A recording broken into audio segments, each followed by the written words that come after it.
From the New World. Volume 1. By Kishi Yusuka. Translated at Mon-Or. Audiobook by Masquerade at Masquerade Audiobooks. Part 1. Season of New Leaves. Chapter 1. Late at night, after everything around me falls silent, I sink into a chair and close my eyes. The scene that floats up from the depths of my mind is always the same, stamped permanently into my brain. In the darkness at the back of the temple, a flame burns above the altar. Sparks burst from the fire like orange snowflakes, interrupting the sound of chanting coming from beneath the earth. Each time, I wonder why it's this scene. Since that night when I was 12, 23 years have passed. In that time, various things have happened. Incidents more sad and more frightening than I could have ever imagined. They would rip out by the roots everything I had believed in until then. And yet even now, why is that night always the first thing to come to my mind? Is hypnotic suggestion really that powerful? Sometimes, I still get the feeling that I haven't fully awakened from the brainwashing. Now, my reasons for recording this stream of circumstances surrounding those events is as follows. Many things were returned to dust, and since that day, 10 years have passed. A span of 10 years doesn't mean much in the grand scheme of things. But problems piled up, and ironically, when the new order was instated, doubts about the future started sprouting. During this period, I spent some time studying history, and realized that as human beings, no matter how many tears we have to shed to learn a lesson, the moment the tears are dry, we forget. That's the type of beings we are. Of course, nobody should forget the promise that the indescribable tragedy that happened that day will never occur again. I want to believe that. But maybe someday, in a future where people's memories have faded away, will our foolishness cause us to travel down the same path again? I can't shake off this fear. Because of this, I suddenly resolved to write all this down, but time and again found myself bewildered. It was as if my memories had been moth-eaten here and there, making me unable to remember the reality of important details. Although I checked with people who were there at the time, as we tend to make up details for the gaps in our memory, I was surprised to find that even our shared memories are contradictory. For example, right before I met the false miner Shiro on Mount Tsukuba, I had put on red-tinted sunglasses. I remember this fact as clear as day, but for some reason, Satoru is positive that I wasn't wearing glasses of any sort. And not just that, Satoru also hinted that finding the false miner Shiro was a feat he had done by himself. Of course, a notion as ridiculous as that is absolutely false. I put down my pride, interviewed as many people as I could think of, and came across ever more conflicting points. During that process, an undeniable reality occurred to me. That is, there didn't exist a single person whose memory wasn't distorted to hide his own faults.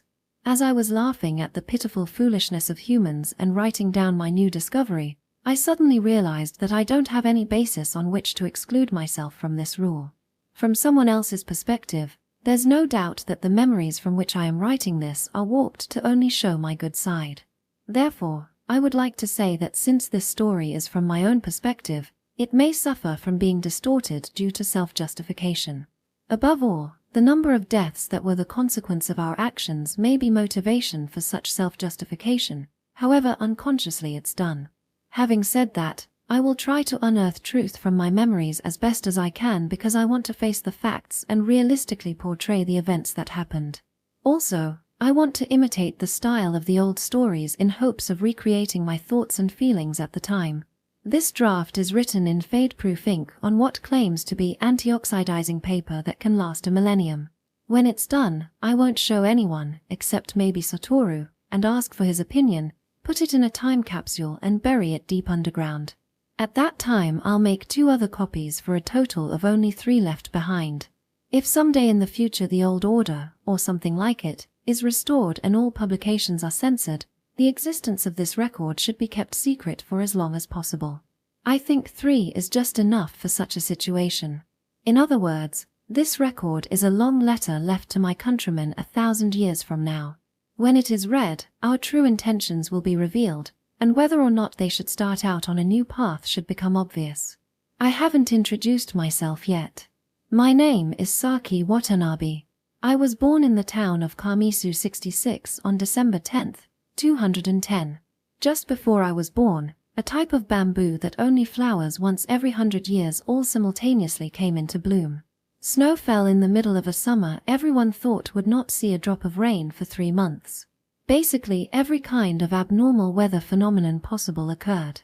And then on the night of December 10th, when everyone thought the earth was wrapped in darkness, a flash of lightning illuminated what many would later say was a golden-scaled dragon swimming through the rifts between the clouds. The reality is, none of that ever happened. 2010 was a normal year, and like all the other children born that year in the town of Kamisu 66, I was a very normal child. But to my mother, I wasn't. She was nearing the end of her 30s and was convinced that she would never bear children. In our time, having a child in your 30s is considered really late pregnancy. Furthermore, my mother, Mizuho Watanabe, held the important office of librarian. Her decisions not only influenced the future of our town, but in certain cases could also result in the deaths of others.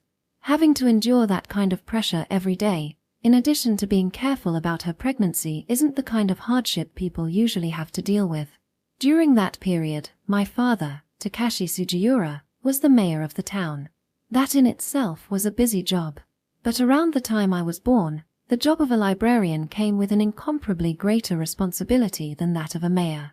Of course it's still like that now, but it was probably even more pronounced back then.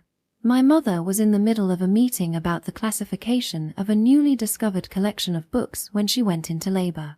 This was over a week before the expected due date, but since her water broke without warning, she was immediately transported to the maternity hospital near the outskirts of town. The sound of my first cry was heard not 10 minutes after. Unfortunately, my umbilical cord was wrapped around my neck. My face was purple and I was unable to cry properly. The birthing assistant, who was new at the job, nearly collapsed in panic at this. Luckily, the cord was easily cut and I finally breathed in the air of this world and let out a healthy cry. 2 weeks later, in the same maternity hospital, Maria Akizuki, who would later become my friend, was born. On top of being a premature breech birth, she was, like me, born with her umbilical cord around her neck. Though her condition was much more serious than mine, she was almost dead when she was delivered. The birthing assistant, armed with the experience from my birth, apparently handled this very calmly.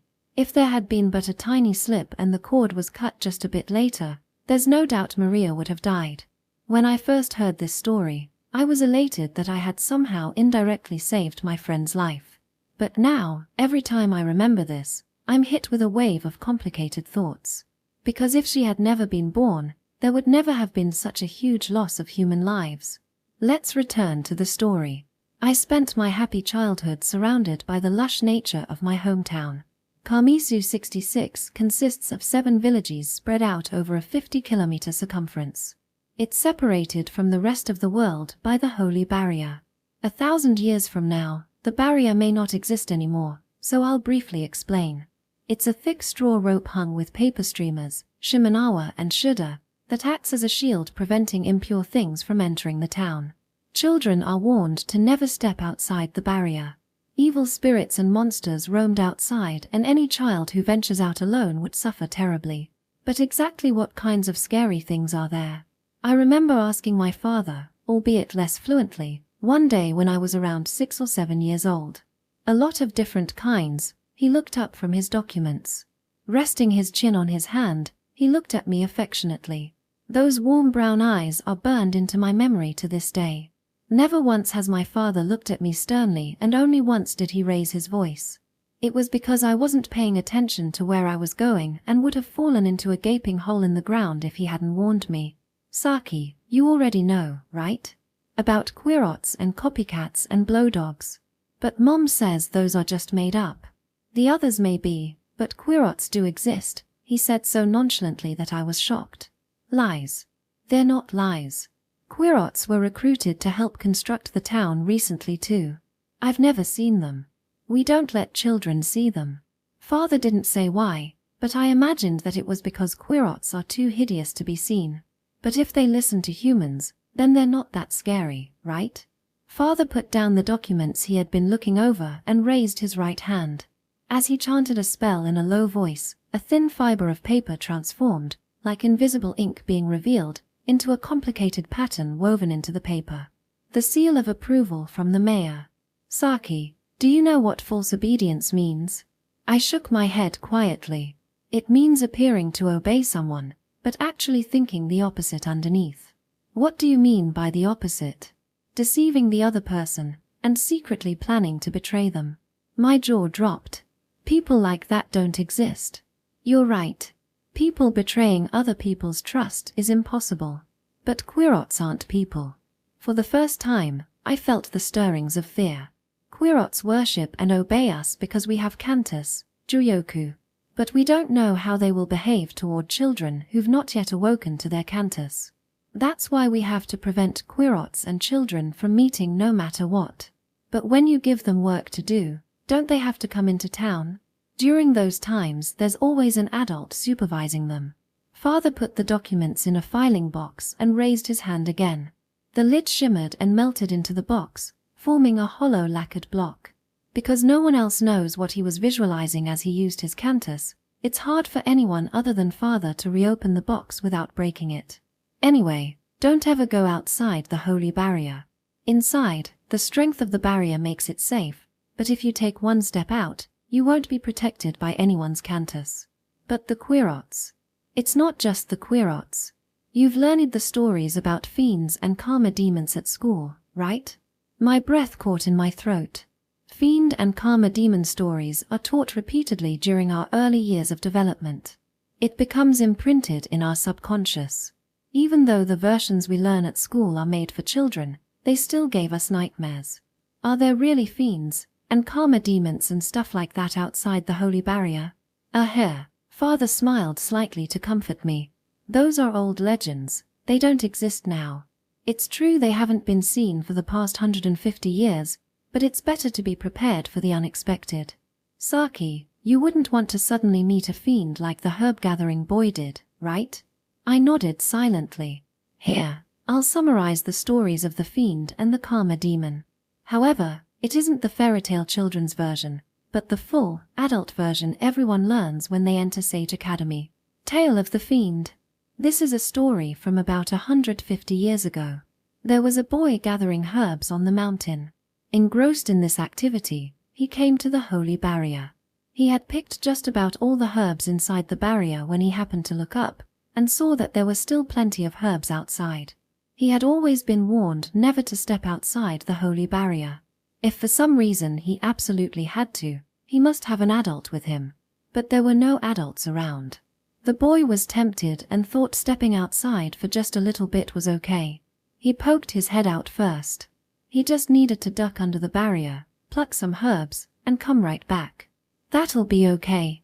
The boy slid quietly under the rope. The streamers swayed and rustled. At that instant, he suddenly had an unpleasant feeling. In addition to the guilt at disobeying the adults, there was another feeling of unease he had never experienced before. Reassuring himself that nothing was wrong, he approached the herbs. Then he saw a fiend coming toward him. Even though it was about the same height as the boy, it had a scary appearance. Its anger swirled like a fiery halo, burning everything around it. As the fiend approached, it mowed down everything in its path and made the foliage burst into flame. The boy went pale, but he forced himself not to scream and stepped back. If he could just slip back under the rope, the fiend should vanish. But a branch underfoot snapped. The fiend turned its head, face completely devoid of emotion. It stared at the target of its anger. The boy ducked under the rope and took off as fast as he could. Everything would be okay as long as he entered the protection of the barrier. But when he looked back, the fiend had also ducked under the rope. In that instant, the boy realized that he had done something irreparable. He had invited a fiend into the barrier. The boy cried as he ran down the mountain path. The fiend chased him relentlessly. The boy ran along the edge of the barrier, toward the stream in the opposite direction of the village. When he glanced behind him, the fiend's face was hidden by the underbrush. Only its glowing eyes and leering mouth were visible. The fiend was seeking a path to the village. He couldn't let that happen. If the fiend followed him back, the entire village would probably be destroyed. As he cleared the last of the underbrush, a sheer cliff appeared before him. The roaring of the river at the bottom reverberated up the walls. Across the gorge hung a new rope bridge. The boy didn't cross the bridge. Instead, he headed upstream along the edge of the cliff. When he looked back, the fiend had arrived at the bridge and was looking around for him. The boy ran determinedly. Shortly, another bridge appeared in the distance. He neared the bridge silhouetted against the cloudy sky. Worn out by years of exposure to the elements, it swayed eerily as if beckoning to him. The bridge could fall at any time. No one had used it in over 10 years and he had always been warned not to. Slowly, the boy started across the bridge. The ropes made a disturbing creaking sound. The planks were made of oak, but looked ready to break at any moment. When he was about halfway across, the bridge lurched suddenly. Looking back, he saw that the fiend had also stepped onto the bridge. The bridge swayed more and more wildly as the fiend came nearer. The boy glanced down at the bottom of the valley. It was dizzyingly far. He looked up. The fiend was already closing in on him. When he could clearly see the fiend's unpleasant face, the boy brandished the sickle he had been carrying, and in one movement, cut through the ropes holding the bridge. The bridge swung down and the boy almost slipped off but somehow managed to grab onto the rope. Did the fiend fall to the bottom? The boy looked. Somehow, the fiend was also clinging to the rope. It slowly turned its murderous gaze toward him. The sickle had fallen into the valley. He couldn't cut the ropes anymore. What should he do? He prayed to the heavens. It doesn't matter if I die. Please don't let the fiend get into the village. Did the boy's wish reach the heavens? Or was it that the ropes could no longer bear their weight? The rope snapped, sending them down into the valley. The boy and the fiend disappeared from view. Fiends have never appeared since then. There are a couple of lessons in this story. Kids can easily understand that it's teaching you to stay within the holy barrier. For slightly older kids, it's probably trying to tell us that we should be more concerned about our village than ourselves, and be prepared to sacrifice our lives for it. But the smarter you are, the harder it is to understand the real lesson. Who would have thought that the real aim of the story is to let us know that fiends really do exist? Tale of the Karma Demon. This story is from about 80 years ago. There lived a boy in the village. He was an incredibly bright child, but had one flaw. As he grew older, this flaw became more and more obvious. He was extremely proud of his intelligence and looked at everything else with disdain. He pretended to accept the teachings in school and from other adults, but the important lessons never really reached his heart. He began to sneer at the foolishness of adults and laugh at the laws of the world. Arrogance sows the seeds of karma. The boy gradually drifted away from his circle of friends. Loneliness became his only companion and confidant. Loneliness is the seedbed of karma. In his solitude, the boy spent a lot of time thinking. He thought about forbidden things and questioned things better left alone. Unclean thoughts cause karma to grow unchecked. The boy unknowingly built up more and more karma and transformed into something inhuman, a karma demon. Before anyone knew, the village was empty. Everyone had fled in fear of the karma demon. It went to live in the forest, but all the animals there disappeared too. As the karma demon walked, the plants around it twisted in all sorts of unimaginable shapes and rotted. All the food it touched instantly turned into lethal poison. The karma demon wandered aimlessly through the dead, deformed forest. Eventually, it came to realize that it shouldn't be living in this world. The karma demon left the darkness of the forest. Before his eyes, he saw it, wreathed in a glittering radiance. He had arrived at a deep lake nestled in the mountains. It walked into the lake, thinking that water as pure as this would surely cleanse him of his karma. But the water surrounding it instantly became dark and murky, and started turning into poison. Karma demons should not exist in this world. It understood that, and quietly disappeared into the bottom of the lake. The lesson here is probably more straightforward than in the fiend story. But of course, that doesn't mean we understood the real meaning behind it. At least, not until that day, where in our endless despair and sadness, we saw a true karma demon before our very eyes. Sorry, sometimes as I'm writing, a flood of memories threaten to suffocate me and I can't control it. Let's go back to my childhood. Like I wrote before, Kamisu 66 is made up of 7 villages. In the center is where the town's administration is gathered.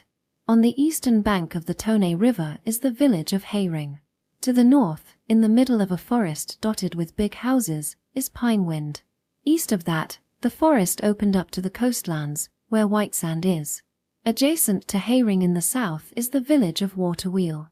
On the other bank of the river toward the northwest is the village Outlook, whose name comes from its location.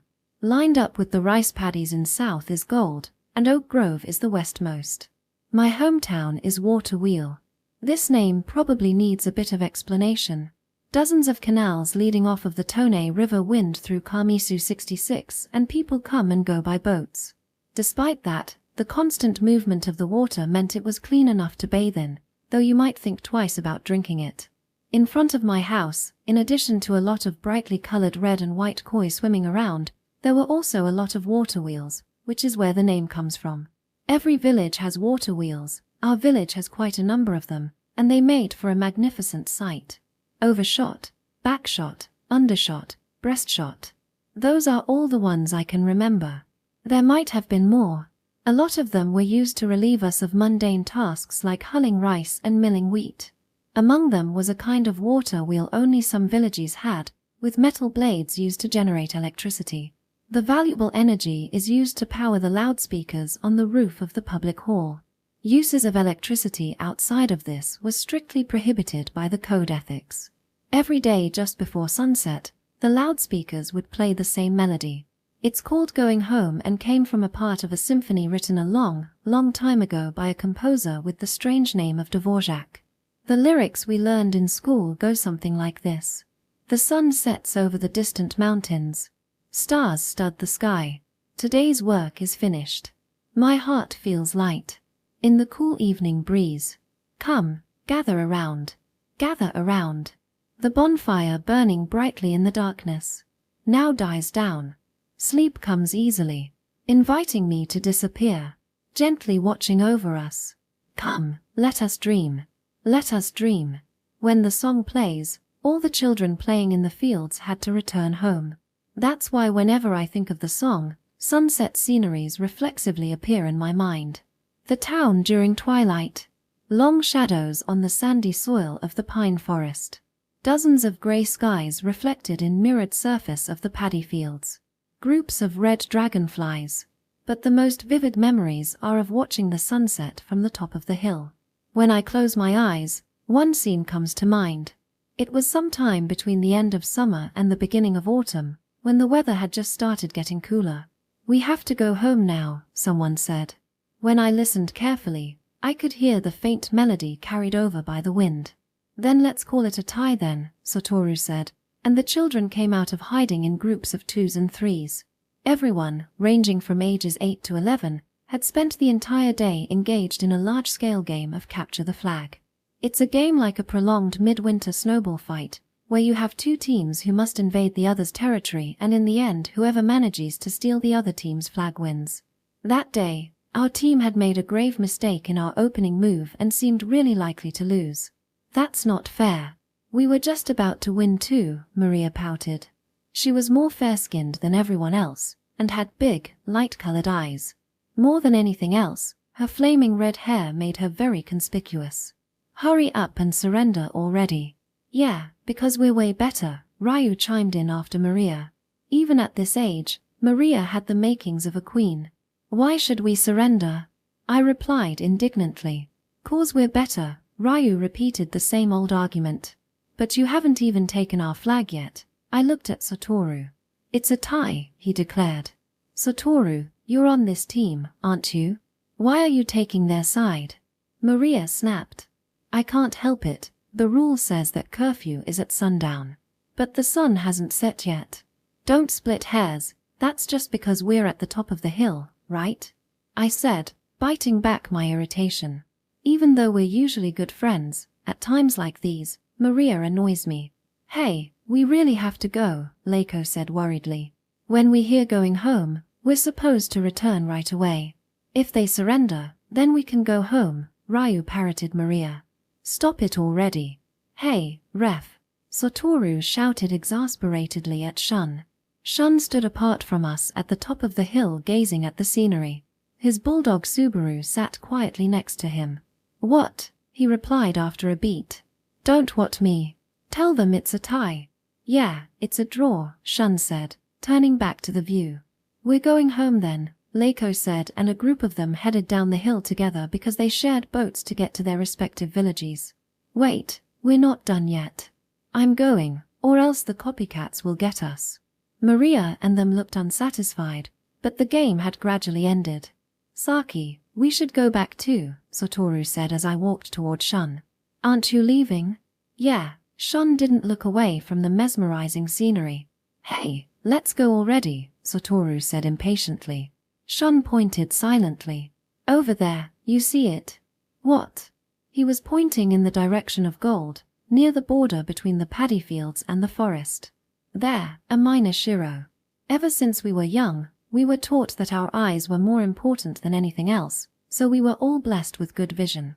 This time too, from hundreds of meters away, on a footpath between the fields where twilight and shadows crossed, I could discern the white shape of something moving slowly along. "You're right. What about it? It's not like they're rare or anything." Satoru's usually calm voice was tinged with displeasure for some reason. But I didn't move. Didn't want to move. The minor shiro moved at a snail's pace across the footpath, through the meadow and disappeared into the forest. As I traced its path, my attention turned to Shun. I didn't know yet the name of the emotion I felt. As I stood next to him looking at the village dyed in the light of the setting sun, my chest was filled with a sweet yet painful feeling. Maybe this too was a fabricated scene. A dramatization made with a mix of similar episodes, sprinkled with a spice we call sentiment. Be that as it may, these scenes still hold a special meaning for me to this day. The final memory of a life in a flawless world. A time when everything was in its place and there were no doubts about the future. Even now, when I think of my first love, it still gives off a warm glow, like the setting sun. Even though that, and everything else would soon be swallowed by a bottomless void of sadness and emptiness. Chapter 2. I'm going to talk a little bit more about my childhood. In Kamisu 66, children are required to start going to school at age 6. The one I went to was called Harmony School. There are 2 other similar schools called Friendship and Morality. At that time, the population was a little bit over 3,000. I only found out after researching about education in the ancient past that having 3 schools for such a small population is apparently quite remarkable. But this only served to show that the true nature of the society I was born in was a lot more than meets the eye. As for other statistics during the same period, over half of the adults in the community were, for whatever reason, pursuing education-related professions. This is inconceivable for a monetary economy. But for a community based on mutual cooperation, money is not necessary. The spread of human resources naturally directs itself toward areas that are needed the most, and those people complete tasks as required. Harmony School was about a 20-minute walk from my house. It's even faster by boat, but the oars are too big and heavy for children to row, so walking is preferable. The school is in a quiet location a little ways away from the town center on the southern edge of Hayring.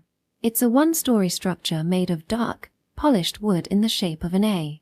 The front entrance is the crossbar of the A. When you go in, the first thing you see is the phrase "Cherish Harmony" framed on the wall. It's the first article in the 17-article constitution written by a sage from the ancient times called Prince Shutoku. It means to build everything on harmony. That's where the name of our school comes from. I don't know what sayings are hanging on the walls in Friendship and Morality. Along the side of the entrance were faculty rooms and classrooms. More classrooms are lined up on the right arm of the A. Although the number of people at school, faculty included, was no more than 150, we had over 20 classrooms. The administration wing was on the left and students were not allowed to enter. In the yard in front of the building were a sports field, jungle gyms and other playground equipment, and an enclosure for animals we raised such as chickens, ducks, rabbits, hamsters and more. The students take turns caring for the animals. In the corner of the yard stood a white, wooden instrument box. No one knows what it's for. In the 6 years we were at the school, it was never once used. The courtyard surrounded by the 3 school buildings was a huge mystery. Students were strictly forbidden from entering, and we never had any excuse to. Apart from in the administration wing, there were no windows that looked out onto the courtyard.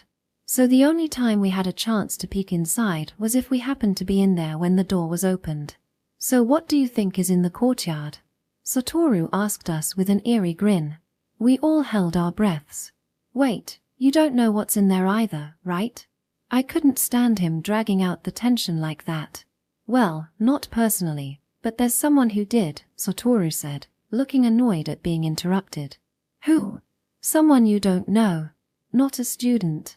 He graduated already. What's with that? I made my disbelief obvious. That doesn't matter, just tell us what he saw already, Maria said. Everyone made sounds of agreement. Okay.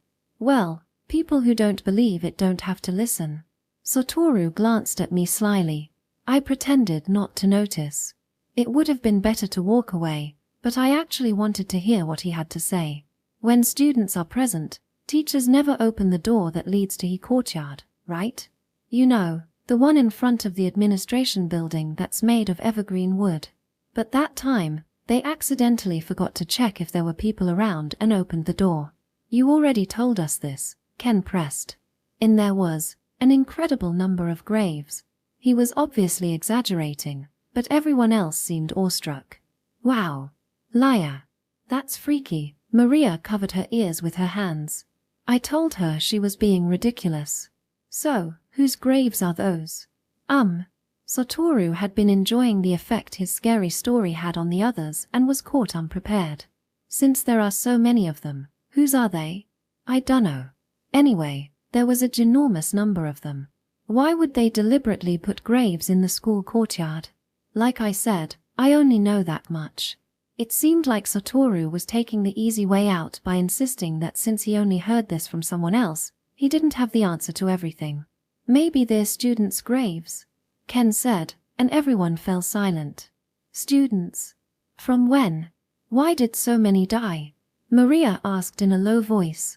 I'm not sure, but I've heard that some people don't graduate from here and just disappear. The students in the 3 schools in our town all entered school at the same time, but for reasons I'll explain later, graduated at different times.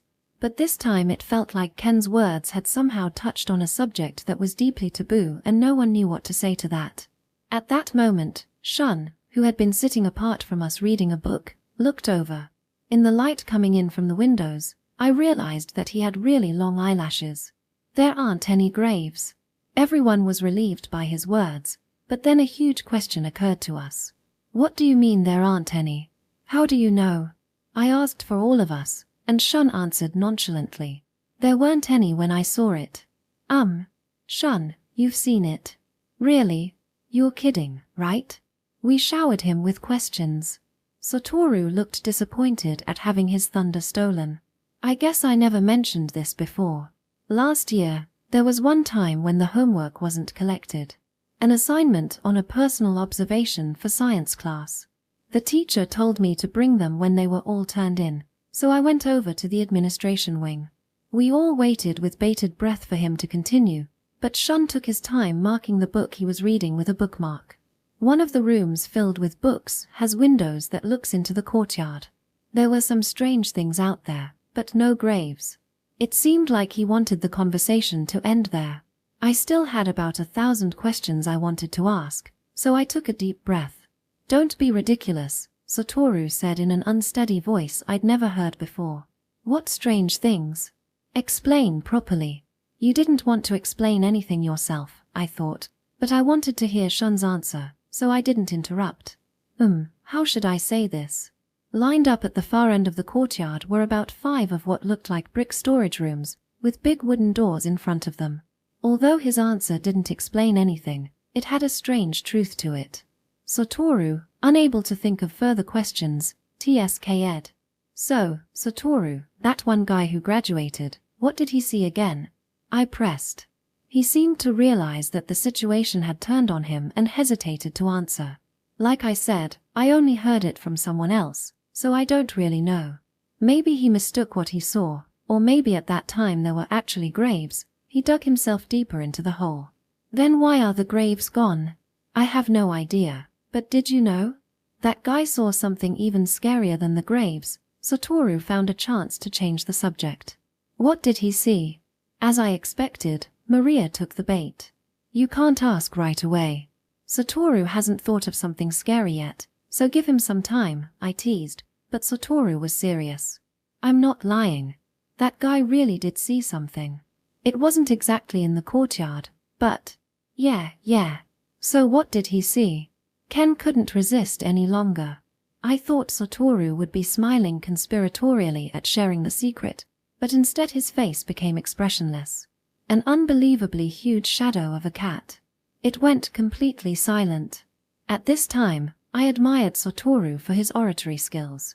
If there were ever a job for making scary stories, he would be the first to be picked for it. Though of course, I can't think of any society that would have such a dumb job. Is that a copycat? When Maria asked the question everyone was thinking, we all started talking at once. It seems like copycats show up at the elementary school a lot. But I wonder why. Isn't it obvious? They target children. They often come out at night during autumn. They sometimes show up at your house, but usually only around midnight.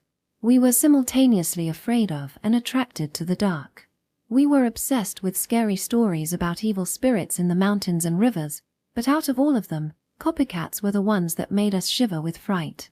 Although the stories circulated among children were all embellished, most agree that copycats are about as large as an adult.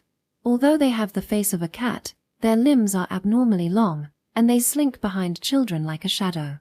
When they reach a deserted area, they'll reach out from behind and pin the child down. The child will go numb as if hypnotized, then the copycat opens its mouth 180 degrees and chomps down on the child's neck so he can't pull away. In that way, not a drop of blood will be spilled, so the child's body will never be found, and so on. And then, where did he see the copycat? I don't know whether it was a copycat or not. All he saw was a shadow, Satoru said confidently, his previous embarrassment forgotten. But the place where he saw it was really close to the courtyard. Where though? There's no way to enter or exit the courtyard from outside. It wasn't from the outside. I doubted what Satoru was saying, but then why did I feel a shiver run up my spine? It was at the end of the hall in the administration wing and disappeared right in front of the door to the courtyard. No one could say anything to this. Although I don't want to admit it, Satoru got the result he wanted. Anyway, they were nothing more than made-up stories told among children. At that time, I still believed that. Looking back on it, my days at Harmony School were pretty happy. Even though it was just going to school and meeting our friends, we couldn't help but have fun every day.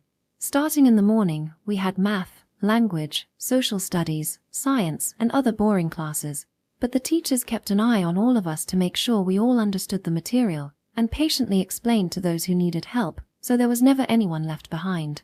At the same time, we also had a lot of tests, one every 3 days, if I remember correctly. But most of them weren't related to what we were learning.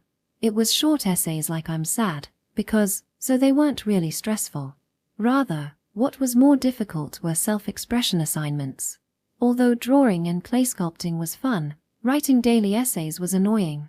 But it's probably thanks to all the practice I got then that I can write this story without much trouble.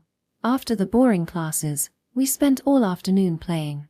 And since we had 2 days off for the weekends, we spent a lot of time running around outside to our heart's content. When I first entered Harmony School, I had already explored all along the lazily winding canals, gazing at the thatched roofs of the houses, going as far as Gold. During autumn, the entire village is covered in golden ears of rice, which is where it gets its name from. But the village is actually more interesting during spring and summer. When you peered into the paddy fields, you could see pond skaters darting on the surface of the water, and loaches and mosquito fish swimming underneath. At the bottom, tadpole shrimp crept about, stirring up mud to conceal themselves among the weeds.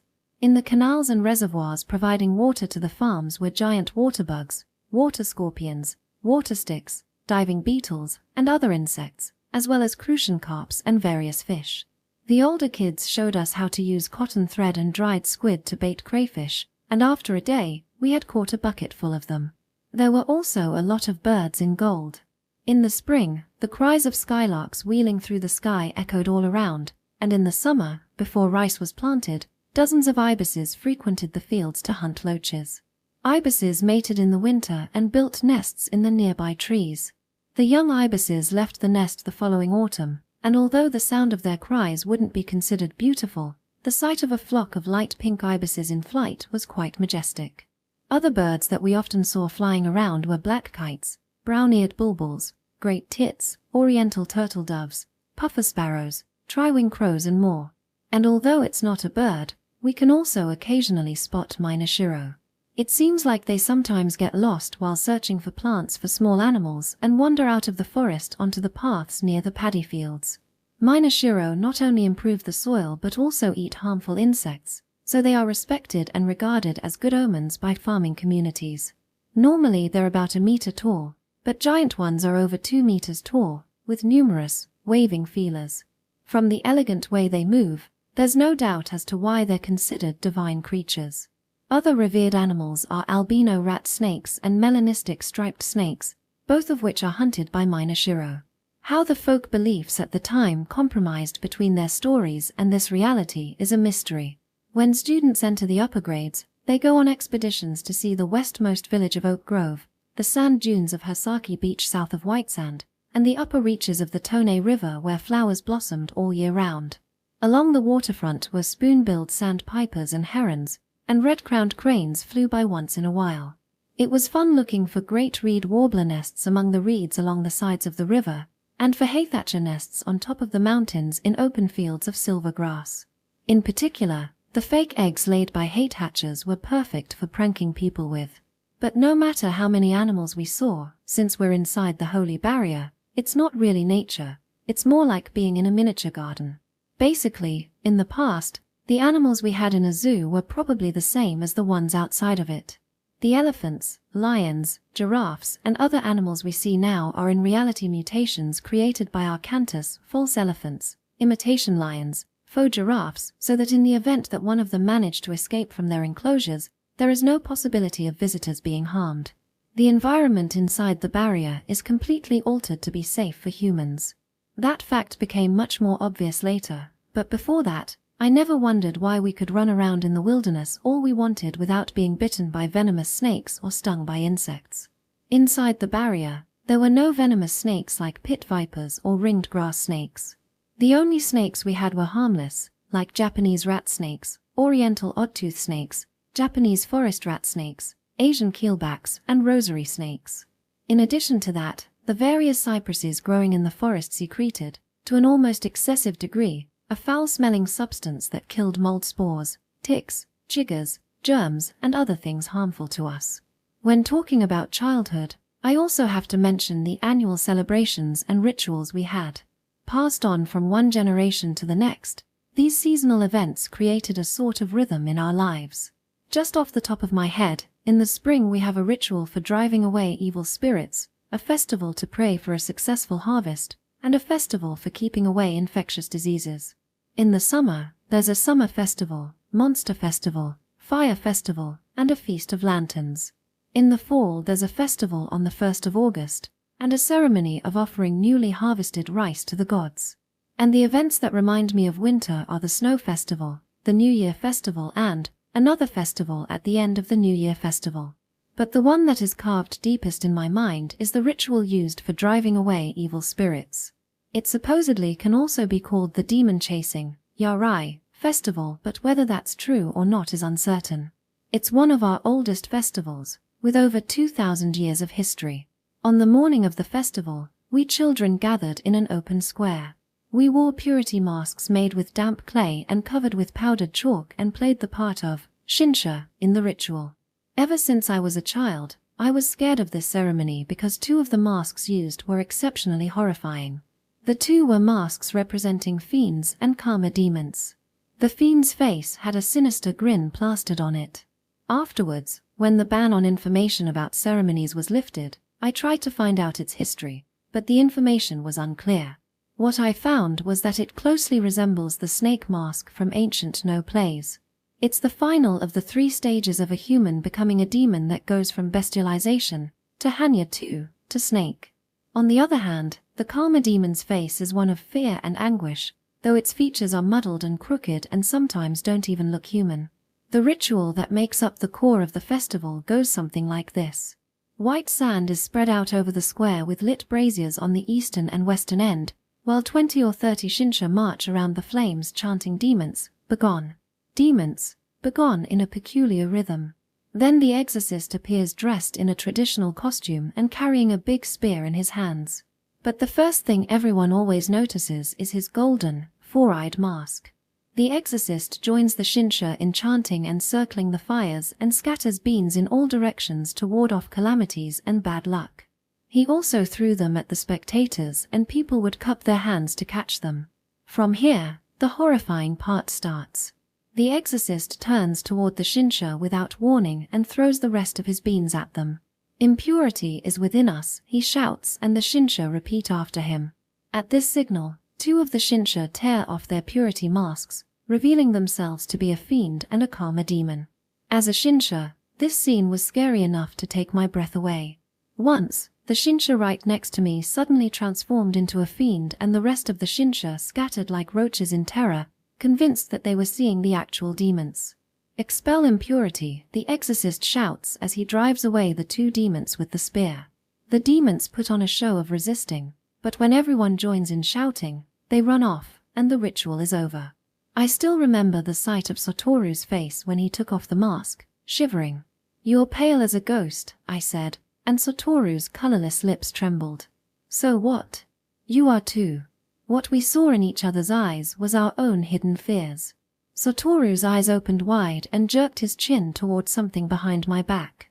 I turned around and saw the exorcist coming back to the square, unfastening his mask. The exorcist is generally accepted to have the most powerful cantis of us all. And as far as I know, Shisei Kaburagi has never once let anyone else take that claim from him. Shisei Kaburagi felt us staring at him and smiled slightly. What was strange was that even after taking off the exorcist's mask, he was still wearing another one on the top half of his face. It's rumored that no one has ever seen his true face. His nose and mouth looked plain, but the dark glasses hiding his eyes gave him an ominous, intimidating air. "Was it scary?" he asked in a low, resonant voice. Satoru nodded with an awestruck look on his face. Shisei Kaburagi's gaze lingered on me for what felt like an abnormally long time. "You're interested in a lot of things, aren't you?" I stiffened, unsure of how to respond. "Will you have good luck, or bad luck?" Shisei Kaburagi left with the shadow of a smile on his face. For a while we stood there as if entranced. Then Satoru sighed and murmured, "That guy probably has the power to split the earth in half if he really concentrated." Although I didn't believe in Satoru's nonsense, what he said remained in my mind for a long time. Happy times never stay that way for long. My childhood was no exception, but the ironic thing is that back then I worried that those happy times were too long. Like I said before, everyone graduates from Harmony School at a different time. The first to graduate from our class was Shun, a boy with better grades than anyone else, and with an adult's wisdom and maturity. He suddenly disappeared from our class one day.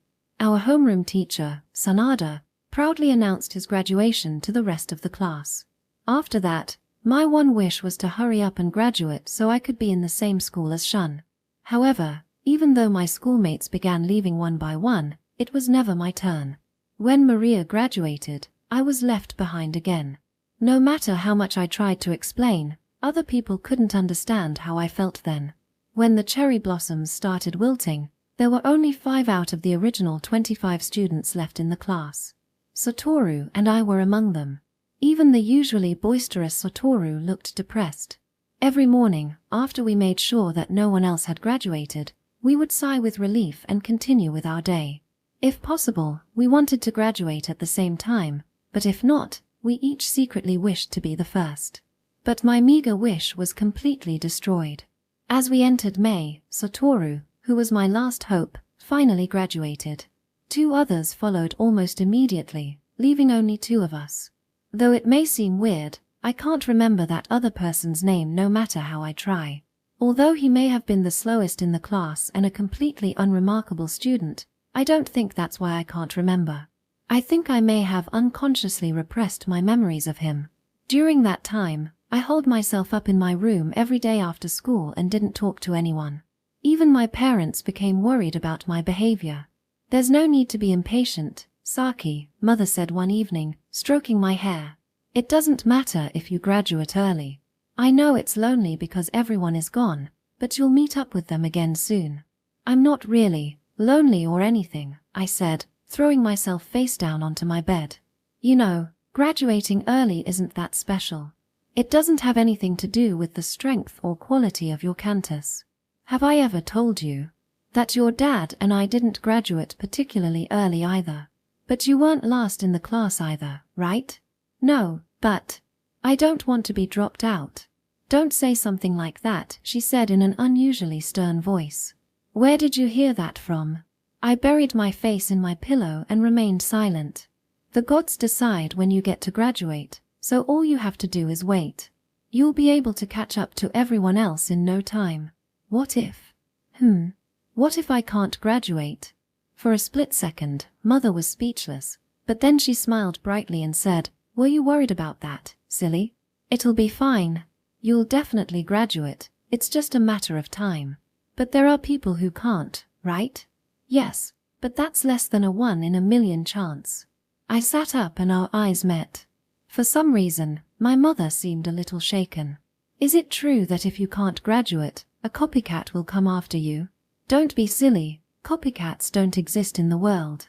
You'll be an adult soon. If you keep talking about stuff like that, people will laugh at you. But I saw one. In that instant, an unmistakable shadow of fear flitted across her face. What are you talking about? You must have imagined it. I saw it, I repeated, trying to elicit the reaction again so I could confirm what it was. I wasn't lying. I really felt that I had seen one, but it had happened so quickly that even I thought I must have imagined it. It was before I came home yesterday, around sundown. I was at an intersection and saw something that looked like a copycat crossing it. It disappeared instantly though. Mother sighed. Do you know the saying seeing ghosts in silver grass? If you keep thinking about scary things, everything you see will be scary. What you saw was just a cat, or a weasel.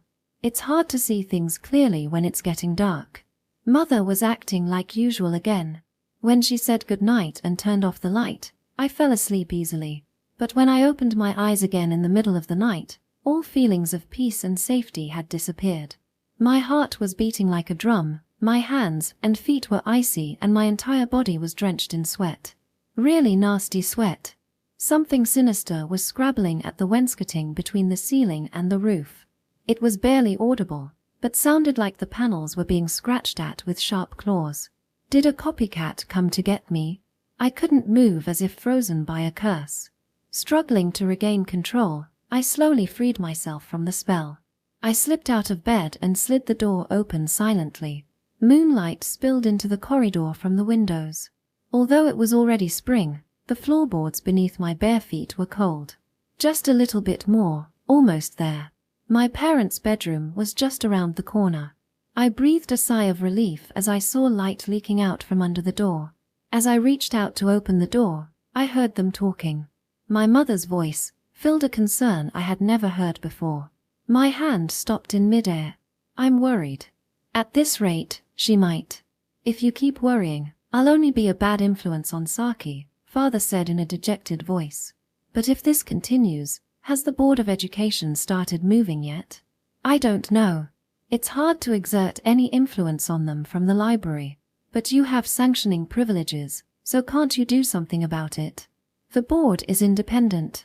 I don't have the power to investigate them, much less from the position of Saki's father. I don't want to lose another child. You're being too loud. But she said she saw a tainted cat.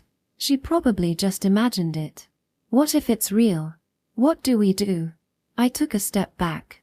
Although the contents of their conversation were beyond me, I understood clearly that I had overheard something I was never supposed to hear. As quietly as I had come, I went back to my room. There was a pale blue emperor moth the size of my hand sitting on the window. It seemed like a messenger of ill omens sent from the underworld. Although I wasn't cold, my body wouldn't stop trembling. What's happening? For the first time in my life I felt vulnerable and alone, with no one to turn to. What in the world is happening to me? An unpleasant creaking sound was coming from the ceiling. Something was approaching. I sensed something as huge as fear itself, coming closer and closer. Ah, it's almost here. The moth took off and vanished into the darkness. The next instant, the window frame started shaking and rattling, even though there was no wind. The shaking got stronger and stronger, like someone outside was trying to tear the window out of the frame. The door slid open on its own and slammed closed again with a bang. I gasped. It was hard to breathe. I tried to draw air deep into my lungs, but I couldn't. It's coming. Coming. Coming. Suddenly, everything in the room started banging around violently. The chair and table started bucking like a wild horse. Pens and pencils flew across the room and pierced through the door. The bed slowly floated toward the ceiling. I screamed. Sounds of hurried footsteps came down the hall. My parents were shouting my name. The door sprang open and they tumbled into the room. "Saki, it's okay now," my mother wrapped me in a tight hug. "What in the world is this?" I shouted. "It's okay, don't worry. It's a spirit of blessing. It finally came to you." The invisible monster wrecking my room had slowly calmed down after my parents arrived. "This means you're an adult now, Saki," father said, relief showing in his smile. "So, you graduate from Harmony School today. Tomorrow, you enter Sage Academy." The book that had been floating lazily in midair dropped lifelessly to the ground. My bed tilted and landed with a thud as if the thread holding it up had been cut. Mother hugged me so tightly it hurt. Thank goodness. There's nothing to worry about anymore. As warm tears fell on the back of my neck, an overwhelming sense of relief washed over me and I closed my eyes. But my mother's pained cry of "I don't want to lose another child" echoed in the back of my mind. Chapter 3. I just recently learned about a phenomenon called poltergeists that was recorded in ancient literature. In my hands, I'm holding some books salvaged by the library my mother works at. Stamped on the cover was the character, Bewitching. Those of us in Harmony School and Sage Academy are allowed to read Class 1 books stamped recommended, excellent, and good. But Class 4 books like this one are unavailable to most civilians. By a twist of fate, it had escaped biblioclasm by being buried deep in an underground storage room. According to this book, during a time in the past when not everyone had cantis, there were often reports about ghosts knocking on the walls, silverware dancing in the air, furniture moving by itself, creaking sounds in an empty house, and other strange phenomena. But in most reports, there always seemed to be adolescent children in the household. One analysis of this is that most children are going through a lot of emotional struggles during that time, and their sexual energy is unconsciously manifested as psychokinesis. In other words, poltergeists are actually events of recurrent spontaneous psychokinesis, RSPK, and it goes without saying that the spirit of blessing that visited me was not a spirit, but an instance of RSPK. A lot of things happened in the 3 days that followed the events of that night. Representatives from the Board of Education came to our house shortly after my parents notified them that I had acquired my cantis. There was an elderly woman in white robes, a young woman who looked like a teacher, and a middle-aged man in what looked like a monk's work robes. The old woman in the middle wasted no time in questioning me about my health and emotional condition in minute detail. I thought that I would be admitted to Sage Academy after that, but this was just the beginning. I was taken away from my home for a while. The older lady said that this was part of the procedure to enter Sage Academy and not to worry. My parents sent me off with a hug and a smile, and didn't voice any misgivings they might have had. I boarded a windowless houseboat and was given a bowl of something they said was anti-seasickness medicine. It was sweet, like brown sugar, but the aftertaste was incredibly bitter. My mind went blank right after drinking it. I could feel the boat traveling at a good speed, but had no idea which direction it was headed in. From the way the waves hit the boat and the sound of the wind, I guessed that the path we were traveling was not very wide. Maybe we were on the main current of the Tone River.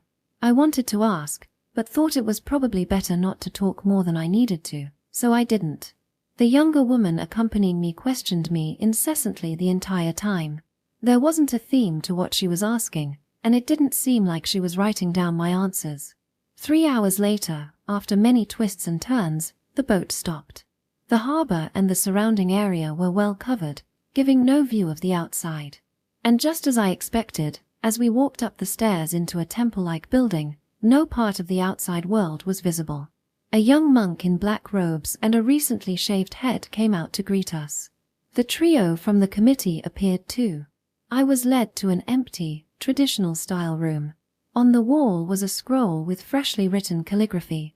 I couldn't read what it said, but it looked similar to the one hanging in Harmony School. I knelt down on the tatami, but at the monk's directions, switched to sitting in the lotus position, with the tops of my feet on my thighs. He seemed want me to meditate and collect myself. Since we had to meditate every day at Harmony School, I was used to this, but secretly wished I had worn a more comfortable pair of pants. I breathed deeply into my stomach and tried to settle my mind as quickly as possible. But I needn't have hurried, because I ended up waiting for 2 or 3 hours anyway. During that time, I realized that the sun had set. Time seemed to pass at a different speed that it usually did. I was only half-heartedly trying to calm my mind. For some reason, I couldn't focus on just one thing. As the room darkened, I started feeling a little bit uneasy. At first I couldn't figure out why. Then I realized that even though it was near sunset, I couldn't hear going home. No matter where you are in Kamisu 66, you can always hear that melody. If I was far enough that I couldn't hear it, then it meant that I was outside the holy barrier. Was that even possible? Nature called. I spoke aloud asking if anyone was around, but there was no answer. I had no choice but to step outside. The corridor had nightingale floors that screeched with every step. Thankfully, the bathroom was right around the end of the hall. When I came back, a lamp was lit and an old bent-backed monk with a white mustache was sitting in the room. Even though I was only 12 at the time, I was already taller than him. He looked ancient. He was wearing rough, heavily patched robes, and even without saying anything gave off an air of affability. I knelt before him. "How are you? Are you hungry?" he asked, smiling. "Yes, a little. Since you came all the way here, I would like to treat you to our vegetarian cuisine, but unfortunately you have to fast until tomorrow morning. Can you do it?" I was disappointed, but nodded anyway. "By the way, I am the preceptor of this ravaged temple. My name is Mushin." I straightened up reflexively. There was no one in Kamisu 66 who didn't know the name of the holy priest. Like Shisei Kaburagi, who was revered for his powerful cantis, Mushin was loved and respected for his character. "I'm Saki Watanabe. I know your parents well," he said, nodding. "They were outstanding as children, and I expected them to become people the town could depend on. And they did, just as I thought." I didn't know what to say, but it wasn't unpleasant hearing my parents being praised. "But your dad really liked practical jokes.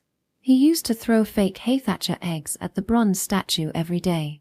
The smell was terrible and we didn't know how to get rid of it. That was my statue, by the way." At that time, I was the headmaster at Harmony School. "Oh, really?" It was my first time hearing that head priest Mushin had been a headmaster. I also found it hard to imagine that my father's personality used to be the same as Satoru's. "Saki, you'll be entering Sage Academy soon and becoming an adult. But before that, you must seclude yourself in this temple for the night." Where is this temple?" I knew it was rude to interrupt him, but I couldn't contain my curiosity any longer. "This is the Temple of Purity. Usually I preside over the Pure Land Temple at Hayring, but I come here to burn cedar sticks for coming-of-age ceremonies. By any chance, are we outside the holy barrier?" Head priest Mushin looked faintly surprised. "Yes. It's the first time you've been outside the barrier since you were born. But don't worry. There's a barrier that's just as powerful as the holy barrier around this entire area." "I see." Head priest Mushin's calm voice alleviated my uneasiness. "Well then, it's time to get ready. The lighting of the cedar sticks itself isn't so special. It's just a normal ceremony. Before that we'll have a short sermon. It's not a very formal one, so relax. Also, it might make you kind of sleepy, so it's okay if you fall asleep. But that's... No, it's okay, really. Insomniacs have come to my temple for this exact purpose, though that was a long time ago. Anyway, spending an entire night not sleeping, but not doing anything else either is a waste of time, in my opinion. Once, there was a sermon I had to give, but no one wanted to listen to it, so I found a bunch of insomniacs and made it a kind of gathering for them. Within the first 10 minutes, everyone was soundly asleep. Head priest Mushin's speech wasn't slow and stagnant like most people of his age. He had an ability to charm his audience. I laughed and talked with him easily. Speaking of the sermon, it wasn't so boring that I fell asleep, but it wasn't particularly riveting either. It was about the golden rule. Do unto others as you would have them do to you. Basically, to put yourself in the other person's shoes and think about how you would feel. This seems simple, but is hard to truly understand. Take this for example. You and a friend are hiking up a mountain and get hungry along the way. Your friend brought a rice ball and starts eating it, while you have nothing. You ask if she'll share it with you and she says no, it's not necessary. Why? Because I can endure your hunger. I was shocked. Even as an allegory, this was too unreasonable. I don't think there's anyone like that. Of course not, but what if there was? What would you think? What part of what they said is wrong? Which part? I was at a loss. I think they've violated the code of ethics. Head priest Mushin shook his head, smiling slightly. Something so obvious probably isn't in the code of ethics. Of course, if they had written down every little rule like that, the code of ethics would have so many volumes that it would overflow from the library all the way to the holy barrier. The answer to this isn't something rational, it's emotional. High priest Mushin thumped his chest. My heart. Exactly. Can you feel your friend's pain in your own heart? If you can, you'd want to help them somehow, right? This is the most important thing to humans. I nodded. Can you feel another's pain? Yes. Not just hypothetically. Can you really take someone else's pain and perceive it as your own?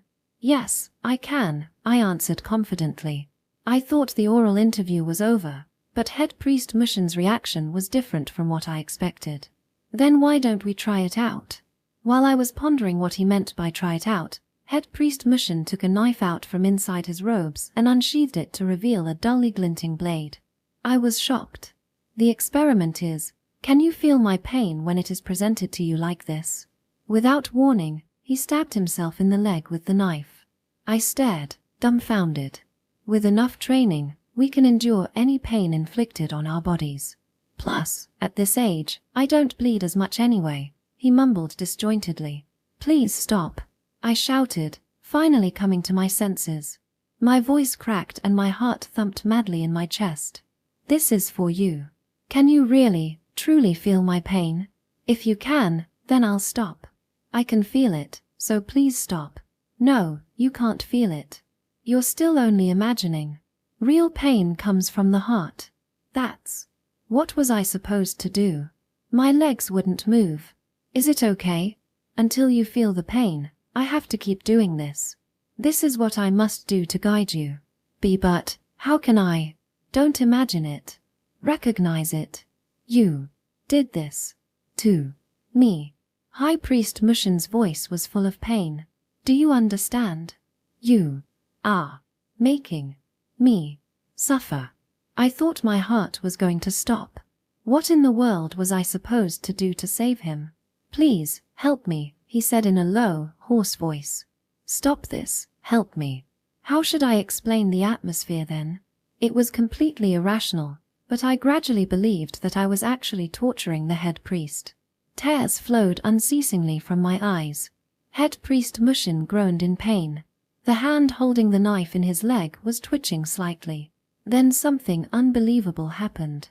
My body stiffened and I was unable to move. My field of vision narrowed and there was a huge weight on my chest, leaving me breathless. Please, don't kill me. Those words triggered something.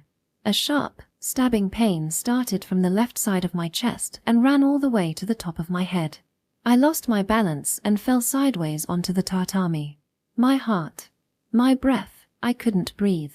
My mouth opened and closed like a fish out of water. I saw head priest Mushin peering down at me like he was observing a lab specimen. Please get a hold of yourself. His voice came from far, far away. Saki, it's okay. Look, nothing happened to me. Through blurry eyes, I saw him stand up like nothing had happened. There didn't seem to be a wound anywhere. Look carefully. I don't have any wounds. The knife is fake. It's made to not pierce anything. When he pushed on the blade, it retracted into the handle. I remained lying on the floor for a while, utterly confused. The pain faded away and I could move again. I got up, seething quietly at this prank.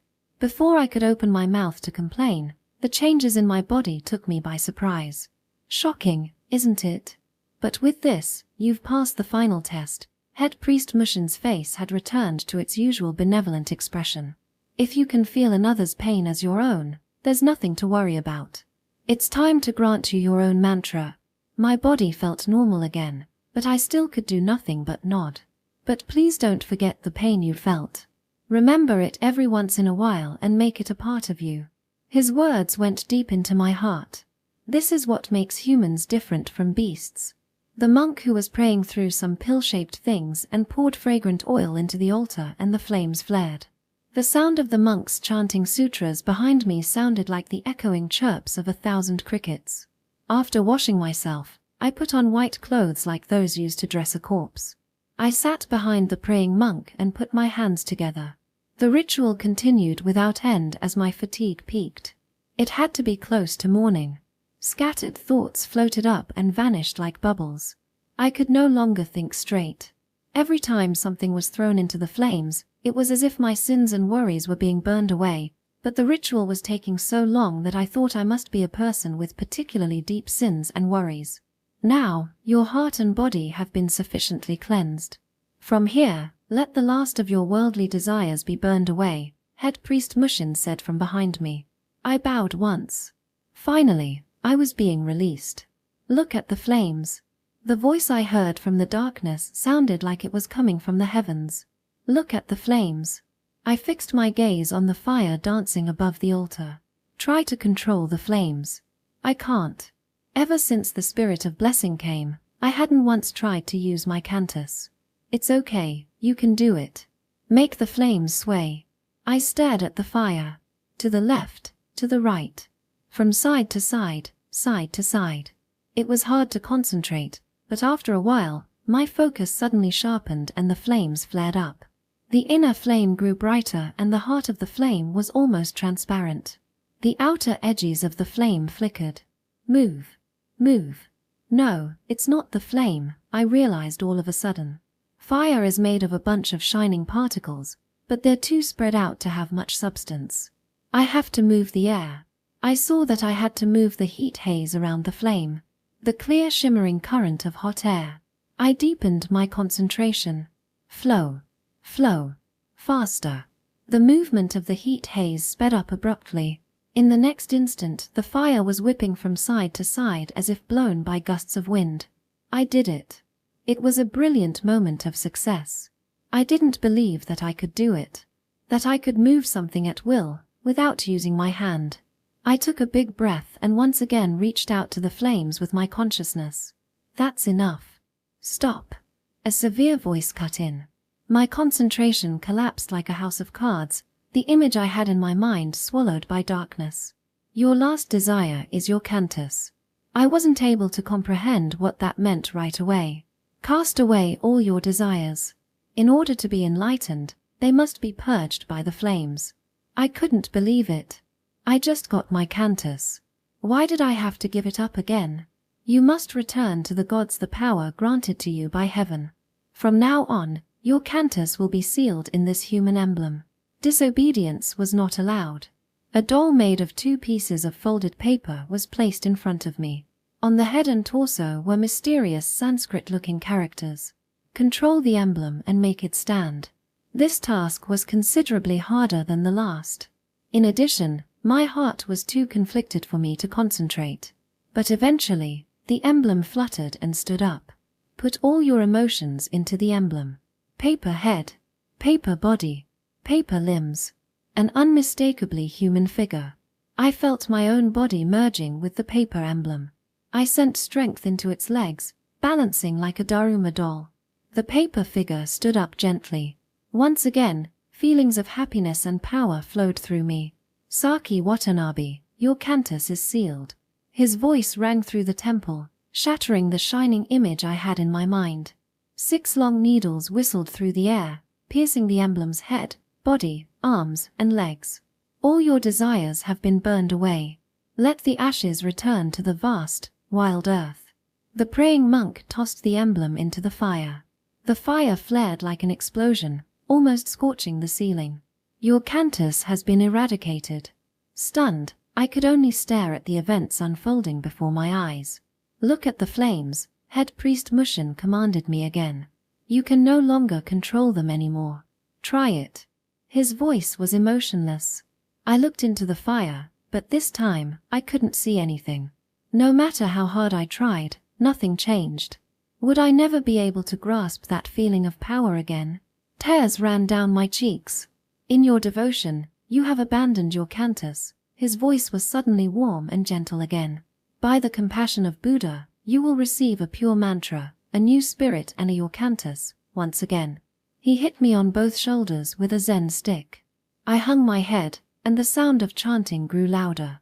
Head Priest Mushin leaned in close so that only I could hear and whispered my new mantra. Having written up to here, I'm extremely perplexed. No matter how I try, I can't write down my mantra.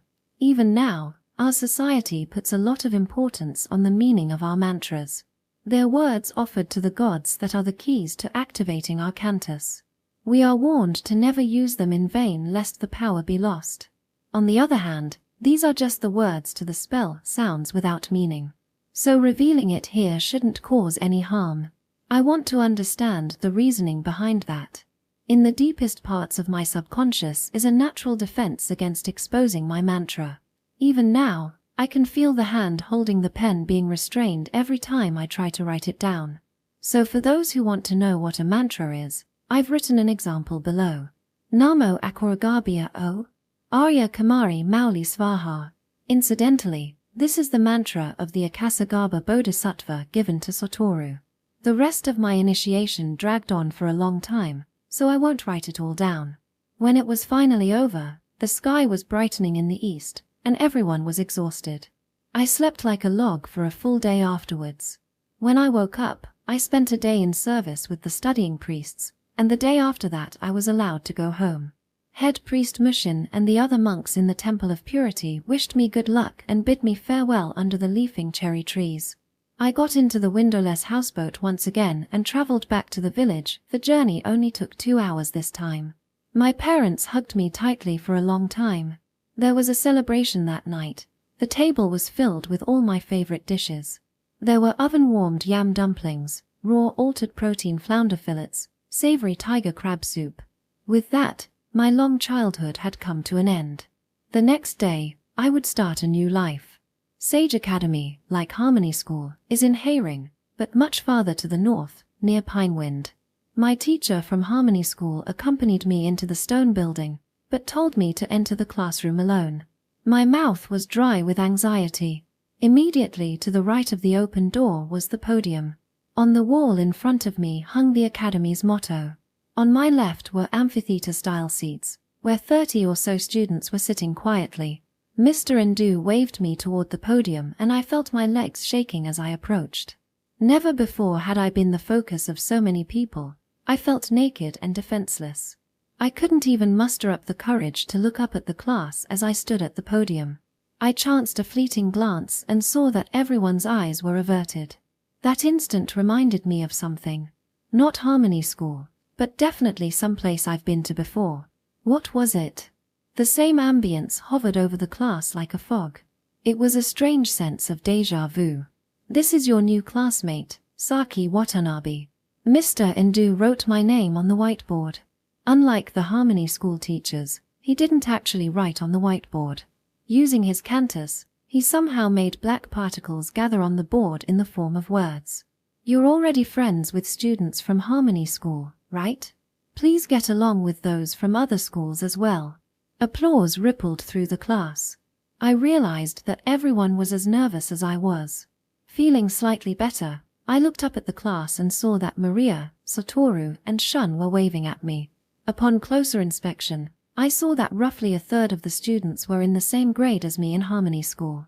Although students entered the academy separately, it made the most sense to group them according to age. Realizing this alleviated my worries considerably, and for the first time I wondered what I would be learning here. During recess, the other Harmony School students gathered around me like they had been waiting for me forever. "Took you a little while, didn't it?" were Shun's first words. If Satoru had said the same thing, I would have snapped at him, but I just smiled. "Sorry for making you wait."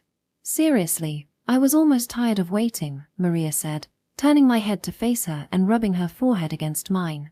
"I'm just a late bloomer. It's not like the spirits of blessing that come earlier are better, right?" "True, but you're the last from Harmony School. Whatever the reason, your spirit of blessing was too lackadaisical," Satoru said, completely oblivious of his own shortcomings. "I see you haven't changed at all." As I said this, a question popped up in my mind. "Wait, last? That's not right." There were still some people left after me. Everyone fell silent and their expressions went as blank as a Shinchi's purity mask. "We don't study just theory here, we learn practical skills too. Did you know, I'm the top of the class at surface water manipulation. You suck at force exchange though." The teacher said that what's important at this point is just the mental image. Everyone started talking at once. It all sounded like gibberish to me. They were discussing the classes, as if showing off the knowledge they had learned before me. I didn't like this feeling, but I fell into the habit that had been ingrained in us, namely, to pretend that certain forbidden topics never existed in the first place. Since I couldn't really follow the conversation, I listened intently and formed a rather strange first impression of the class. Unmistakably, I had felt the same thing at some time, somewhere. When the bell rang and everyone was heading back to their seats, I suddenly remembered. Lotus Farms. Only Satoru's sharp ears heard my murmur. "What was that?" After a moment of hesitation, I answered. "This class reminds me of that farm. Remember? The one we went to in Harmony School." Hearing the word Harmony School, Satoru's expression became shrewd. "Sage Academy is like the farm. What are you talking about?" "Just the overall feeling is the same." There was an unpleasant feeling I couldn't quite pin down.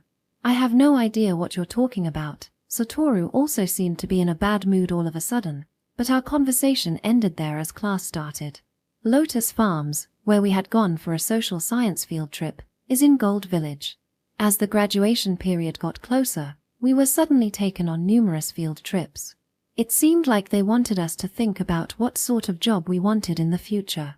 The sight of the production sites amazed us and made us want to hurry and grow up. The products made at pottery and glass workshops that were part of the craft guild were extraordinary. When we saw them using their cantis to create incredibly strong ceramic pieces and glass as clear as air, we all declared that we wanted to apprentice there after graduating from Sage Academy. But the thing that left the deepest impact on us was on our last field trip to Lotus Farms. Lotus Farms is a series of experimental farms spread out over the villages and the biggest collective farm in the town. The first one we went to was a saltwater rice paddy in white sand. The rice we eat comes from the paddies in gold, but here were fields of rice immersed in salt water. Using something called reverse osmosis, they're able to filter out the salt in the water. We sampled the rice, and to our surprise, found it completely edible, with only a hint of saltiness. The next time, we went to a sericulture facility, where a lot of the silkworms spun rainbow cocoons.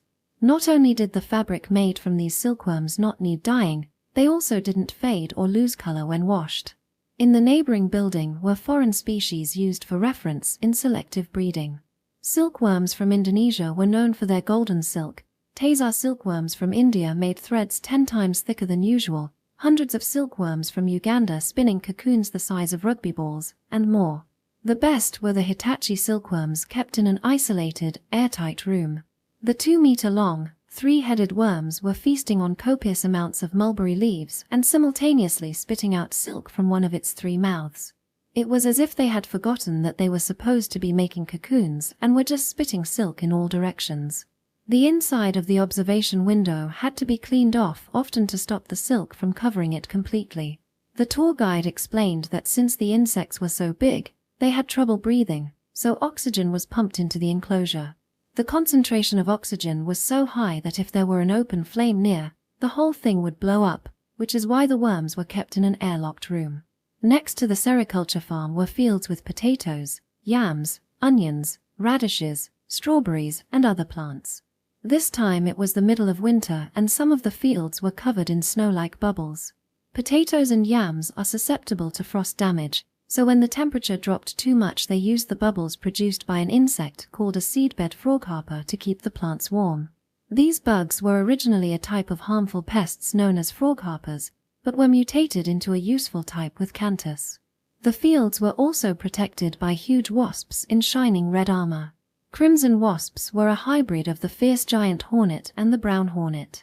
They preyed exclusively on harmful insects while leaving humans and livestock alone. Opposite the fields, on the farthest side of the farm was the barn. I think there was a reason we never visited the barn until the very end. Unlike plants and insects, animals altered by cantis specifically for the purpose of producing large amounts of meat, milk, and wool were probably unpleasant to look at. So it was a relief when we visited the cattle barn and saw only normal-looking cows lined up before us.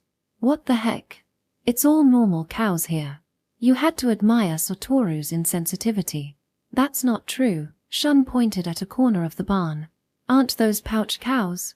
We all turned to look. It really has a pouch, Maria exclaimed. Between the hind legs of a brown cow was a small white balloon. Oh, all the cows over there are pouch cows, said the guide, a well-built man whose name I've forgotten. He seemed slightly uncomfortable, like we had touched upon a subject he would rather not discuss. How come you don't take the pouches off? Satoru asked, oblivious of the guide's discomfort. Well, since the olden times, all dairy farmers have said that cows with pouches have a better immune system and are resistant to diseases. We're trying to determine if that's true or not. Since we had not seen any altered animals in our field trips until now, I thought it was reasonable that we were intrigued by the pouch cows. In order to explain better, I have a book called The Natural History of the New Japan Islands for reference. It's stamped classified. This is the third class of books, treated with discretion because they have the potential to be harmful to the mind of the reader. Here is an excerpt. Pouch cows, formerly called cow sack, received its name from the aforementioned pouch it has. It's an interesting coincidence that its name is similar to the rhizocephalan. In Japanese, the name for rhizocephala also has the word sac in it. On the subject of rhizocephala, it is a crustacean related to the acorn barnacle. Resembling the sac from which it got its name, at first glance it does not seem remotely related to well-known crustaceans like shrimp or crabs. This change came about as an adaptation in order to parasitize other crustaceans, like the Japanese mitten crab. As a cyprid, the female rhizocephala attaches to the body of the crab and enters the infective state. It then injects a clump of somatic cells into the crab. These cells attach themselves inside the body, then pierce through the abdomen and develop its sac. The sac is an ovary, and does not have limbs or digestive organs. The cells inside the body grow root-like structures that absorb nutrients from the crab. The infected crab becomes infertile, a phenomenon called parasitic castration. Omitted. On the other hand, cow sacs were known to be tumors in the cow's testicle or uterus. Since they didn't affect the cow's health, they were believed to be benign and overlooked. But in recent years, it was discovered to be an independent organism, like rhizocephala. Moreover, it had evolved to the point where it was now part of the animal, creating a new species of cow. The origins of the pouch cow is uncertain, but the theory that it evolved by chance is largely accepted. This is likened to one embryo of a twin absorbing the other, who becomes a tumor. Pouch cow larvae are found in large quantities in the testicles of normal bulls. During mating season, the larvae are ejaculated along with normal sperm. They are around 4 centimeters in length, with no eyes or ears, 2 long forelimbs, a body similar to a hornworm's, and a needle-like ovipositor. The larvae propel themselves with their forelimbs to climb around the host cow until they find an area where the skin is thin, then inject a clump of somatic cells. As the cells grow, a new pouch develops, and the host cow becomes a pouch cow. Accomplishing this, the larvae dry up and die about 2 hours later. At first glance, the larvae bear no similarities to normal cows, but can still be categorized as beings of the Artiodactyla order, Bovidae class. The claws of the forelimbs are split like cow hooves. This is the only remaining characteristic that show the two animals share an ancestor. There is debate about whether a pouch cow is really inseminating the host cow, or merely robbing it of the nutrients it would usually give to an egg. There's a folk tale, or perhaps it's an urban legend, surrounding the pouch cow. Once, the larva was caught climbing on a cow. While it was being removed, it let out a noise that sounded just like a cow's. The other cows heard it and became disturbed, all crying out at the same time. This author has had numerous chances to observe pouch cow larvae, but regrettably, no cries have been heard.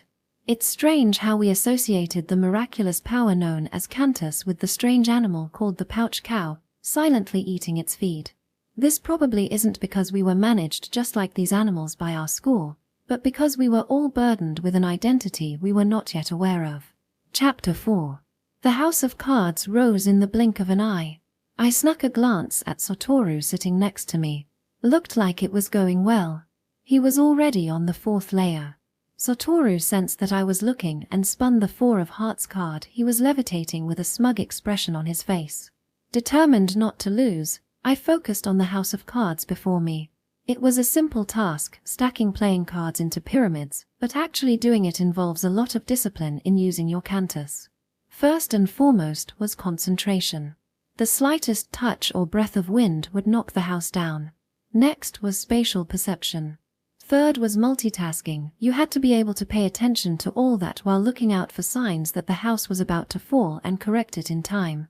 Incidentally, there's a story saying that when Shisei Kaburagi tried this assignment, he was able to complete it instantly by imagining a pyramid made of 84 cards. But no one else has ever been witnessed doing such a thing, so it's probably just an exaggerated tale. In Harmony School, we were instructed to build card houses on many occasions. I never thought that it would have been in preparation for Sage Academy. Saki, hurry it up, Satoru said, unnecessarily. This isn't a fair game. But don't worry, I won't lose to you. Stupid. Competing amongst ourselves isn't going to do anything. Look at Team 5, they work really well together. I looked over and saw that all the members of Team 5 were moving at the same pace, moving steadily toward the tip of the pyramid. And like always, our ace is in top form. As Satoru said, Shun was undeniably the best in our class. He had already built it up 7 levels and was working on the 8th. No one else in the class could control cards the way he did, like the gentle flapping of butterfly wings. It was fascinating to watch. But there's also someone holding us back, Satoru sighed, looking over the group. Next to Satoru, Maria was working at almost the same speed as Shun, but her technique was sloppy and she had knocked over some of her cards twice already. But since she managed to fix it quickly each time, her pace was the same as ours on the whole. Next to Maria, Mamoru was almost the exact opposite. He worked almost unbearably carefully, but the result that his house was extremely stable. However, his slow pace meant that he was just barely above average in the class. The problem was Leiko, sitting the farthest end. She hadn't even completed 1 layer yet. It was depressing watching her work. Her cards were shaking the same way a child's hand would shake if they were bad at building card pyramids. Leiko was from Gold Village, so I'd never seen her in school before. I have no doubts that she was also bad at making card houses back in Morality School. Even so, her clumsiness was astounding. When it looked like she finally got the cards to stand up, it would collapse and she would have to start all over again.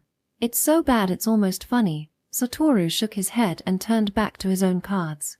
As long as she's here, we'll never win. So what? Leiko's a good person, she just hasn't had a breakthrough yet. Even as I said that, I knew it was a lie.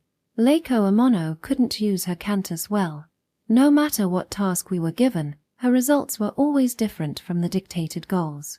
Earlier, we were playing a game similar to telephone in order to hone our image replication skills. Each group sits in a line and the first person is given an oil painting to look at. They then reproduce the picture as a sand drawing using their cantis and show it to the next person in line. That person only has a few seconds to look at the drawing before they have to reproduce it as accurately as possible.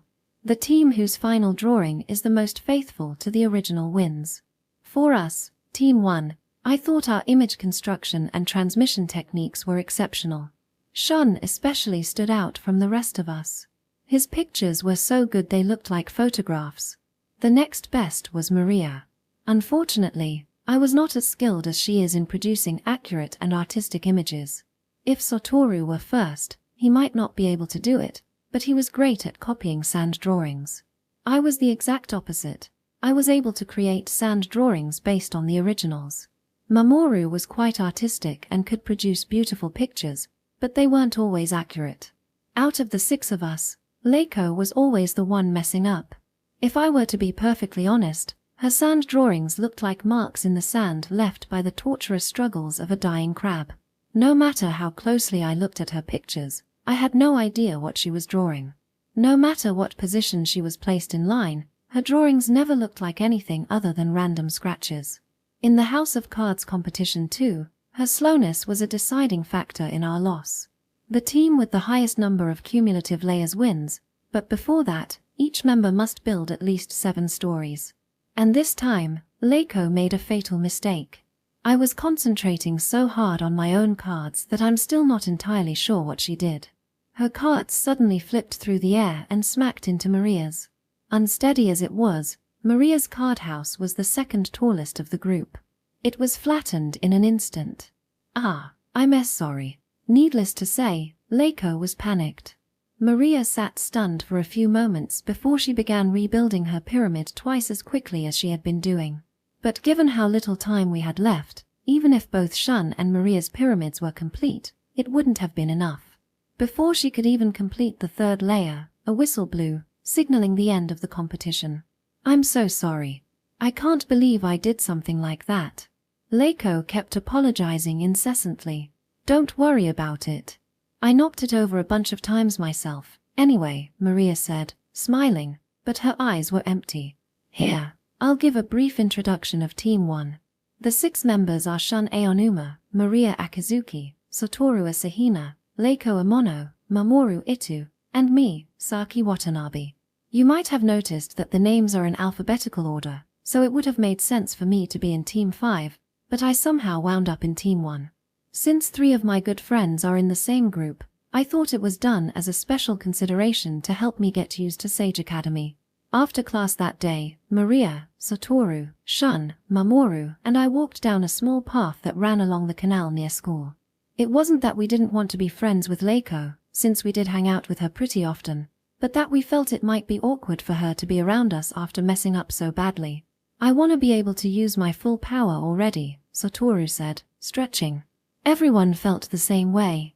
Since we were still students, we couldn't use our canti in public. Unlike the classes in Harmony schools, the lectures at Sage Academy were long and tedious, but we had to go through them before our canti would be unsealed for the practical course at the end of the day.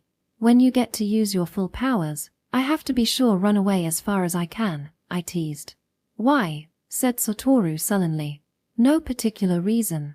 I already have perfect control. But you're clumsy as a drunk. I think you're both really good, said Shun, trying to placate both of us. Hearing this from you, I can't really be happy. Satoru kicked a pebble into the canal. Why?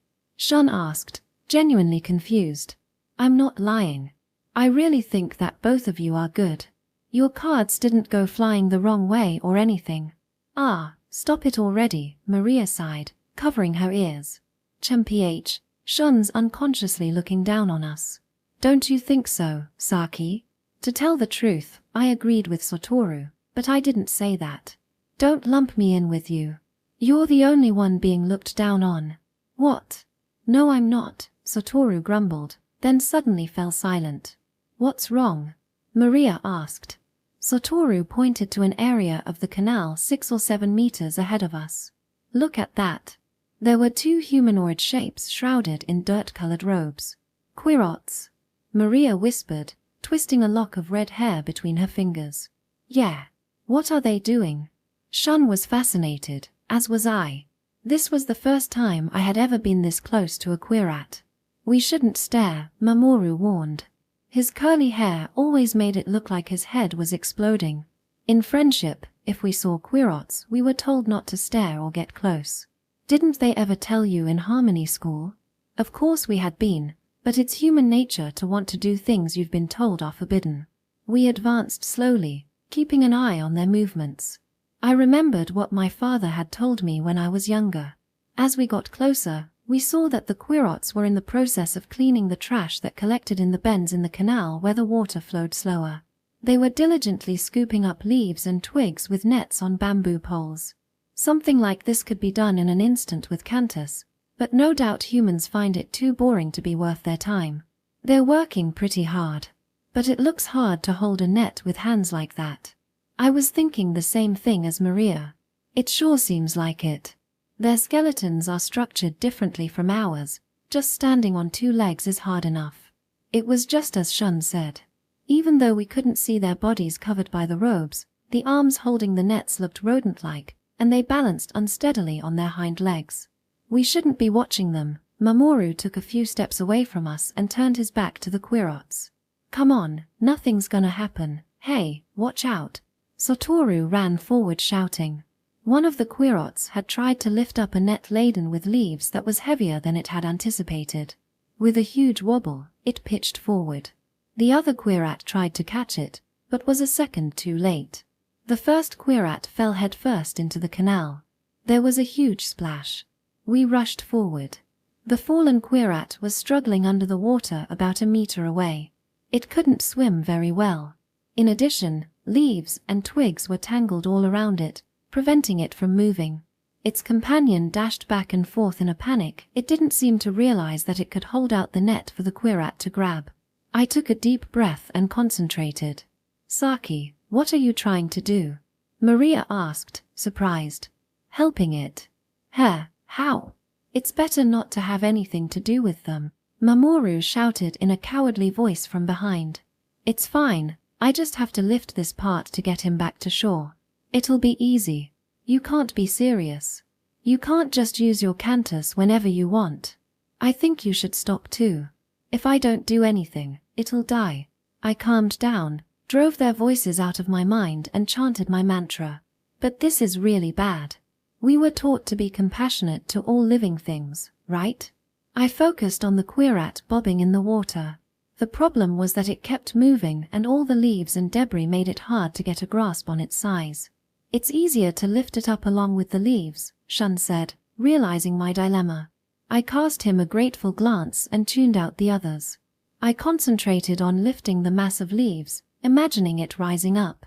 Finally, it broke the surface tension and hovered above the water. Water trapped in the pile cascaded into the canal. Bits of leaves that had escaped my notice fluttered down. The quat should be somewhere in there, though I couldn't see it. I slowly guided it toward the shore. Everyone stepped back to make room. I gently dropped it on the path. The quat was alive. Thrashing and kicking, it managed to turn over and cough up a flood of water and bubbles. Up close, it was pretty big. It was probably a meter tall, fully upright. Wow, it looked like you just scooped it up with a big net. That's a perfect levitation. Yeah, thanks to your advice. As I was basking in Shun's praise, Satoru cut in. What do we do now? If the school finds out? As long as they don't find out, it's fine.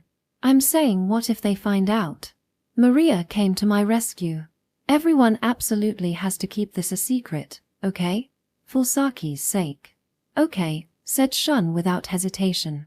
You too, Satoru, got it? You don't have to tell me. But what if it gets out somehow? It doesn't seem like anyone saw us. As long as no one says anything, it'll be fine, Maria replied. Mamoru? What? What do you mean, what? Nothing happened today. I didn't see anything. I had nothing to do with the quats or anything. Good boy. But what do we do about this? Satoru wrinkled his nose at the quat. It's not going to talk to anyone. Can quats talk? Shun looked curious.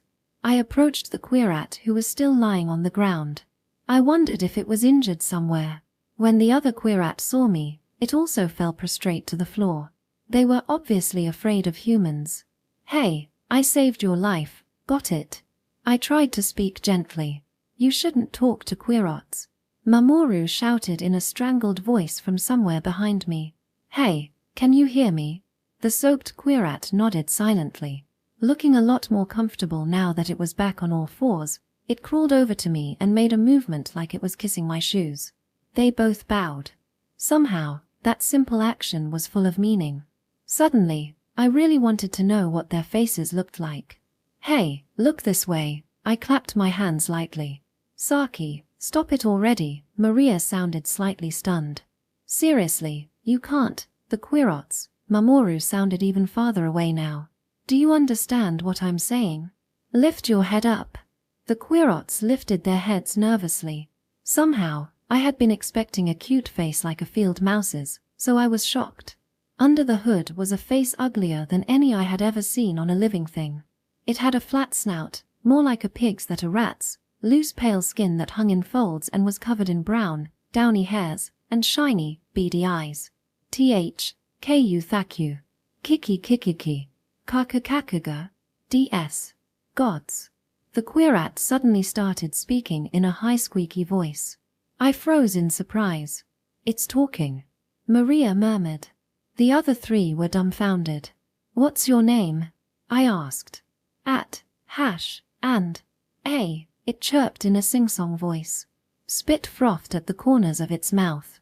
I knew it was saying its name, but there's no way to write it out in Japanese, not that I even remember what it was. "Well, it looks like we won't have to worry about them ratting us out," Satoru said, sounding relieved. "It's not like anyone will understand what they say." Our anxiety gone, we started laughing.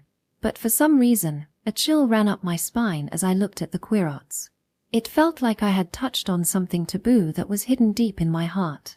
Although we can't use their names, there should be some other way to tell them apart, Shun mused. "You can tell by their tattoos." Surprisingly, it was Mamoru who had spoken. "Tattoo? Where?" "Somewhere on their forehead. It should have their colony and identification number," Mamoru said, his back still turned. I put my hand tentatively on the querat's head and lifted its hood. It stayed docile like a trained dog. There it is. Down the length of its forehead, the words Goat 619 were tattooed in blue ink. "What do these words mean?" "It has to be the colony's emblem," Shun said. Querots have 3 characteristics that are unlike most other animals. The first is their appearance, which is the basis for their name. Querots resemble hairless rats and are around 60 centimeters to a meter in length. Standing upright, they're between 1.2 and 1.4 meters. In some cases they can be as tall as an average human. Second, even though they are very clearly mammals, they are eusocial, like ants or bees, and live in colonies with a queen. This is a trait that comes from their ancestor, the East African naked mole rat.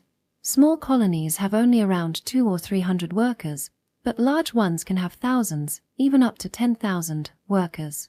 Third, querots are far more intelligent than dolphins or chimpanzees. Some would even say they are as intelligent as humans.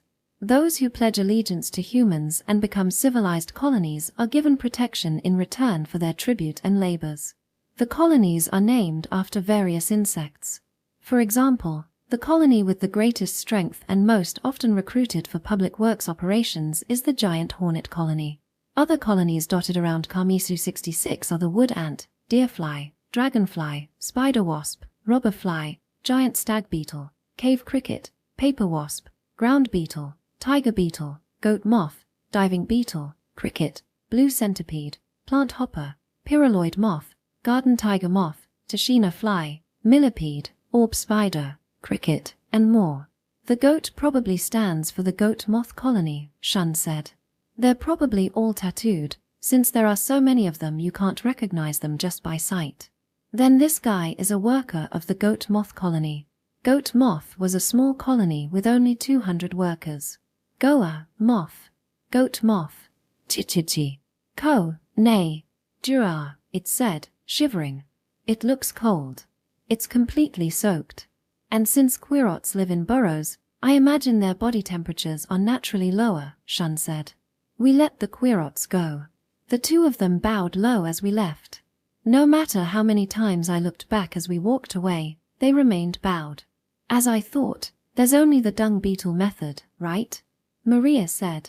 This was about a month after the querat incident. That's way too obvious, Satoru objected. Every group is going to have thought of that. Plus, it's impossible to control the ball like that. We were having a discussion around a lump of clay sitting on the desk. What if we made a big ring and put the ball inside? That way, the ball will move with the ring wherever we want it to go, I said, swinging my legs from my perch on the desk. The idea had come to me out of the blue and I thought it wasn't half bad. But it might lose power halfway through. And what if the ball rolls over the ring? Satoru objected again. I was about to snap at him when Shun pointed out something rather more important. It'll be hard to make sure the ring stays on the ground the whole time. If even one part of it floats up, we'll get a penalty. Right, I admitted. We're not getting anywhere just thinking about it. Why don't we just try it out? That way we'll get a feeling of how much clay we'll need to use to make the pusher.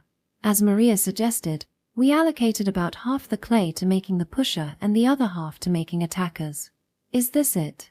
Satoru sounded disappointed. I wonder how much the ball weighs, Maria mused. Shun folded his arms and thought. It's made of marble, so I'm guessing over 10 kilos. That's about how much clay we have total. So in other words, the pusher is about half that weight at most, Satoru sighed. But as the clay dries out while it's baked, it'll also get lighter, right? Oh yeah. So then at the very end, the pusher will only be about the third of the ball's weight. Everyone else still looked confused, but I couldn't help smiling when Shun agreed with me. So we'll have to push it from behind after all, Mamoru said. Now we're back to the same idea. The ball tournament was 5 days from now. That means that in those 5 days, we had come up with a basic strategy, make a working pusher, attackers, and defenders out of clay, and learn to control them perfectly. Here I'll explain the rules of the tournament. There are 2 teams, the offense and the defense. The offense rolls a large marble ball across the field into the goal while the defense tries to block. The total time allowed for one round is 10 minutes, and the team that takes the least time to score a goal is the winner. In the case where neither side scores, both teams play defense as well as offense in a tiebreaker match where the first team to score wins. Throughout the match, you can only use your cantis, but there is one serious restriction. You are not allowed to alter the ball or the field with your cantis. That means we have to be good at controlling our pieces, the pusher and attackers when we were the offense, and the defenders when we were on defense. In addition, our pieces are not allowed to lose contact with the ground. If we were allowed to use floating pieces, we would be able to use the ball to absorb any impacts the pusher might sustain. The field constructed in the inner courtyard of the school is 2 meters wide and 10 meters long, and paved with sandy dirt and patches of grass so that it required considerable concentration just to push the ball in the straight line. The defense could put the goal wherever they wanted, but could not do anything else, like making potholes or mountains to protect it. The pieces only have to be within the weight limits. We are free to decide what shape or how many pieces we wanted to use, but the more pieces we use, the harder it is to control them all. One more important restriction is that we are not allowed to attack the opponent's pusher. Otherwise, everyone would just target the pusher and it would be destroyed before the other team had a chance to do anything. However, only one pusher is immune to attack, so while we are allowed to use more than one, it is disadvantageous to do so. Most teams only used one pusher. So, is this good for the pusher? Shun asked, his forehead glistening with sweat. While we were all fooling around with the clay, only Shun had the capabilities to freely shape it to his will. It was impossible for the rest of us. The overall shape was a short cone with a shallow rounded bottom like a boat's to help it glide on the field. In order to control the ball, there were 2 arms coming out of it at a 120-degree angle from the front. It looked like a person with his arms outstretched. That's pretty good. It's simple, but still looks cool, Maria commented. So now all we need are attackers. Since Shun is focusing on working the pusher, we should split up the rest of the work among the rest of us, Satoru said, taking the opportunity to hand out tasks to us. How is Team 1 doing? Mr. Indu poked his head in, smiling at us.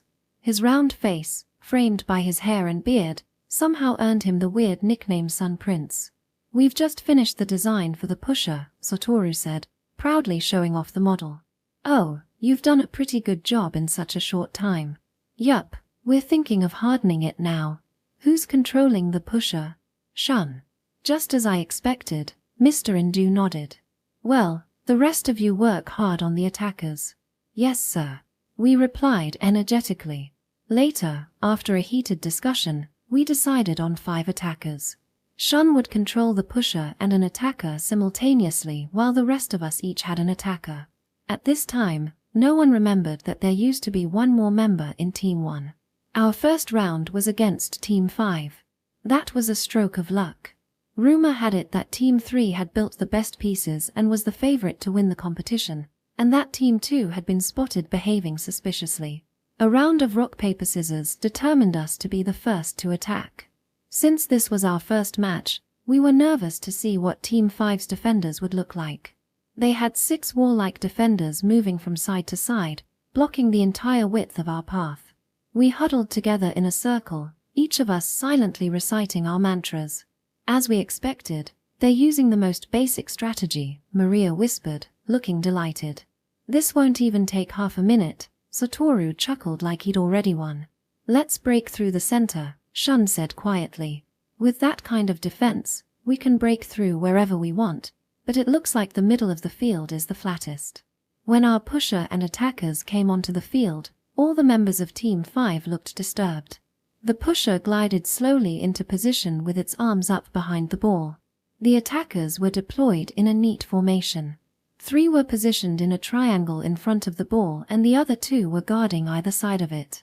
The vanguard attackers were shaped like triangular pyramids, with the tip pointed forward. They looked like paper airplanes because the long edge of the pyramid was touching the ground, and the flat side was facing up. The 2 guards were bottom-heavy, shaped like squashed cylinders, with numerous protrusions on the surface. Actually, the protrusions had no real purpose, but had the effect of making the guard look more sturdy. Play fair, work together as a team and do your best. Got it, the Sun Prince announced, and blew the whistle to start the match. The vanguard advanced slowly. The pusher was still building up power, so the heavy ball stayed where it was. While it was stationary, the ball was vulnerable, but trying to rush it too much risked damaging the pusher. Then again, since Shun was controlling it, such a blunder was unimaginable. The defenders couldn't gather up the courage to advance and continued wavering uselessly from side to side. The ball finally started rolling slowly forward. It gradually gathered speed and hurtled down the field with the 3 attackers leading the charge. Team 5 finally realized our plans and hurried to gather their defenders in the middle, but it was too late. We were going to crush them in a single blow. The attackers plowed through the defenders' heavy walls like they were made of paper. A second later, the marble ball rumbled past. All that happened in the blink of an eye. The second we broke through their defense, Team 5 was defeated. The marble ball made straight for the goal and fell into the hole with a resounding thud. The time was 26 seconds, faster than Satoru had predicted.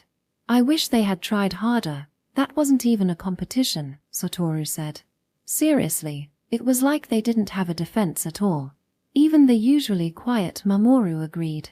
But if we became complacent, things might turn out bad. The other side still gets to attack. I tried to get them to focus. We haven't won yet. We've basically already won though, right? No matter how I think of it, there's no way they can score a goal in under 26 seconds, Satoru said, still smirking. But we never know what might happen. Don't get caught off guard, Shun said as we moved our defenders onto the field. When we saw the pieces Team 5 was using, we were all dumbstruck. Since their defenders were so plain, we had been expecting the same of their attackers. Unfortunately, we had grossly underestimated them. They had used a cleverly deceptive all-or-nothing strategy. What is that? Maria said in a low voice. All 6 of them looked the same. The pieces were rectangular, with a protruding arm like a bell hammer. They made all of them pushers, Satoru whispered. The Sun Prince took one of the pushers and drew a red circle on it, indicating that it was the one we were not allowed to attack. But we're allowed to attack all the others, right? So that one still doesn't have any defenders to protect it. I said. It's okay if 1 or 2 pushes are damaged. If all 6 pieces push, any of our defenders would be crushed by the speed of the ball, Satoru answered. So that's how it was. The whistle sounded and the ball started rolling, quickly gathering speed. 4 of our defenders are shaped like doorstops, the idea being that we could wedge them under the ball to slow its movement and throw it off track. But 2 of them were sent flying by the speed of the ball before they could do anything. The 2 that were left went after the pushers on the edge. One managed to flip a pusher over, but with 5 remaining, the ball showed no signs of slowing down. This is bad. At this rate, Satoru shouted. The ball was moving a lot faster than ours had been, so if it scored a goal, we would lose. Our trump card was our 5th defender, sitting in the middle of the field. It took aim down the path the ball was traveling. "Shun, I'm leaving it to you," Satoru shouted. The defender was shaped like a thick disc, with a knob at the bottom where it touched the ground. When the ball rolled onto the defender, it would spin 180 degrees, sending the ball back where it had come from. It was Shun's brilliant idea.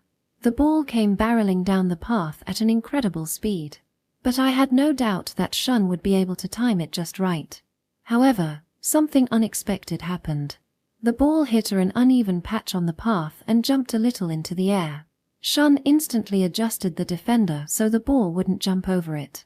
The ball landed on the defender with an unpleasant cracking sound. Although Shun spun the defender, the ball bounced back up again and continued on, its path unchanged. "It's too late now," Satoru said dejectedly. At this speed, it wouldn't take 26, but more like 16 seconds to reach the goal. Just as I looked away, Maria shouted, "Ah, what's that?" I looked up and saw an unprecedented scenario unfolding before me. The ball had gathered so much speed that Team 5 had completely lost control of it. One of the pushers was pulled over in front of the ball and crushed. The forces directing the ball became unbalanced and the ball swerved to one side. There was no way to stop the ball anymore. It missed the goal by a large margin and flew off the field. Since Team 5 can no longer continue, Team 1 is the winner. The Sun Prince's voice sounded like a voice from heaven. Yes, we passed the first round. Team 5 really sabotaged themselves. Probably because their tactics were too extreme. As we gathered together to celebrate our victory, I realized Shun was standing outside the circle. "What happened?" I asked. Shun turned toward me, holding the defender and looking dejected. "This is bad. It cracked." Everyone gathered around Shun. Since the clay was baked at high temperatures, it should have the strength to withstand the weight of the marble ball on top of it. All the same, we never expected the ball to jump and fall onto the disc. "Well, we don't know if we still have 1 or 2 matches left, but does this mean we won't be able to use it?" Maria asked. "Yeah, it'll probably break the next time a ball rolls onto it. It'll be impossible to spin it and throw the ball off course. So we have no choice but to go out with only 4 defenders. We tried to come up with countermeasures, but couldn't think of anything good, so we decided to take a break and go find out who our next opponents were. Since there are 5 teams, the numbers are uneven for a tournament. How they do it at Sage Academy is, 2 pairs of teams are picked by lottery to compete, and the 2 winning teams draw straws. The winner proceeds directly to the final round and the loser fights the team that was seeded in the first round. The winner in that round becomes the other finalist. Depending on your luck, you could win the tournament with just 2 bouts, or have to do all 3. In any case, we went to watch the bout between Team 3 and 4. As rumored, Team 3 was strong, and we got to see both their offense and defense. Their pusher was a complex curved shape, like a horseshoe, that could control the ball perfectly. Their attackers were similar to ours, but seemed more refined. What surprised us was how they used their 2 defenders, which were shaped like kokeshi. Between the 2 stretched a rope made of wet clay. When the ball rolled over the rope, it naturally wrapped itself around the ball and stopped it from moving forward. Although Team 4 eventually made it to the goal, they lost a large amount of time. "They're pretty smart to think of that," Satoru said grudgingly.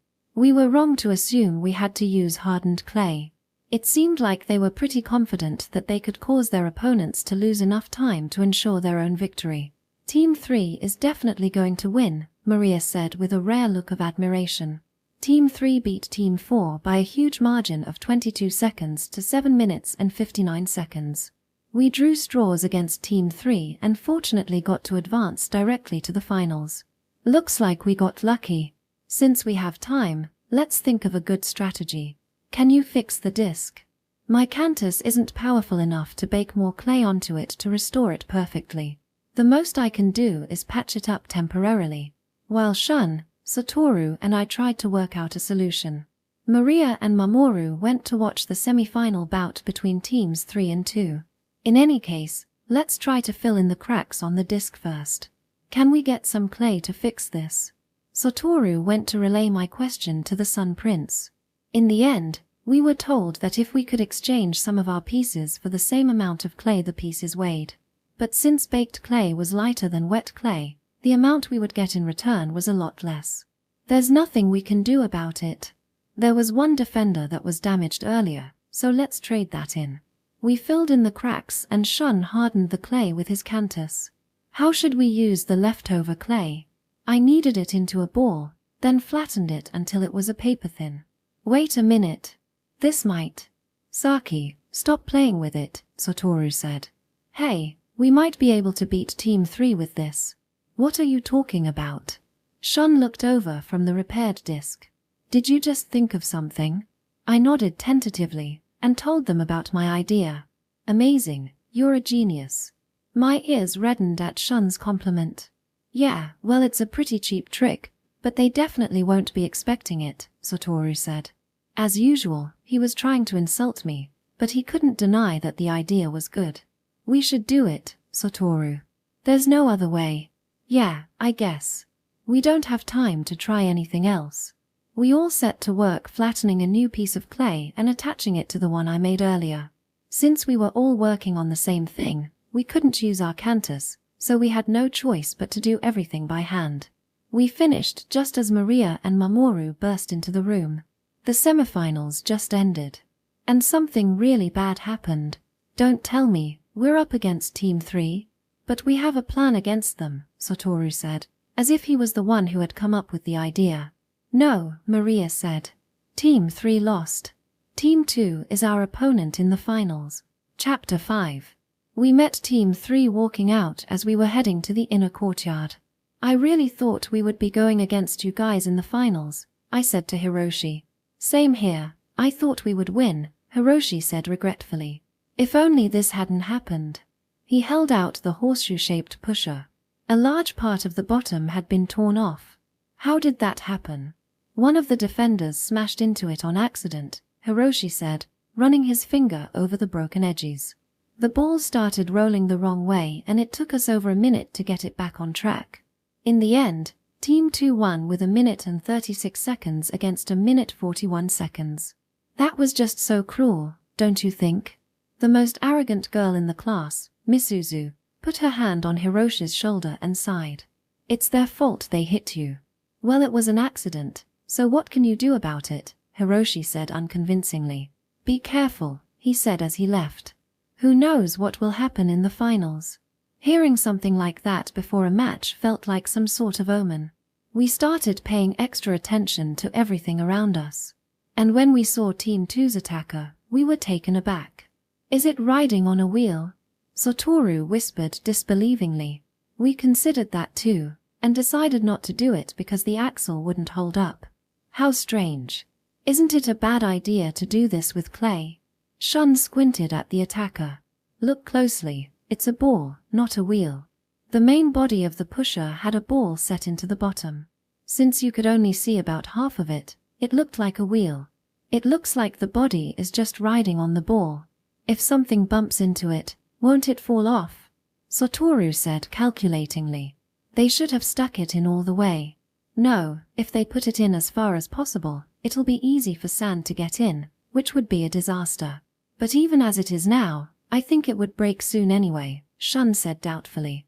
If sand stops the ball wheel from moving, then it's the same as just pushing it normally, right? They probably just want to get a good start to break through our defense, Maria said calmly. Our questions were answered as soon as the match started. 2 of them, I exclaimed in surprise. The 2 aces of Team 2, Ryu and Akira, were both controlling the pusher. Ryu was probably operating the body of the pusher to direct the marble ball, while Akira concentrated on keeping the 2 halves together as well as removing anything that might jam the ball wheel. Having 2 people use their canti in such close proximity is dangerous, so most people would avoid having multiple people control one piece, but in this case the benefits far outweigh the risk. Since the ball wheel didn't create much friction against the ground, they could move it smoothly with their canti. Even when they were moving as fast as Team 5 had been, they had perfect control over the marble ball. Even though we tried as hard as we could to defend, the pusher zigzagged easily through the gaps in our defenders. Satoru's defender pulled a sharp U-turn chasing after the pusher and crashed into Mamoru's slow-moving one, sending it flying off the field. It's damaged, I told Shun, sighing. Looks like it. That pusher is really something. Now we can only count on your idea working. We stopped controlling the defenders and stood by to monitor the bout. Seeing this, the members of Team 2 seemed to think that we had given up and rushed ahead triumphantly. Then they came to an abrupt halt and looked around, bewildered. What's going on? There's no goal, Monobu shouted at us. There is, Shun replied. Where? We don't have to tell you guys anything, Satoru said smugly. Hey, stop the time. Something's wrong, Monobu complained. Don't you dare, Maria warned the timekeeper, a student from Team 4. Don't stop the time until one side has won. I'm serious. How can we continue the match if there's no goal? Like I said, there is one, Shun said calmly to the angry Monobu. Look for it. Though it'll cost you time, Satoru taunted. Even as his teammate, I thought Satoru was being annoying. To the enemy, he must be absolutely infuriating. We're just wasting our time if there's no goal. There is a goal. If there isn't, then we'd be in violation of the rules and lose the match, Shun said quietly. Monobu looked around suspiciously. If we could keep this up for a little longer, they will have wasted almost 2 whole minutes. It's hidden, isn't it? One of the members suddenly realized. Although they scanned the field desperately, the goal was nowhere to be seen. This is cheating, Monobu growled through gritted teeth. There's no rule that says you can't hide the goal. Yes, there is.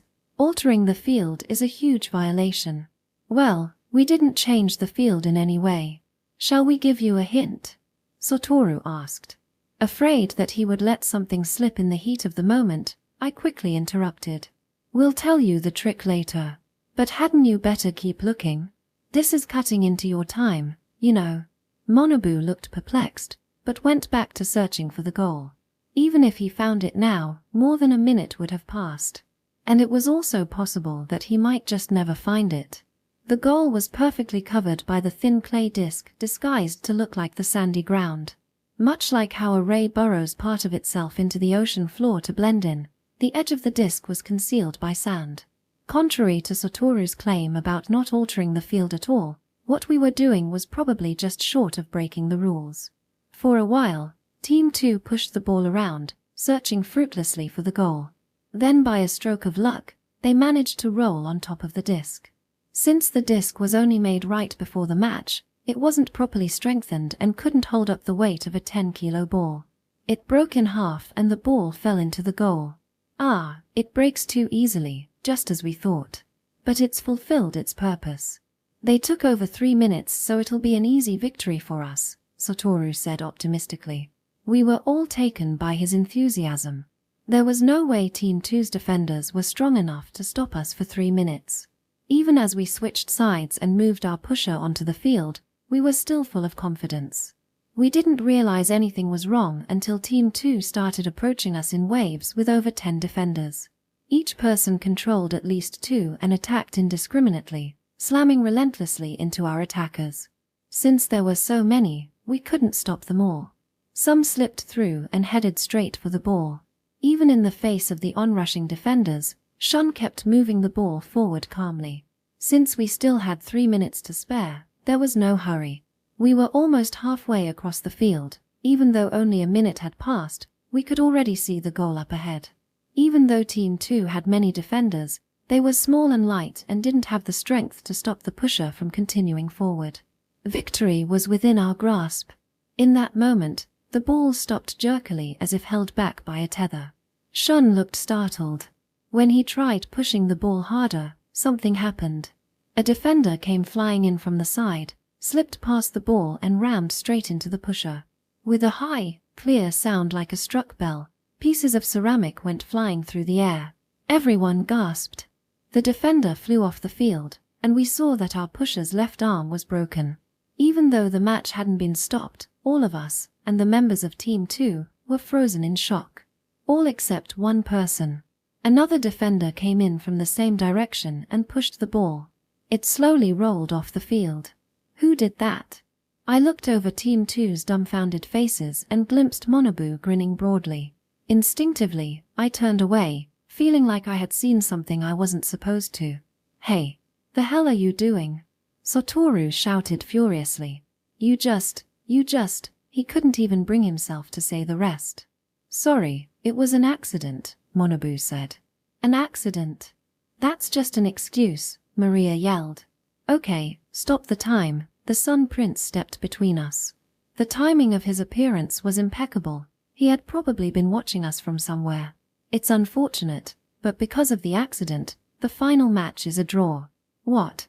But the other side violated the rules, right? Shun said forcefully in a rare show of protest. No, it was just an accident. Both Team 1 and Team 2 can be considered winners, okay? Having heard what the teacher said, no one else dared to complain. The tournament that had gotten the entire class riled up ended on this unexpected note. I can't believe this. He definitely did it on purpose. Maria seethed. Team 3 even warned us before the match. Yeah, no way it was an accident, Mamoru said in agreement. He planned the whole thing, Satoru chimed in. Slipping past the ball, breaking the pusher's arm, it was all part of the plan. Don't you think so, Shun?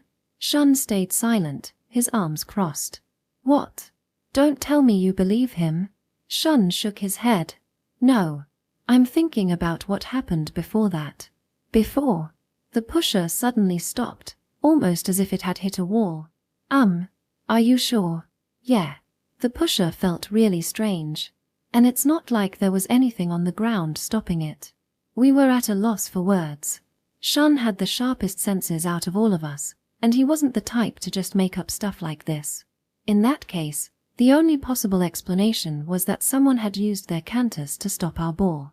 Apart from breaking the tournament rule about using your cantis directly on the ball, the fact that someone had interfered with another person's cantis, I've mentioned this before, was a blatant violation of the code of ethics.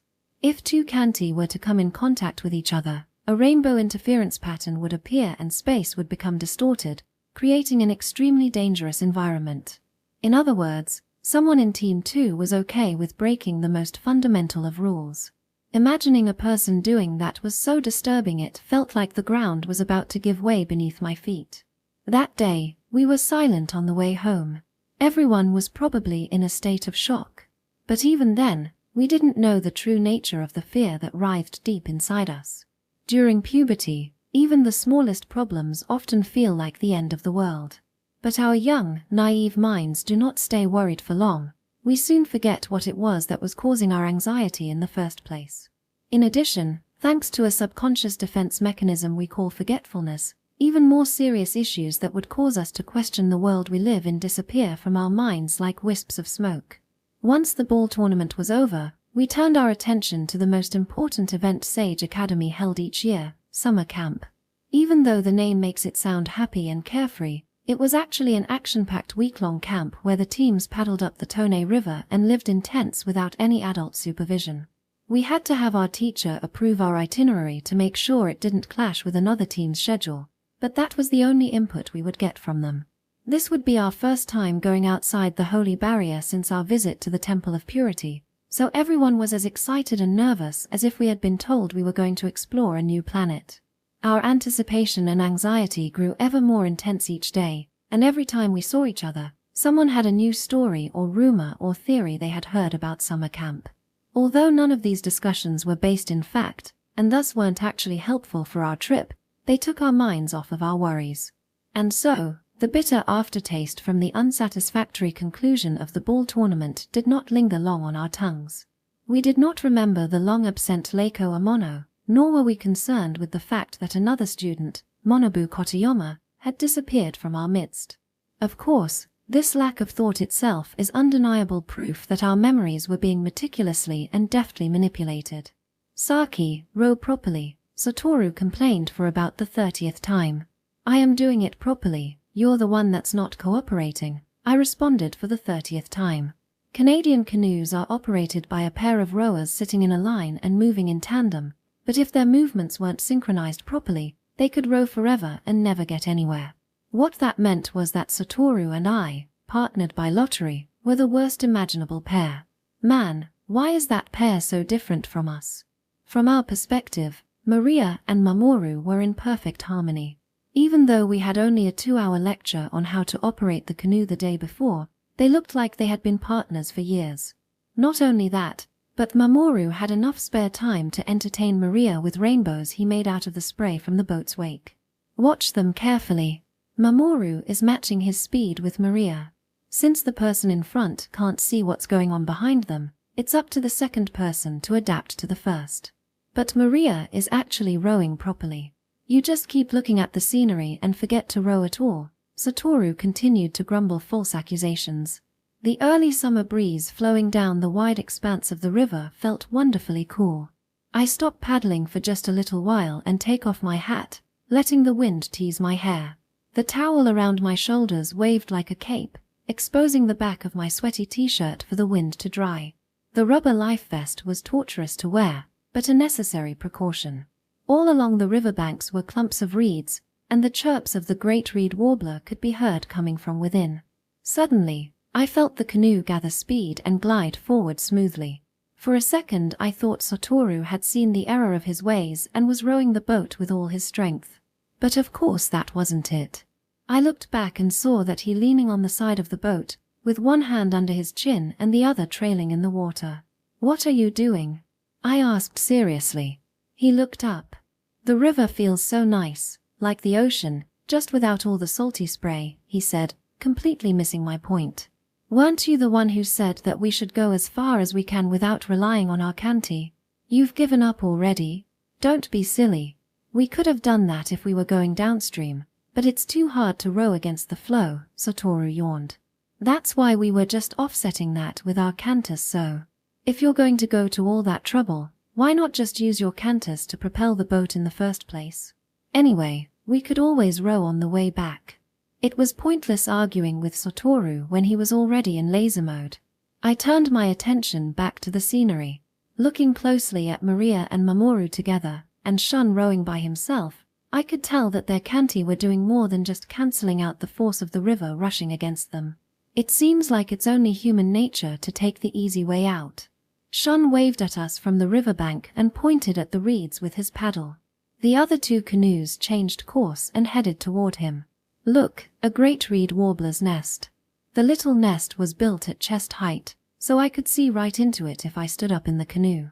The canoe rocked from side to side. Satoru grabbed the sides for balance and peered out at it. "Whoa, it really is." "But is it?"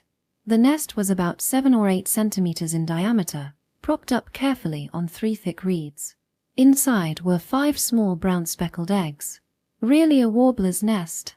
It could be a hate hatcher's, right? To be honest, I couldn't, and still can't, tell the difference between the two.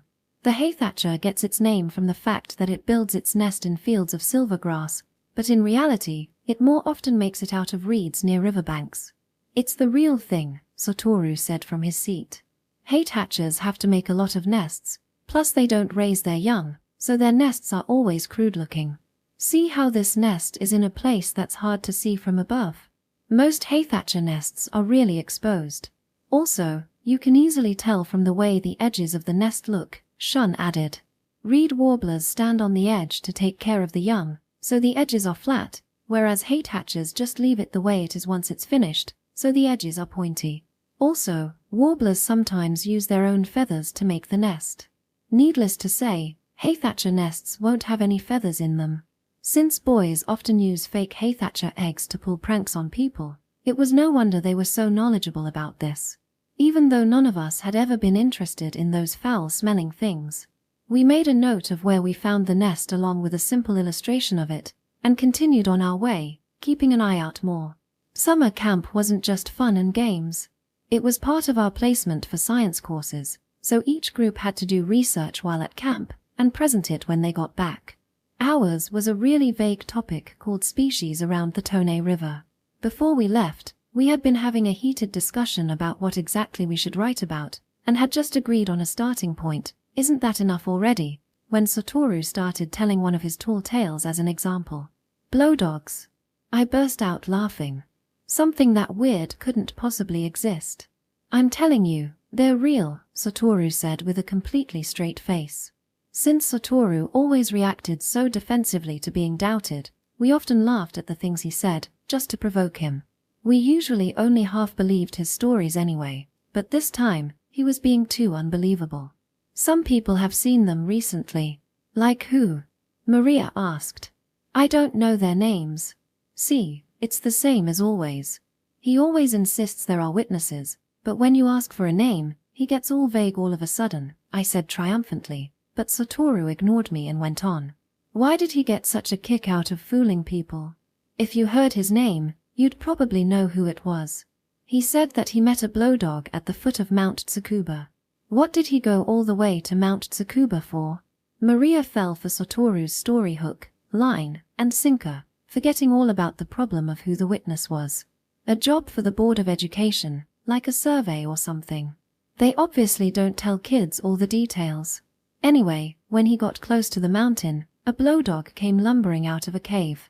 Just as I started looking for holes in Satoru's story, Mamoru spoke up. What did it look like? It was about the size of a dog, completely black, with a fat torso. Its head was barely half the size of a normal dog's and hung so low that it almost touched the ground. Is that really a dog? Who knows, it might not be.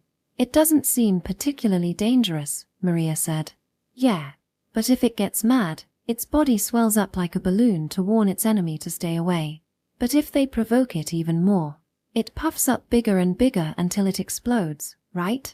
Does that really not sound dumb to you? I cut in, but Satoru switched tactics in an instant. But that's the problem. Doesn't it completely defy common sense? If you wanted to fool a bunch of people, you'd come up with something more believable, right? A bunch of objections came to mind, but I kept quiet. If I said anything, it would mean that I was accepting his ridiculous story. Still, it seems like Satoru felt he had got one over me. I've heard that blow dogs are messengers from God, but to me they're just normal animals. There are a lot of animals that try to make themselves look bigger when provoked. Blow dogs are just an extreme example. When it blows up, the enemy will likely be killed, or at least seriously injured, he said. Shun, who had been listening silently until now, spoke up. Still, it sounds unbelievable. Why? Satoru asked sullenly.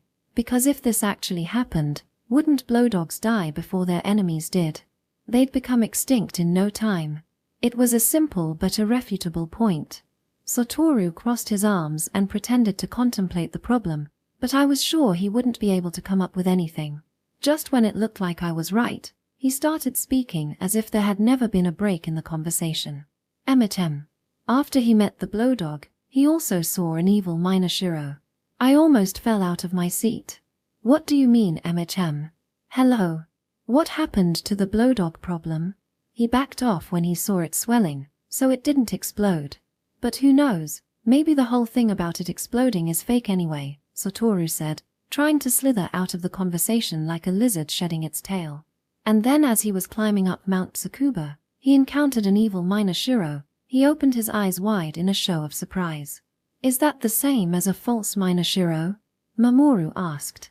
Yeah, at first glance it looks like a minor shiro, but if you look carefully, they're completely different. But why is it evil? Maria asked, frowning. People who meet an evil minor shiro die before long. How absurd. So how did that guy die? He didn't, right? He probably will soon, Satoru said, not batting an eyelid. If we just left it here, It would be like every other time Satoru told one of his pointless stories. But Shun made a surprising proposal. Why don't we do this for our summer camp report? The evil miner Shiro? I was surprised. That, blow dogs, and other creatures. This is a rare opportunity, so I want to find out whether they exist or not. That sounds interesting, Maria and them agreed immediately. Wait, guys, do you even know what you're saying? If you meet an evil miner Shiro, you'll die. As expected, Satoru was trying his hardest to dissuade us from this idea, in fear that his lies would be exposed. No one's going to die, Maria snickered. But how are you going to catch one? I forgot to mention, but cantis doesn't work on them. What do you mean? Who knows what he was saying out of desperation? We all turned to look at him. I'm not too sure. Explain it anyway. In the end, Satoru surrendered to our volley of questions. So our camp research topic was decided. But thinking rationally, there's no way that you'd be able to find so many rare animals. So we decided to keep the originally vague theme, species around the Tone River, so that in the case we couldn't find anything, we could write about normal miner Shiro, hate hatchers, and stuff like that. Let's return to the summer camp. Not 10 minutes after finding the warbler's nest, I let out a little shout. Look, there's a huge nest over there. For some reason, Shun raised his eyebrows doubtfully. It looks like a yellow bitterns. Yeah, one that big probably is, Satoru agreed. It was rare that they had the same opinion, which somehow made this more believable. But it's pretty crudely built. The 3 canoes converged around the nest. It sat a lot lower than the warbler's nest, but was quite exposed in some areas. Any animal with sharp vision would be able to see it from the opposite bank. Shun half rose off his seat and peeked into the nest. There are 5 eggs. My heart sped up momentarily when my bare shoulder brushed Shun's as our boats stopped side by side. I pretended to study the eggs and nest carefully. Yellow bitterns are the smallest in the heron family, but still far bigger than the sparrow-sized warbler. Its nest was almost twice as big around, and the eggs were like bluish miniature chicken eggs. Shun plucked an egg out of the nest and stared at it carefully. His jaw dropped. Whoa, that's surprising. Even though I half expected it. What? Saki, hold it. He picked up the egg between 2 slender fingers and dropped it in the palm of my hand. It felt pleasantly cool, like ceramic. What's wrong with it? You don't get it.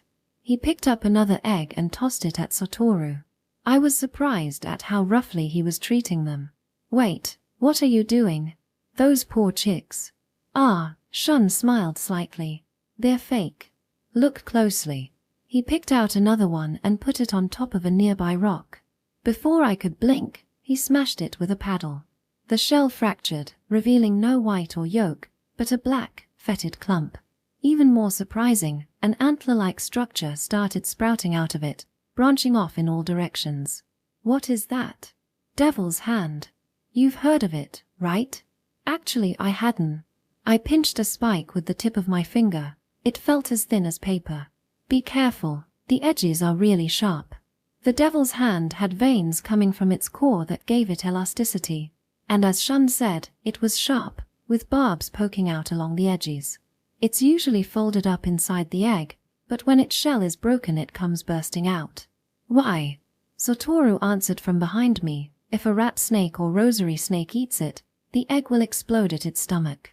And when it tries to cough it back up, the barbs will just dig deeper into the stomach and eventually tear it open. Then the poison inside the black smelly part will leak into the snake's body. How gruesome. Rosary snakes have evolved to eat eggs exclusively, raiding nests and eating all the eggs at once, digesting them later on. Their name comes from the way they look after they have gorged themselves on eggs. If one managed to eat multiple fake eggs, I can only imagine how terrible the aftermath would be. The eggs did not bring life, but certain death. I took out my notebook and made a quick sketch of the fake egg. There are a lot of fake warbler eggs in Pinewind, but this is the first time I've seen a fake bitten egg, Satoru said wonderingly, holding the fake egg up to the sun. To lay an egg of this size, the bird must be pretty big, right? Nope. It's the same size as a hay thatcher, Shun said. How do you know? Satoru looked at him. Shun jerked his chin at something in front of us. What we saw surprised us. There was a tiny face peeking out at us from the thicket of reeds. It looked just like a heron's, with a beakful of dried grass. But its eyes were red and lidless, scales covered its face, and the black lines running from the corner of its eyes made it obvious that it was not a bird. The hay thatcher slowly unwound itself, slithering up a thick stalk. Most hay thatchers are a blackish or greenish brown, but this one was light green, like a young sprout. Although its beak was almost identical to a bird's, you could tell that the rest of it had not changed much from its predecessor, the yellow snake. It was building a new nest, deftly inserting the reeds in its mouth into various places around the nest. The bitten's nest was built twined around the stalks of the reeds, but the hay thatcher's nest was more like a warbler's. It looked similar enough to be deceiving. The fake egg might have been the hay thatcher's, since they have a habit of building multiple nests in the same area. I looked around at Satoru and saw him putting the fake eggs into his backpack.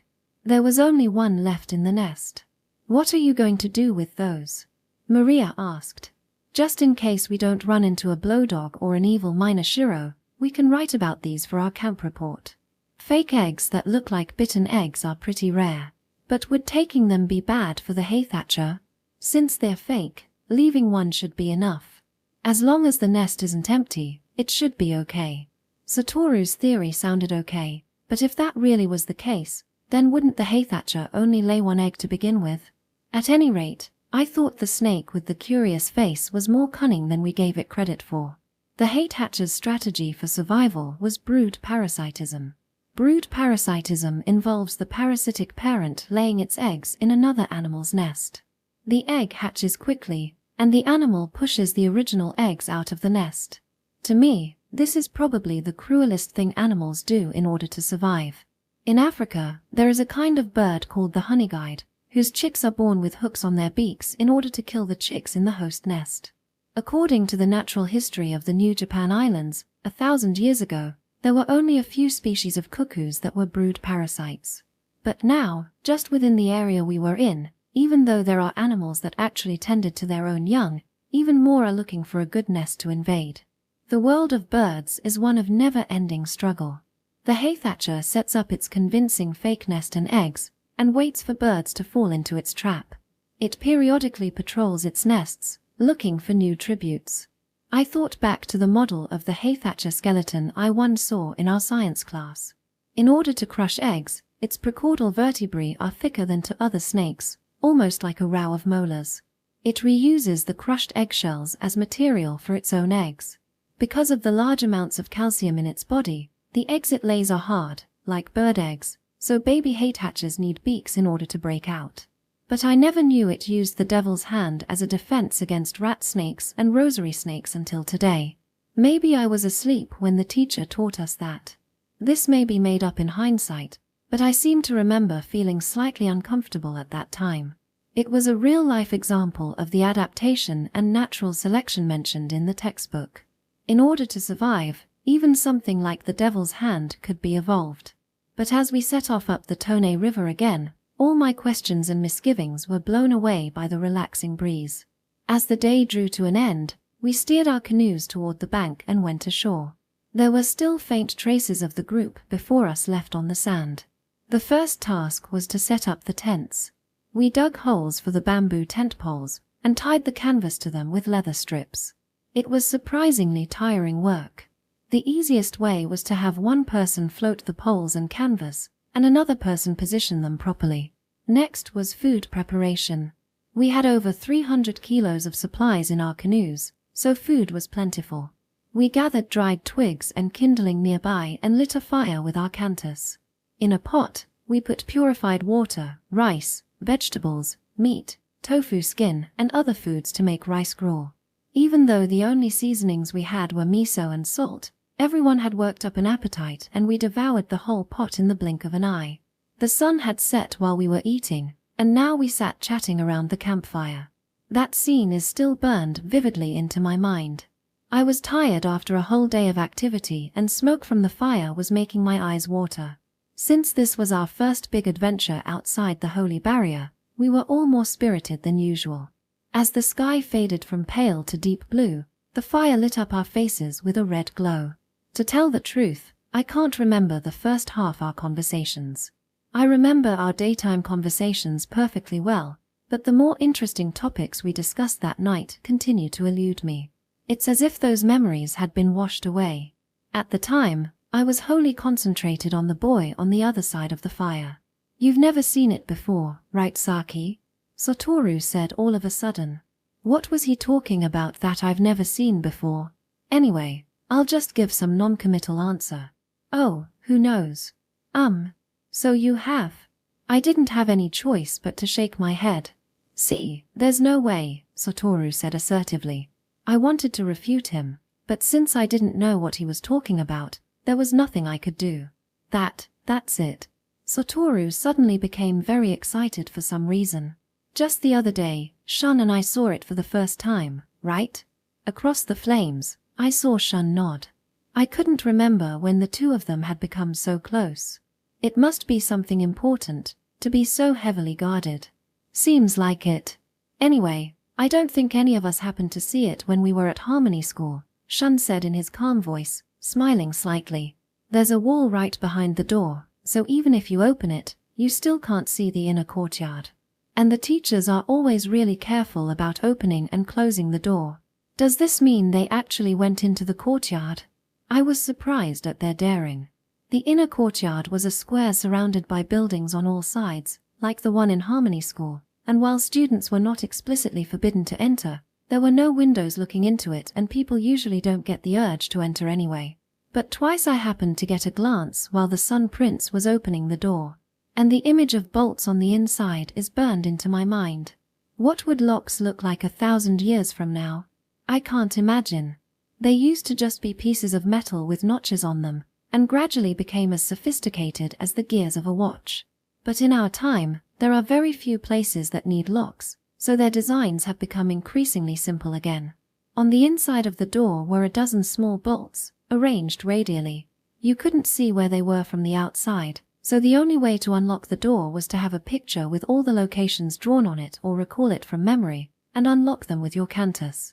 And then, I kept an eye out while Shun unbolted the door. We slipped inside and shut the door. Holding our breaths, we went toward the second wall. Satoru paused for dramatic effect, looking around at us. What was there? Asked Maria. Guess, Satoru smiled. Not more graves like in the courtyard at Harmony School? I said. Mamoru's eyes went wide, not having heard that story before. What? There are graves there? No, it was just a story I heard. Stop trying to be all mysterious already. What was there? Pretty much the same as what I saw at Harmony School, Shun answered. There are some plants, but most of the courtyard is empty. At the far end is a row of 5 brick storerooms with heavy wooden doors. Did you look inside? Maria asked. We were going to, but turned back, Satoru said. Why? There was a really gross smell coming from them, so we didn't want to open them. Since Satoru was always telling really exaggerated stories with tons of superfluous detail, hearing him say something vague like this actually made us more interested. What gross smell? It's a really sharp smell, kind of like ammonia. So you mean they were all toilets? Satoru didn't respond to my joke. Not just that. I'm not exactly sure, but I thought I could hear voices coming from them too, Shun said. What kind of voices? I asked, even though I was getting scared. I don't know, but they sounded like animal cries to me. This had to be a story they made up to scare us. But even as I thought that, a chill ran up my spine. We didn't talk about it for the rest of the night. Since we had to get up early the next day, we should have gone to sleep, but we all wanted a bit more adventure. Out of the blue, Mamoru suggested that we go night canoeing. Maria agreed at once. At first, I was a little apprehensive about rowing down the river with only starlight to guide us. It was an instinctive fear of not being able to see what was around me, but it would be even worse to be the only one left behind, so I decided to join. We drew straws to see who had to stay behind to watch the fire, because if it went out, we would be lost in the darkness. I forgot to mention that we had named our canoes. Mine and Satoru's was Sakuramasu, salmon. 2. Maria and Mamoru's was Hakuran, silver carp. 4. and Shun's was Kamaruchi, northern snakehead, 7. We marked the sticks for lots with the sharp end of an acorn and drew. Shun and I were in Hakuren 4 and Maria and Mamoru were in Sakuramasu 2. Unfortunately for him, Satoru was left to perform guard duty. This is bull, Satoru complained, not knowing when to give up. He always said that the last of the lot was the luckiest, and this is what he gets for it. You could see the different one if you looked into the can. Sure, but no one looked, Maria replied calmly. In reality, there was no need to peek at the bottom. If you paid attention, you could tell that the marked and unmarked sticks stood up a little differently. Satoru sat down next to the fire grumpily as we left the camp. Don't look at the fire, Shun said. Why? No one ever told you. That's the #1 rule to night canoeing. You have to get your eyes adjusted to the dark as soon as possible or you won't be able to see anything. Shun got into the canoe first and turned around to pull me in. My heart soared and I forgot all about being scared of being lost on the dark river. The canoe slid silently into the night. Not being able to see anything made us wary of using our canti, so we rowed with the paddles for a while. Even after my eyes adjusted, it was hard to see. The river reflected only the flickering lights from stars, and everything else was blackness. The only sound came from the small splashes of our oars. It feels like I'm in a dream, I whispered. Like this, it's hard to know how fast we're going. You can tell if you put your hand in the water, Shun said from behind. I put down the paddle and slipped my fingers into the water. The water flowed swiftly through my fingers. From somewhere far up ahead, Maria's laughter came echoing back. Because of the silence of the night, or the stillness of the water, sound traveled much farther than it did during the day. Shun stopped rowing and brought the paddle back into the boat. What happened? If you keep rowing, there's always going to be ripples, right? He seemed to be looking at the water. I turned around and saw the campfire. We had traveled quite a distance downriver already. Yeah, but it's a river, so there will always be some waves. Shun chanted his mantra. Ready? I'm going to flatten the surface. A ripple spread out from our boat, and the waves disappeared. Wow, that's amazing. It was as if the water had been frozen over. Any imperfection was been smoothed out and the surface looked like polished glass, a giant mirror reflecting every star in the sky. Beautiful. It's like I'm in space. I would remember this night until the day I died. Hakuren 4 floated not on a river, but the Milky Way. A voice came traveling on the wind, from far away. Satoru's voice. I looked back and could barely see the fire. Should we head back? Shun asked. I shook my head silently. I wanted to stay here for just a little longer. With Shun, in this perfect world. Our canoe drifted through the starry sky. I leaned back on my right hand to enjoy the view. After a while, I felt Shun's hand, his slender fingers covering my own. I wished time would stop. Just Shun and I, linked together like this forever. I don't know how long we stayed like this. What brought me back to reality was Satoru's voice coming from far away. It seemed like he was panicking because no one was coming back. Let's go, Shun said. This time, I nodded. It would be mean to leave Satoru all by himself for too long. We swung the boat around. Shun used his cantis to propel us back up the river, and the stars scattered into the waves. Just as we were hitting a comfortable speed, I was blinded by a feeling of uneasiness. Exactly how fast were we going right now? The river and its banks melted into the darkness, leaving me completely unable to recognize anything. In a situation where our senses fail, even having the godlike powers of cantis can't dispel our uneasiness. Then, a thought came to me. If we were to shut ourselves off from our senses, would we still be able to use our canti? Then, following that, why was it that there was nobody who had lost their sense of sight or hearing living in our town? Section. Audiobook by Masquerade at Masquerade Audiobooks. Chapter 6. The Natural History of the New Japan Islands writes that over the years, a number of historians, biologists, and linguists have puzzled over the etymology of the name Shiro and come up with a few interesting theories. An old accepted explanation was that its name came from the fact that looked like it was wearing a raincoat. But the book doesn't say what kind of raincoat, and I've never seen one before, so I have no idea whether this explanation is accurate or not. Another reason came partly from the cape-clad appearance, and partly from its white color, combined with the belief that the souls of the dead lived within it. Also, the fact that the minor shiro is usually terrestrial, but returns to the sea to lay eggs was a plausible origin for its name. A later explanation was that the red and yellow eggs that it laid in clumps of seaweed or coral resembled ornaments in the palace of the Dragon King. Another unofficial reason came from the fact that when it faced an enemy, the minor shiro's tail will bristle and stand straight up, like a shachihoko found on the roofs of castles in the ancient past. They named it after the castle in Mino, but later research showed that it was Nagoya Castle that had shachihoko, which was in the neighboring province of Owari. After that discovery, the explanation lost its appeal. There are also numerous stories saying that Shiro is the name Shiru shortened. Since Shiru was just over a meter tall, he was called minor shiru. Mino is 3 times the length of a standard width cloth, around 108 centimeters. A different story said that once he met a snake-like creature with numerous tentacles, which also gave him the name minor shiru, meaning a substitute for a straw cape. The stories are varied and hard to get a grasp on. Still on the topic of Shiru, one old folktale says that he was cursed by a white snake and turned into a minor shiro. Since other details of the story were lost, there is no way to prove its authenticity. Personally, I think any of the stories are possible. At least it is much easier to understand compared to the etymology of the name of the toads that are everywhere on Mount Tsukuba. In the book it says that it uses powers to draw in and devour insects. Who would believe the idea that toads have canti?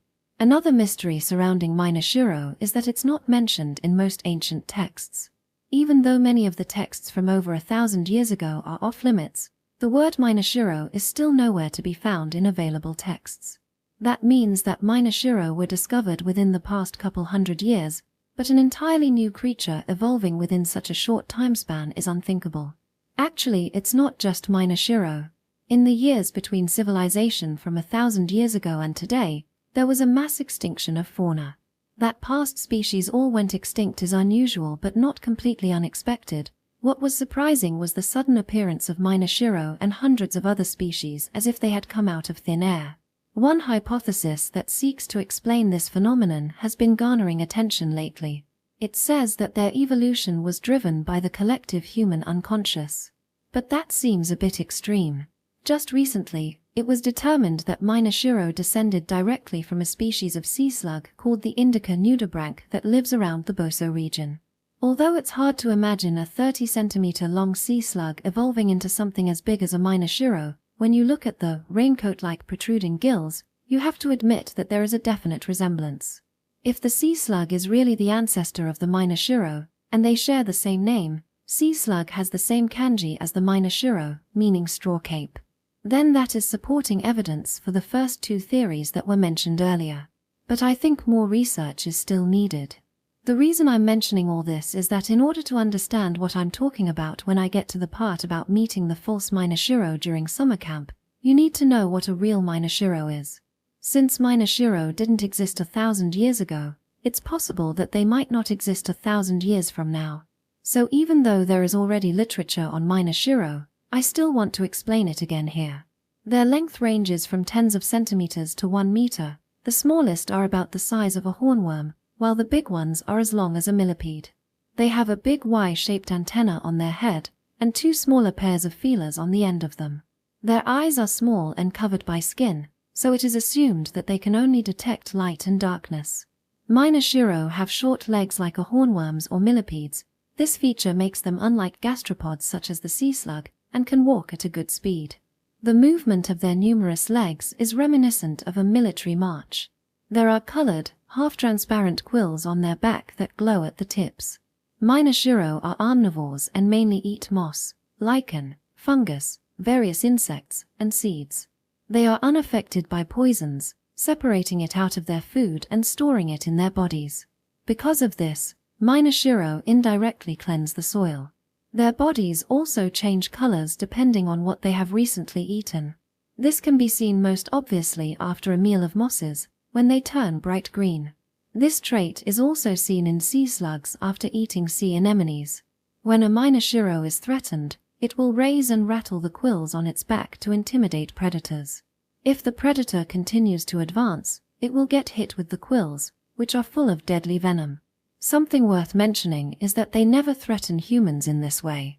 The Minoshiro species includes giant Minoshiro, a rare type with body length above 2 meters and covered in silver bristles, red Minoshiro, with half-transparent red bodies, blue Minoshiro, with blue-tipped feelers, rainbow Minoshiro, covered in fine hairs similar to the powdery scales on a butterfly, and reflect light like jewel beetles, and various subspecies.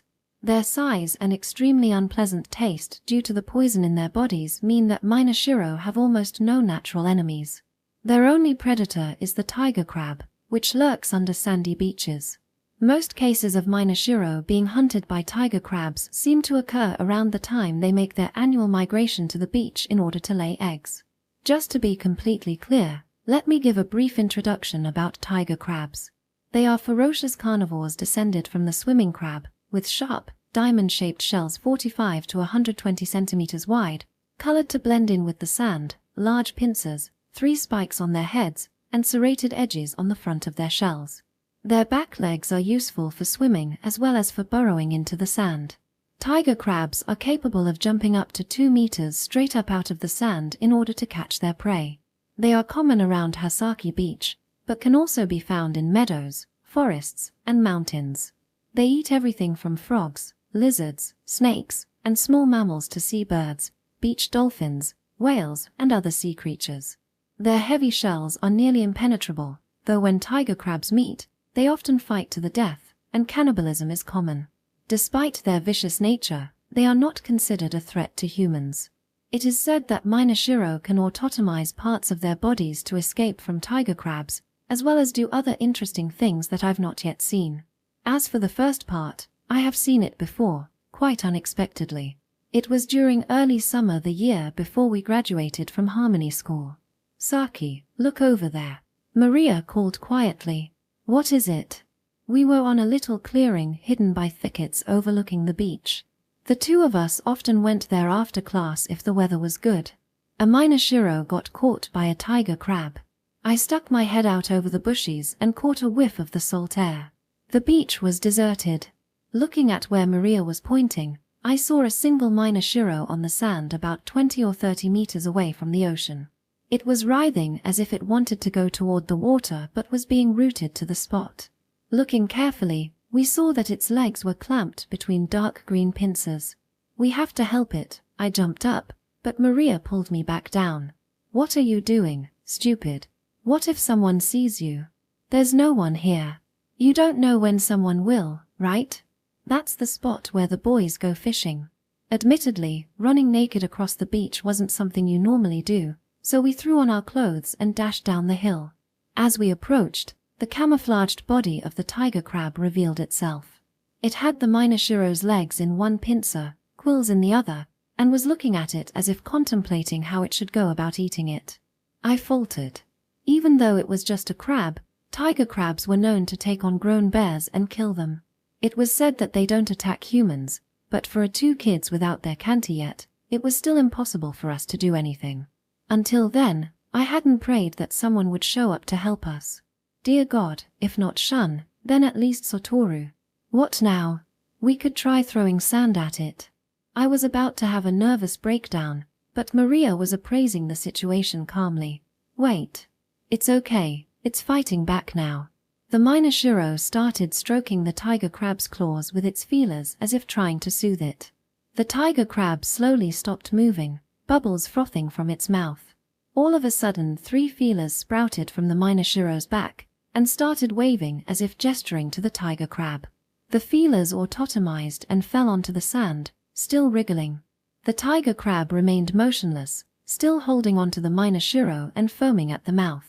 Still writhing in pain, the Minoshiro raised 2 more feelers, waved them jerkily in front of the tiger crab, and let them fall to the ground. Now there were 5 feelers wriggling on the sand. The tiger crab made no response, and the Minoshiro went still. About half a minute later, the Minoshiro started moving again, but this with hostility. With its free quills it started hitting the tiger crab's shell. Once, twice, 3 times. The fourth time, it lifted one single venomous quill, stiffened it with all its strength, and autotomized it. It hit the tiger crab's pincers as it fell. The tiger crab loosened its grip. The minor shiro extracted itself and made a beeline for the open water. Ignoring the minor shiro, the tiger crab picked up two of the feelers on the sand and started eating them. "Well, it looks like it succeeded," Maria said. She was smiling, but it looked more like a grimace. Maria didn't really like animals, and in actuality probably didn't care at all about the minor shiro, but pretended she did, for my sake.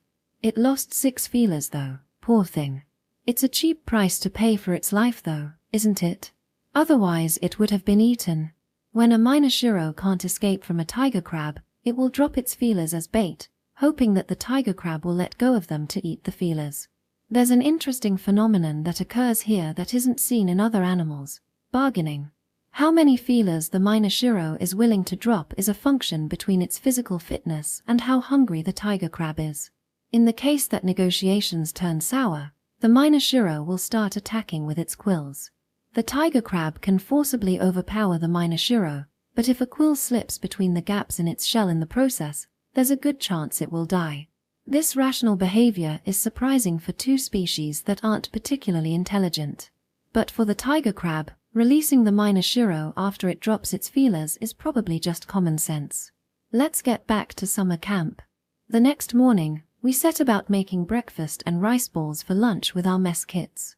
Then we took down the tents, filled in the holes from the poles, covered up the traces of our campfire, packed everything back into the canoes and set off. We traveled down the river through the morning mist, using both our paddles and our canti. On our left we could hear frequent bird calls, the high, stretched-out cry of the meadow bunting. The sky was overcast ever since we woke up, which was a shame, but breathing in the fresh morning air drove away any sleepiness I had. This part of the river was a lot wider than where we were yesterday. The right riverbank was a haze in the distance and often completely obscured by mist. I thought back to geography class in Harmony School, when we learned about the transition between the Kasumiga Inlet and the Tone River.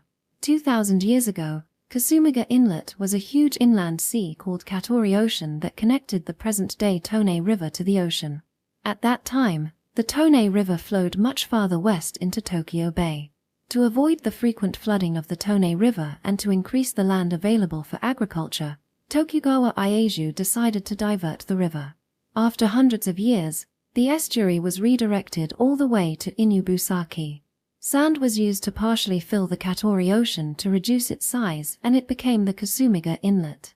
I became interested in Tokugawa Ieyasu after learning that he was able to pull off such a big project, but unfortunately, this story is only instance of him in history and geography textbooks.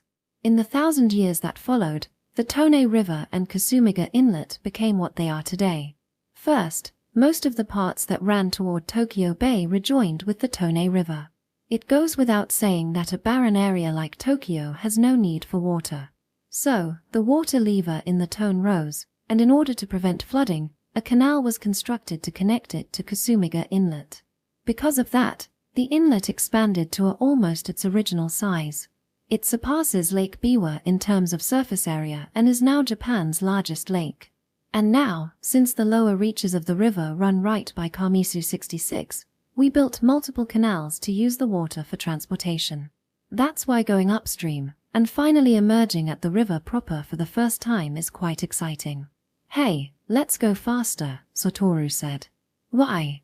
Don't you want to look around here?" I asked. "I'll pass. There aren't any animals here anyway. But we're almost at the place we're supposed to be camping at tonight, right?" Mamoru said uncertainly. "What are you talking about? Have you forgotten the true purpose of this trip? It's to look for the evil minor shiro and blow dogs, yeah? Come on, let's hurry up and cross the inlet and disembark." Sun Prince said that we're not allowed on the far side of the inlet. Getting off there. This time, even Maria looked hesitant. "It'll be fine. We'll just take a quick look around and leave," Satoru said nonchalantly, paddling away. "What should we do?" I asked Shun, who looked deep in thought. His answer was not what I expected. "It would be bad if we were found out. But I kind of want to go see, since I don't think we'll get another chance to come here in the future." With these words, it was decided. Satoru came up with the sneaky idea of going to our formerly planned camping spot and leaving traces to make it look like we spent a night there. "That way, when the next group comes along, they'll think we were actually here, right?" he said, sounding pleased with himself. I've never seen him look nearly as happy after doing something actually worth praising. We set out across the lake again, going faster than was prudent. A small tern flew above us, challenging us to a race, but Sakuramasu too caught up to it in seconds. The bird wheeled around and flew out of sight. I stretched out and let the breeze flow over me.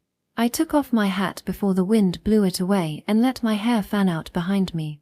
My poncho towel flapped and fluttered. Even though I couldn't see anything but water around me, I didn't get tired of the view. The sun glancing out from between the clouds made a dazzling display on the crystal clear water of the lake, and the spray from our boat made miniature rainbows in the air. I was so into the scenery that it took me a while to notice my vision going weird. Colors started flickering in front of my eyes and I saw after images in the corners of my eyes. Turning around, I saw Satoru staring intently at the surface of the lake. When trying to move something, like a boat, on water, you first concentrate on an area in front of the boat and try to reduce the distance. But after gaining speed, you have to imagine pushing off the water and gliding over it in order to move. Both ways involve a lot of concentration and is tiring to do for a long time. Plus the fact that the boat is constantly moving up and while you're staring at a fixed spot means that it's easy to get seasick. Satoru noticed my glance and looked relieved. "We've come pretty far. Do you want to switch with me?" I shook my head slowly. "I don't think I can." "What do you mean you can't?" Satoru said, sounding slightly angry. "My eyes are all weird. I think I stared at the reflections for too long," I explained. Satoru stared disbelievingly at me, then reluctantly said, "I guess we can't help it then. I'll have to propel the canoe the whole way." I apologized to him, then remembered that I had a pair of sunglasses in my backpack and put them on. They were from my father, who ordered it specially from an artisan. It was made of high-quality glass with a special mix of madder and persimmon dye that blocked the sun's rays. I should have worn them right from the beginning. Everything turned a shade darker when I put them on, but at least my eyes stopped hurting. We were forbidden to use our cantis if there were any problems with our eyes. Someone as skilled as Shisei Kaburagi could use his cantis in complete darkness. Beginners like us needed to be able to see what we were doing in order to create the proper images in our mind. We crossed Kasumiga Inlet within an hour. As we were traveling over the deepest part of the lake, there was a big splash from the reed thickets and a huge shadow appeared in the water, vanishing in the next instant. It had a sort of diamond shape to it, so it was probably a tiger crab. Since we were nowhere near the shore at that time, I realized that tiger crabs must be better swimmers than I had originally thought. Behind the reeds, we could see the deep forest and the green river running from it. We looked it up before coming here, and learned that the river was called Sakura River. Mount Tsukuba should be right in front of us, but it was hidden by the tall trees. Partway up, the river branched in two. We weren't sure which way to go, so we chose the left branch because it was flowing more rapidly. About a kilometer later, the dense trees opened up and we saw Mount Tsukuba ahead of us. The Sakura River wended northward from the west side of the mountain. If we kept following the river, we'd end up too far away from Mount Tsukuba, so we disembarked here. "Yes, we made it," Shun said, stepping off first. I went next, followed by Maria, Mamoru, and lastly Satoru, looking exhausted from propelling the canoe the whole way himself. He went off into the bushes and we heard him throwing up. I felt a pang of guilt in my chest. We hid the canoes among the reeds. Having come this far, it was unlikely that anyone would spot us, but we did it just in case. And to prevent them from floating away, we anchored them deeply in the mud. "So what now?" "It'll be lunchtime soon," Mamoru said, looking hopefully at us. "Let's first go up the mountain and take a look around. Bring only light things that you need, and we can eat lunch when we get up there." Since Satoru was still groggy, Shun volunteered to be the leader. We usually complain when Satoru takes control, but everyone was willing to follow Shun. So we shouldered our backpacks and set off up the mountain. The pathless climb was harder than we expected. Whoever was at the front used their cantis to clear away the ivy and brush, but it was so tiring that they had to switch every 5 minutes.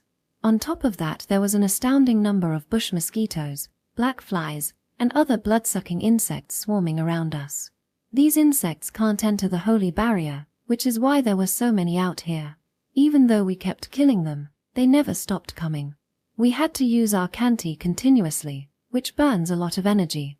And because my sunglasses made it hard for me to see the smaller bugs, I was even more tired. That's why when a strange abandoned building suddenly appeared in front of us, we were all dumbstruck. "What is that?" Maria asked, sounding creeped out. It wasn't unreasonable. The building was about the size of Kamisu's public hall, covered so thickly in ivy and lichen that it looked like a slumbering creature that had grown out of the forest itself. "It's probably Mount Tsukuba's shrine," Satoru said, perusing an old map he had brought. Although he wasn't completely back to normal, Satoru had more or less recovered his energy after being back on solid ground. "A shrine?" I asked, holding back a shriek as I accidentally trod on a toad. There were nasty animals creeping all over the mountain. It has a history of at least 2,000 or 3,000 years. This building, too, was probably already considered really old 1,000 years ago, Shun added. "Should we eat here?" Mamoru asked. Everyone was undoubtedly hungry, but the prospect of eating lunch here was unappealing. Just as I was about to object, a blood-curdling scream came from my left. Someone else must have stepped on a toad too, I thought. But when I looked, I saw Satoru standing there, stiff as a board.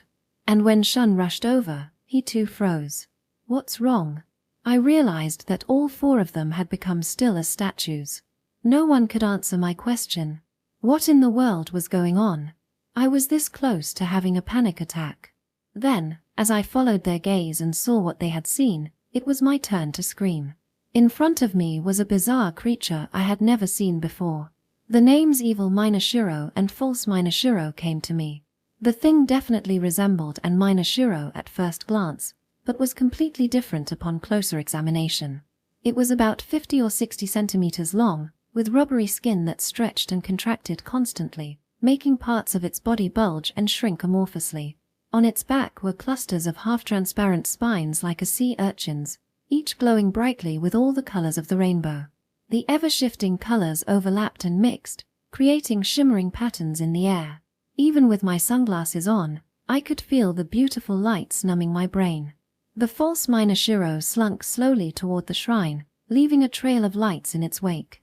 My own scream had awakened something in my mind. I turned toward Shun and Satoru and started shouting at them, "Hurry, Satoru! Shun! Catch it, it's getting away!" But neither of them moved, they simply stared at the false Shiro. I started to use my cantis, but hesitated. Earlier, I said that it was dangerous for multiple people to use their canti on the same thing. If someone was already focused on a target, it was better for everyone else to not use their canti, no matter what the situation was. Both Shun and Satoru's gaze were fixed on the false Shiro. Usually, this was a sign that they were using their canti, but in spite of that, both were frozen to the spot. It felt like an eternity, but in reality only a few seconds passed. The false Shiro ambled into the tall grass and disappeared under the main building of the shrine. I couldn't understand why the 4 of them were still frozen in place, and I didn't know what to do. I didn't even know what had happened in the first place to make them like that. I wanted to shake them awake, but was seized with the irrational fear that if I touched them, they would fall over dead. The first to be snap out of the trance was, surprisingly, Mamoru. "I'm hungry," he said in a small voice, looking around. What exactly happened just now?" Maria, Satoru, and Shun all came to their senses and sank onto the ground. Satoru looked really sick and Shun rubbed his eyes. "Are we dead?" Ironically, Maria's question startled us into full awareness. That story was probably a lie. "Don't worry about it," Satoru said, groaning. Probably made it sound like he was trying to pretend that he wasn't the one who made up the lie in the first place. That aside, how come I couldn't move at all? I couldn't either. Why though? Satoru? Maria wrapped her arms around herself uneasily. "I dunno. As soon as I saw the lights, my mind went blank, and I couldn't concentrate no matter how hard I tried. "Ah," I exclaimed. "It's just like that time, right? Like when we were at the Temple of Purity, looking into the flames of the altar." "I get it," Shun said, getting to his feet. "That makes sense then. We were hypnotized. What does that mean?" "It's an ancient technique for controlling people. Through suggestions, you can make them fall asleep, tell the truth, or do whatever you command." I couldn't imagine where Shun had learned something like this. But Saki was fine. She yelled at us to catch it and everything. "Maybe she's so thick-headed she's immune." "No, I'm not," I snapped. "It's because I was wearing sunglasses." The most simple-minded one out of all of us was definitely Mamoru, but I stopped myself before I said it aloud. Hypnosis uses flickering red and blue lights. The red sunglasses probably cut down its effectiveness. "Let me see it really quick." As I wondered where in the world he got all this information from, he put on my sunglasses and stared up into the sky. But if Saki's the only one who can use her cantis, it'll be hard to catch that thing. It seems to like to hide in narrow crevices. "Looks like it." "Hey, shouldn't we be heading back soon?" Maria said, uncharacteristically nervous. "Why don't we go back to the canoes and have lunch?" I wasn't sure if Mamoru was scared, like always, or just hungry. Suddenly, I had an idea. "It's okay. We can catch it." The four of them looked apprehensive, but as I explained my plan, their doubt gave way to hope and excitement. I couldn't deny that seeing that gave me a rush. At that time, we had no idea what the larger implications of catching a false minor shiro were. "Alright, this is great. We got a big one," Satoru said in a satisfied voice, after he had recuperated a bit. "These guys look like they could be pretty tasty." Mamoru, too, sounded a lot more energetic now that he had eaten his lunch. "You're probably the only person in the world who thinks they look appetizing." Shun looked slightly aghast. I felt the same way. Levitating 2 meters above the ground in front of us were 3 tiger crabs. Contrary to our expectations, they hung there without struggling, blowing bubbles docilely. All 3 were a mottled, greenish-brown color, and the biggest crab sported a patch that resembled a map of sorts. The medium-sized one had thin stripes on its shell that resembled plant roots, and the smallest one had spots of green on it that looked like lichen. Satoru flipped over the largest crab with his cantis to get a look at its underside. The tiger crab suddenly lashed out when the medium-sized crab passed through his field of vision. It made as if to swim through the air and snapped its pincers menacingly. "Whoa. What's its problem?" Satoru said. He grinned nervously, trying to cover up the fact that he had almost run away in fright just now. "We tied up the tiger crabs with some 5-leaf vines. It was hard to do it just right so that they could move somewhat freely but still be under our control."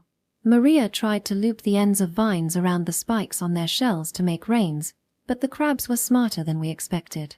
They kept turning to create slack in the vines and pulling them off with their claws. In the end, we had to pass the vines through bamboo stems to stop the crabs from tearing at them. Although it took much more effort than expected, I was satisfied with our result. The sight of the 3 tiger crabs on the ends of their leashes reminded me of the ancient method of cormorant fishing. We set off looking for the false minor shiro, keeping an eye on the crabs to make sure they don't get too close to each other. We thought that the crabs would be unhappy about being bound and led around on a leash, but we were wrong. Or if they were unhappy, we couldn't tell. All they did was eat. Everything alive within reach was snatched up and devoured. At first, we were worried that once they ate their fill, the tiger crabs would stop searching for more food. But instead, they continued forward, dismembering their prey with their sharp claws. The sight of snakes and toads wriggling in pain seemed to put them off, and they moved on after that. If nothing came of the search after all this, everyone would probably hate me for coming up with such an unpleasant idea. But barely an hour later, Maria's tiger crab hit the jackpot. "Looks like it got something again." Maria peeked under the shrine and grimaced. "Seems like something big this time." We all cringed when we heard that. The sight of a tiger crab gorging itself on a larger mammal was something no one wanted to see. "Pull it out and see," Satoru said, turning away. "Help me. You can do it yourself, right? Just use your cantis to pull in the ropes." "But it's creepy." Maria looked at us imploringly. I have to confess that I ignored my best friend's plea and pretended to be occupied with my own tiger crab. I was still feeling slightly ill from having seen Satoru's crab disembowel its prey just a while ago. I'll do it, then. Unexpectedly, Mamoru volunteered. The two of them started pulling the tiger crab out while the rest of us hung back, expecting something unpleasant to appear. Look, they got it, Shun said. Hearing that, we turned our attention to the crab. The false minor Shiro, Maria shouted. I put my sunglasses on just in time. The tiger crab emerged, holding its prey tightly in both claws. There was no doubt it was the one that had escaped earlier. Even though the tiger crab was clutching it so fiercely that it looked like it was about to be cut in half, it was still struggling with all its strength to escape. When it saw us, all the spikes on its back shot straight up and the tips started glowing. Shun! Satoru! Hurry and catch it! I shouted, then realized I was in the same situation that occurred earlier. Apart from me, everyone else was standing as if petrified. They had all fallen to the false minor Shiro's hypnotism. I would have to do it myself then. At least this time I had a powerful ally. One with a primitive brain that was impervious to hypnotism, and a stubborn single-mindedness that never let its prey escape at the ferocious, bubble-blowing tiger crab. Apart from wearing sunglasses, I also knew not to look at the patterns in the flickering lights, so I remained clear-headed. Through half-open eyes, I started systematically twisting and pulling off the shining spikes. Please cease your destructive activity. An echoing female voice came out of nowhere, startling me. Who's there? Where are you? You are destroying public library property. Please cease your destructive activity immediately. The voice was coming from the false minor Shiro. That's because you keep trying to hypnotize us. The use of defensive light hypnosis by terminal machines is sanctioned under Ordinance 488722, Item 5. Please cease your destructive activity immediately. You stop hypnotizing us, then I'll stop ripping your glowy things out. I repeat my warning. Please cease your destructive activity at once, the false minor Shiro repeated obstinately. I'm warning you too. If you don't stop, I won't either. I'll rip out all those glowing things. Surprisingly, the false minor Shiro stopped shining. Seems like that simple threat was effective enough. Are you guys okay? The four of them still looked like they were in a stupor. Undo the hypnosis, now, or else I'm going to start plucking again, I said warningly. The false minor Shiro replied hurriedly, effects of light hypnosis wear off in time. The National Institute of Psychiatry's report, number 49463165, states that there are no observable side effects. Undo it. Now. Or else. I didn't need to finish the sentence. The false minor Shiro suddenly let out a piercing noise and I ducked instinctively, covering my ears. The four of them started moving as if waking up from a dream. I turned slowly back toward the false minor Shiro, bursting with questions I wanted to ask it. Who are you? What are you? I am the Tsukuba branch of the National Diet Library. A library? If you are inquiring my model and version, I am a Panasonic Automotive Archive, Autonomous Evolution version SE778H Lambda. I wasn't sure what that meant, but no matter what sort of monster it was, that was an absurd self-introduction. It was like someone walking up to you on the street and saying, "Hi, my name is National Library," or "I'm a school." Are you saying you're actually a library? I asked cautiously. Yes. I looked over the false minor Shiro. Now that it had stopped wriggling and glowing, it definitely looked man-made. Where are the books then? All paper-based print interfaces have either decomposed or have been lost through wars or other destructive activity. No remaining existences have been confirmed. I don't really get it, but the point is there are no books. So you're just an empty library? All information is archived in 890 PB of holographic memory. I had no idea what it was saying.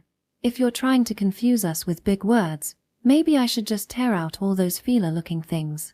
Making threats wasn't something I was particularly fond of doing. The contents of the books are stored inside me, and can be accessed at any time, it replied immediately. That was better, though I still wasn't completely clear how it worked. What kind of books? Satoru asked conversationally. All 38,242,506 volumes published in Japan since 2129 AD and 671,630 reference volumes in English as well as other languages. The five of us exchanged glances. Kamizu's 66th largest library, in Heiring, had under 3,000 books available to the public, and if you included all the books in storage underground, the total amounted to maybe 10,000.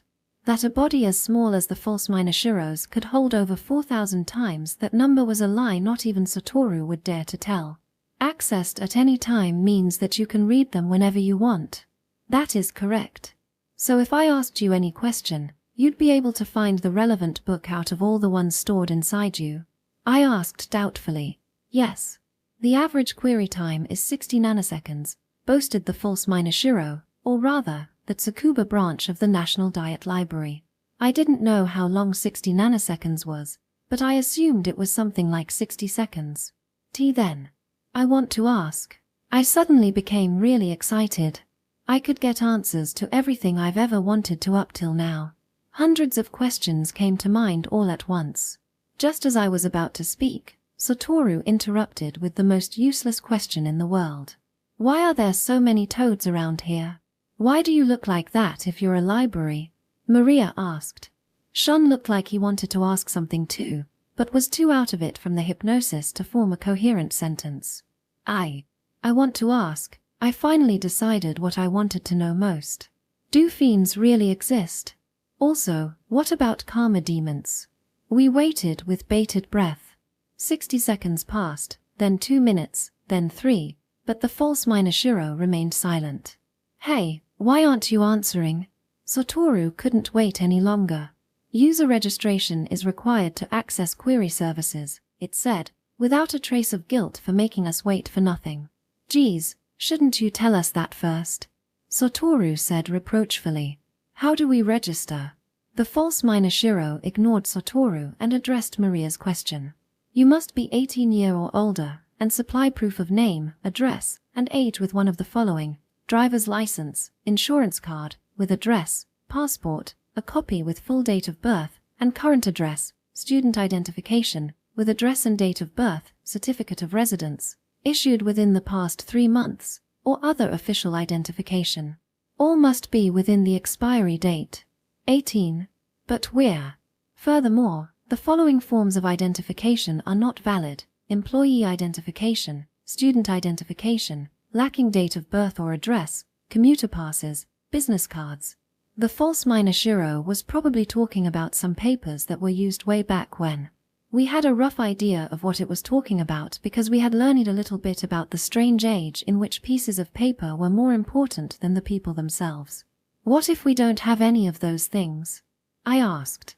If user registration is not completed, query services will be unavailable, the false minor shiro said in the same placid voice. Guess it can't be helped it. I'll just have to tear you apart bit by bit to get to the books inside you. Destructive activity is a criminal offense punishable by law. What should we do? Start by pulling the feelers out, then cutting it in half.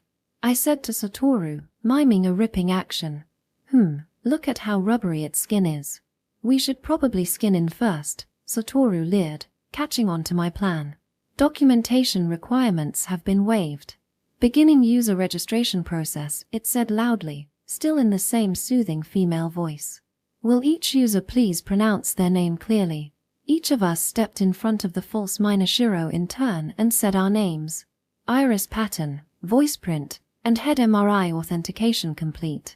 User registration complete. Shun Aonuma, Maria Akizuki, Satoru Asahina, Mamoru Itu, Saki Watanabe. Query services are available for 3 years starting today. Alright then, why are there so many toads? Shun covered Satoru's mouth with his right hand. There are a mountain of questions we could ask, but I want to hear the answer to Saki's first. Do fiends really exist? What about karma demons? The false minor shiro didn't pause for a second this time. The word fiend returned 671,441 hits in the database, and can be roughly separated into 2 groups. Creatures that have reportedly been sighted in the ancient past, frequently called demons, ghosts, ghouls, and other similar names, that do not exist in reality. A term invented in the final years of the ancient civilization to describe those suffering from ramen closure syndrome, also known as fox in the henhouse syndrome. It is not confirmed to exist in the present, but did in the past, and is highly likely to recur in the future. We looked at each other. We couldn't fully understand what it was saying, but we could tell that it was something we would never be taught, and something we were definitely not allowed to know. Karma demons were also discovered before the fall of the ancient empire, and was a common term for severe cases of Hashimoto-Applebaum syndrome. Along with fiends, their existence in the present is unconfirmed, but there is a high risk of reappearance. Shun hesitated. I saw his face pale and understood painfully well what he was thinking. We shouldn't ask any more than this. The warning came unconsciously, but opening Pandora's box when we knew perfectly well not to has been human nature since the dawn of time. Chapter 7. In the year 2011 of the Gregorian calendar, scientists conclusively documented the existence of psychokinesis, which until that point had always been considered an occult phenomenon, the false miner Shiro explained dispassionately. Its voice gave off the impression of a cultured, intelligent woman, and although it was a mesmerizing voice, it sounded almost too perfect, and thus inhuman. Before that, whether it was in public or in laboratories, all PK experiments were complete failures. However, in the Republic of Azerbaijan in 2011, cognitive scientist Imran Ismailov conducted successful experiments in the capital city of Baku. In quantum mechanics, there is a well-known paradox of an observed particle affecting another particle, but Ismailov was the first to predict that the microscopic world being magnified to a macroscopic event applied to PK as well. Those doubtful of the success of Ismailov's experiments were recruited to act as observers with the latent ability to resist PK. After going through several trials, they were subdivided into various groups so that no observer knew the entire scope of the experiment. These observers were then asked to conceal certain facts from someone who knew of Ismailov's experiment design. There were multiple control factors. The 5 of us listened entranced to the false miner Shiro's lengthy speech. Even though we couldn't even understand a fraction of what it was talking about, we drank up its words like plants after a drought. Until now, our knowledge of the world was like a jigsaw puzzle missing the most important piece. The false miner Shiro's words were giving us the missing piece, slaking our curiosity. But we never imagined that we would be hearing about a story so hellish that it would leave our hair standing on end. The first person Ismailov discovered with extrasensory perception, Nona Mardanova, was a 19-year-old girl. All she was able to do was move a light plastic ball sealed within a transparent tube, but like a seed crystal that prompts a chemical solution to nucleate, she was the catalyst that awakened mankind's latent power. Unawares, Maria had come up next to me and was clasping my hand tightly. How did humans come to wield such a godlike power? The story of its origin was always vaguely glossed over in history textbooks. The number of PK users grew rapidly and eventually reached 0.3% of the entire population. In the ensuing years of societal disorder, further statistical data was lost. However, a rise in the percentage of people diagnosed with schizoid personality was documented. Only 0.3%. Satoru muttered doubtfully. I couldn't believe it either. What had happened to the remaining 99.7% of the population? What do you mean by societal disorder? Maria asked. In the beginning, ordinary people ostracized PK users. Even though they only had weak abilities, it was more than enough to potentially destroy the social order of that time, and PK users kept that fact well hidden. For Japan, this destruction began with the Boy A incident. Boy A? Is that his name? Mamoru's brows furrowed. At that time, it was common practice to withhold the names of minors involved in criminal activities, so a codename was assigned. What did he do? I asked. At the worst, I expected the answer to be that he had committed robbery or something like that. A's powers were rudimentary, but one day he realized that he could open any lock he came across. Using this ability, he repeatedly broke into homes in the middle of the night, raped 19 women in their sleep, and killed 17 of them. We were frozen with shock. I couldn't believe what I had heard. Rape. And murder. Killing people. Wait a sec. That's impossible. Because wasn't a human? A human killed another human? Satoru asked hoarsely. Yes. Following A's arrest, the number of crimes involving PK increased, but most went unsolved, often because common methods of surveillance were rendered useless with PK. Normal people began attacking PK users as a whole, beginning with personal harassment and elevating to public abuse that nearly ended in executions. In defense, PK users formed their own factions, and the most zealous of them proposed establishing a PK-exclusive society. Indiscriminate terrorism by PK users followed. The resulting political, ethical, and philosophical conflicts plunged the world into an age of violent discord. Without previous experience in this situation, there appeared to be no end to this world war. I turned mutely to look at the others. Fear had wiped all other emotions from their faces. Mamoru was cowering on the ground with both hands over his ears. Country with the greatest military power, America, started a civil war in order to eradicate all PK users. Using electric shocks to distinguish between normal people and PK users, and the widespread availability of guns, the population of PK users in North America dropped from 0.3 to 0.0004% in a short amount of time. Satoru kept shaking his head, whispering, "This can't be true." On the other hand, the scientific superpower, India, successfully differentiated the DNA of normal people and PK users, was researching methods for controlling people's genes. Unfortunately, their search was unsuccessful, but the data garnered were found to be useful later on. As if in a dream, I gazed at the animal machine caught between the pincers of the tiger crab.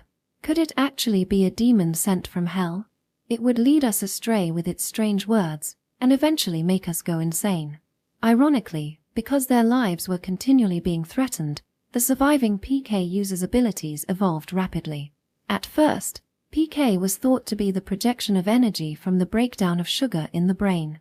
Because of that, it should have been naturally limited to the amount of sugar in the body. But that was incorrect. In reality, there was no upper boundary to how much energy could be used. At that time, the strongest PK user had enough power to stop a nuclear attack. So the balance of power shifted to the PK users, and governments all over the world collapsed. The history books we have now make no mention of the past civilization because it was, in essence, completely reset. The wheel of time was reversed, and we returned to the Dark Ages. Due to war, famine, epidemics, and other disasters, the human population fell to under 2% of what it was during the Golden Age. I felt my heart shudder. It was a really unpleasant feeling. I wanted the false miner Shiro to stop talking, but I couldn't get my lips to form words. It seemed like everyone else was in the same state. It is impossible to say for sure what happened during the Dark Age that was the next 500 years. Infrastructure collapsed, and naturally, internet communication was severed. Once again, the spread of information was limited by geography, and people reverted to living in a narrow, closed-off world, the false miner Shiro said cheerfully, as if this were wonderful news. However, some new books were published during that time. The most reliable literature from that era says that societies in Northeast Asia were split into 4 conflicting groups. Ironically, due to the sharp decrease in population, such segregation was possible. The first group was slave empires ruled by PK users. The second was non-PK hunter-gatherer tribes that wanted to escape the slave empires. The third were wandering bandits who used PK to pillage and murder. And last was scientists who wanted to preserve the ancient knowledge and technology. Books, like the ones you mentioned earlier, the really small ones inside you? Sean asked, breaking the silence. The tension eased a little as the subject changed. No. Normal books made with the old printing method. Our library scanned these books and record the character data. I stopped understanding what it was saying right as it got to the main point. So you're with the 4th group then? There was regular contact, but apart from that, we did not work together. Libraries exist to protect human knowledge, but were unfortunately the target of many attacks during that age. Because of this, automotive archive robots were invented. In urban areas there were once models that could travel freely through drainage systems, but their functions were destroyed by nuclear attacks. The only types that remained were the ones made to imitate living creatures, impervious to the elements and able to take in and create their own energy. Those were then further modified, until they were able to change their form according to their surroundings. The autonomous evolution version, like me, the false minor shiro said proudly. Creating your own energy. So what do you eat? Mamoru lifted his head.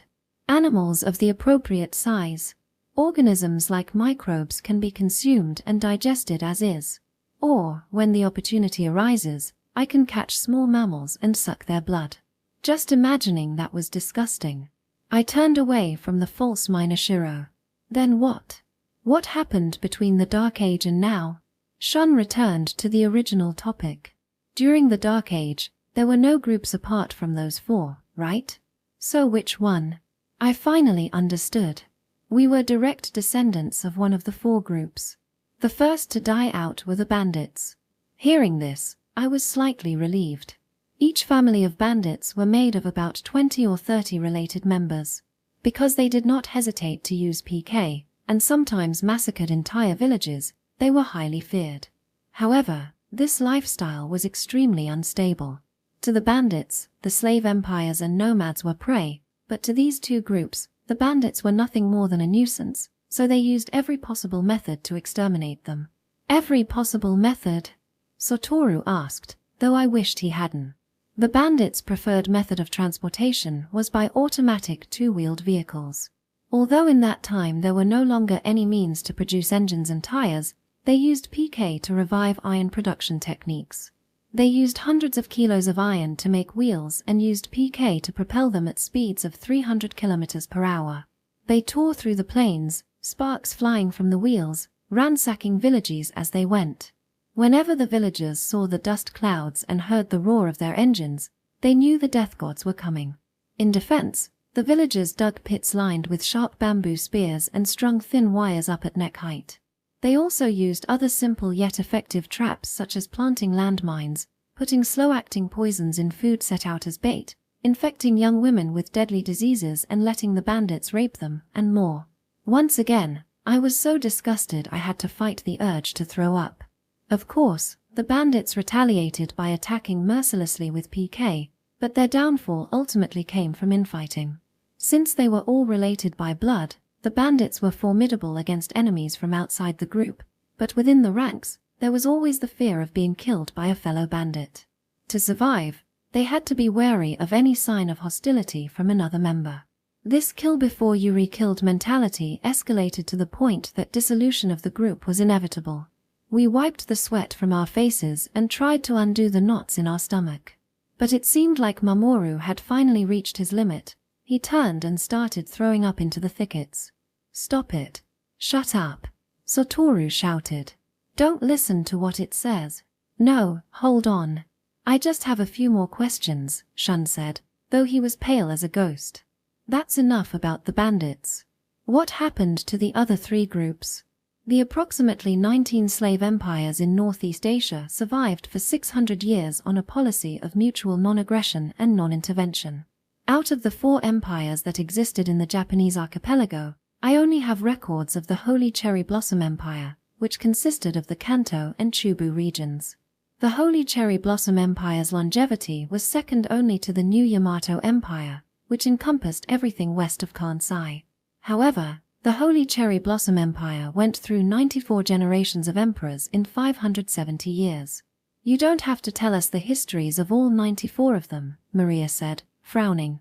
"Why did the emperors succeed each other so rapidly?" Shun looked more shaken than the rest of us, but pressed onward resolutely. A study of the Holy Cherry Blossom Empire quotes historian J.E. Acton, "Power tends to corrupt, and absolute powers corrupt absolutely." The PK users that ruled the slave empires wielded a power that had never before existed in the history of humanity. They were literally godlike, but such powers came with equally devastating consequences. The false minor shiro story was so captivating that we hung on to its every word despite our better judgment. The Holy Cherry Blossom Empire started as an oligarchy ruled by a select group of PK users. Wave after wave of political purges occurred until only one person remained, who then ruled as an absolute monarch. The emperor's whereabouts were always concealed, and he traveled with numerous body doubles, but in an empire with a large population of PK users, it was impossible to detect and thwart every assassination attempt. So after the bandits died out, one family of PK users ruled over tens of thousands of citizens. But even this couldn't bring true peace and stability. Let's go back already. I'm kind of tired, and I've been thirsty for a while now, Mamoru complained tearfully with his hand still over his ears. Nobody moved. A study of the Holy Cherry Blossom Empire reports that all 6 of longest reigning emperors had the same psychological ailment. Numerous researchers from the Historical Fieldwork Research Society Sakura Observation Group lost their lives investigating this topic. Apart from Mamoru, the rest of us had succumbed to a new form of hypnosis. The false minor Shiro's voice had penetrated our eardrums and was echoing directly inside our minds. Each emperor was granted a posthumous name depending on the deeds he achieved during his name. In some cases, there was also derisive monikers given by the public. Records state that during the coronation of the 5th emperor, the Emperor of Delight, the public's cheers and applause went on for 3 days and 3 nights. It may sound like just an exaggeration, but the truth of the matter was later revealed. The first 100 people to stop clapping were turned into sacrifices. They were set on fire, and their blackened bodies turned into statues to decorate the palace. From then on, the Emperor of Delight was called the Emperor of Eternal Screams. 1 inch the false minor Shiro continued placidly. The 13th Emperor, Empress Erin, was called the Queen of Sorrow. Every morning, she took joy in watching public executions of people who had displeased her in some slight way. It became customary for palace workers to fast so as not to throw up in horror during the executions. 33rd Emperor, the Emperor of Magnanimity, was nicknamed Wolf King his entire life, but it gradually took on a negative connotation. This was because he would often go out for a walk in the city on a whim and leave a mountain of corpses in his wake, like the aftermath of a rampaging beast. The Emperor of Magnanimity's PK image was of the more of a giant beast dismembering the limbs of people, though parts of the corpses were said to bear the teeth marks of the emperor himself. Magnanimity's son, the 34th Emperor, the Emperor of Pure Virtue, was called the Heretic King after his death. When he was 12, he strangled his sleeping father and fed him to the dogs.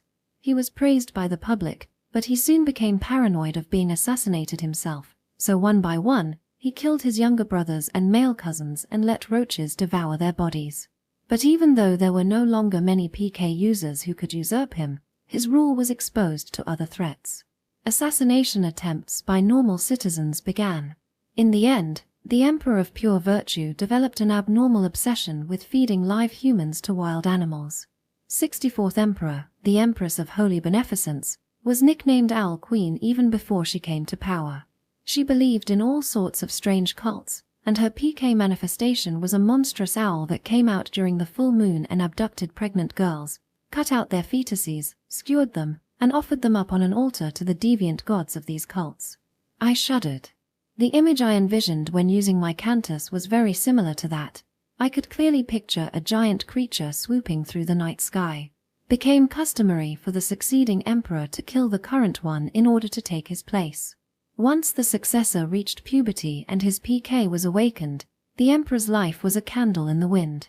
As such, the princes were kept under close watch for signs of rebellion, and it was extremely common for them to be killed preemptively, or thrown in a dungeon with their eyes put out.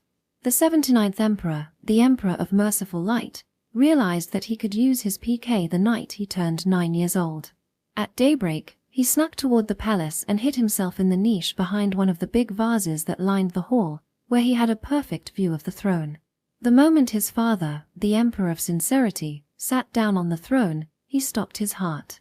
Then, using his PK to make it appear as though his father was still alive, he snapped the necks of all the emperor's advisors and aides and hid their bodies in vases along the hall. Over 20 people were killed, but to the Emperor of Merciful Light, known as the most heinous murderer in the history of the Holy Cherry Blossom Empire, this was just a warm-up exercise. To him, killing was as natural as breathing. Some even suspected that half the time he wasn't even aware that he was using his PK when he slaughtered his retainers and citizens. During his reign, the population dropped by half, corpses piled up in the fields, drawing clouds of flies that blocked out the sky, and the smell of decay could be detected from kilometers away. Nowadays, the name Emperor of Merciful Light has been forgotten, and only the King of Carnage remains. but the extent of his inhuman personality can be seen. Stop. I told you to stop already, Satoru screamed. What's the point of listening to this? Everything could be made up, for all we know. Shun, drop it already. This'll drive us crazy. I don't enjoy listening to this either. Shun licked his bloodless lips and looked at the false minor Shiro. How did our society come about? That's all I want to know. Don't tell me anything unnecessary. Just explain how our society came to be. The 5 centuries of the Dark Age ended with the demise of the slave empires. They had long since severed contact with the mainland, and through intergenerational elimination, the PK bloodlines in the Japanese islands had all but died out. The empires split and fought amongst each other. The wandering hunters living in the wild began plotting attacks against the now ungoverned villages, but the villages banded together and the wars increased in intensity. In the decades of fighting that followed, the number of people killed was greater than the sum of PK victims in the past 500 years. The scientists, who had only been observers until now, stepped in at this time to impose order. So that's what it was. A warm feeling of relief spread throughout my chest. The blood of the emperors didn't flow through our veins, much less those of the bandits. We were descendants of the group that always sought to protect logic and rationality. But how did that society become the current one? The commoners of the slave empires and the hunter-gatherers didn't have cantis. PK, right? Where did they go? Shun asked in rapid succession. The false minor Shiro seemed to have anticipated this. There are few reliable sources from the past few centuries. Unfortunately, I cannot answer your question. Why? The scientists must have kept records, right? Maria pursed her lips. They did during the Dark Age. But in trying to impose control and create a new society, different policies were adopted. Since all knowledge is essentially a double-edged sword, they wanted to control the flow of information as strictly as possible. Unfortunately, this meant that a lot of books were burned. The Tsukuba branch of the National Diet Library, in other words, I analyzed the situation and determined that this was a dangerous situation. For the time being, I decided to hide out in Mount Tsukuba along with numerous backups. The false minor Shiro's definition of for the time being seemed to encompass a couple centuries. After that, the library's outer shell changed, growing feelers to imitate a minor Shiro. Even if a cantis-wielding human came along, I could use light hypnosis, one of my add-on features, to make a getaway. I'm not asking about that. Shun snapped. How did the society change from theirs to ours? No, maybe it didn't change. The scientists were the ones that created the current society, right? If they were our ancestors, they would have had cantis. But unlike the emperors and bandits, they never fought. Why is that? Isn't that obvious, I wanted to say, but swallowed my words. I realized it wasn't obvious. If our world was really like one of Scheherazades' stories, then human history was an incredibly bloodstained one. In other words, if this living thing called a human was intrinsically so violent and bloodthirsty that even tiger crabs pale in comparison, then why was our current society so peaceful? They realized the infinite potential, as well as the destructive power of PK, so the biggest issue at the end of the previous civilization was how to protect oneself from harm. To this end, psychologists, sociologists, biologists, and other researchers conducted various studies, but there is no information on which policies they adopted in the end. What were some ideas they had? I asked. One of the first proposals was the importance of education. Early education about sensibility, logical and moral education stemming from parental guidance, zealous proselytizing about religion, every aspect of education was clearly laid out. But results showed that although education was of life or death importance, it wasn't omnipotent. No matter how perfect the education system was, humankind's violent tendencies could not be completely repressed. Although it was merely summarizing the content of various texts, the false minor Shiro spoke as fluently as if it were espousing its own beliefs. Another suggestion was a psychological approach. Anger management techniques that trained the mind, such as Zen, yoga, and transcendental meditation, along with more extreme measures like psychotropic drugs were also studied. Both were effective, though it was immediately clear that neither was a panacea. However, psychological and behavioral tests could filter out potential problem children with almost perfect accuracy. So the next step was to implement the rotten apple theory. After that, it became convention to eliminate a child who showed any warning signs. A chill ran up my spine. I didn't want to think about it, but I couldn't help it. Could it be that this convention was still accepted these days? In Harmony School, and in Sage Academy. But even that wasn't enough to avert all dangers. Even normal humans, warm, friendly people leading fulfilling lives, can forget themselves in a moment of anger. Research indicates that 90% of people's stress comes from other people. How do you maintain a safe society if, in a split second of intense anger, you could easily rip off the head of the person in front of you? The false Shiro's speech entranced us so thoroughly that we could offer no rebuttals. Thinking back on it, this trait might be one of its many self-preserving functions. Once the psychological approach was exhausted, it was replaced with medications designed to regulate hormonal balance in the brain. This method too soon revealed its limitations, because it was impossible to keep people on medication for their entire lives. The next notion to take precedence was ethology, focused on the societies of primates called bonobos. Bonobos are sometimes called pygmy chimpanzees, but while chimpanzees are known to fight amongst each other, sometimes to the death, there are almost no violent physical encounters in bonobo groups. How come? I asked. When stress and anxiety among members of a group arise, they relieve it through intimate sexual behavior. Mature males and females engage in intercourse, but even immature and same-sex individuals will rub their genitals together in an act of sexual play. Primatologists and sociologists decided that it was of utmost importance to change the current violent society into one of love, like the bonobos. How did they change it? The book Toward a Society of Love lists 3 steps. The first was to have frequent physical contact like hand-holding, hugging, and cheek-kissing. The second step was to encourage such contact between the opposite as well as the same sex from childhood to puberty. They wanted to make it a habit to use sexual play, and the ensuing orgasms, to dispel tensions between people. And the third step was to encourage free sex among mature humans. Of course, convenient and reliable contraceptives would be needed. We glanced at each other. So, people back then weren't like this? Maria asked apprehensively, her brows knitted. I have no data regarding the current state of society, so it is difficult to draw a comparison, but in the ancient civilization, there were numerous levels of taboo regarding physical contact.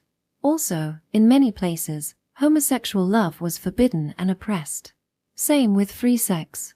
For us, physical contact was a perfectly normal, everyday occurrence. Girls with guys, girls with girls, boys with boys, adults with adults, children with children, and adults with children. Basically, intimate contact between people was a good thing. The only exception being that any actions that might result in pregnancy, upon fulfilling certain conditions, a permit could be obtained from the ethics committee. But even that was not sufficient. Computer simulations predicted that the society would collapse within 10 years even if all the proposed measures were carried out perfectly. The reason for this was abundantly clear. All the members in a PK society possessed the equivalent of a launch button for a nuclear missile. If just one person lost control, the entire infrastructure would be destroyed. As before, I could only understand about half of what the false Shiro was saying. Nevertheless, the gravity of what it was saying was apparent. Human behavior can be controlled with education, psychology, and eugenics. And since humans are also a type of primates, ethology can also be applied to create a safer environment. However, in order to protect the dam called society, not even a single crack can be allowed in its walls. The final solution brought about the idea that humans were nothing more than social mammals and to treat them as such. How ironic. Just when humanity had at last attained power equal to the gods, it was more than they could handle. In order to control such power, humans were demoted to the level of monkeys, and then from monkeys to mere mammals. A ethologist called Konrad Lorenz, who lived during the peak of the previous civilization, said that powerful animals like wolves and ravens, as well as social animals, have an innate mechanism that causes them to avoid conflict with members of their own species. This is called attack control. On the other hand, Physically weaker animals like humans and rats do not have as much control and tend to fight amongst each other, to the point of violent massacre. So if PK users are to live together in society, a powerful restraint on violence is essential. But how did they do it? Shun whispered as if talking to himself. The only effective way was to alter the human genome. Wolf DNA was decoded and the gene responsible for attack control was isolated. But just that is not enough. Something that could suspend their ability to attack is also necessary. So in other words, you're saying that humans' attack control abilities didn't come from wolves, but from some other incredibly powerful thing? There is no concrete data as to whether humans were able to manipulate genes to that extent, so there is only conjecture. However, two mechanisms were inserted into the genetic code. The first was regular attack control identical to the wolves, and the second was something called death feedback. A shock ran through me. Death feedback was something that we had heard again and again since Harmony School, and was deeply engraved in our consciousness. It was the most shameful, horrible way for a person to die. In the beginning, they came up with conscience feedback, which would disrupt a person's concentration when they wanted to attack someone with PK, to complement the attack control mechanism. But the results were inconsistent, so they were unable to use it in the real world. Its replacement was the simple yet effective death feedback. Death feedback operated on the following principles. When the mind recognizes that the user is attempting to harm another human, their PK subconsciously activates and stops the functions of the kidney or parathyroid. This results in symptoms such as discomfort, heart palpitations, and sweating, which can be intensified through education, conditioning, and hypnosis. At this stage, most people would stop attacking, but if they continued, tetanic asphyxia caused by low blood calcium, or cardiac arrest caused by a rapid spike in potassium concentration would kill them. That's impossible, Satoru choked out. If all that were true, what exactly have we been believing in all these years? That we, humans, had been granted the power of gods because of our virtues was what we had always been taught. But in reality, without the threat of death holding us back, we would fight until mankind was destroyed. Didn't that mean we were even baser animals than wolves and ravens? That's a lie. It's all bullshit, Maria said through gritted teeth. But it makes sense, Shun said in a low voice. So you believe it? Instead of answering me, Shun asked the false miner Shiro, did fiends appear after that? I frowned. This was where our conversation had started, but what do fiends have anything to do with what the false miner Shiro was saying right now? No. Fiends, or sufferers of the Ramen closure syndrome, existed before the fall of the previous civilization. Karma demons, cases of Hashimoto-Applebaum syndrome, is presumed to have developed during the same period.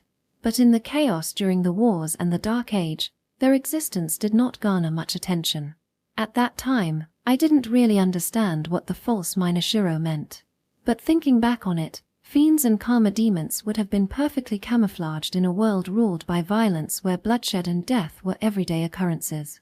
So you're saying we only started noticing fiends and karma demons since our society came about? But doesn't it seem like our society was structured specifically to prevent their appearances to begin with? Shun asked sharply. I do not have information about the present society, so I cannot answer your question. But what you said earlier about death feedback, why do fiends? Wait a sec, Satoru interrupted, sounding flustered. Shun, you might understand what's going on, but we're not following at all. Fiends, that Clogus thing, what exactly is that? And what's the difference between fiends and karma demons? Ramen closure syndrome is another name for. We were all listening intently, but the rest of the sentence would never be heard. The false miner Shiro and the tiger crab holding it were suddenly enveloped in white-hot flames. We jumped back instinctively and stared dazedly at what was happening. The tiger crab let go of the miner Shiro and tried to flee. It waved its pincers wildly and dragged its body across the ground, but couldn't put out flames. It let out a screech, curled up on its back and eventually stopped moving. The false miner Shiro writhed back and forth, its body secreting large amounts of thick, foamy liquid. But it was as if the flames had come from the pits of hell and could not be extinguished. Its rubbery skin melted in the heat and quickly burned out. Then, Something strange appeared above the burning body of the false minor Shiro. A mother holding an infant. It was a three-dimensional image. She looked appealingly at us with tears in her eyes. Breathing became painful, and our bodies froze up. Amazingly, the flames disappeared the moment the image of the mother appeared. But it seems like the false minor Shiro had played its trump card too late. Weird lines started flickering through it as it slowly darkened and suddenly disappeared. Soon, the false minor Shiro stopped moving as well. Acrid, white smoke rose from its blackened body. Who? Satoru asked hoarsely, looking around at us. Who what? Maria asked blankly. You saw that, right? The way the fire burned was unbelievable. It had to have been created by Cantis, I think. But who did it? When we heard the answer come from a voice behind us, we all jumped. I did. It was someone dressed in priest's clothes. He was astonishingly tall, with sharp, hawk-like eyes. His head looked freshly shaved, and beads of sweat covered his forehead. That was a demon whose words beguile the mind and ensnare the spirit. It must be incinerated on sight. What in the world are you doing here? We were. Satoru made to answer, but was at a loss for words. Traveling up the Tone River for summer camp, Maria finished the sentence. Did the school give you permission to come this far? The priest crossed his arms, looking grimmer by the second. We didn't dare lie anymore. Sorry. We did not receive permission. We did not mean to come this far. Shun said deferentially. I see. You didn't mean to. So you trapped some crabs for fun, accidentally caught that demon, and then accidentally got on the subject of fiends. None of us said a word. There was no way to explain our way out of the situation. I am Regene, a priest emeritus serving at the Temple of Purity. I know very well who all of you are. The priest emeritus held the highest position of the educational division at the temple. I suddenly remembered. He had been standing beside head priest Mushin as second in command at the initiation ceremony. You will now come to the temple with me.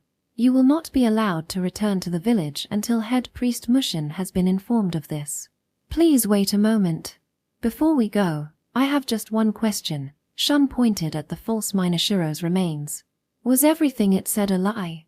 Our hearts pounded painfully in our chests as we listened. He shouldn't have asked, I thought. Just as I expected, Regene looked at us with a strange glitter in his eyes. Do you believe it? I don't know.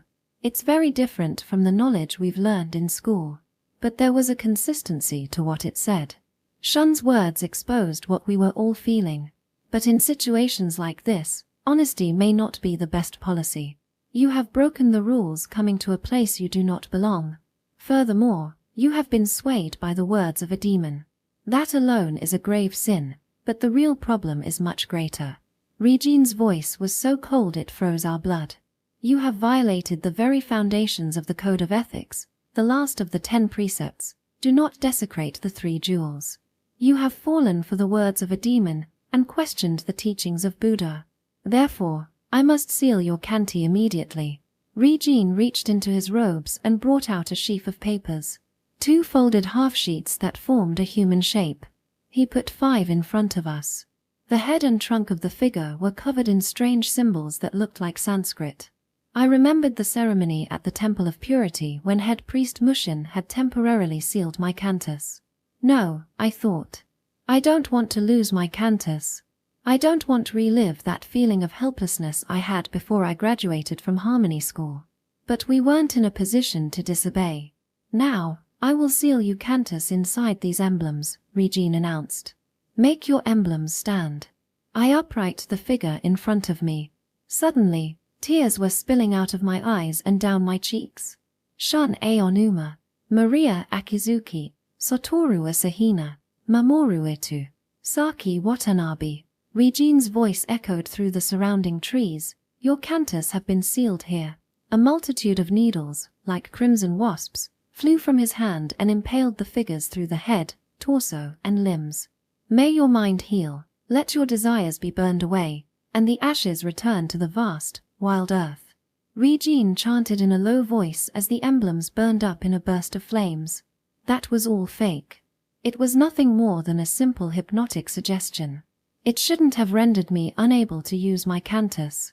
It only worked before because I was still young, and hadn't made my cantis my own. Now, my cantis belongs wholly to me. No one can take it away. I desperately tried to convince myself of that. But Regene wasn't finished with the sealing ritual yet. Remember, you gave up your cantis in front of Buddha at the Temple of Purity. Through Buddha's compassion, you received a pure mantra from head priest Mushin, summoned a new spirit, and were granted your cantis once again. Regene's voice took on an ominous note. But you, who have strayed from the Buddha's path, your spirits have fled, and your mantras vanished.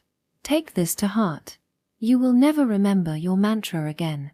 He was using a hook embedded in our subconscious, like during the initiation ceremony. In order to give a new suggestion, all he had to do was call up that hook, then control our minds in any way he liked. At the time though, it worked like magic. The mantra that we usually had engraved in our hearts disappeared without a trace. I looked around at my friends, trying to find a ray of hope, but everyone bore the same expression. Satoru was shaking his head, face twisted like he was about to cry. Now then, let's go. Regene gave us a contemptuous look. Don't drag your feet. We must reach the temple by sundown. Part 2, Summer Darkness. Chapter 1. After walking for about an hour, our originally light backpacks had gradually become heavier and heavier until it felt like we had stuffed the canoes into them. We slowed so much we were barely making any progress. Ever since we entered Sage Academy, we had relied on our canti to do a lot of work for us, and so probably neglected to train our bodies, but even above that, having our powers taken from us made us feel even more weak and helpless. Once in a while Regene would come down from his lotus seat and observe our turtle-like movements with an expression of disdain and irritation, but he never said a word. He probably thought it was useless to talk to us.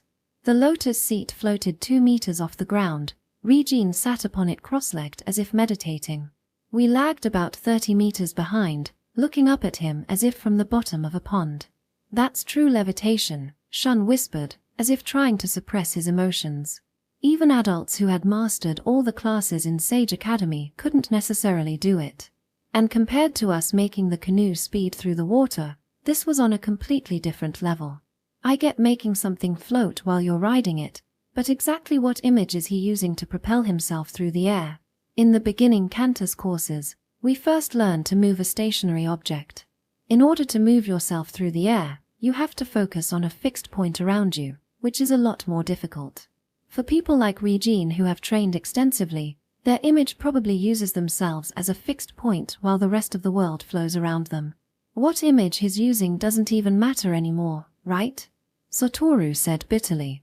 It's not like we'll ever get to use our cantis again. We all fell silent. Mamoru, who had been on the verge of tears this whole time, finally broke down crying. Maria also let out a sob. That's not true. Don't say stuff like that. I glared at Satoru. We'll definitely be able to use it again. How do you know? Satoru said, staring back with an unusual ferocity. We haven't lost our canti, it's just been temporarily sealed. Do you really think they're going to unseal it? Satoru leaned in close to me, a note of menace in his voice. You remember what the false miner Shiro said, right? We're rotten apples that know too much. We'll be targeted for removal soon. That's... I had nothing to say in return. Isn't it weird though, Saki? Shun turned and whispered even more quietly than Satoru. What's weird? That Regene priest. He's been acting strangely for a while now. I looked up at him carefully. I don't see anything strange. Wasn't he always like that? Satoru muttered with barely a glance at Regene. Wait, he does look weird. Until now, I had only been paying attention to our own problems and hadn't noticed. But Regene was indeed acting strangely. His body movements as he was sitting were abnormal. Since he was in a seated meditation pose, he should have been breathing with his abdomen, but his shoulders were heaving visibly as he breathed. There was also a sheen of sweat on the back of his head. Maybe he's sick, Shun said. So, what's it to us? Why should we have to worry about him? Satoru complained. No, it's just what I thought. Shun appeared to have confirmed his suspicions. What do you think it is? The curse of the false minor shiro. Satoru snorted. I already said that was a lie, didn't I? It's just a rumor. No, seems like it's not exactly a lie. Remember when the false minor shiro burned up? Shun directed the question toward me. Yeah, of course. Just for a second, there was the image of a person floating above it, right? A mother holding a child. What about it? I think that's probably an image it uses to protect itself from people. That's what I thought too. When I saw it, it made me feel really sick. You guys did as well, right? And not to mention, since Regene attacked the false minor shiro, he would feel it even more. The reason the fire went out was probably because he lost his concentration. So you mean, that feeling is the effect? I didn't quite grasp the point yet. It's the death feedback. Just like the false minor shiro said. I gasped. Why had I realized what he was saying earlier?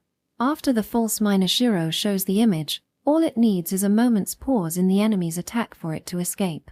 But for humans, just one moment is enough to trigger the feedback. Though since they're not attacking a real human, it wouldn't kill them instantly. I was astonished at the depth of Shun's analysis.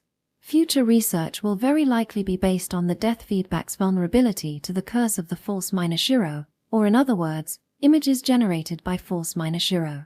When you see an image like that, even if it's an illusion, the idea that you are committing an atrocious act of harming another human lingers in your subconscious.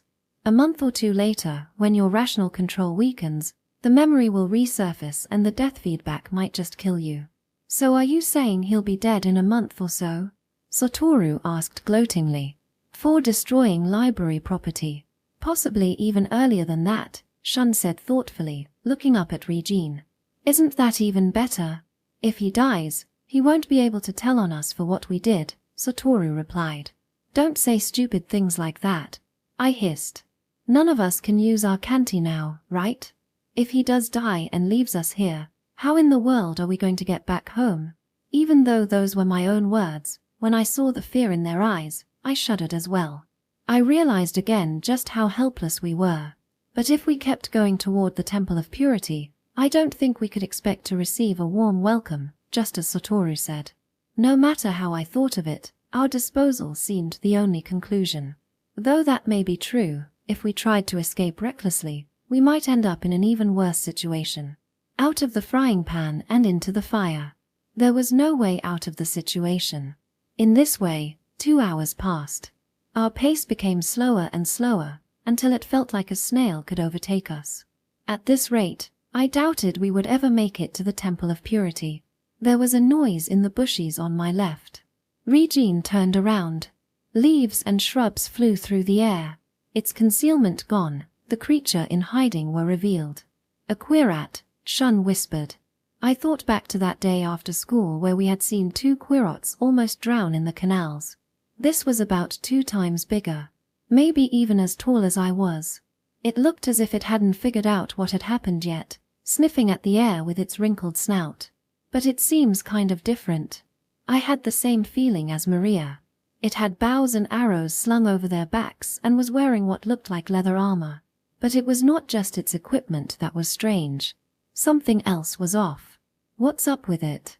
It has such an insolent attitude. Satoru hit the nail on the head. All the queerots we had seen before definitely didn't behave like this. The 2 goat moth queerots we had rescued had been so polite they were almost groveling, even towards us children. In contrast, this queerat showed not an ounce of fear as it stood in front of Regene's lotus seat. Suddenly, it turned and starting shouting, "Gagagaga, eh, jivahavshith, eh." What followed was unbelievable. It drew an arrow and aimed it at Regene, glaring with its red, beady eyes.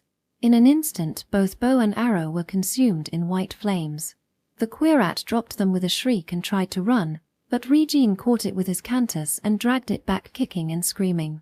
"You, a mere beast, dare raise your hands against me," Regene said coldly as the queerat made incomprehensible noises. The queerat's cone-shaped hat was blown away. "No tattoo, Where did you come from?" The queerat bared its yellow teeth and snarled menacingly. It didn't seem to understand words. There are no wild colonies in Japan. So you must be a foreign species, Regene muttered. Like we had done to the tiger crabs, he turned the quat around to examine it. And he did it again, this time keeping the head still. The quat let out one last shriek, then went limp as its neck snapped. Regene turned back toward us. The quat's corpse thudded to the ground. It seems a foreign species has somehow managed to invade our land. Since I'm responsible for bringing you all safely to the temple, this is a somewhat problematic, Regene grimaced. Therefore, you must help as well. Of course, only to the extent that you are able to. There was a faint noise and Satoru flinched and spun around to look behind us. The panic on his face was really starting to stress me out. If you're going to turn around every 10 seconds, why don't you just walk backwards? What are you talking about? Anyway, how can you be walking along so unconcernedly? Like I said earlier, you're just totally oblivious, Satoru snapped back. Look at Shun and Maria. They're walking at the very front and neither are as scared as you are. You idiot. You don't understand. The last person is always in the most danger. Satoru's face flushed with anger. Don't you remember that quat from earlier was calling to something behind it? Its allies could be anywhere. I know that. Then don't you think it's possible they'll retaliate? And if they do, why would they come from the front? They'd be seen, right? I didn't want to admit it, but he had a very good point. The reason I didn't want to admit it was not because I didn't want to lose to Satoru. Regene must be well aware of the fact that being rearguard was more dangerous. In other words, it probably meant he thought Shun and Maria were more worth protecting, while Satoru and I were disposable. But going by this theory, it seemed like the one he valued the most was also the one he was treating the most cruelly, Mamoru. Mamoru was sitting on the Lotus seat. Under the pretense of being lookout, Regene was floating the seat higher than before, about 3 meters off the ground. But it was obvious to everyone that he was using Mamoru as a decoy. Regene was walking close behind, his sharp hawk-like eyes looking in every direction. He was also sweating profusely, which was caused by the false Minoshiro's projection, but it had gotten visibly worse since he killed the quat. Something's there. Mamoru shouted from the Lotus seat. Halt! Regene commanded. We halted, looking around anxiously. What do you see? I can't really tell, but something's moving. About 100 meters ahead, Mamoru replied, his lip quivering. Regene appeared to be in deep thought. What's he thinking about? I asked Satoru. Satoru licked his lips. If the quats are lying in wait and we keep going, we'll be in range of their arrows, he explained calmly. No matter how much power that priest has, he's still only human. He's still vulnerable to preemptive strikes by the enemy, so it's best be proceed with caution in a situation like this. Even with the omnipotent power of Cantis, you'd still die if you were shot. It was a sobering thought. Still, if things were going to turn out like this, I would rather our canti not have been sealed. I'm sure Regene was regretting it too. I hoped that he would decide to unseal our powers, but unfortunately we had no such luck. Mamoru itu, Regene looked up at the Lotus seat. Listen up. Are there any quats? Take a good look. Don't be afraid.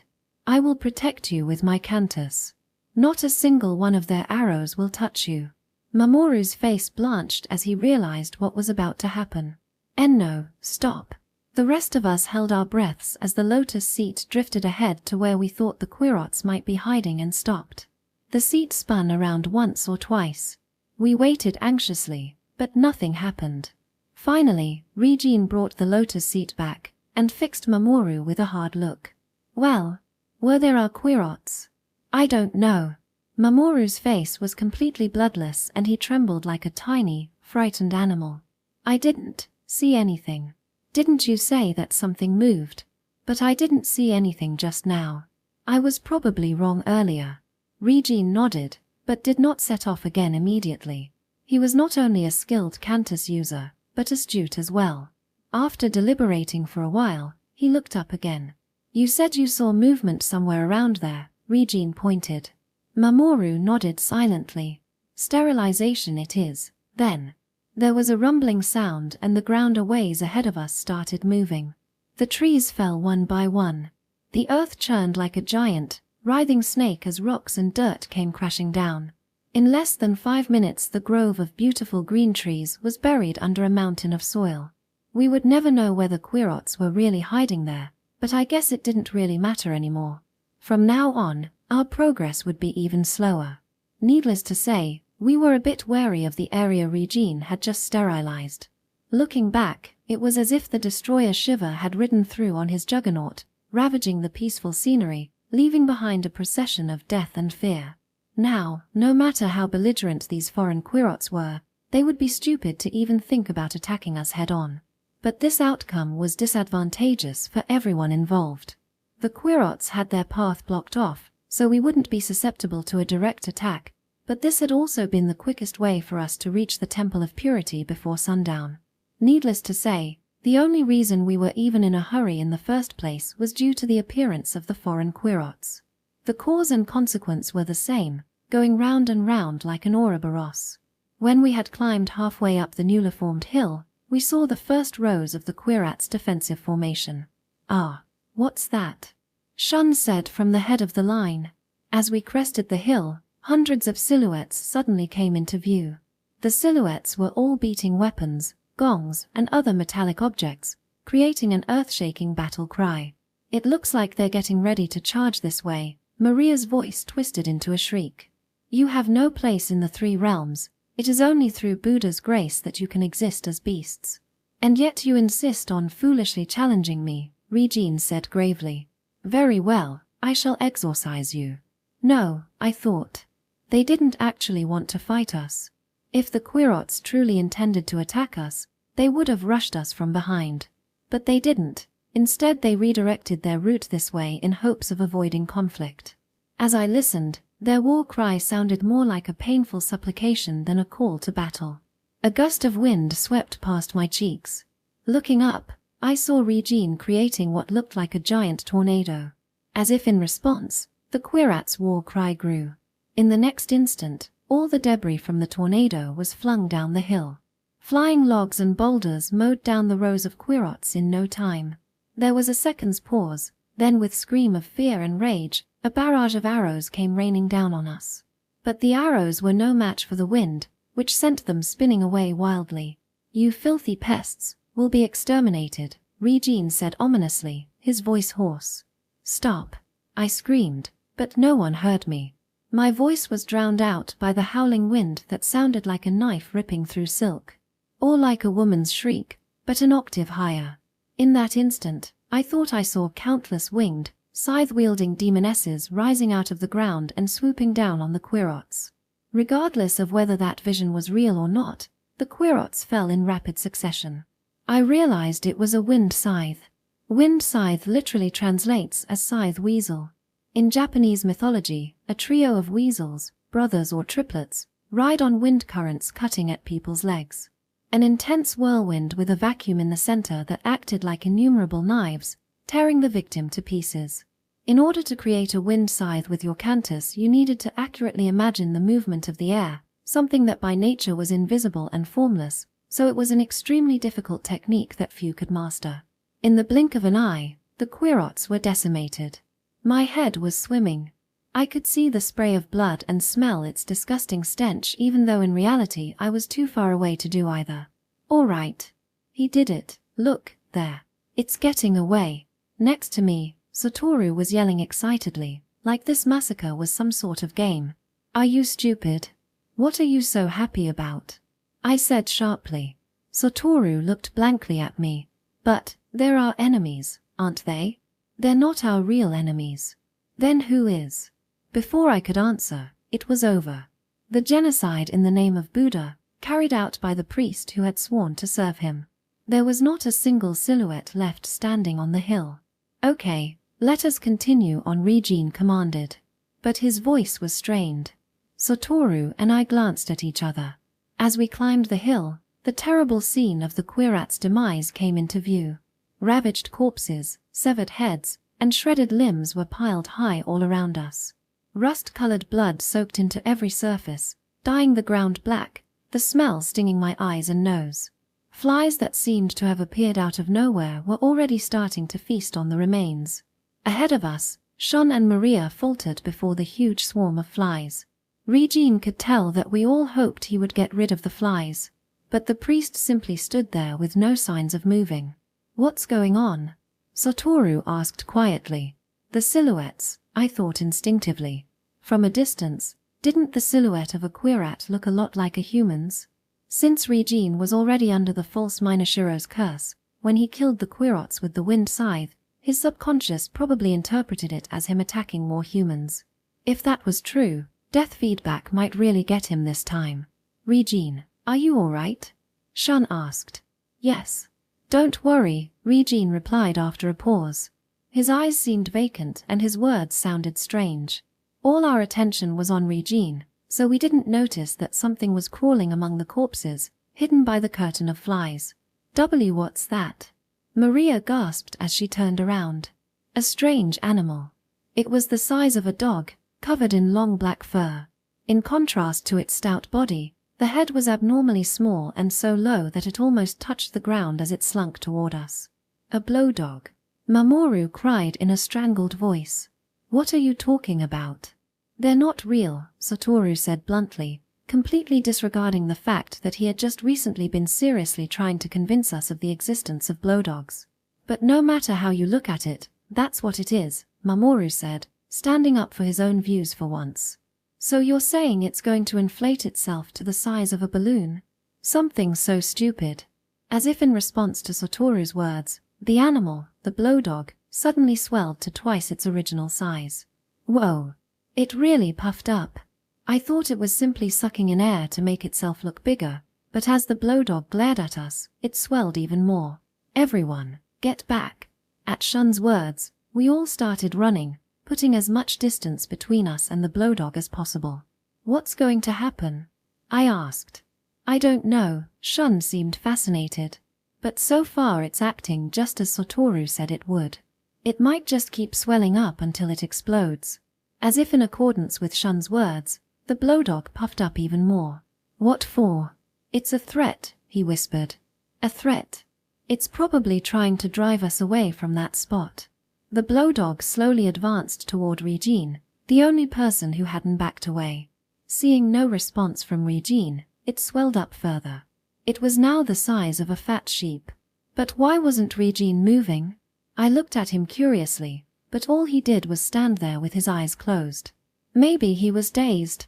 The blowdog paused for a moment, waiting silently, then suddenly ballooned to 3 times its size. Its body was almost entirely spherical now, and white rays of light radiated from between the coarse bristles. "A warning sign?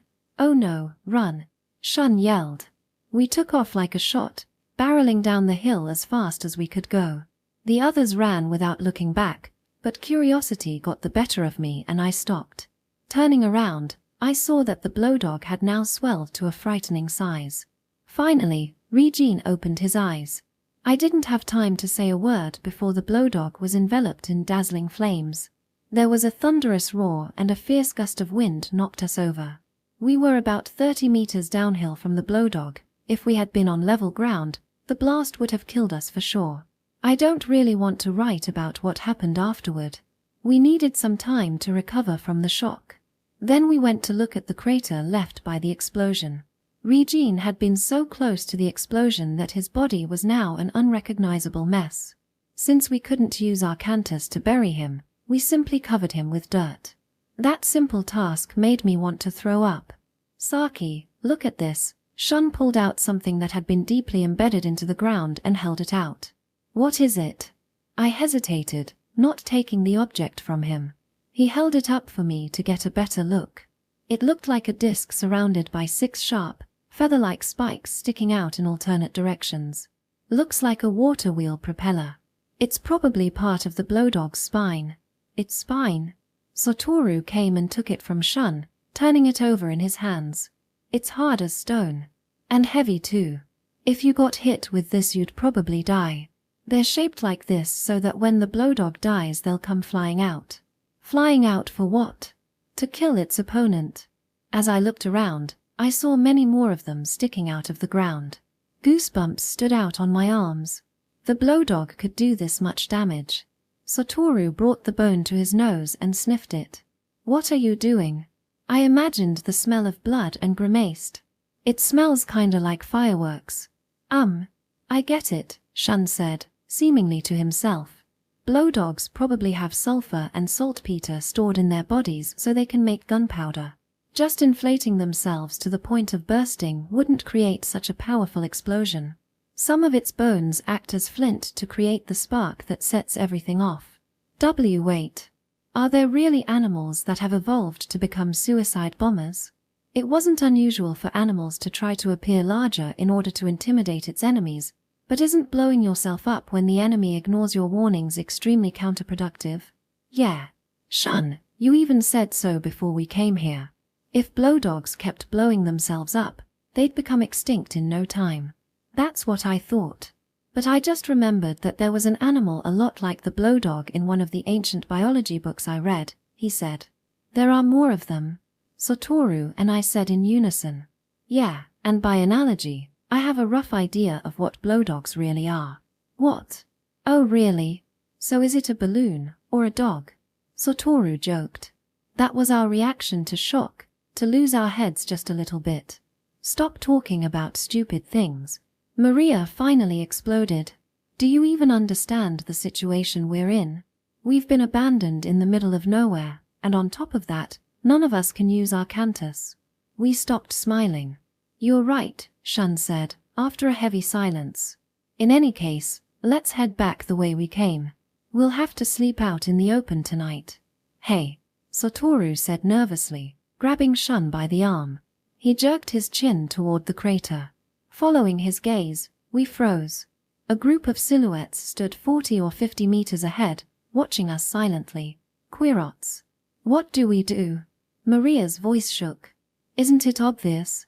We march up and attack, Satoru replied. Attack? How are we supposed to do that without cantis? I shot back. They don't know that. If we run, it'll expose our weakness and they'll come after us. But if we go, we'll be captured, Mamoru said in a thin voice. Exactly. We have to run, Maria said. As I looked at the Querots, I was filled with conviction. They definitely don't want to fight. They just want us to leave. How do you know? If that was the case, they should have left first, Satoru said stubbornly. Their burrows are over there. That's why this group was here defending their burrows in the face of death. The blowdog must also have been. Okay, let's all back away slowly, Shun said. He only ever took charge when it was absolutely necessary. Be quiet, don't provoke them. We're done for if they think we're afraid. He didn't need to say any more. We retreated as quietly as possible. Soon it became dark, and every time I heard the crunch of rocks being stepped on, I was filled with fear. The Querots watched closely as we backed down the hill, but showed no signs of pursuing us. I guess Saki was right. They don't want to fight, Maria said, sounding relieved. It's too early to say that for sure, Satoru said gloomily. They might be waiting for us to let our guard down before attacking. Why do you keep saying that? I snapped. Do you enjoy the fact that they're afraid of us? Fine, should I say something stupidly optimistic then? Satoru retorted.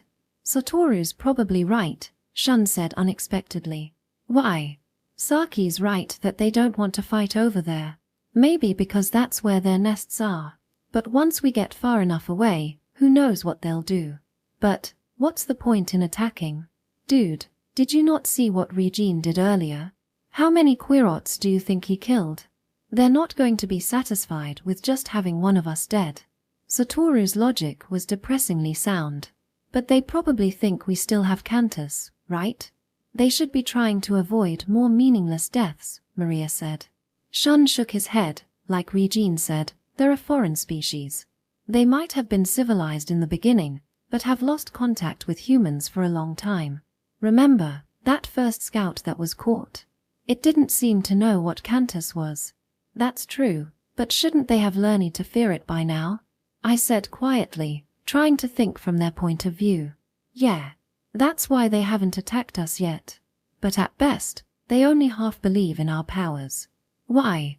They're probably thinking that if they had the same powers we did, they would have slaughtered us a long time ago.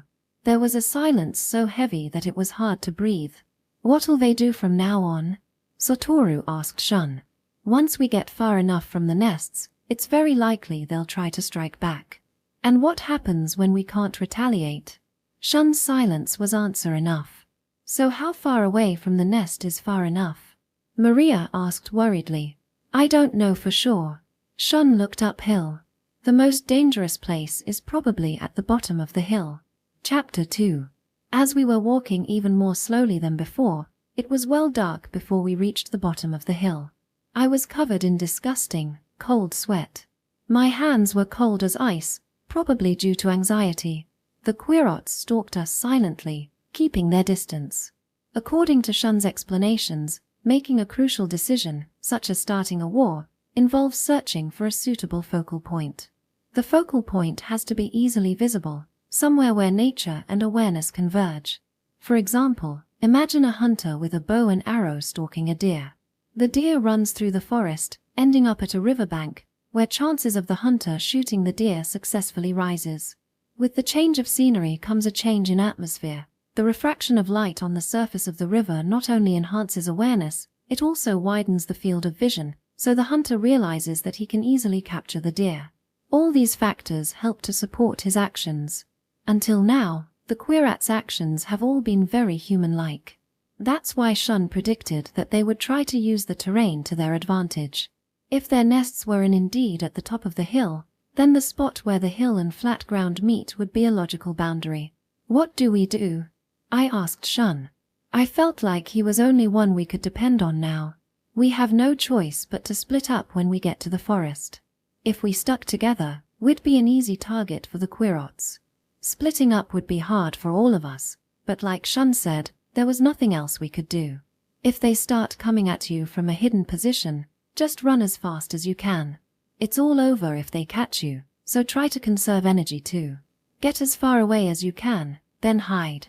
Once you're sure that the coast is clear, go back to the path we took today. We'll meet up where the canoes are hidden."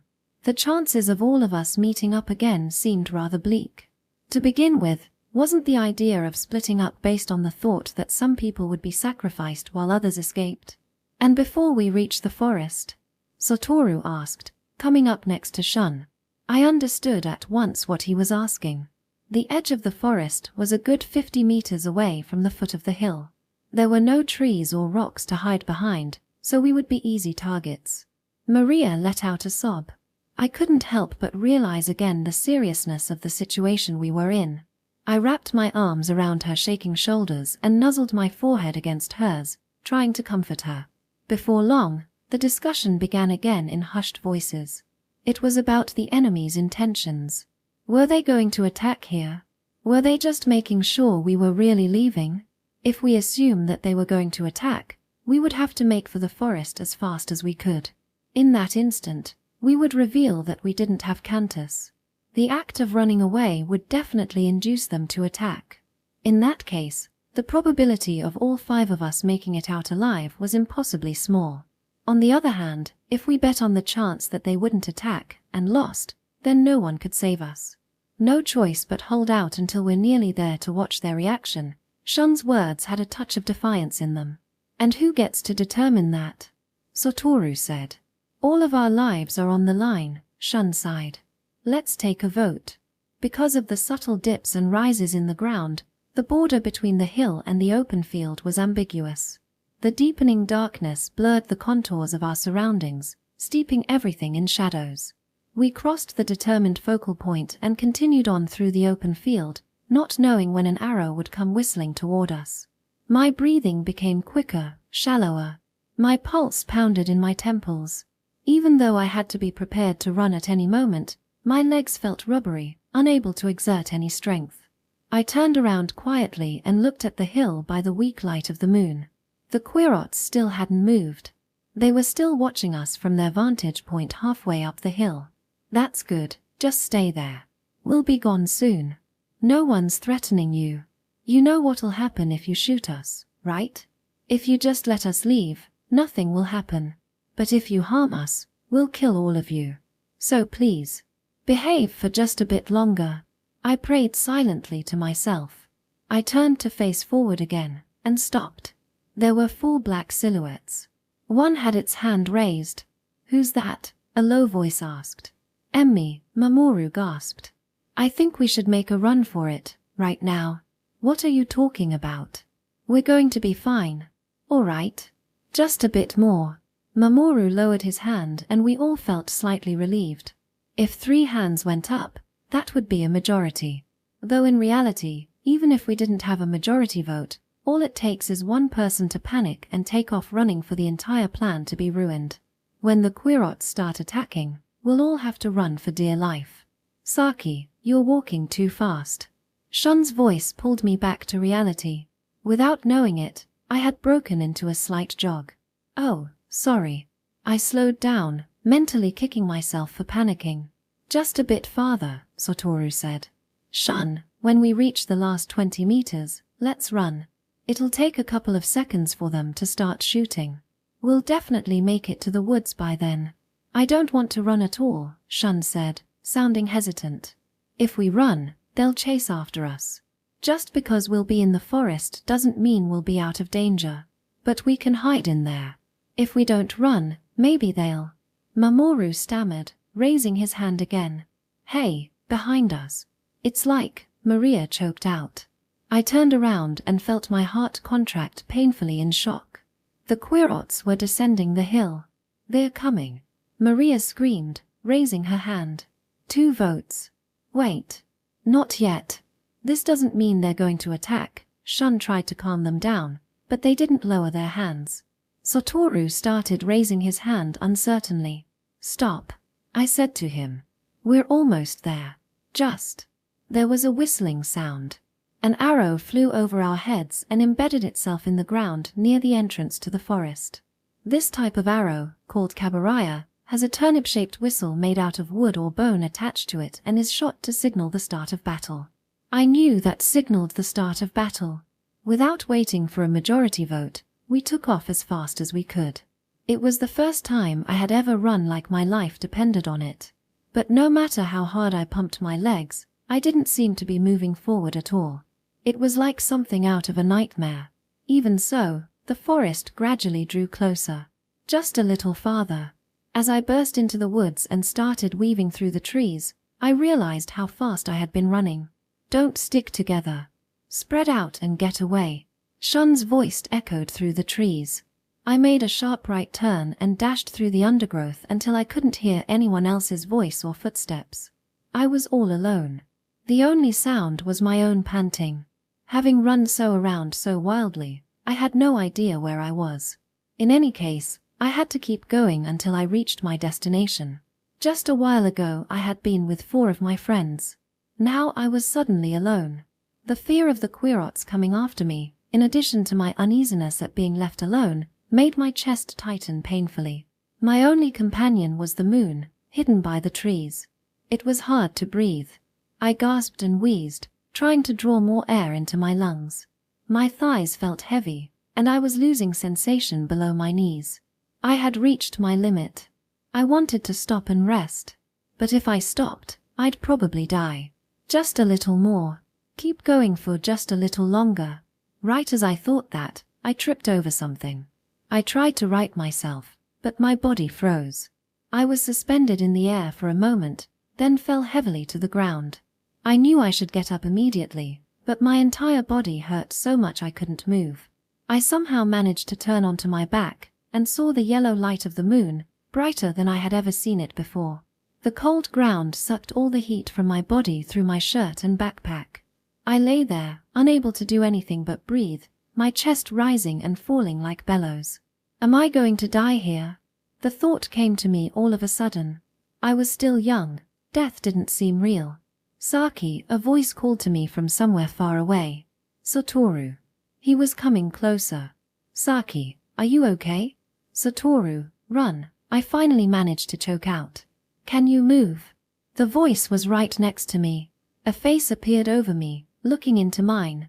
Although I couldn't see his expression, it was unmistakably Satoru.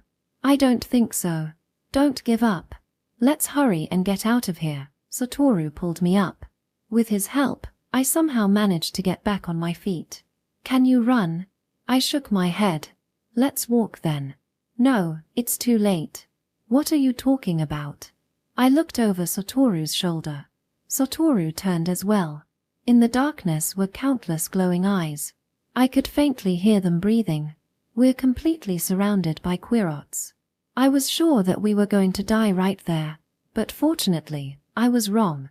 The two of us were driven forward at spear point by a group of querots. They seemed to still be wary of us, and always kept a distance of at least 3 meters away. Thanks to that, we weren't tied up or pushed around by them, but their spears were always pointed at us, and a little ways away a group of them had their bows at the ready. Did the others escape? I asked quietly. I'm not sure. I lost sight of them soon after we entered the forest. I wondered if the querots were going to forbid us to talk, but they didn't seem to care. So I figured this was as good a time as any to ask. How in the world did you find me? I saw you ahead while I was running.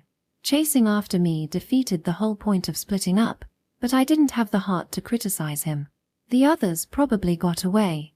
Yeah, probably. I knew he was just agreeing with me to try to cheer me up, but it worked. The querat in the lead signaled us to stop. Ahead of us was a small clearing. Were they going to kill us here? I closed my eyes. A stick-like object poked me in the chest and my eyes snapped open again. Jididiji, growling. A querat as tall as I was stood in front of me, armored and wielding a long spear. It appeared to be the leader of the group. I rubbed my chest where it had jabbed me. It hadn't penetrated my shirt and I wasn't bleeding.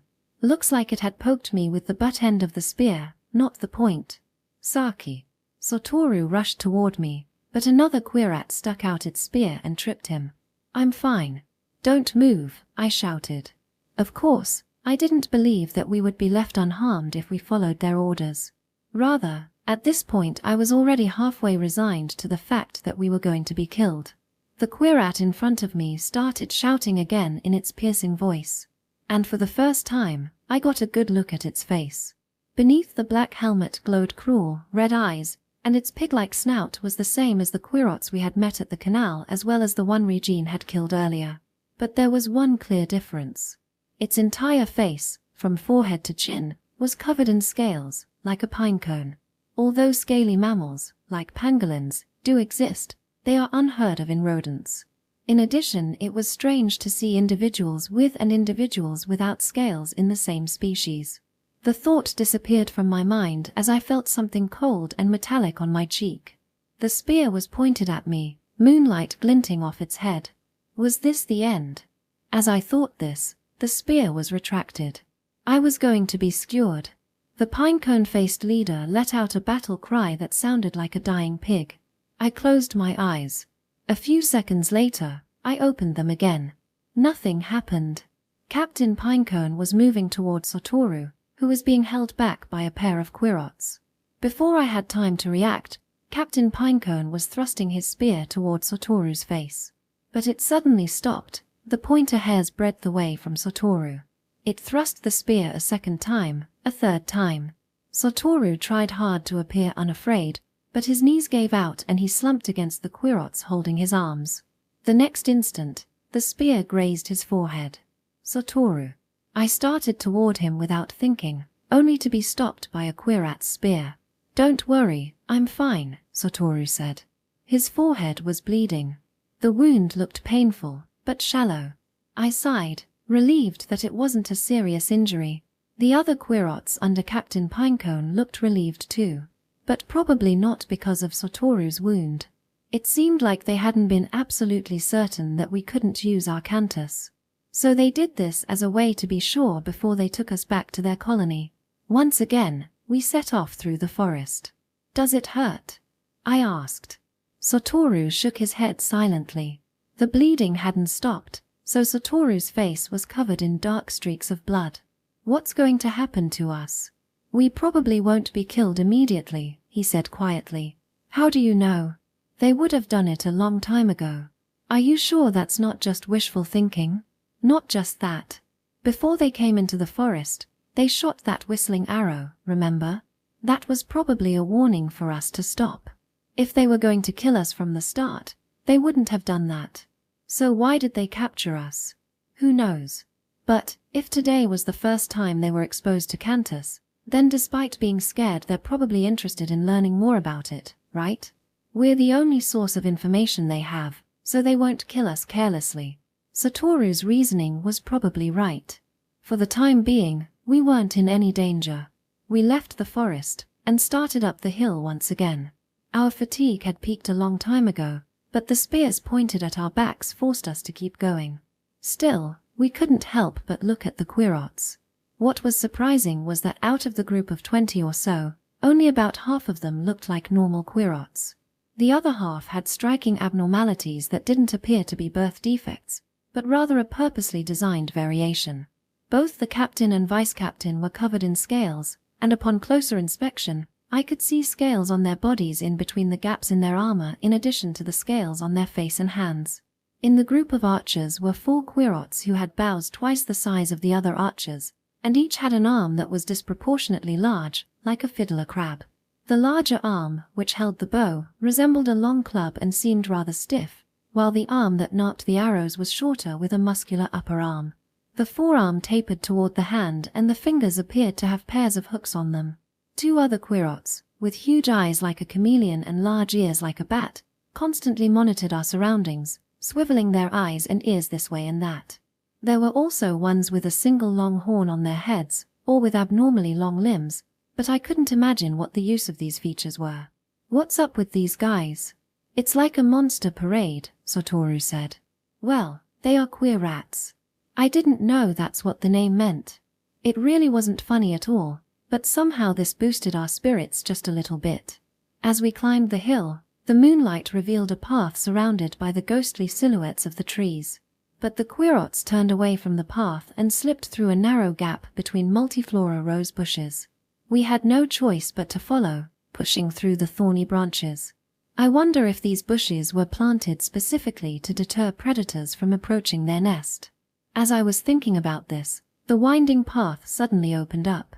At first glance it looked like an empty meadow, but the querots visible near the base of the big Mongolian oak trees indicated that their nest was there. The entrance was cleverly camouflaged by tall weeds, so it seemed like the querots were appearing out of thin air. One querat, conspicuously larger than all the others, made its way forward sluggishly, pushing aside the smaller querots. It wore a cloak draped over its leather armor and was unmistakably the highest ranked in the colony. But its most distinguishing feature was its protruding, hammer-shaped head. Captain Pinecone dropped down on all fours and crawled deferentially towards Hammerhead. The two started discussing something. Hammerhead glared at us with its beady eyes while giving orders to Captain Pinecone. I was afraid that we were going to be led down into the pitch-black tunnels, but instead we were driven away from the nest, into the woods. There was a giant birdcage, 2 meters across and 1.5 meters tall, made out of the vines of multiflora roses wrapped around the branches of the trees. There didn't appear to be an entrance to the cage, but one area was devoid of branches and only had the stems of the roses stretching from top to bottom. The querots parted the stems with their spears and ushered us inside. When they withdrew their spears, the stems sprang closed again. It would be impossible to get out without being cut to pieces by the thorns. In addition, a sentry was posted outside, watching us darkly. The cage wasn't tall enough for us to stand in, so we had no choice but to sit on the cold ground with our backpacks as a cushion. The moonlight was just bright enough for us to barely make out each other's faces. "It's been a rough day, Satoru said, in a gentler voice than I could ever have imagined him using. Tears welled up in my eyes and threatened to spill over. "Seriously, worst day ever. Satoru, how's your wound?" "It's perfectly fine. The blood's dried already. It only just nicked the skin," he said, wiggling his ears. He was the only one in our class who had that talent. I relaxed and gave a small smile. The blood on his forehead made the cut look serious, but as he said, it wasn't really a big deal. "What do we do now?" "Anyway, all we can do now is wait to be rescued. If Shun and them make it out okay, they'll alert the village." How long would we have to wait until the rescuers got here? Just thinking about it was depressing. We sat pressed against each other in the narrow birdcage. "It's still watching us, It's been about an hour since we entered the cage, but the sentry was still glaring suspiciously at us. It met my eyes and turned away, but looked back toward us soon after. "Ignore it. It's just a stupid quat," Satoru said, putting his arm around my waist. But, somehow, "Hey, what are you doing?" I directed the second half of my sentence toward Satoru. "Your nerves are probably all frazzled, right? I'll help you relax," he said, leaning over me stiffly. The light behind him hid his face in shadows, but I could still see his eyes glittering brightly. "Okay. I'll do it. Just lie back." I put my hand on his chest. Satoru stopped moving. I felt his heart beating through his t-shirt. I smiled and slowly pushed him over. The pale moonlight illuminated his face as I ran the back of my hand gently down his cheek. Satoru closed his eyes and kept contentedly still, like a pet cat. When I cupped his face in my hands and kissed his forehead, Satoru buried his face in my chest. I caressed him gently from his neck to his wrist, to his torso. Until now, we never had a chance to touch each other like this. But our usual interactions, snapping and teasing each other, were all expressions of love. Satoru was completely hard now. Until now. I've only had experiences with girls, so I didn't know what to do with a boy. When I touched him through his jeans, I could feel its heat and pulsation through the thick material. What was I supposed to do? I tried to bide my time by running my hands over Satoru's inner legs, squeezing his butt, but he grabbed my hand and put it on his genitals. I undid the button and unzipped his jeans. He was so hard that it looked like his boxers were about to rip. Once again I caressed his most sensitive part. This time, I could see its size and shape much more clearly through the thin material of his boxers. I thought it was interesting that it looked almost alive, reacting to my touch like a little pet. Suddenly, the false miner Shiro's words echoed in my ears. When stress among members of a group arise, bonobos will relieve it through intimate sexual contact. Mature males and females engage in sexual intercourse, and immature individuals or individuals of the same sex will rub their genitals together in an imitation of intercourse. This prevents conflicts and maintains order within the group. No, we're not monkeys. I shook my head, trying to drive away unneeded thoughts. But there were strict rules in the code of ethics regarding sexual acts between boys and girls, almost to the point of being forbidden.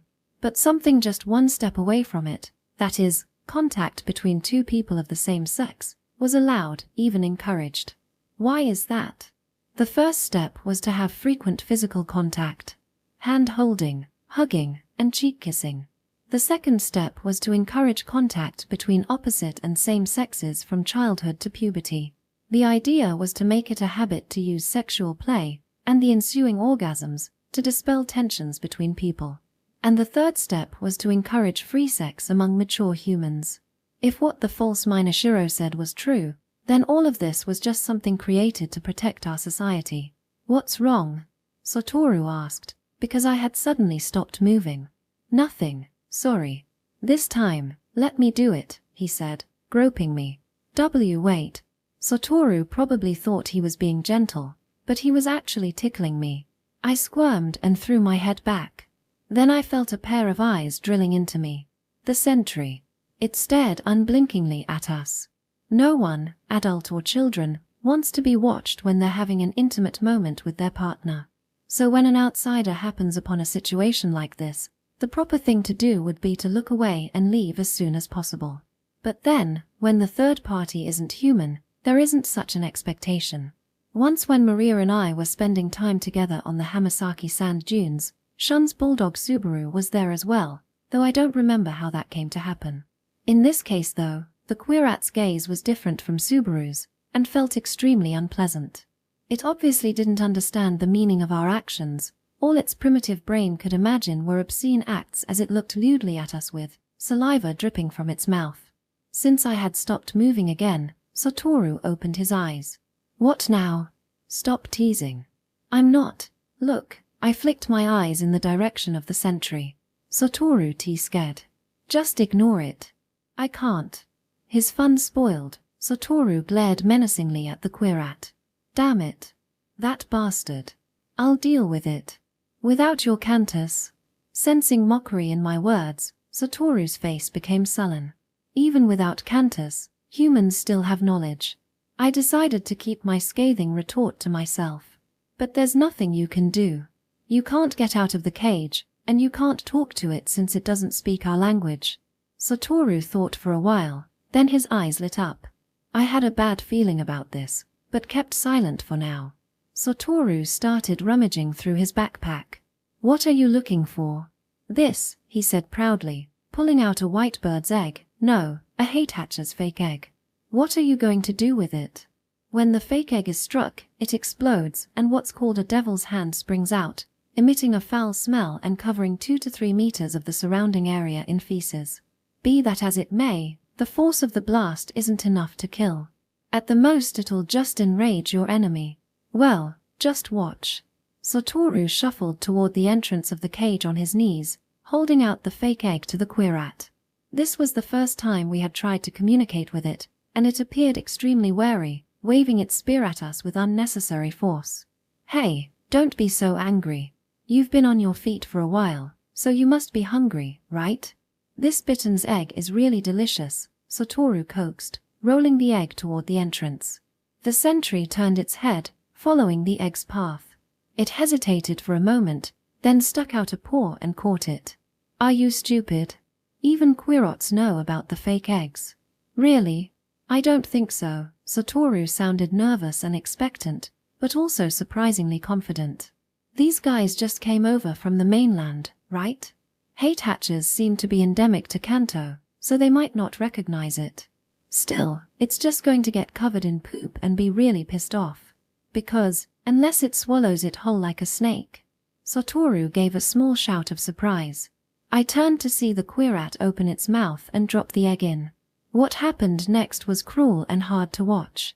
I was just about to scold Satoru that he shouldn't have done such a horrible thing, but saw that he appeared even more shocked than I was, so I decided not to say anything. The sentry was no longer moving. It was probably dead. It didn't even have a chance to cry out, so our crime would remain undiscovered for now. What now? I asked softly. Because of my indecisiveness, it looks like I'm always asking other people for answers. This time, I just wanted Satoru to say something, anything. Have to run away, Satoru whispered. Once they realize we killed this guy, there's no way they're gonna let us live. But how do we get out? I grabbed a rose stem, but jerked my hand back as a thorn pierced my finger. We would be scratched bloody if we tried to force our way out. That's it. Satoru pointed at the spear lying near the dead sentry. His arm just barely fit in the gaps between the stems on the cage door. Satoru emptied out his backpack and used one of the shoulder straps to try to lasso the spear. He wasn't very good at it, but eventually managed to get the strap looped around the handle and dragged the spear a little closer. Let's switch, I said, seeing the cuts on his arm, but Satoru shook his head, not wanting to give up. Got it. Though he finally managed to get the spear, his arm was now covered in blood. Mimicking the querots, he used the spear as a lever to try to separate the bars of the cage, but just one wasn't enough. He needed 2 spears to get the opening wide enough. I guess we'll have to cut through it. As he hacked away at the stems, I realized that the spearhead was made of stone, whereas Captain Pinecone's spearhead was made of metal. Hurry up, or we'll be found out, I said anxiously. Just a bit more, Satoru said, soaring as quickly as he could without a word of complaint. He was usually a show-off, sarcastic, and snapped at the smallest criticism, so I was struck by how different he was right now. Thankfully, the obsidian, or whatever it was that the spearhead was made of, was surprisingly sharp. But it still took Satoru 2 or 3 minutes to cut through the stems.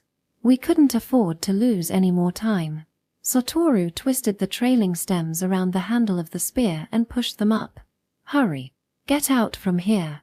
There was just enough space between the stems, so I got down on all 4s and crawled through. Handing his backpack to me, Satoru got ready. It was hard to hold back the stems and get out of the cage at the same time, but he managed. He was a bit bigger than me though, so the thorns caught him in a few places. At this point, he was covered in wounds. It would probably affect him in the long run. Crouched low to the ground, we peeked through the trees and saw a large group of querots tracking Shun's group, but upon straightening up, realized there were only 2 or 3 of them. The rest were going in and out of the nest. Okay, let's go. We walked quickly and quietly away from the nest, away from where our canoes were hidden on the beach of Kasamaga Inlet, but we would not be able to escape otherwise. After a couple of meters, we broke into a run. Which way are we going? Just keep going straight. How long has it been since we were captured? The moon was already setting toward the mountains in the distance. We ran desperately through the dark mountain paths. If we were caught again, I had no doubt that only death would await us. Shouldn't you get rid of that? I asked, panting. Satoru was still holding on to the spear as if it were the most precious thing in the world.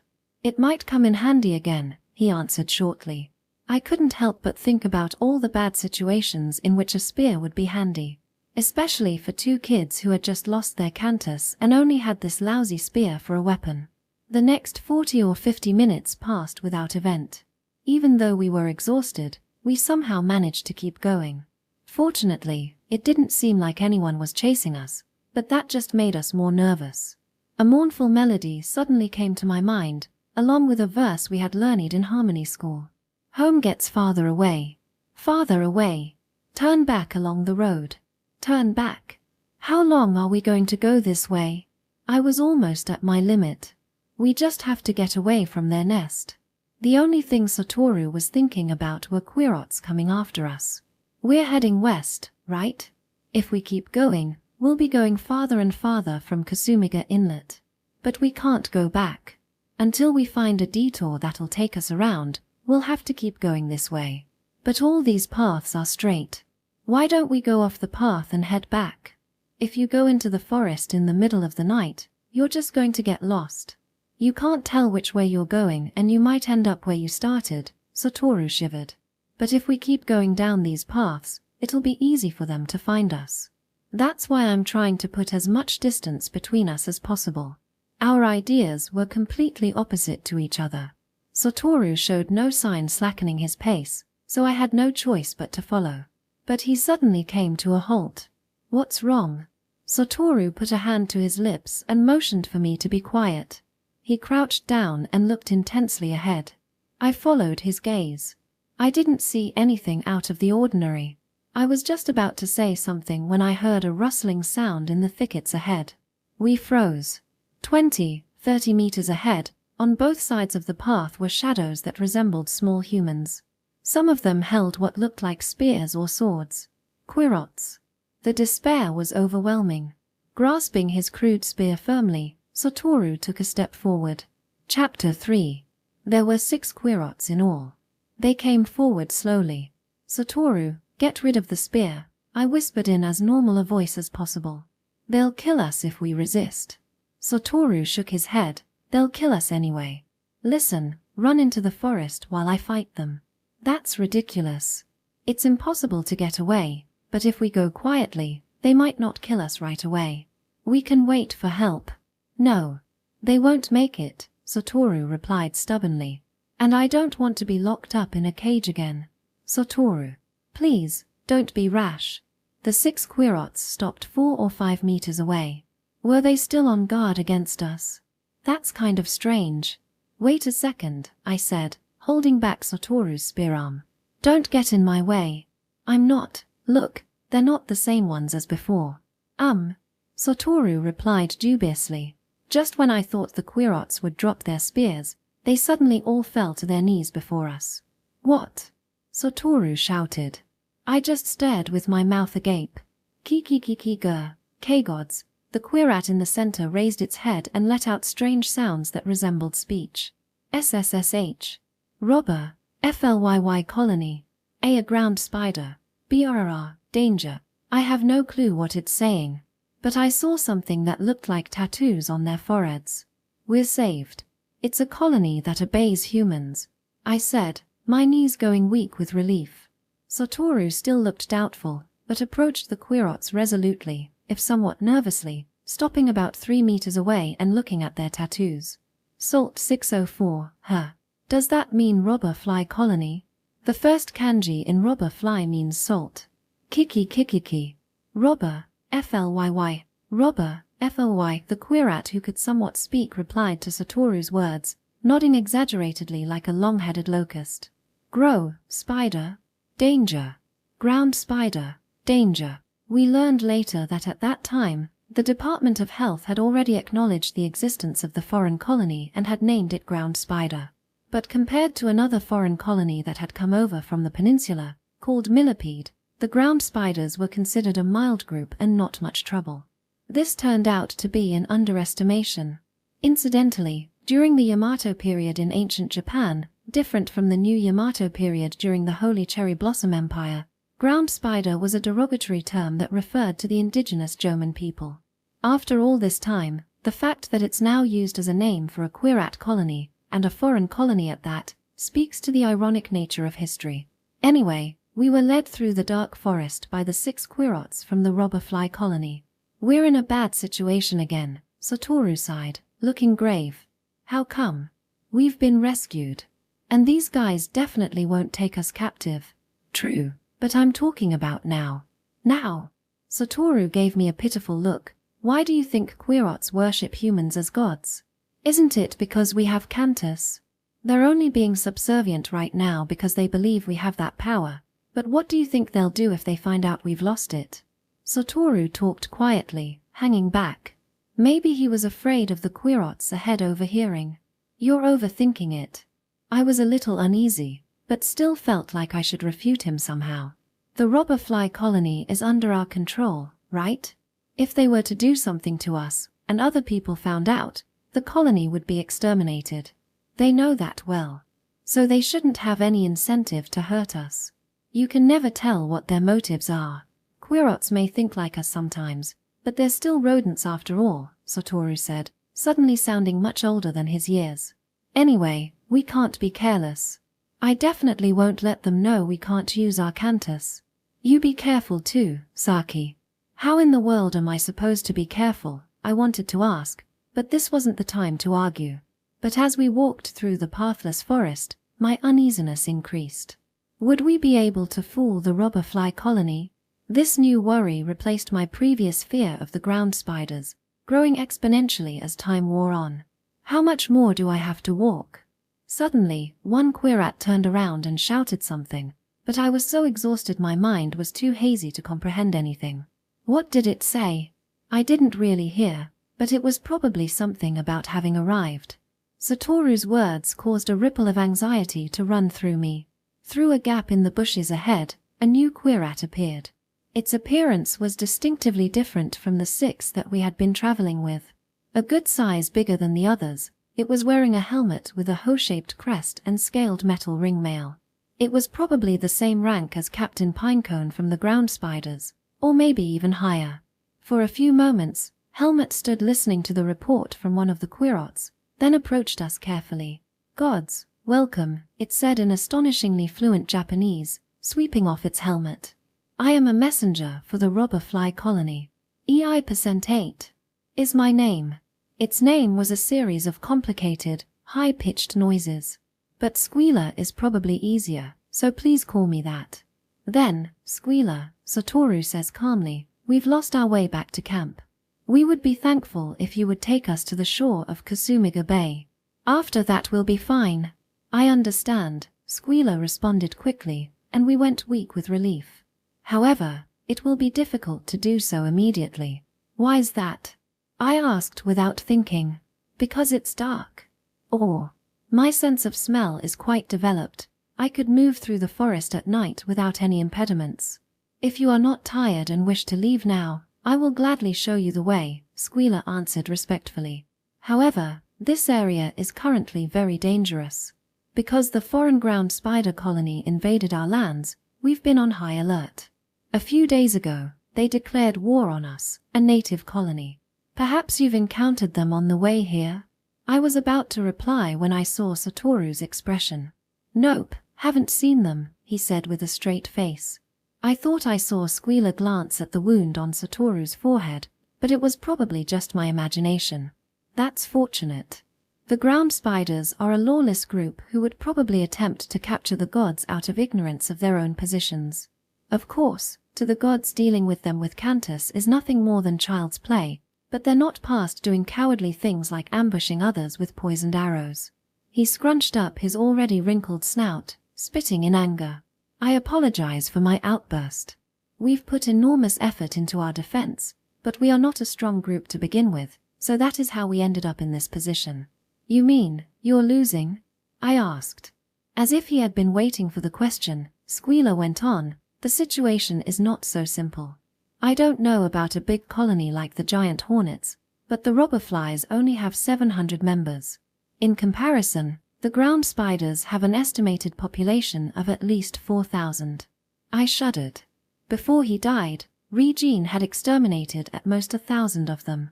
It had been overly optimistic to think of that as an annihilation of their group. There could possibly still be 3,000 querots remaining. Yesterday, we dispatched special envoys to 3 neighboring colonies requesting assistance, but it will take some time before they arrive. Then, you'll be defenseless if you're attacked right now, I blurted out without thinking. Squealer looked at me suspiciously and I realized my mistake. A human with cantis wouldn't be worried no matter how many querots came after them. Yeah, what would you have done if we hadn't arrived? Satoru added without a moment's delay, a skill he had perfected from having to dig himself out of his bluffs all the time. I am deeply touched by your concern, Squealer bowed deeply. However, our battles among colonies are unique, and even though the difference between our powers is considerable, it's too early to jump to conclusions. What do you mean? Seeing is believing, as the saying goes. I will show you right now, so please follow me. Squealer backed away with his head bowed. It seemed to be the sort of behavior querots do when facing another querat of higher status. As we left the thickets, our surroundings opened up. The moon had already set, but I could see all the way across the clearing by starlight. It was dotted with towers that looked like anthills. Is this the robberfly colony's nest? I asked. Squealer shook his head. Our nest is where the queen lives, still quite a ways from here. This is one of our lines of defense against the ground spider's assault. Lines of defense. Bunkers, trenches, slurry walls, tunnels, all used for defense. Gods, could you possibly be interested in strategy board games like shogi and go? The question caught me off guard. Well, I suppose. We learned both in school. To be honest, I thought they were fun at first, but quickly lost interest, so I'm still a basic level. The biggest reason I gave up was that there was always a couple people I couldn't win against. One of them was Shun, which was understandable, but every time I saw Satoru's triumphant face, I couldn't keep going. Then this explanation may be better. Querat colonies fight each other in a style closer to that used in Go than in shogi. I wondered vaguely why he used the word querat. Squealer began explaining the power struggles between querots in a style reminiscent of the false miner shiro. Querots are descendants of the troglodytic naked mole rats from East Africa, living mainly in narrow underground tunnels. Even after humans helped to change their physique and raised their intelligence so that they could build their own culture, their basic societal structures are still the same. The dwellings are more or less vertical pits, with numerous branches to provide escape to the surface in case of floods. There are also horizontal tunnels running between the pits for transportation without having to go to the surface. For us, fighting above ground is a relatively new development. It's obvious that being above ground provides better maneuverability than being underground does, no matter how much armor you are wearing. That said, I don't know how the other above-ground fighters feel, but I believe that in terms of discerning the opponent's position, advancing above ground is pointless. Why? Asked Satoru. Our comrades underground can use sounds and vibrations to detect the position of the armies above ground. At the same time, those above ground cannot detect enemies beneath them. Therefore, if we collapse the ground from underneath, they will fall onto our spears and be killed without any means to retaliate. Perhaps they've already used that tactic many times. Humans and querots alike do not learn their lessons unless a sufficient amount of blood is shed in the process. In other words, it's always more advantageous to be on the defensive, Satoru said, looking self-satisfied. Precisely. The attackers have no choice but to travel underground, but even then the defense can still ascertain their positions beforehand and build up blockades, dig tunnels from above and drop heavy stones down on their heads, and set other traps. In other words, battling underground is more difficult for the offense. Then what do you do? I asked. The usual pattern is that after an endless stalemate, the offense has to cut its losses and retreat. But then the ingenious strategist, Aito Aoki appeared. Aoki received a book from the gods and was inspired, single-handedly creating a system for capturing entire colonies. What book was it? Satoru asked, his brows furrowed. Why in the world was such a dangerous book not banned, but in the hands of the querots of all things? Unfortunately, the holy book no longer exists. Only the title introduction to Go for 3-year-olds is passed down to this day. We glanced at each other. We've both seen that book in the recreation room at Harmony School. Aoki's strategies are based on Go.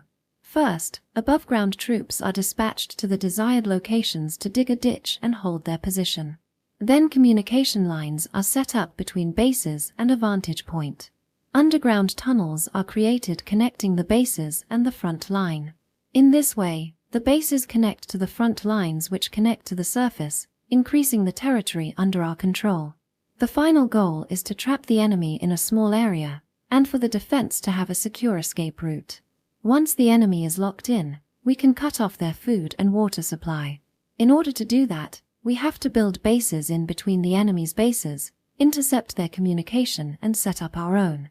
This is all, according to Go, things you must do in order to effectively trap the enemy, and then you can begin close combat. I looked out over the clearing again. This time, the anthill-like towers appeared to be arranged purposefully. Aoki brought about a tactical revolution that spread amongst the colonies in the blink of an eye. Colonies that were thought to be impregnable fell one after the other, largely reducing their influence. Colonies that adopted this new way of thinking quickly rose to power while those that held on to the old ways were eliminated. What happened to Aoki after? I was surprised at myself for being so interested in the tale of the Quirat hero.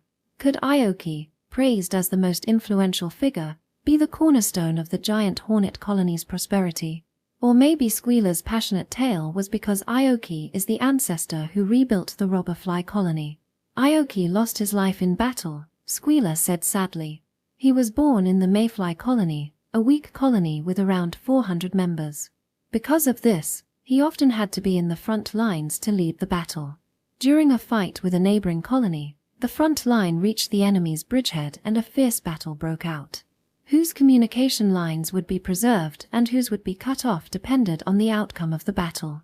Aoki was well aware of this, and realized that by sacrificing one of his bases he would be able to destroy the enemy's lines. But there was one problem. The base that had to be sacrificed was the one he was currently in. Satoru sighed. Aoki sacrificed his own troop. They were surrounded by the enemy, but Aoki and 6 of his comrades fought bravely until, as he predicted, they were killed. Drunk on their victory, the enemy tried to turn on the rest of the troops only to realize that their group had been divided in 2, cutting off all communications. They were trapped in their own vantage point and all their escape routes were lost.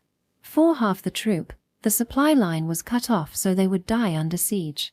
The mayfly colony achieved a glorious victory. We were mesmerized by Squealer's story.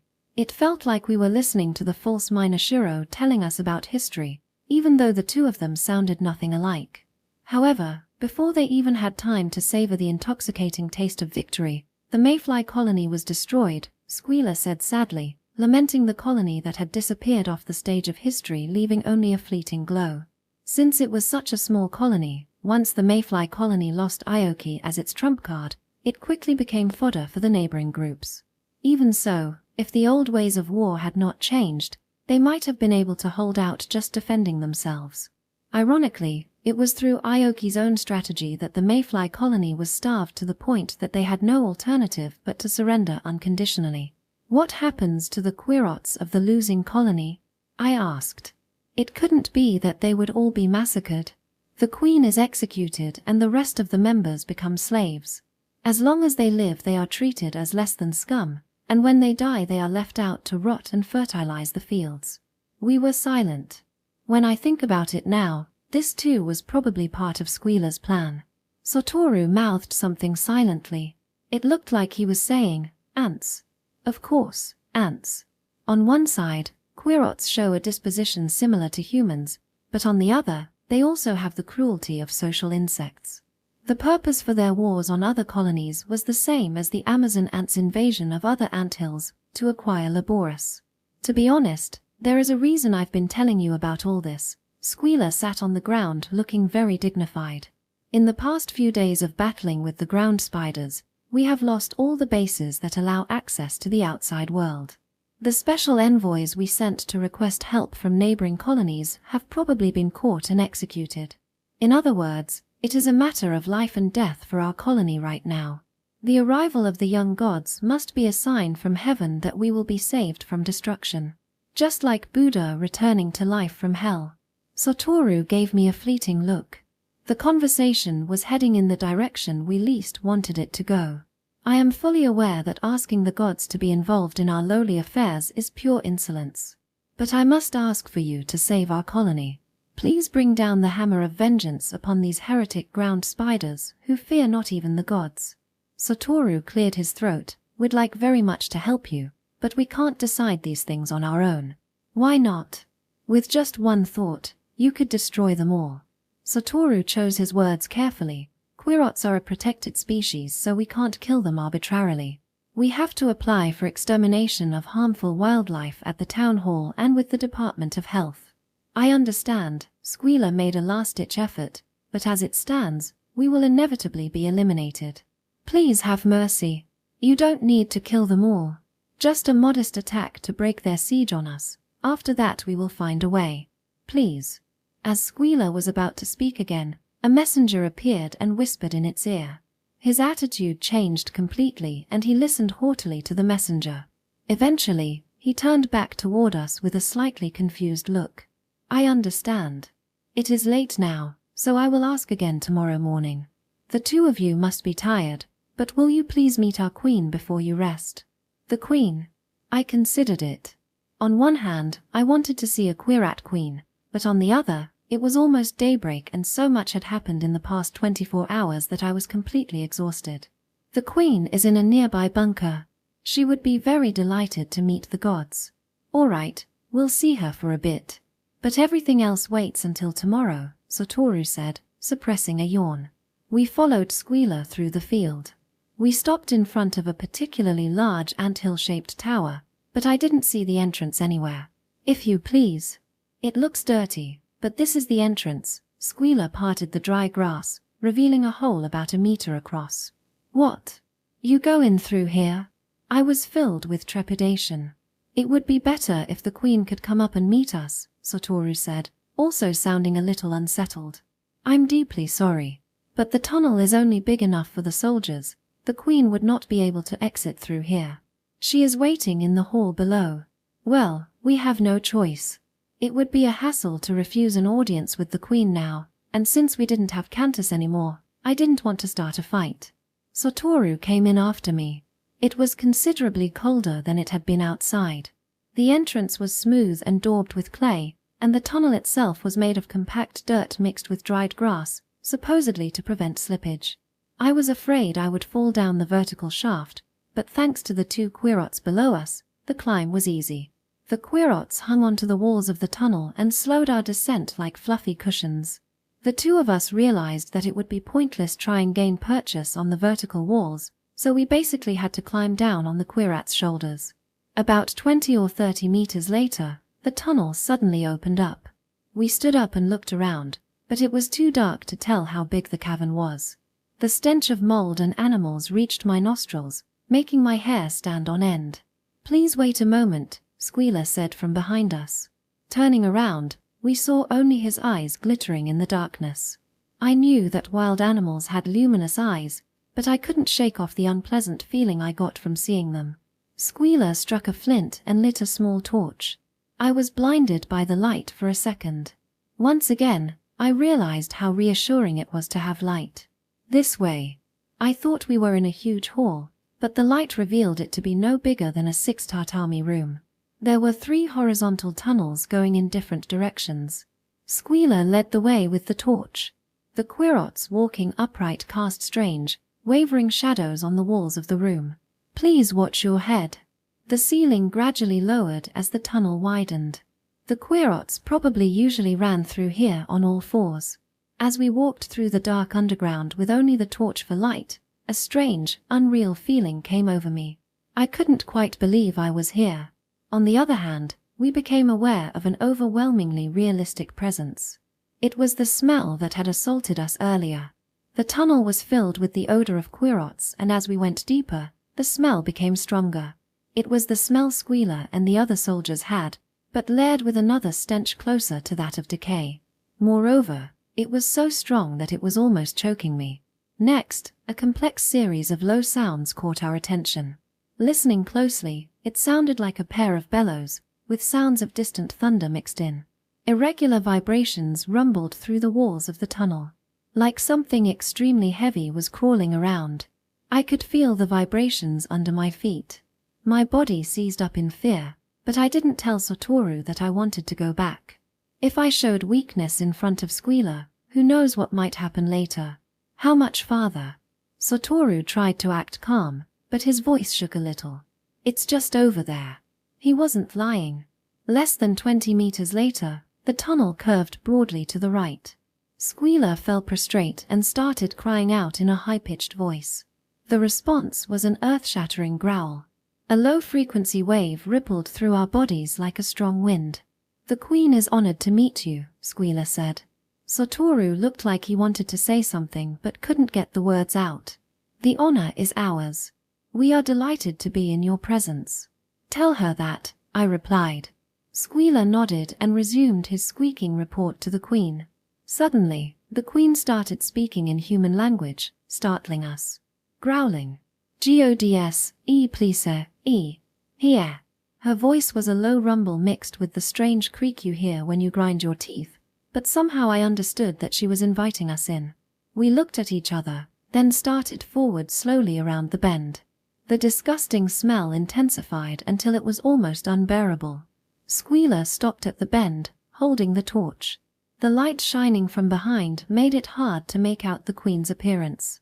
However, from its silhouette and the intense heat it gave off, I could tell that the creature crouched there was of abnormal size. Gagaga. A gust of hot air washed over us.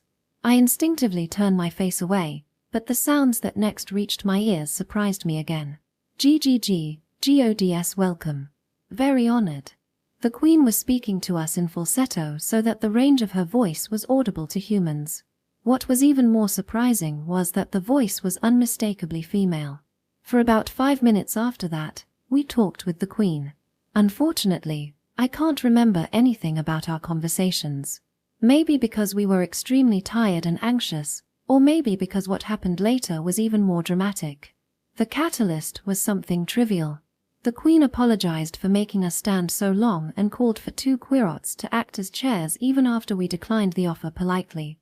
Squealer, still holding the torch, came along with the 2 querots. The bright flame of the torch lit up the cavern, and the Queen. Because the Queen's voice had been unexpectedly gentle throughout the conversation, our initial fear had abated somewhat. That's why we were doubly shocked when we saw her actual appearance. My first impression of her was of a giant hornworm with 4 short legs and a tail. Pale, sickly skin from lack of sunlight and rings of wrinkles encircling her body made the resemblance all the stronger. But the defining difference was her face. Half of the giant head was covered in brown spots, though they would probably be red under the sun. Her eyes were tiny beads buried under layers of skin, and her sharp, chisel-shaped teeth were hidden behind strong, thick jaws. Around her neck was a necklace of crimson almandine, glowing fluorite, beryl, and cordierite sparkling in the light. Her appearance exposed, the Queen roared and charged. We flinched, but she was aiming for something off to the side.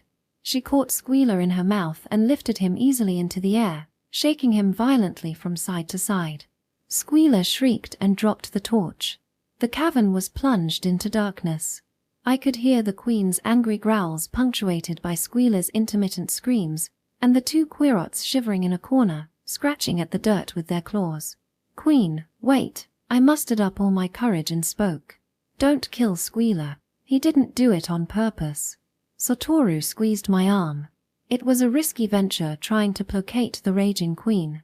But if a human god didn't intervene in this kind of situation, it might arouse suspicion. The queen was unresponsive for a moment, then casually dropped squealer.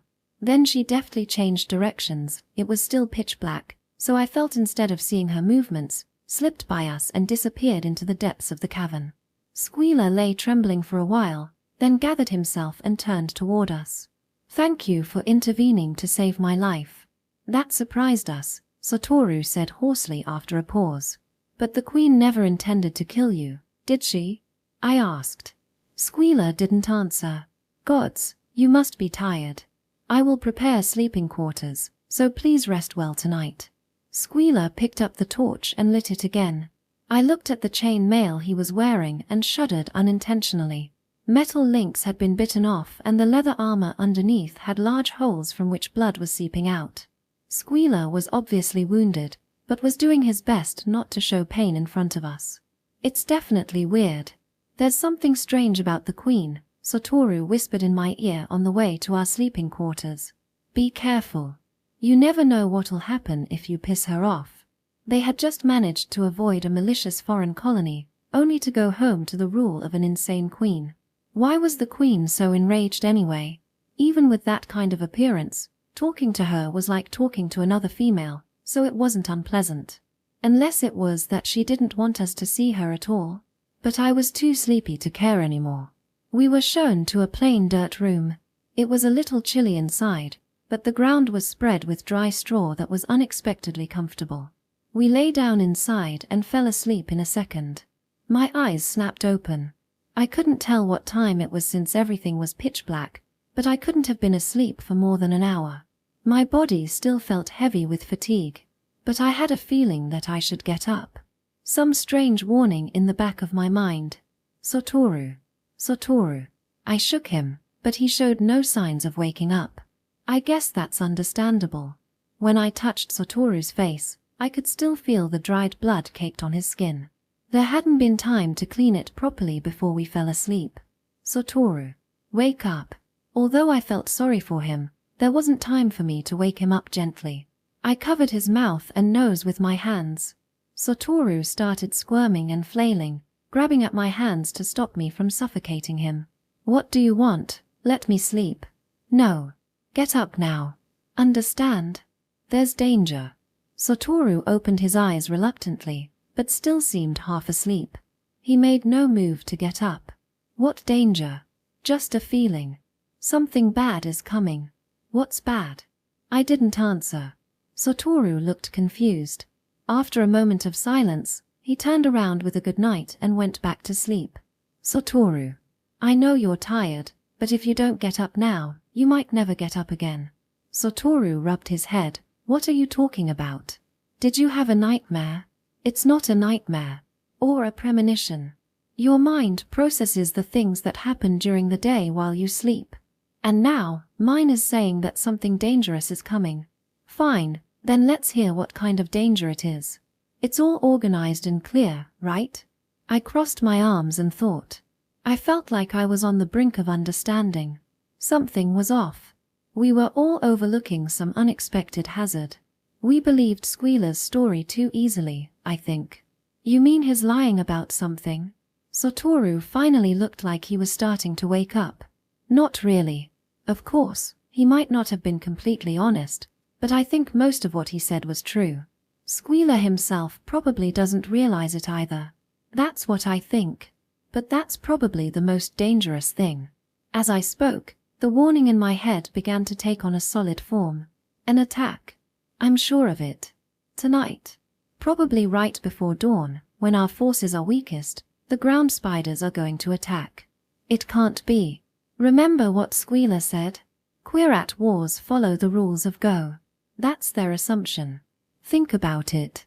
The ground spiders are wild and foreign. Why would they follow Aoki's military strategies? But if they raid the tunnels to capture us, they would be following the same tactics as ours. Sure, that sort of maneuver is probably universal among Quirrots. But the ground spiders might come up with another strategy. I guess that's not impossible. Satoru sighed, as if he wanted to say that I was just being overly anxious and that there was nothing concrete to base my theory on. "That's it," I shouted. I finally figured out that strange feeling I couldn't put my finger on.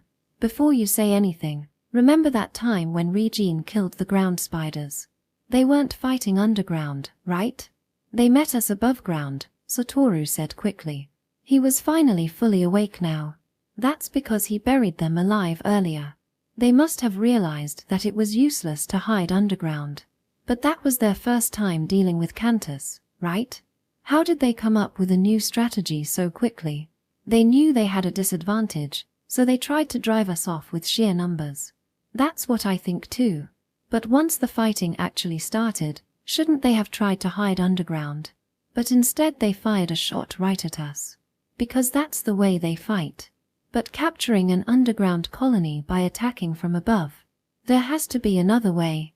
One that's faster than establishing a base and sealing off your opponent." Satoru fell silent. "If what you say is right, now that they know about cantis, they must have realized that they have no other option but to launch a surprise attack." Even in the darkness, I could sense him shake his head despondently. "That's not all. Even if the robberfly colony has powerful humans on their side, the ground spiders would have learned from the fight with Regene that it's still possible to kill humans with a surprise attack." An ominous chill was creeping up my back, becoming stronger by the second. There might not be much time left. Section. Audiobook by Masquerade at Masquerade Audiobooks. Chapter 4. "Let's run away," Satoru said. "To where?" "Anywhere, as long as we get away from this nest." Satoru stood up and made to look outside the sleeping area. "Saki, do you remember? The path we took here was pretty complicated." "Yeah, maybe. My memory is a little hazy, so I'm not too sure. I tried to recall the sequence of turns from the Queen's Hall to where we were now. I can't. I know we went left in the very beginning, but after that the directions are all mixed up. My sense of direction wasn't the best to begin with. It's not so bad when I can repeat the same route multiple times, but even then if I have to reverse the directions in my head, I still get confused." Satoru crossed his arms, trying his hardest to dig out the memory of the way we took. There weren't many splits in the road. The most was a three-forked path. The first split, we took a left, then a right. After that, what was it? There's one thing I remember. The path sloped a little downward the entire way here.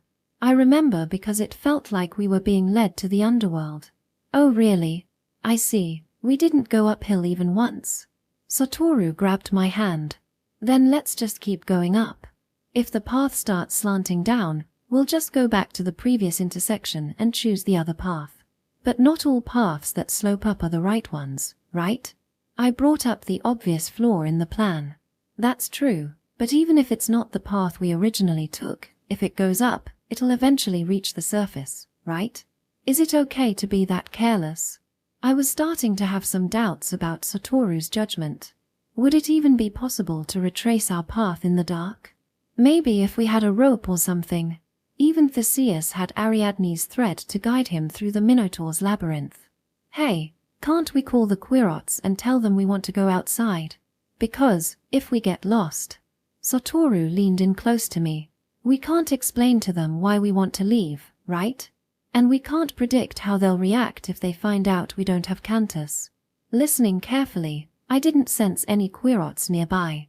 It seemed like dawn was the period when their activity was lowest.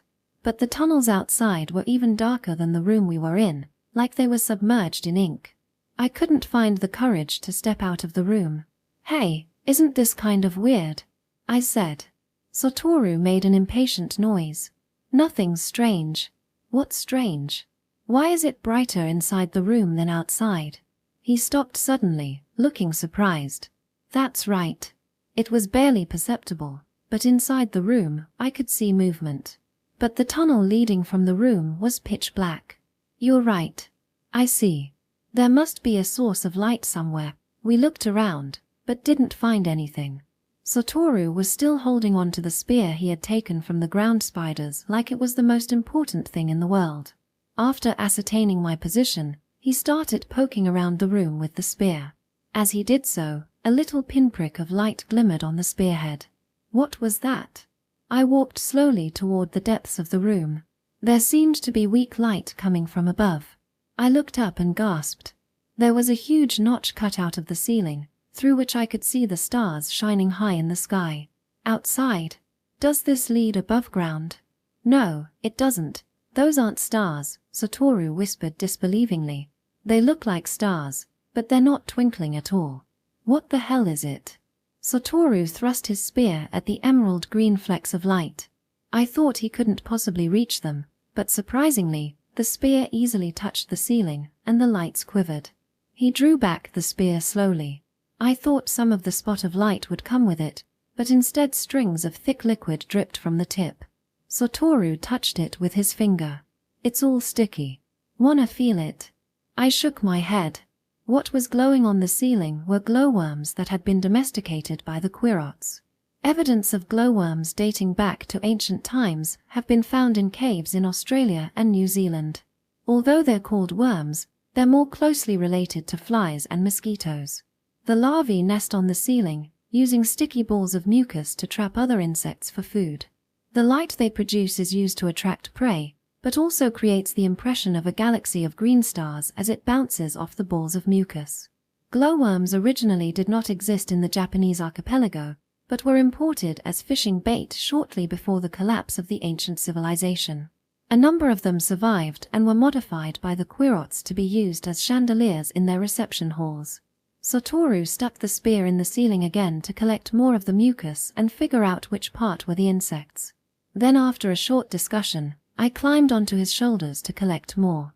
Since I was lighter, I had no choice but to be on top, touching the nasty green glowing bugs. He took the bugs and stuck them onto the spear, using their own sticky excretions. Maybe it was thanks to the quats selectively breeding the bugs that they never stopped glowing even when they were handled so roughly. All right, let's go, Satoru said decisively, starting toward the exit. We shouldered our backpacks, grasped each other's hands, and guided only by the light of the glowing bugs, stepped out into the darkness. Thinking back on it even now, it was such a strange journey. The only light came from the faint ghostly glow on the tip of the spear. Beyond that little circle of light, we couldn't even see our own hands. I tried looking off to the side and waving my hand in front of my face, but all I could make out was a dark shadow. In order to see where we were going, we had to walk side by side. The tunnel was just wide enough for that, and I was even thankful that it was so narrow because now part of us would be constantly touching the walls. Are we ascending now? Satoru said every now and then. Whenever he asked, I answered with yeah, or I don't know, or who knows. No matter how I responded, it's not like the situation was going to change. The light sometimes revealed a 2- or 3-way fork in the road. These splits were always easily visible thanks to the luminous moss growing near them. Although luminous moss glows, it's not through the same mechanism as the glowworms. In order to achieve photosynthesis in the dark tunnels, they use lens-like cells to store and give off light. Quats should be able to run around these tunnels relying only on their sense of touch and smell. But as they became more civilized, they needed a more efficient way to move around, so they started using the natural properties of things around them. We continued walking silently. Since we didn't meet a single quat, I assumed that this was probably their resting period. At first I thought this was fortunate for us, but as time went on, things started looking a little foreboding. Hey, haven't we been walking for a while now? I asked Satoru. Yeah. Maybe this really is the wrong way. We stopped. If we were wrong, then where were we?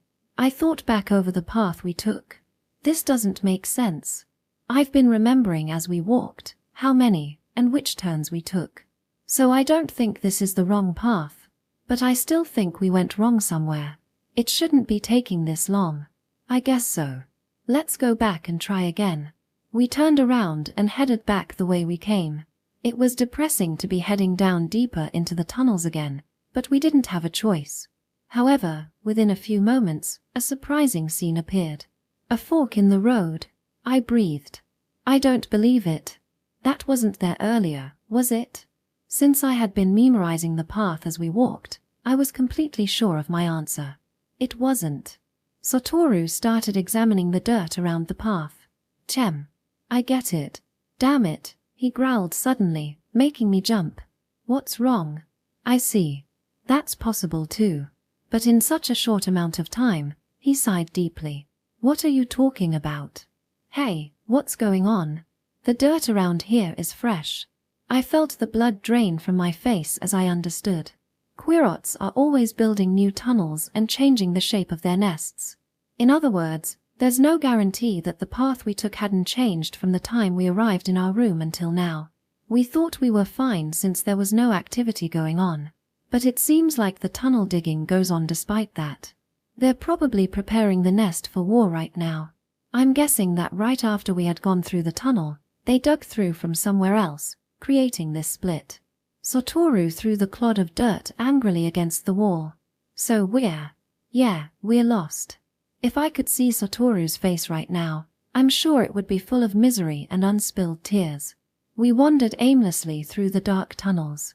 Although in reality we were probably only there for about half an hour, the stress of walking through near absolute darkness in addition to being in an extremely cramped space made it seem like an eternity. Although we were lightly dressed and the air was cold enough to raise goosebumps, I was drenched in sweat. With vulgar words that we rarely used, we cursed our bad luck, complained to the gods, and cried uncontrollably, but we never let go of each other, and continued to walk. Then gradually, our minds fell into disarray. For me, the first sign was auditory hallucinations. I heard a disembodied voice call Saki, Saki. Did you say something? I would ask Satoru, and sometimes an annoying voice would answer from above my head, no. Saki. Saki. I heard it clearly this time. Saki. Where are you? Hurry and come back. My father's voice. Dad. Dad. I shouted. Help. I'm lost.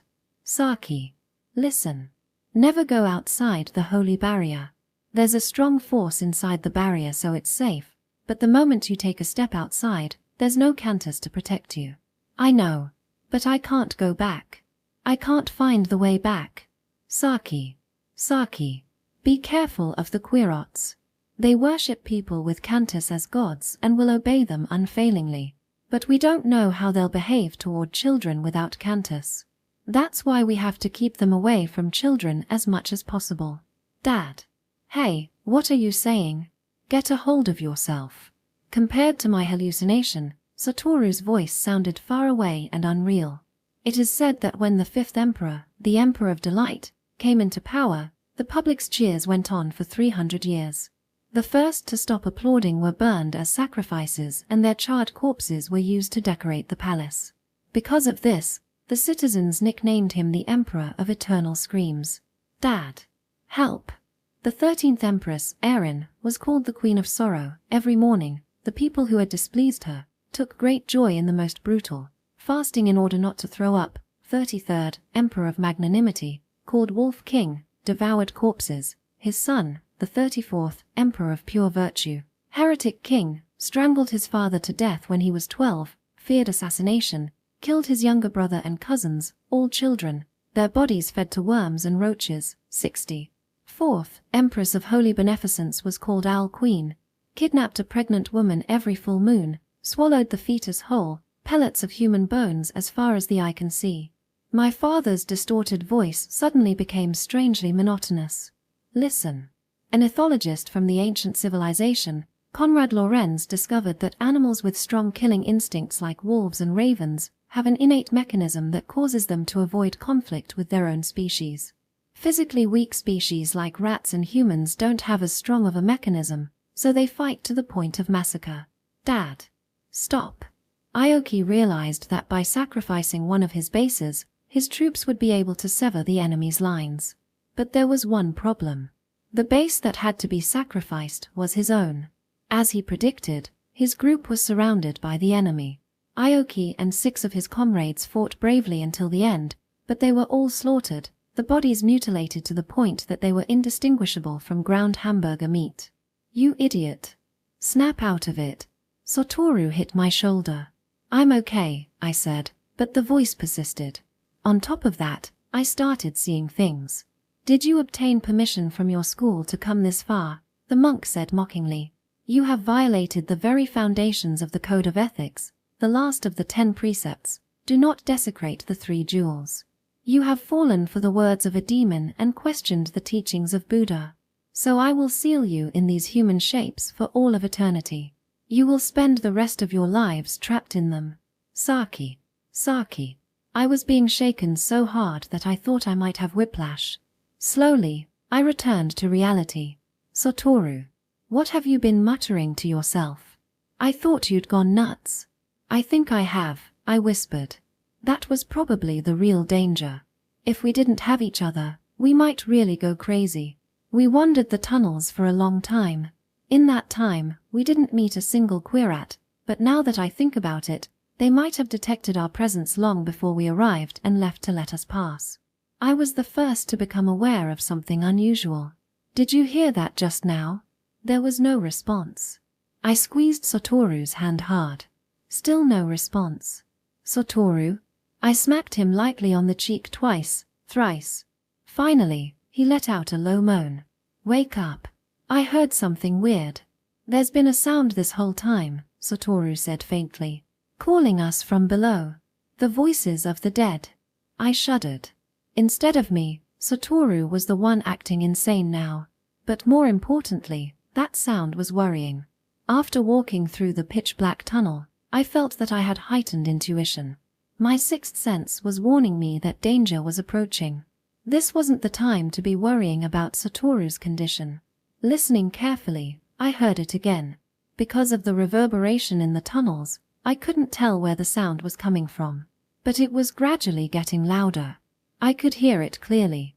The shrill screams and battle cries of the quats. The sound of something metallic, like a gong, and something indiscernible, like applause or the roar of the ocean.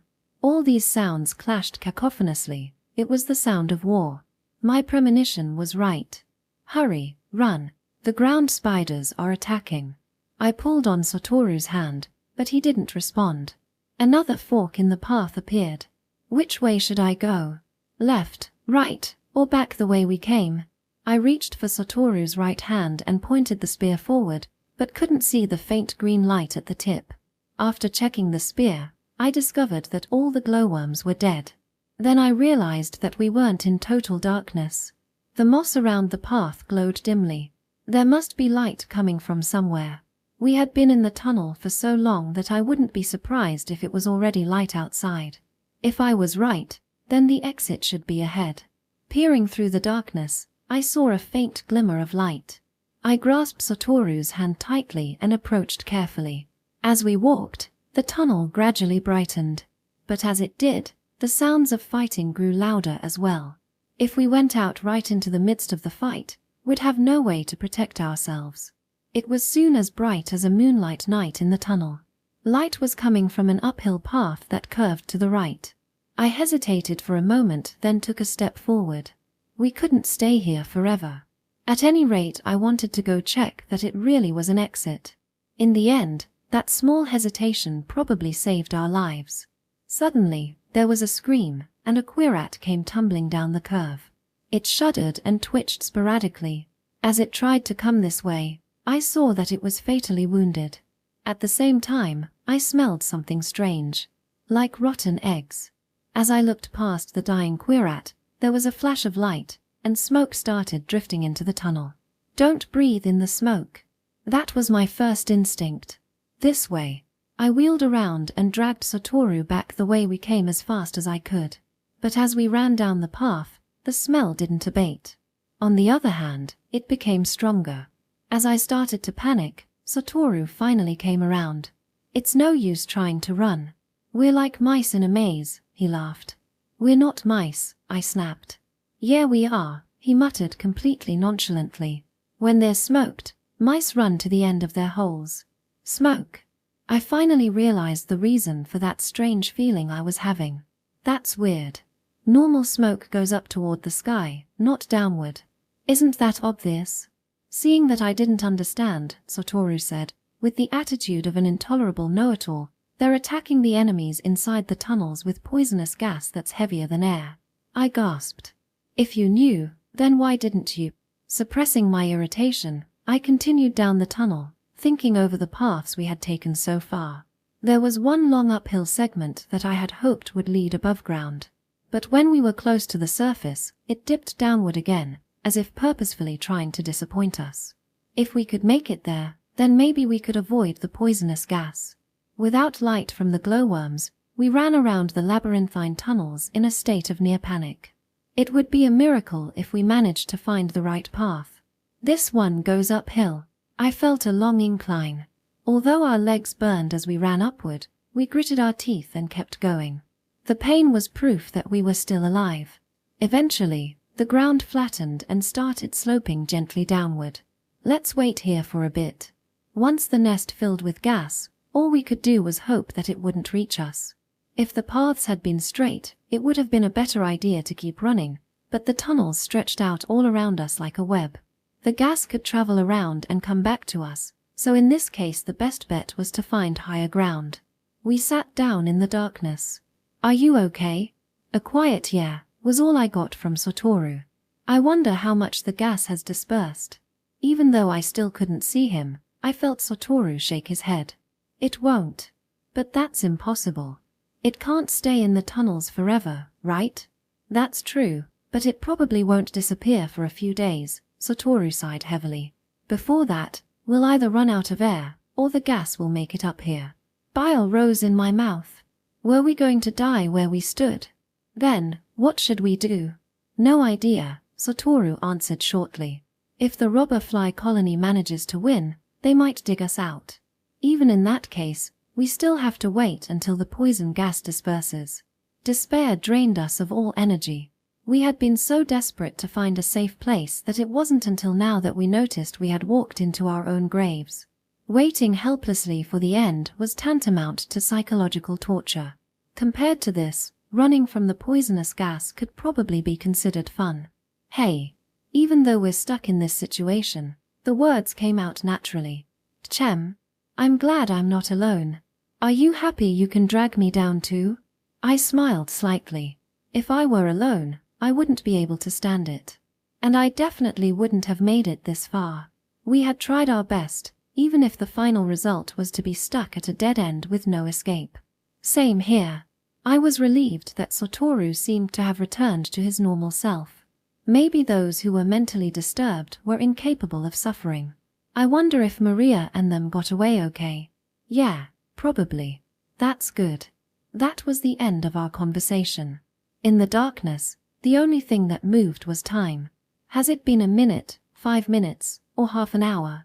I jerked awake from a half-sleep. "Satoru. Satoru." "What?" he answered uneasily. "It smells. Don't you understand? The gas has reached us. The smell of rotten eggs, same as the one that had been at the exit. We can't stay here anymore. Should we try going ahead?" "No, this is the highest point we know of. If we go down, it'll be suicide." Satoru thought hard. "You have a better sense of smell than I do. Which way is the gas coming from? The exit, or both sides?" "I can't figure out something like that. I could sometimes tell where sounds were coming from, but I didn't think I could do the same for smells." "No, wait." I walked a little toward the exit and sniffed the air, then did the same in the other direction. I was glad that Satoru couldn't see me. I was sure I looked like a queerat twitching its nose. "I think it's only coming from one direction. The place where the exit was. Then we might be able to make it. Let's try to block up the tunnel." "How?" "By burying it." Satoru stuck the spear into the ceiling and started pulling it down. I couldn't see him, but from the movement in the air and the chunks of dirt that hit me on the face, I could imagine the effort he was putting into it. "Saki, watch out." Satoru suddenly crashed into me. I flew backward into the tunnel with him on top of me. I was just wondering what had happened when tons of soil started falling from the ceiling. Covering my face with my hands, I waited for the cave-in to stop. I couldn't even open my mouth to scream. When it was finally over, I was covered with dirt, and my legs from the knee down were completely buried. "Are you okay?" Satoru asked worriedly. "Yeah, that was dangerous. We were almost buried alive." Thinking logically, trying to bring down the ceiling of the room you were in was stupid, but our instinctive drive to survive caused us to act without thinking of the consequences. And in the end, it proved to be fortunate. We extricated ourselves from the dirt and confirmed that the path was completely blocked. And just to make sure, we patted the mountain of dirt to make sure that it was solid enough that gas couldn't pass through. Hey, look up. If you brought more dirt down, wouldn't it go through to the outside? I asked, looking up at the gouged-out ceiling. Of course, I couldn't actually see anything. You can't hear anything coming from the outside though. There's probably still more than 3 meters to go. It would be impossible to dig out from here. We'd be buried alive for real. In the end, we sat down on the dirt again. In the commotion of blocking the path, I mistakenly believed that we were making progress. But now that I thought about it, our situation hadn't changed a bit. Compared to earlier, we were in an even narrower space, and if the gas suddenly came from the open side of the path, it would be all over for us. If we collapsed the other side of the tunnel too, we'd soon run out of air and suffocate. This time, we were doomed. I didn't want to die here, but there was nothing more we could do. As I waited for my life to end, I was surprised at how unemotional I was. But I was too tired to muster up the energy to feel anything. I edged away from Satoru and sat hugging my knees. Hallucinations started appearing once again. The outside world was so infinite that most things pass unnoticed. This fact came easily, as if a switch had been flipped. After wandering through the darkness for so long, our mental defenses were weakened, and the demons in the hidden corners of our mind were free to run rampant. The first thing I saw was a minor shiro. Its semi-transparent body ambled slowly in before me, right to left. It was incredibly realistic. The ends of the Y-shaped feelers on its head and the quills running down its back glowed white, red, orange, blue, and other bright colors. Then, shining green threads of sticky mucus started dripping from the ceiling. In the blink of an eye, a glowworm galaxy appeared. The minor shiro appeared to be stuck in the dripping mucus. It twisted itself free and continued walking, but in the end was still trapped. The threads swayed like a chandelier, gradually binding the minor shiro tighter and tighter. Then, the minor shiro started autotomizing his trapped feelers and quills one by one. The now bald minor shiro's back started glowing vibrantly with all the colors of the rainbow. The colors mixed and overlapped, creating stripes and spirals in the air. The beauty of it made my mind go blank. At some point it transformed into the false minor shiro, its colorful afterimage still lingering above its back, and started disappearing from my field of vision.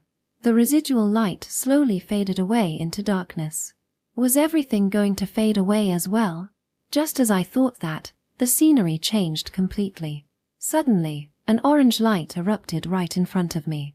A flame burning above an altar. From underground comes the sound of chanting, interrupted by orange sparks. It's the scene from that day. A praying monk threw some pills and poured fragrant oil into the fire, making it flare up dramatically. The chanting sounded like a chorus of crickets reverberating in my ears. That was the day of my initiation to receive my cantis. Why is it that as my life neared its end, I don't think about my family or the happy times in my childhood, but of that scene? Suddenly, a completely different memory surfaced. That's against the rules. We can't tell anyone what our mantra is, Satoru said pertly. Although he was usually up to no good, Satoru suddenly decided to put on the act of a model student. It's fine. We're friends, right? I won't tell anyone, I wheedled. Why do you want to know anyway? I want to see what it's like. Like how it's different from mine, and such. Then tell me yours, Satoru said slyly. He was provoking me. Fine. Two can play at that game. Okay. How about this? We'll write it down, and show each other on the count of 3. Actually, no. If we show it to someone else, it'll lose its power. That's not how it works, I wanted to say. So, it's not like I'll be looking at it long enough to remember it. Just flash it for a second. Then what's the point? Satoru asked suspiciously. It shows that we're friends.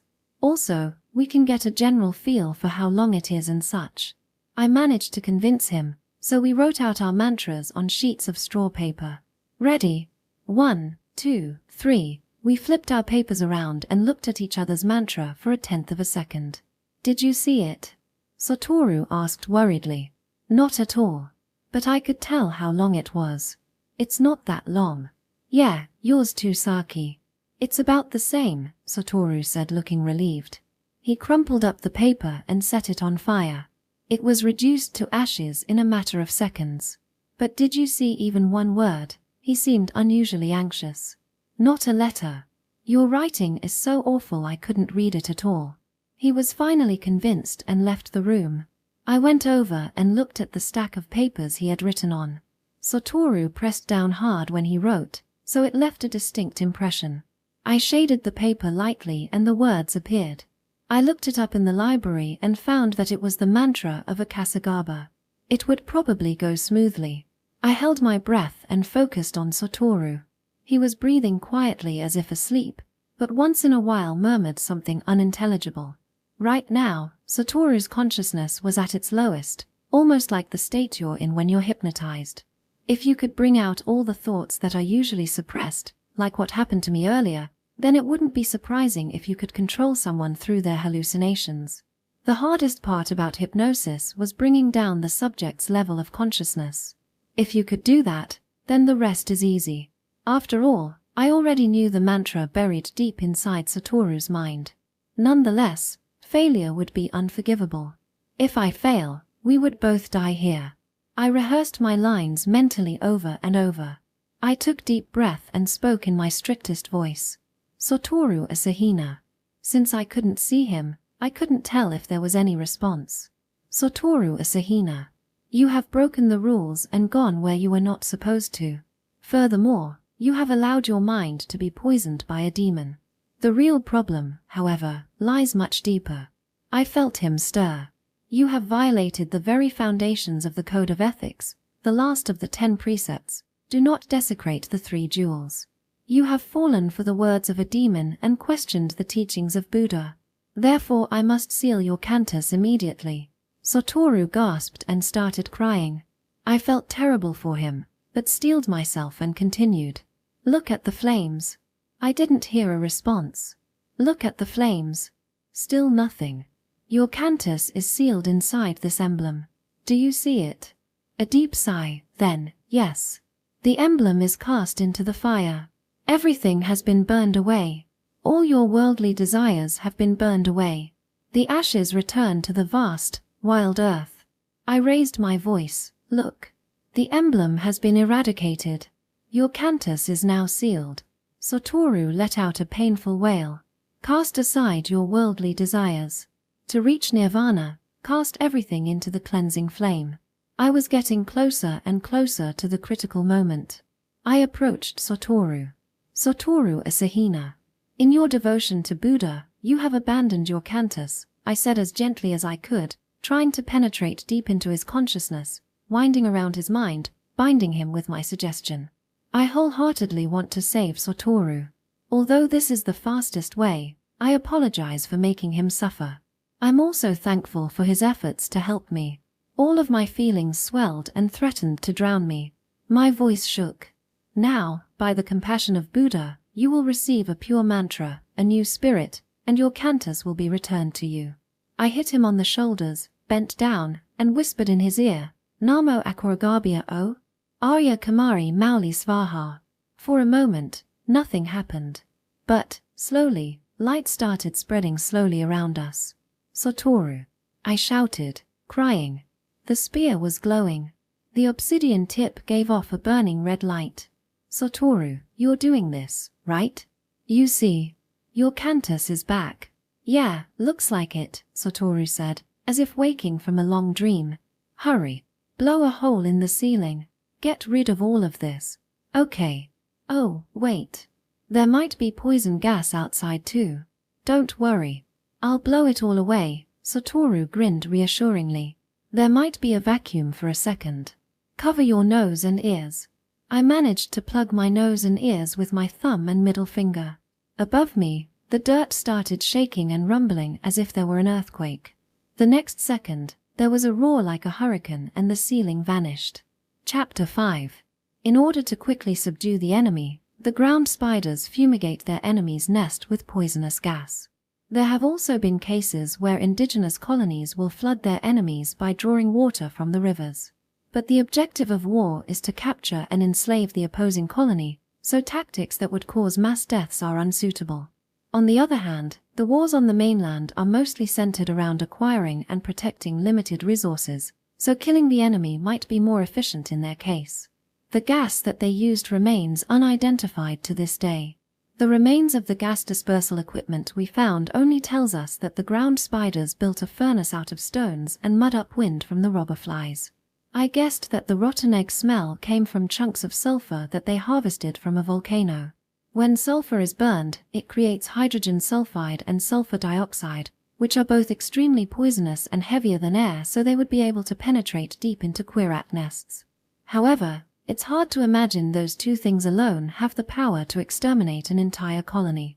Satoru was of the opinion that the ground spiders went digging through abandoned cities for plastics that contained chlorine.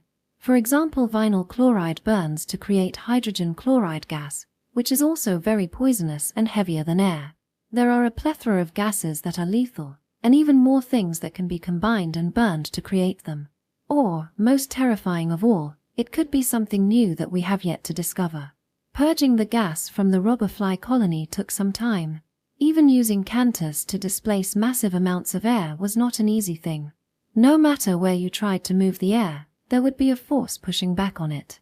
Creating a powerful whirlwind, Satoru churned up the polluted air closer to the ground and carried it far away, letting the clean air flow back in. The image he created for that must have been quite something. After the gale subsided, I saw the tranquil blue sky above us. In dazzling morning light, we were like two moles that had accidentally burrowed above ground, squinting our eyes and filling our lungs with fresh air. Goosebumps prickled my skin as I was exposed to cold air for the first time in a long while. Once he was accustomed to the light, Satoru looked upward. The hole in the ceiling shimmered and grew larger. He created a gentle slope in front of us, and as if using a mold, shaped the dirt into a staircase. They felt as solid as if baked from terracotta bricks. "I'll go first." "Wait," I held him back. "I'll go look first." "No, the ground spiders might shoot you from afar." "That's exactly why I should go first. If something happens and you can't use your cantis anymore, then we're done for." I didn't say anything more and started up the stairs. Before exiting, I listened closely for any movement, but all was silent. Nothing apart from bird cries. Keeping my body low, I poked my head out. The whirlwind had flattened out the grass, but I still couldn't see anything. I crept out quietly on all fours and slowly stood up after checking that the surroundings were clear. Everything swayed gently in the breeze. There were no corpses, no wreckage, nothing. Satoru came up behind me. "How is it?" "There's nothing around." Looking farther, more than 100 meters out, I saw what I thought were quat corpses. Maybe from the whirlwind. From this distance, it's hard to tell them apart from humans. A shiver ran up my spine. They're definitely around here somewhere. The wind couldn't have killed them all.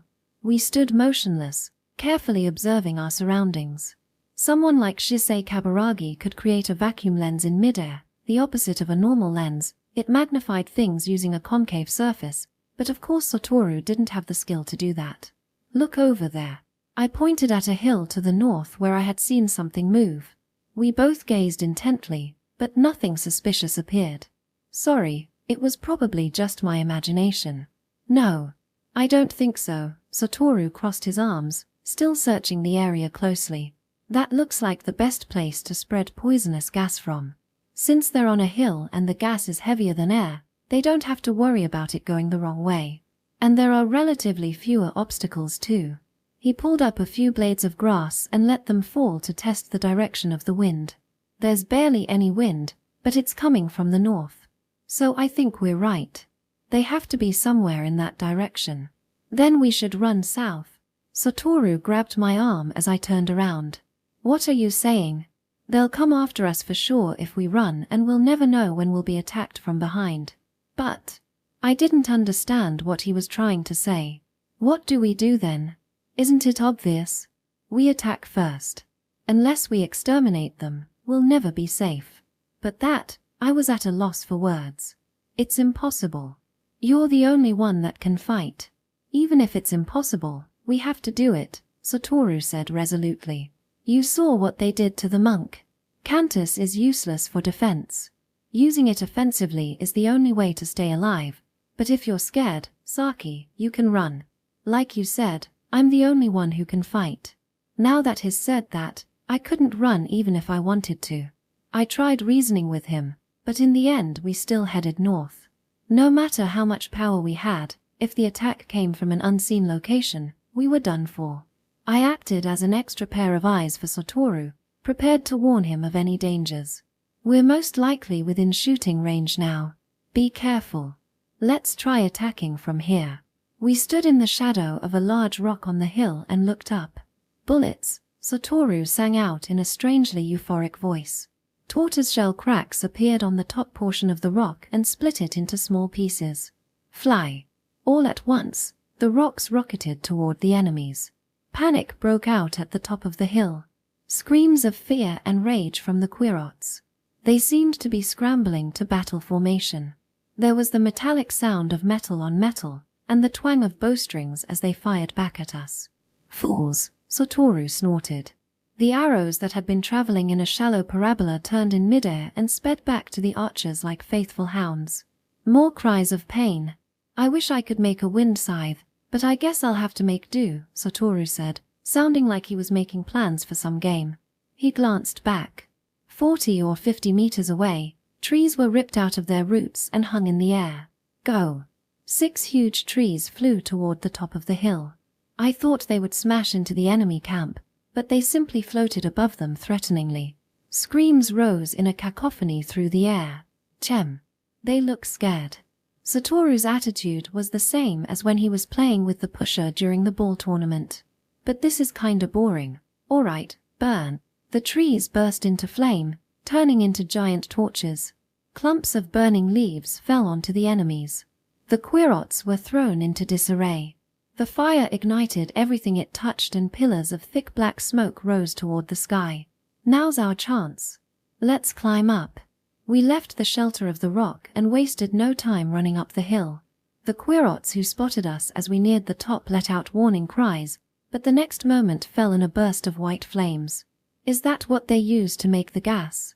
I pointed at a strange clay structure shaped like a mosquito fumigator. 5 or 6 of them had protrusions like elephant trunks pointed down the hill. The nearest one exploded into a million pieces. The ones beside it followed. A troop of quatrots were hit with the shards and went down instantly. Are you playing with them? The quatrots hesitated when they saw their comrades fall. When the corpses rose like puppets on a string and started toward them, the troops scattered. It turns out the only thing needed to crush the spirits of the belligerent quatrots was to exploit their fear of the supernatural. I see. Instead of using brute force, controlling them through fear is much more effective. Satoru put his newfound knowledge to use immediately. He started raising dead bodies left, right, and center. Quatrots who were thought to have no human emotions lost their minds with fear and started attacking each other. The ones who lost their will to fight and were trying to escape found themselves being choked to death by an invisible hand. In the end, the obliteration of an entire troop took no more than 5 or 6 minutes. It's too dangerous to go straight through the field. We're totally exposed to the rest of the forest where ground spider archers might be lurking, Squealer reported to Satoru. He was as polite as before, but his words were tinged awe. No doubt he now understood the terrible power of cantis. But the ground spiders are in the forest, aren't they? Satoru scowled discontentedly. Attacking from here, we can't see the enemies, and they'll just get away. And the field is easy to clear too. It is as you say. Imagine, however, a single one of them escapes and, heaven forbid, shoots one of the gods with a poison arrow. Squealer looked up fearfully at Satoru. There was a gash on his nose and dirt was stuck to the blood here and there. Our own arrows only cause numbness, but the ground spiders are assassins. The poison they procure from their indigenous frogs are lethal. If you are even grazed by them, there's no cure. Our spies have found a safe route, so please come with me. Once again, Squealer had appeared before us with impeccable timing. After exterminating the troop at the top of the hill, we were having a discussion. I was saying that there was no more danger of being pursued by the enemies and that we should leave as soon as possible. But Satoru was stubbornly insisting on killing all the quats. Why was Satoru like this? I was shocked when I looked at his face. The boy I knew so well, the one that hid his kind nature behind a facade of sarcasm and boastfulness, was nowhere to be seen. I was looking at someone completely different. Although he gave all sorts of reasons, like the canoes being hidden too far away, or that we had to strike back when we were struck, I knew from the strange gleam in his eyes that he simply wanted to kill more. No matter what logical argument I came up with, Satoru was unfazed. We had only vague memories of the location of the ground spider colony and had no idea where its core, the place the queen lived, was. With so little information, it was impossible to eradicate them. And more importantly, if Satoru was injured, then that would be the end of it. My tenacity was working and Satoru was beginning to give in. From the bottom of the came a voice calling at us. Fearing a trap by the ground spiders, we looked down cautiously and saw Squealer with the remnants of the robberfly colony prostrated on the ground worshipping us from afar. There were only 50 or 60 of them left, a testament to the efficacy of the poison gas. By Squealer's explanation, it seemed as if the robberfly colony had all retreated deep underground and the smell of the poison gas had been wiped out as a result. The ground spiders probably added the smell of sulfur to the gas, purposely using the quat's instinct to hide against them. On the other hand, Squealer and his group of bodyguards were transporting the queen, and by choosing a higher location, had managed to escape with their lives. Although their colony had just suffered a debilitating defeat, Squealer and his troop were in good spirits. For one, the queen was safe, as the queen in the Soul Reproducer, her death would mean the death of the colony, and for another, they had just seen Satoru defeat the despicable ground spiders with his powers. The remaining robber flies were clamoring for revenge. Even the usually calm Squealer was no exception, goading Satoru with the fact that he had previously found out the location of the enemy queen until he had no choice but to agree to subjugating the ground spiders. Let's go back to the original topic. At Squealer's insistence, we made a loop to the left at the field and headed toward the ground spider's nest in the forest. Is this really safe? I asked Squealer as we walked. Although it was detour, we were still taking a well-cut path through the undergrowth. If the ground spiders were so used to battle, they definitely wouldn't miss patrolling a route like this. Please don't worry. We sent a scout earlier and there were no signs of the enemy. They must believe that we have all been killed by the poison gas, so they won't be anticipating an attack right after. Were the ground spiders such easy opponents? As of 2 days ago, I would have accepted his words without question.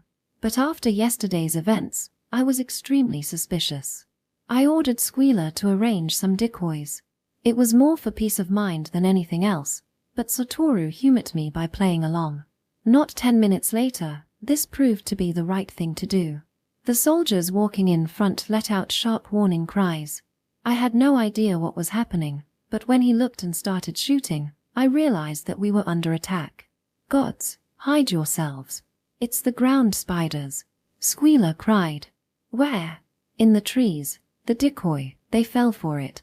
The quat I appointed to dress as Satoru was lying on the ground. I had chosen the biggest in the troop, but from far away he still didn't look humanoid, so I had him wear 2 hats and a cape as disguise. There were now 3 arrows sticking out of him. The strange thing was that the arrows had no feathers on them, but were instead wrapped with string. Blowguns. Poison darts. Watch out. Squealer had reached the same conclusion and shouted a warning. Where in the world were the enemies hiding? I scanned the trees but didn't see any shapes that resembled quats. I wondered if the shooters could see us as well, but it seemed like they were shooting the darts willy-nilly. There was a rustling in a big oak tree. I couldn't see anything, but I was sure that something was there. Satoru, shake that tree. There were 4 quats lying on top of him as a living shield. Ignoring Squealer's orders, he slipped out under them. As if blown by a storm, the tree swayed and bent. Leaves fell like snow and branches snapped loudly. Something heavy fell out. At once, the quat soldiers seized it. What is it? I asked, looking at the thing. What would be the best way to describe it? It looked like those stick insects from the south, or a relative of the seahorse called the leafy sea dragon. It was about a meter in length and resembled a normal quat. Looking carefully, its head and limbs were also like a quat's. The difference was that it was abnormally thin and had skin the color of the oak tree and green leafy protrusions growing from its body. It, the ground spider's forest fighter, looked toward the sky and gave a bird-like cry. The robberfly soldiers stabbed it with their spears, killing it instantly. Judging from what just happened, they must have more comrades hidden nearby. I looked around at the trees once more. Now that I knew what to look for, it wasn't half as difficult. In no time, I spotted 3 more of the camouflaged soldiers. Before I had even finished pointing them out, Satoru released his cantis and brought them crashing to the ground. "What the heck are these things?" I asked. Satoru looked over the corpses with his brow furrowed. I couldn't bring myself to touch them, but the protrusions on their bodies and the leafy structures didn't look artificially made. It's not too surprising though. When we ran into them last night, most of the troop members looked like monsters anyway. I thought of the scales covering Captain Pinecone. But, so, they can look like anything? Why? I don't know, but I have a theory. Satoru covered himself with the hood again. Anyway, we have to be careful from now on, since we don't know what forms they might take. We should just turn back. It's too dangerous. We've come too far. They'll chase down us if we run. Satoru left no room for argument, so we kept going. After a while, the path started curving to the right. We were slowly approaching the ground spider's nest. I reflected on our encounter with the tree fighters. Satoru had ripped up enormous trees and sent them flying through the air, knocking down more trees and bushes along the way. Gradually, the dense growth thinned out. On the left was a marsh so full of duckweed it looked like it was covered in confetti. Wait, I held Satoru back by the elbow. I have a bad feeling about this place. I wondered if Satoru was going to mock me, but he looked completely serious. You mean there's a trap? I'm not sure. I looked suspiciously at the swamp. Bubbles occasionally rose to the surface and I wondered what they were from. Satoru seemed to be thinking the same thing. He levitated boulders over the swamp, dropping them wherever the bubbles surfaced. They fell with a giant splash and swampy water flew everywhere. Nothing happened. It's fine. Let's go, he said impatiently. But mammals can't stay that long underwater anyway. Right now, Satoru had the last say in everything, so we continued forward slowly. A strange popping sound came from the swamp. 3 otter-like heads floated on the surface, staring at us. No one could react. The 3 heads drew out long pipes and blew their darts at us before slipping quickly back under the water, leaving only ripples in the duckweed. Damn it. They're messing with us. Satoru's anger boiled over. The 2 robberfly soldiers that had been hit died instantly from the poison. Fine, hide all you want. I'll boil you alive. The swamp water began steaming like a hot spring. I'm not sure why I chose that moment to look away. Anyway, I turned to look in the opposite direction of the swamp and saw something unbelievable. There was a patch of damp sandy ground full of weeds with a little bulge about 20 centimeters high. What was strange was that the swell was moving slowly, as if moles were tunneling underneath it. I realized with a jolt that there were more than one of these bumps. 4 in all were moving slowly but steadily toward us like sharks following the smell of blood. I tried to say something but was frozen with fear. Finally I managed to choke out Satoru, but he didn't hear me. I looked back at the steaming swamp right as they caught the enemy. The quirrots gathered around let out triumphant yells. 3 boiled corpses floated in the water.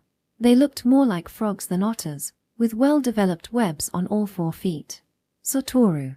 Behind us, under the sand, I whispered. He froze. Where?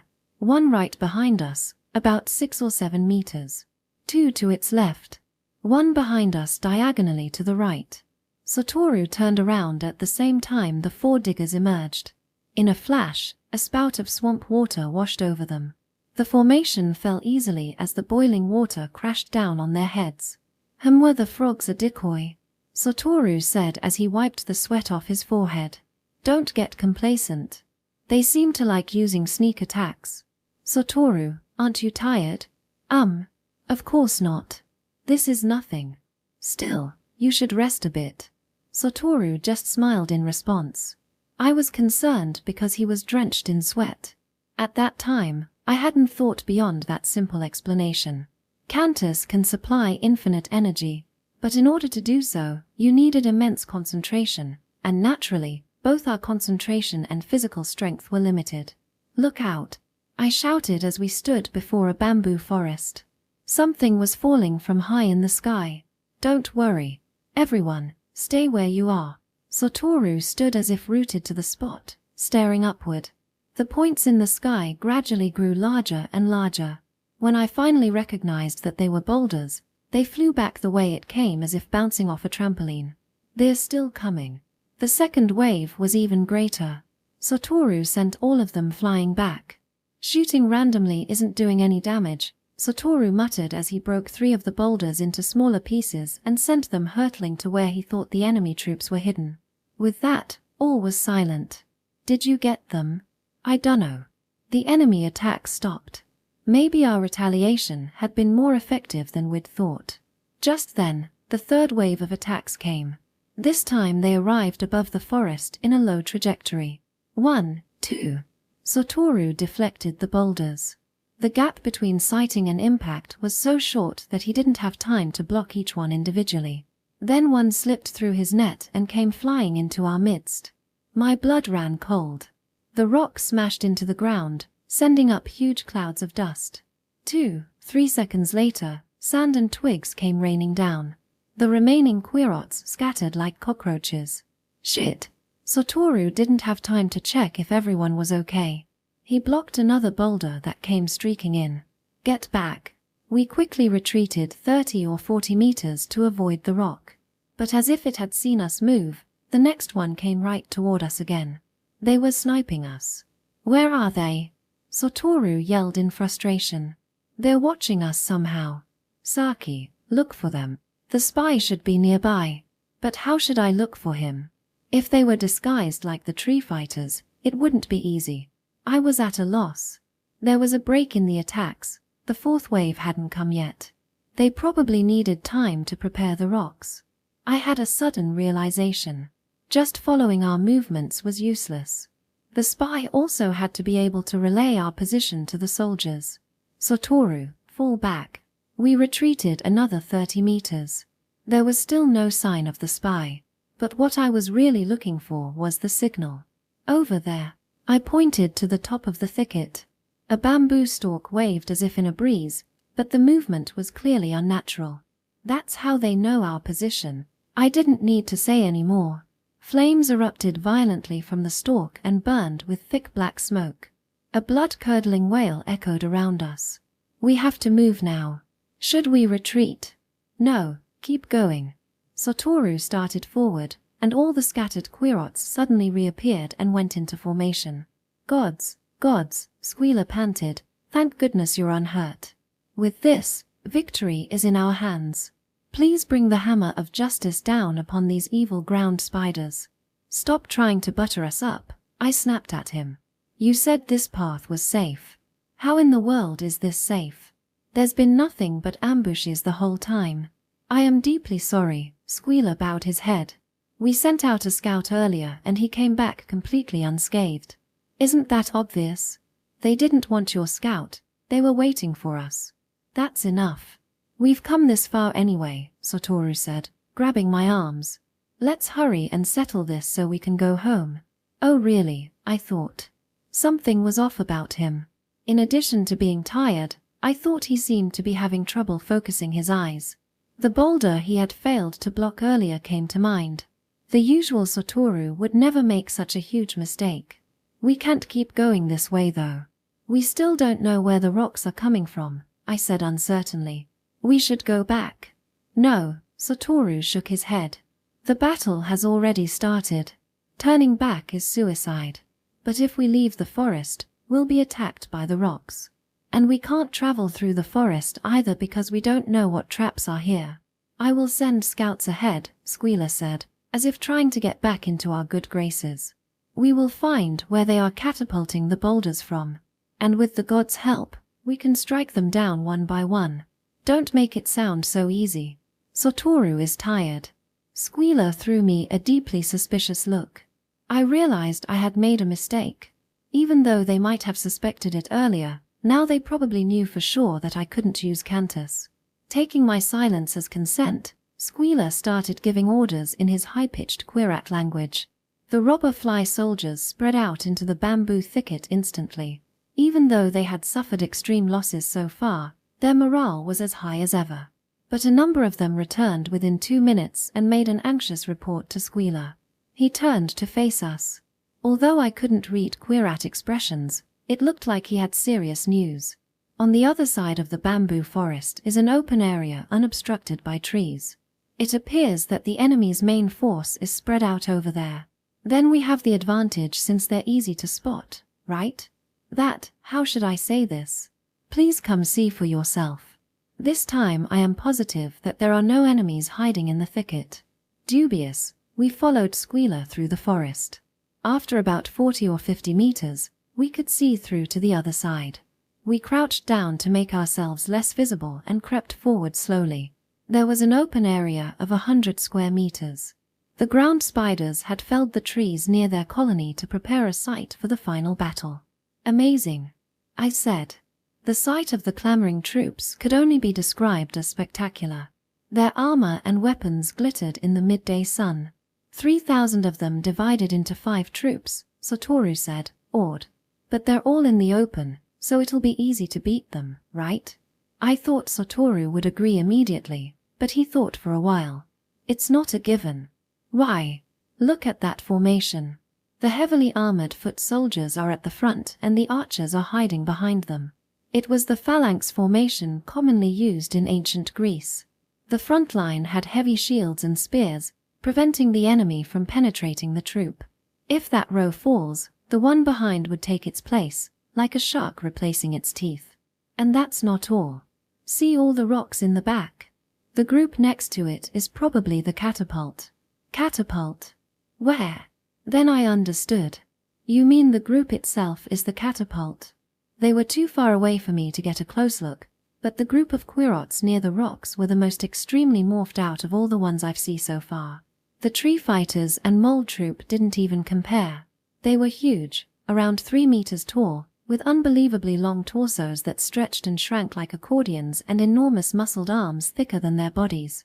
The 10 members of the catapult troop working in tandem could throw a rock weighing hundreds of kilograms over 150 meters into the air. Of course, I didn't learn about this, or that they were called the catapult troop, until a long time later. Using cantis to wipe out the armored troop will take a long time. During that time, the archers and catapults will be firing, so we'll have no choice but to block them. Then our position will be revealed and gradually the attacks will become more focused. In the end, we won't have the time to attack and it'll become a defensive fight for us. Satoru sighed. Actually, that's not all. Something's been weird for a while now. What is? Satoru lowered his voice so that Squealer couldn't hear. It's probably just because I'm tired, but I'm having a hard time concentrating. I can't form an image properly. That was the worst. I looked up to the sky. Then, you can't use your cantis anymore? No, I can, but I'm at a disadvantage facing such a huge troop all at once. I knew that we should have run away after defeating the poison gas group on the hill. At that time, Satoru would have had enough energy left to beat the enemies that came after us. We could have escaped. But swayed by Squealer's words and drunk on his victory, Satoru lost his powers of judgment. He shouldn't keep sacrificing himself. But there's no use regretting something that's already happened. Now, the only way to stay alive was to use our brains. Gods. At some point, Squealer had sidled up beside us. He called out to us with a concerned expression. We're thinking about how to defeat the ground spiders right now. Don't interfere. I glared at the quat strategist, but he didn't back down. My apologies. But it looks like the enemy is moving. We looked back at the troops. The 5 groups were slowly changing their positions. The center group hadn't moved, but the 2 on either side had advanced slightly. Then the 2 groups on the outside reduced the distance between each other by half. In other words, they had spread out into a V-shaped formation in preparation to attack. Crane wing formation, called that because it resembles the spread wings of a crane. Originally a defensive formation used to surround attackers, the ground spiders probably had a different idea in mind. In other words, by stretching the front line out to the side, they were decentralizing the targets vulnerable to cantis attacks while increasing their own angles of attack, making it harder for us to defend. The reader might wonder how Satoru and I knew all the detailed warfare terminology we've been using. Of course, at the time, we had no idea. Books relating to war are either Class 3 or forbidden, or Class 4 knowledge that must never see the light of day. The knowledge I'm writing about here are all things I learned much later on, discovered in the basement of the ruined library. Invincible Conquests times a complete strategy guide. Let's get back on topic. In the face of the enemy's impressive formation, we were at a complete stalemate. What do we do? Shamefully, that was the only thing I could say. I couldn't use my cantis, and I didn't have the brains to come up with a solution. Well, we can only watch for now. Satoru closed his eyes, trying to recover his energy a bit. Isn't it better to run? Instead of meeting them head-on, going into the forest? We can't. The reason they're not attacking us directly is because they're afraid of our power. They still think we're hunting them. If we run, they'll see our weakness and come after us. Nonetheless, sooner or later the enemy will question our lack of aggression and go all out on us. That prediction came true sooner than I expected. One of the archers stepped forward and let loose the opening shot that flew toward us with a loud buzz. The arrow went way over our heads. A rain of arrows followed. We covered ourselves, but we could hear the wails of the querots behind us. Shit. Should we retaliate? Satoru opened his eyes. Not yet, I said frantically. They're looking to see how we'll respond. Then not responding will just make them more confident.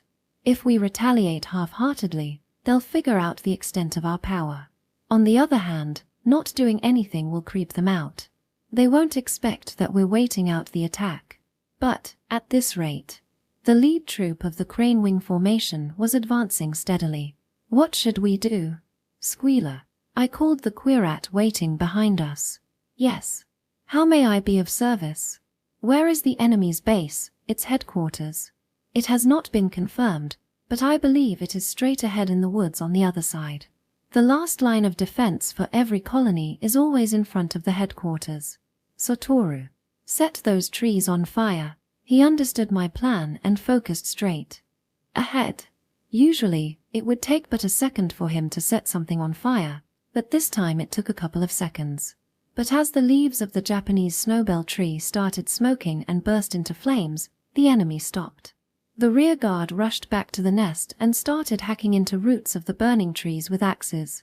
It was a primitive way of destructive firefighting, but a few minutes later, the flames went out. Should I burn it more? Wait. Let's see what they do. We had to prevent Satoru from using his cantis ineffectively and wasting his energy. If the enemy advanced, we could threaten them by attacking their home base. But I didn't know to what extent it would work. For a while, the ground spiders did nothing and waited. Then what looked like a messenger emerged from the nest and they started moving forward again. The queen's been evacuated through the underground tunnels, Satoru whispered. They've taken care of what matters most. This time they'll come at us seriously. Squealer let out a high-pitched cry and ran off. His subordinates followed. This is it, ha, Satoru sighed. Once again, volleys of arrows flew toward us. Compared to the earlier attack, this was much greater. The sky was filled with arrows that fell on us like hail. At the same time, the 5 catapult troops started launching boulders. Chapter 6. Most of the boulders flew over our heads and slammed into the ground behind us. The few that were closer thankfully went in the wrong directions. They don't know where we are, I said in a low voice. Run. Amazingly, even at this stage, Satoru still refused to move. No. But, if we retreat, they'll advance with a full-powered attack. In this situation, you can't go anywhere. So we're just going to wait to be defeated. I looked through the bamboo stalks at the ground spider troop. Without breaking formation, they advanced slowly but steadily, keeping a careful watch on their surroundings. They would be here in 2 or 3 minutes. If only we could throw them off the trail somehow, Satoru muttered. Something clicked in my mind. Satoru, how much longer can you use your cantis? I'm not sure, 2 or 3 more times. Depends on how hard it is to create the images. Satoru rubbed his temples as if he had a headache. Deflect one of the boulders that's farthest away from us. What good would that? He suddenly understood. Got it. Using cantis requires a clear field of vision, but if he got any closer to the edge of the bamboo forest, the ground spiders might see him. We retreated into the forest, trying to find an area with a good view of the sky. When we found a rocky area without any bamboo, Satoru took a deep breath. As if he were using his cantis for the first time, Satoru chanted his mantra with immense concentration, trying to unify his thoughts. Suddenly a boulder appeared from the west. I couldn't tell where it was going to land or how far it would go, but judging from the height, it would be far enough away from here. The boulder stopped dead as if it had hit a wall. There were surprised cries from the enemy. Take this. Satoru gritted his teeth and made a movement like he was hitting something on the ground. The rock rocketed toward the ground like a meteor. Since we couldn't see the troops from here, it was a shot in the dark. Everything was riding on Satoru's luck. I clasped my hands and prayed that it would hit. There was a dreadful wail that filled me with foreboding, followed by excited shouts. Then there was the sound of clanging armor as the soldiers rushed about. I crept forward. From between the dense growth, I saw 3,000 heavily armed quats running around in a frenzy. Not a hint of their perfect formation remained. In preparation for a cantis attack, they scattered themselves as much as possible. I quickly found the place where the boulder landed. There was a giant crater in the ground, around which lay the corpses of numerous quats.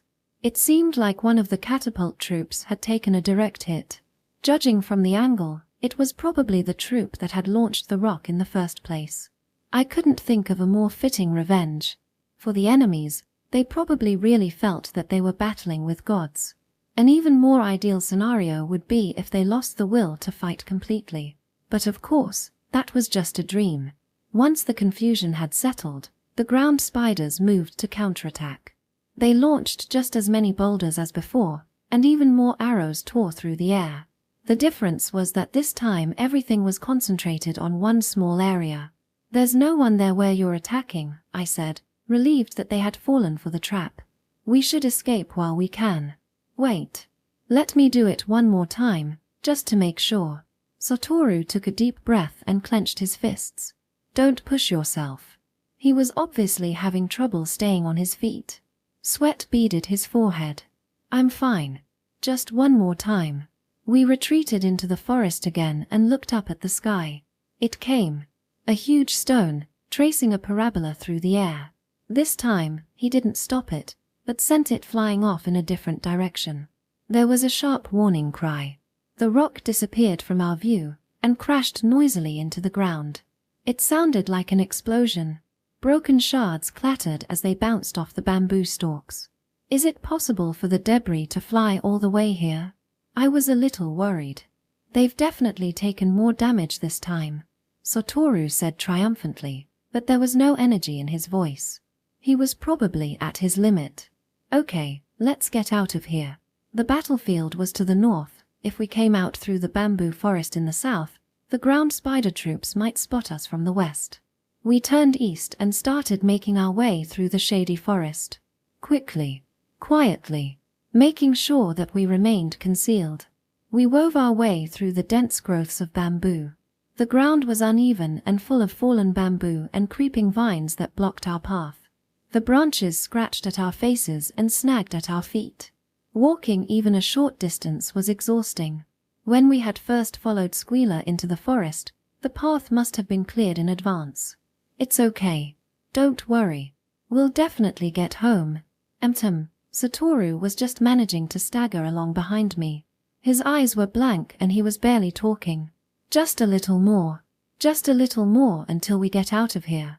Once we get out of this maze-like forest, we can return by our original path. I came to a halt as I thought about how Shun and the others were doing. Turning toward Satoru, I put my finger to my lips. Even without listening carefully, I could hear it. Conversation. The piercingly high-pitched voices of querots. We got down on our hands and knees and crawled into a depression in the ground. In front of us were broken stalks of bamboo entwined in dried vines. We were completely hidden from the querots, but their sharp sense of smell worried me. I hoped that we were upwind. There. The ground spider soldiers were approaching. 2 of them. Along with what looked like a prisoner, though I couldn't see him because he was in shadow. There must be more units patrolling around. These 2 seemed completely relaxed, so they must believe that we were stationed somewhere else. We held our breath and waited for them to pass. I looked at the soldiers through a narrow gap. They wound back and forth like a snake, struggling through the decaying forest. The prisoner came into view, his hand tied to his waist and being led by a rope. Squealer. He looked like he had been badly beaten. One eye was swollen shut and there was dried blood around his nose and mouth. Even so, he was looking around restlessly and sniffing the air vigorously. Although we had developed some sense of camaraderie after the last night's events, I didn't get the urge to risk myself to help him. After forcing Satoru to help so much, he had run off in the face of the enemy's attack and abandoned us. Being captured by the enemy was getting his just deserts. Goodbye, Squealer. I won't forget you. I bid him farewell in my mind. But he was still here. The ground spider soldiers tugged the rope, but he squealed in protest, still sniffing the air. I was shocked. Squealer was looking this way. Since we were hidden in shadow, I thought it would be difficult to see us from his position, but he looked straight through the gaps in the fallen bamboo and right into our eyes. He suddenly let out a shout and pointed this way. Traitor. Anger and fear made my blood boil. The 2 soldiers became excited. One pulled out a knife and the other unslung his bow and drew an arrow. Stop, Satoru said from behind me. The querat with the arrow dropped to the ground like a puppet with its strings cut. The one with the machete stood dumbstruck. Then, Squealer spit out a blade he had somehow hidden in his mouth. Gripping it with both hands, he came up behind the other soldier and cut straight through his carotid artery. Blood spurted out of him like a geyser and he thudded to the ground. Squealer put the blade between his teeth and deftly cut the ropes around his hands. Gods, thank you. Because of you I managed to escape death. I glared at Squealer as he rushed toward us. The only thing you're good at is these kinds of lies. You tried to sell us out. I would never think of doing that. It's a misunderstanding, Squealer said pleadingly. If I had the chance, I could have dealt with one of them myself. In any case, aren't the gods so powerful that these soldiers are mere trifles to them? I was about to point out Satoru's current condition, but held my tongue. Even so, it is upsetting that I would be thought of as a traitor. Even if I did betray the gods, they would never go easy on me because of it. As a leader of the robberfly colony, once I am captured, my only fate is death.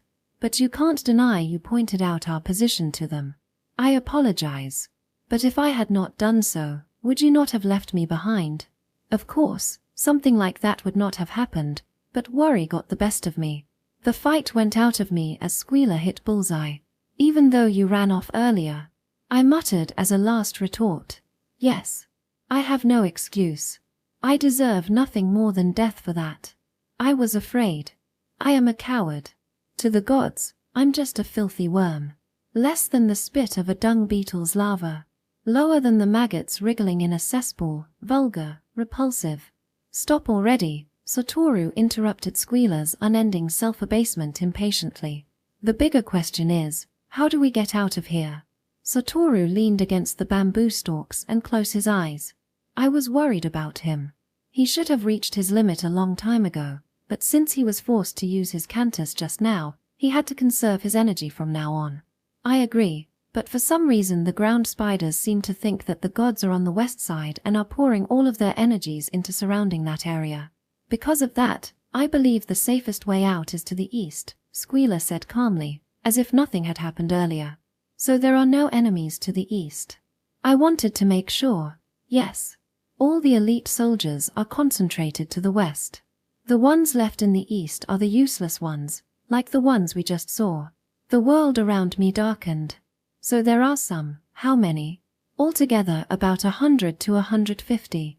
With little training and crude weapons, They might as well not exist to the gods. It will be just like traveling through uninhabited wilderness. I sighed. Our situation seemed to only get worse and worse. How should we proceed?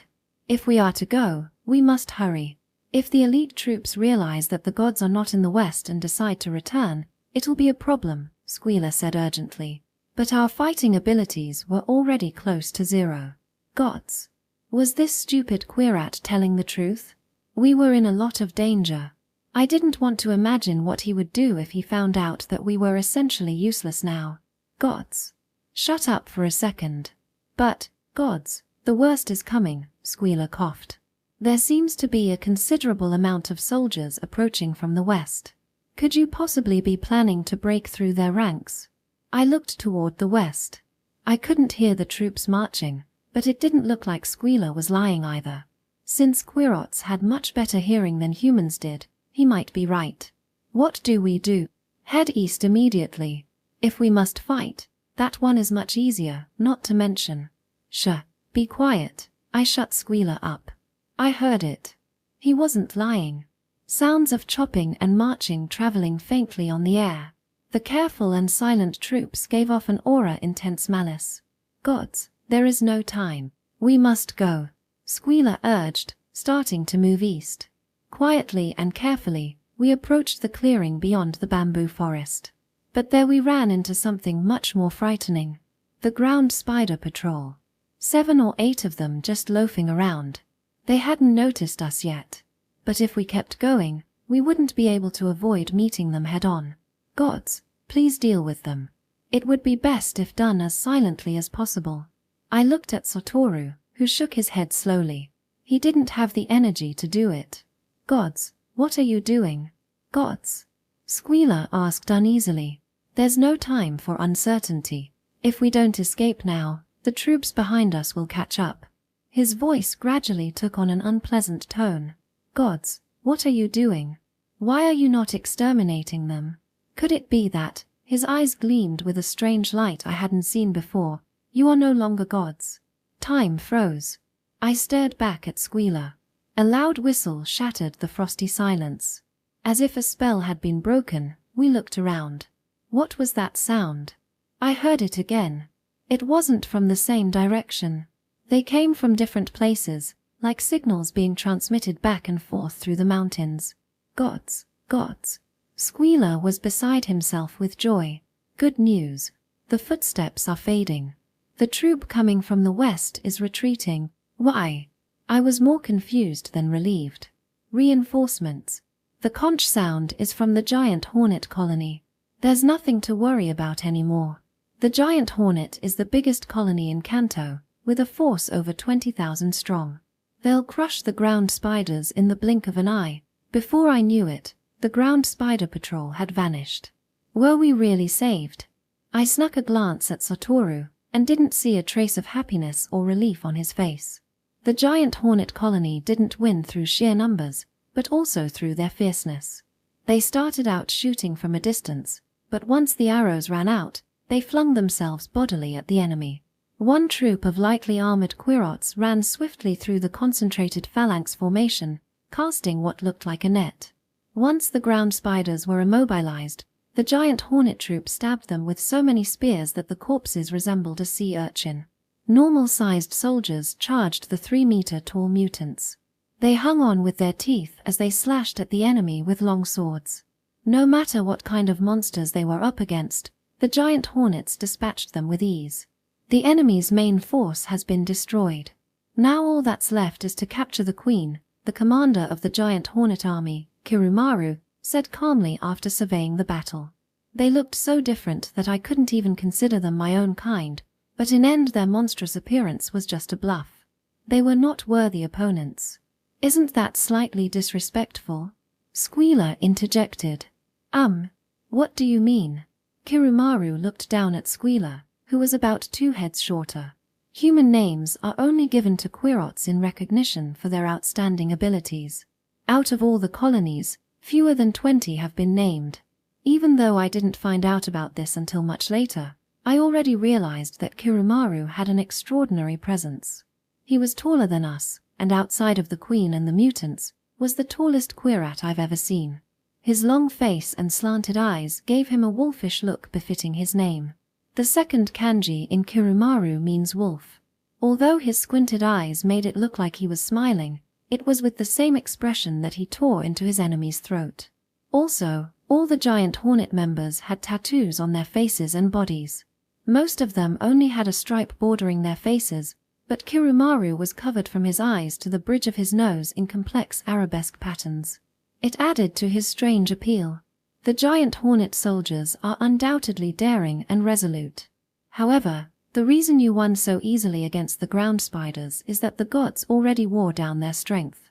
If the catapult troop was whole and unharmed, they would have been a considerable threat. The catapult troop was nothing special, Kumaru said dismissively. It was my first time seeing the weird creatures, but catapults have always been used in sieges. Their archers were nothing but targets, and we swept the floor with them in hand-to-hand combat. Still, speaking like that, you are just a civil servant and don't understand the ways of war. Therefore, I will overlook your misguided pedanticism. He looked coolly at us. Although, the ground spiders' foolish tactics may well be due to the presence of the gods. As was their stupid plan to concentrate all their forces in front and have no defense in the rear. I, Kumaru, am deeply indebted. Not at all, I answered shortly. I was about to thank him too, but something stopped me. Then a messenger arrived and spoke in quat language. Kumaru nodded satisfactorily. The nest has been found. That's wonderful. Squealer looked like he wanted to say something. Kumaru ignored him and turned to us. I have an errand I must attend to. What will you do? I was about to refuse, but Satoru, who had had his eyes closed this entire time, answered, We'll go too. Shall we go then?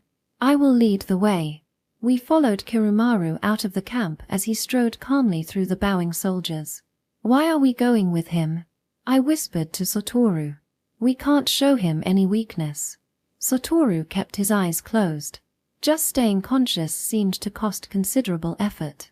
But the giant hornet is the most loyal colony. Why do we have to be so cautious? I asked, even though I had some doubts about him myself. It's because they're the most loyal that it's so important to be careful. What do you mean? It's hard to explain right now. Satoru furrowed his eyebrows. Look, ever since last night, we've walking the line between life and death, right? Aha. But I'd wager that this is actually the most dangerous situation we've been in so far. I had no idea what he was talking about. Bursting with questions, I turned back toward Kumaru. Do you see it? The entrance to the nest is straight ahead. It was impossible not to see it. On the slope was a hole big enough for an elephant to go through.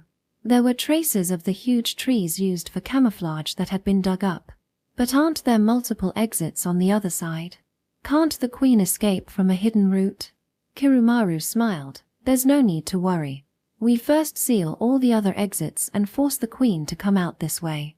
The queen will try to run, not fearing the power of the gods. And to begin with, where the queen lives is considered a sacred place and doesn't have a lot of tunnels running through it. So, where is the queen now? In a room in the deepest part of the nest. A large number of giant hornet soldiers came flooding out of the nest. Some of them carried something carefully in their arms.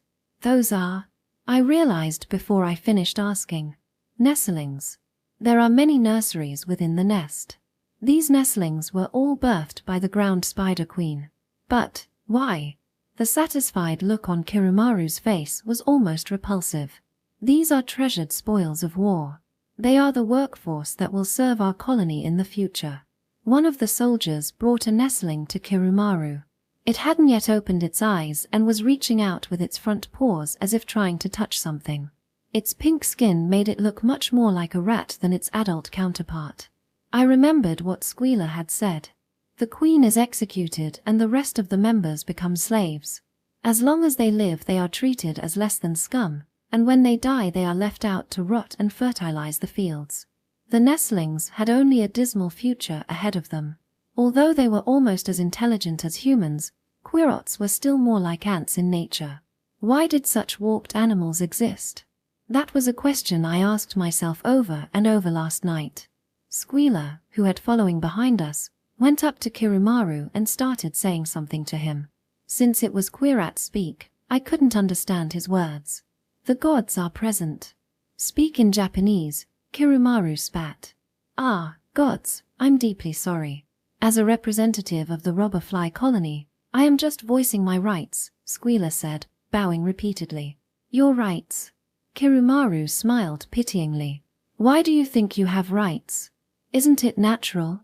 The robberfly colony acted as the first line of defense against dangerous invaders and held them at bay until help arrived. However, during that time, we lost many soldiers to the enemy's cruel and cowardly attacks. If it was another colony, they would have had to bear just as much damage. Since the robberfly colony acted as a barrier for all the other colonies, shouldn't they be rewarded for their efforts? Squealer said with so much passion that he was all but crying. I didn't get where he was going with this. Such foolish talk. Kumaru saw my look of confusion and said, very well. It would be unfortunate if a small colony died out just like that. For your spoils, 200 adults and 300 nestlings. That is all. Squealer prostrated himself before Kumaru. Thank you. I can report back to the Queen with pride. 200 slaves and 300 nestlings is enough to rebuild our colony. I am so deeply grateful, I have no words. Well, when the time comes the deed will pay for itself. Kumaru's eyes shone with a frighteningly cold light. There was a commotion at the entrance of the nest. Soldiers that had been standing with spears at the ready went forward to help the ones that had rushed out of the entrance. Oh, it looks like some are still hiding inside, Kumaru said rather cheerfully. Slowly, a huge quat emerged. It was probably as big as Kumaru. I remembered him as I looked at his hammer-shaped head and leather armor covered with a cloak. It was the ground spider soldier that Captain Pinecone had reported to. Given Captain Pinecone's submissive attitude, he was probably the highest commanding officer. As Hammerhead stood and looked around calmly, his eyes fell on us. He spread out both hands to show he was unarmed, and called out something in a surprisingly dainty voice. Kumaru snorted. What did he say? I asked.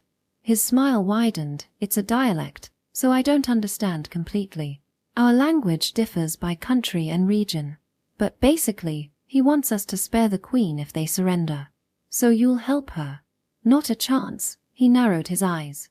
Surrendering now is completely ridiculous, and sparing the Queen in a war between colonies is impossible. Even an idiot like him should know this. Hammerhead continued talking. He wants to have a conference with us. Important information in return for the Queen's life. Let's see what he has to say for the time being. Kumaru went forward, still smiling. Maybe the ground spider commander knew something about Shun and the others. Just as I thought that, something came out of the nest and hid behind Hammerhead's cloak. Kumaru stopped immediately, but as he saw the thing peek out behind Hammerhead, he relaxed and continued forward. Certainly, anyone who didn't know what it was would think it was just two large dogs. They had stout bodies covered in bristly black hair and abnormally small heads that hovered just above the ground. Blow dogs. I tried to scream, but only a hoarse whisper came out. Kumaru was only 6 or 7 meters away from Hammerhead. Suddenly, the scene of Regene's death resurfaced as vividly as if it were happening right now. The blow dog inflated. Its coarse black hair spread out and white lines of light showed between the bristles. If this warning was ignored, it would puff up one last time. Right before it died, its eyes rolled back in its head and saliva dripped from its mouth, a look of indescribable ecstasy on its face. As it reached its limit, the skin was stretched so thin that you could see through it in some places. Inside it, small blue and white sparks danced. This was the first time I clearly saw the instant that the explosive powder in its body was ignited. Then the blow dog exploded. The skin on its back was torn into pieces, and its head, still with a Cheshire cat smile, was blown away in the blast. However, the shockwave kicked up great clouds of dust, expanding outward at increasingly high speeds. The blowdog's sharp bone shards tore into Regene and his body was shredded as if it had been scraped away by a coarse file. I snapped back to reality. I thought 2 or 3 minutes had passed, but it was actually only a second or two. The blowdogs made their way in front of Hammerhead. Kumaru halted again. As if he sensed danger, he backed up nimbly. However, his honor as commander caused him to move just a second too late. Skipping its final warning completely, the blowdogs went straight to inflating themselves to the point of explosion. Satoru. I gripped his arms tightly. He opened his eyes. All sound vanished and everything seemed to slow down.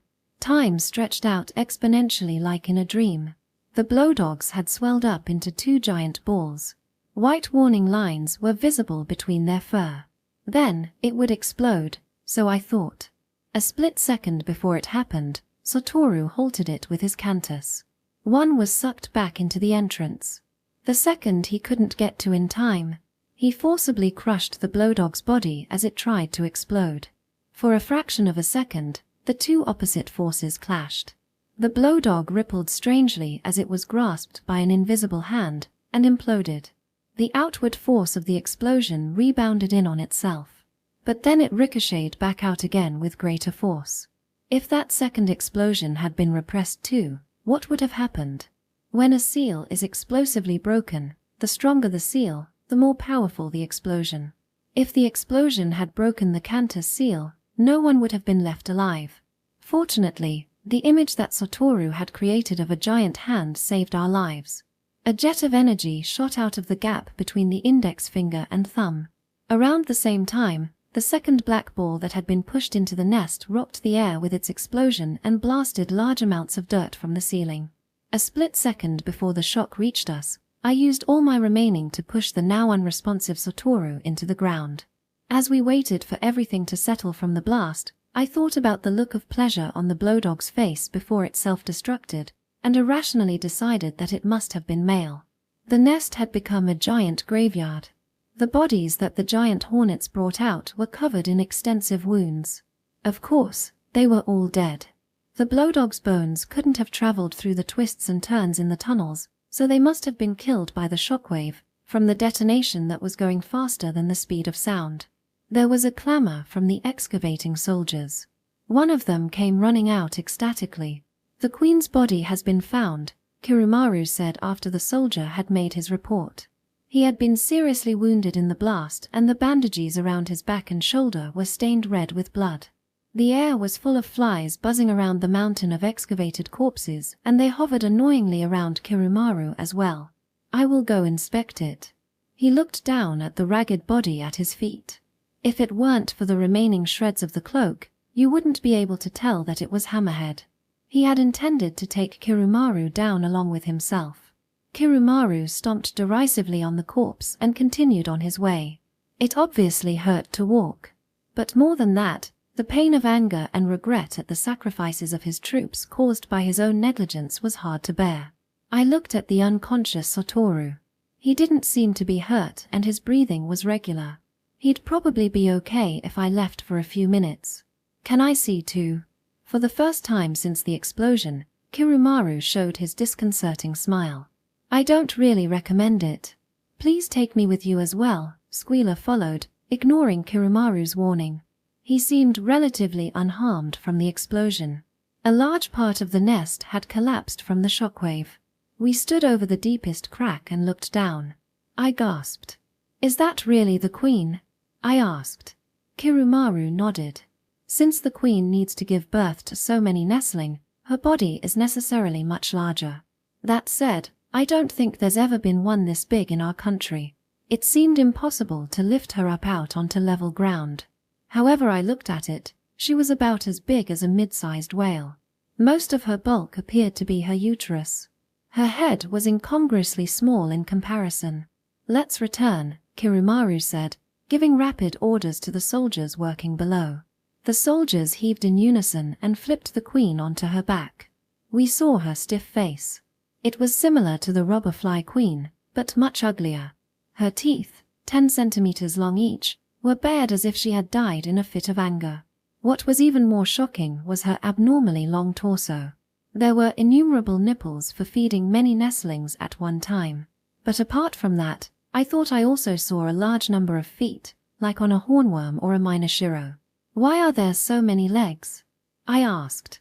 "Unthinkable. This is terrible," Squealer said. It's absolutely unforgivable. We already knew the soldiers were completely mutated, yet you're surprised that the queen is also a mutant.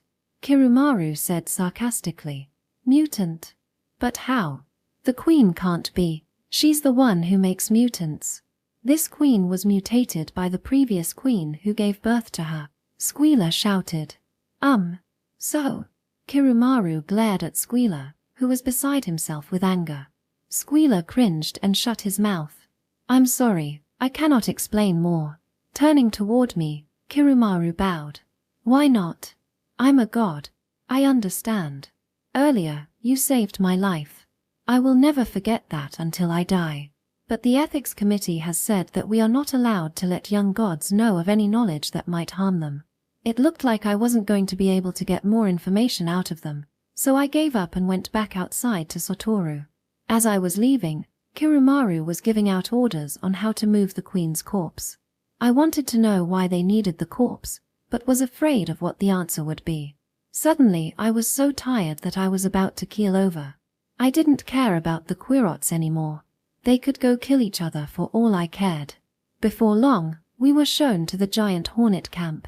Even as two querots carried Satoru around, he didn't wake up. I threw myself onto a bed of soft hay and fell asleep instantly. Since yesterday, we had been thrown into one dangerous situation after another. But we were safe now. We were going home. Kumaru would guard us until we got to where the canoes were hidden, and then we would row down the river ourselves. I looked at Satoru sleeping soundly next to me. I wasn't worried anymore. Even if he didn't wake up, I would bring him home. Thinking of Shun, Maria, and Mamoru gave me a leaden feeling in my chest. I wanted to believe that they were okay, but in light of all the disasters the two of us had gone through, it was hard to be optimistic.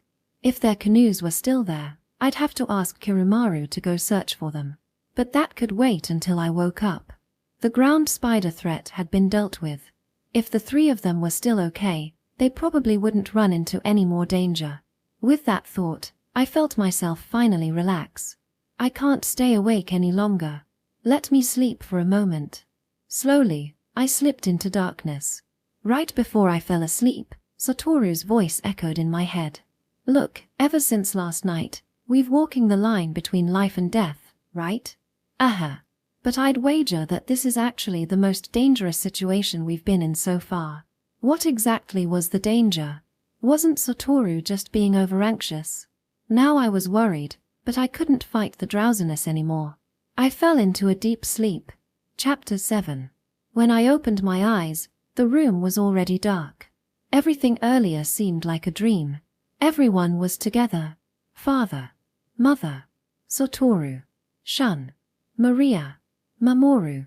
I can't remember exactly, but there may have been others as well. In a familiar dinner scene, the dining table was replaced by the ball tournament field. Satoru and I were on the side, trying to use our cantis to move the pushers. The opposing team was steeped in shadow, so I couldn't tell who they were. Innumerable enemy pieces rose up from the earth and bore down on us. We ran blindly without knowing where the goal was. The enemy chased us persistently, gaining territory while pressing us farther and farther back. We were slowly being driven into a corner. Soon, we were completely surrounded. Just as I thought we had no way out, the nearest enemy piece was blown away with a solid bang. Then another. Then even more, as if in a chain reaction. It was unmistakably Satoru's doing. Blatantly breaking the rules. No, even more than that. I suddenly realized that the enemy's pieces looked like querots. Panicked, I tried to escape, but couldn't without killing them all. I stared dumbly at Satoru. Part of his face was in shadow, and I couldn't see his eyes. But there seemed to be a slight smile on his lips. I woke up with my heart racing. Then I recalled where I was. At once, the anxiety caused by the real world swept away all traces of the dream. How long had I been asleep? If Satoru's intuition was correct, we were still in danger. Listening carefully, there were no sounds other than Satoru's breathing. I realized there was something near my pillow. 2 bowls on a wooden tray. I picked it up, but couldn't tell what was inside. I sniffed it and smelled the faint scent of miso. Just then, My stomach let out a loud growl. Thinking back on it, I hadn't eaten anything since lunch yesterday. There were no chopsticks, but something roughly carved out of bamboo that looked like a lotus. I hesitated for a second, then put the lotus into the bowl and brought it to my lips. I didn't know what was in it, so I tasted it carefully. It was extremely bland, like porridge with nothing in it, but before I realized it, I was spooning fervently from the bowl. The bowl was empty in seconds. In my hunger, I looked greedily at the second bowl. It was his share, but if he continued to sleep like this, he wouldn't need it tonight. Of course, I wouldn't actually steal his food, but being only half full was even more unbearable than not eating at all. I tried to wake Satoru, though I knew that I should just let him sleep. To be completely honest, I wanted to shake him awake and tell him that there was food, and have him say that he didn't want it so I could have it instead. I shook his shoulder, but he didn't wake up. It was pointless. He had single-handedly stopped a blowdog from exploding and thrown another deep into a cave. On top of that, he had already been exhausted and wasn't in any shape to be using his cantis to begin with. If he hadn't managed to muster up the last of his strength then, we would all have been blasted to death. Embarrassment flooded through me and I stopped shaking him. Now I was starting to worry. Could pushing his body and mind past their limits leave lasting damage on his brain? On top of that, there could also be side effects from the haphazard hypnosis I used on Satoru to help him regain his cantis. Satoru let out a quiet groan. I couldn't see him clearly, but he seemed to be grimacing with pain. I leaned in and kissed him softly. His face relaxed into a slight smile. There was a glimmer as his eyes caught the light. Although this wasn't a prince's kiss, it seemed to have the same effect. "Saki, how long have I been here?" he asked hoarsely. "I don't know. It's already dark outside." Satoru sat up slowly. "Is there something to eat?" I passed the bowl to him. "How did you know?" He put his finger to my lips. So the prince didn't wake from the princess's kiss, but from the lingering aroma of food. Satoru must have been hungry, since he finished the bowl even faster than I did. He looked like he wanted to lick the bowl when he was done, but noticed me looking at him. "Hey, do you think we're still in danger?" I asked the question that had been bothering me the most. "Yeah," he said without hesitation. "But what danger?" "The ground spiders have been wiped out." Satoru put his finger to my lips again, though for a different reason than before. "Isn't there a guard outside?" To be honest, I had not thought of that. We had been sleeping like logs inside one of the rooms of the giant hornet camp. It was a simple shelter with a thatched bamboo roof. The only entrance was covered with a hanging straw mat. I crawled slowly over to the entrance and peeked outside. There they were, 2 armored quirrots standing guard. Silently, I crawled back. "There is." Hearing this, Satoru pulled me closer and whispered in my ear. "If they're low-level soldiers, they probably won't understand much Japanese. But let's talk like this just to be safe." His breath tickled my ear. I put my lips to his ear. "But why do we have to be so cautious?" "The giant hornet colony is." Before I had fallen asleep, I had thought of the same question. "You're right. They're the most loyal to humans," he whispered. "But that doesn't mean they're loyal to us. Kumaru and them are only unswervingly obedient to the adults, right? So in the end, their priority is what the ethics committee says." He stopped abruptly. "You don't think the ethics committee wants to do something to us?" His hand tightened on my shoulder. "We met the false miner Shiro and learned things we're not supposed to know about. But that..." "Sure. You're being loud." Satoru was silent for a moment, his attention on the door. "Let's assume what the false miner Shiro said is true. It's disgusting to imagine, but if humans really could attack each other with cantis, our society would be destroyed in an instant. So wouldn't they use any method possible to prevent that, no matter how frightening? But are they really going to do something to us? Don't people always say that they remove potential problem children before anything actually happens?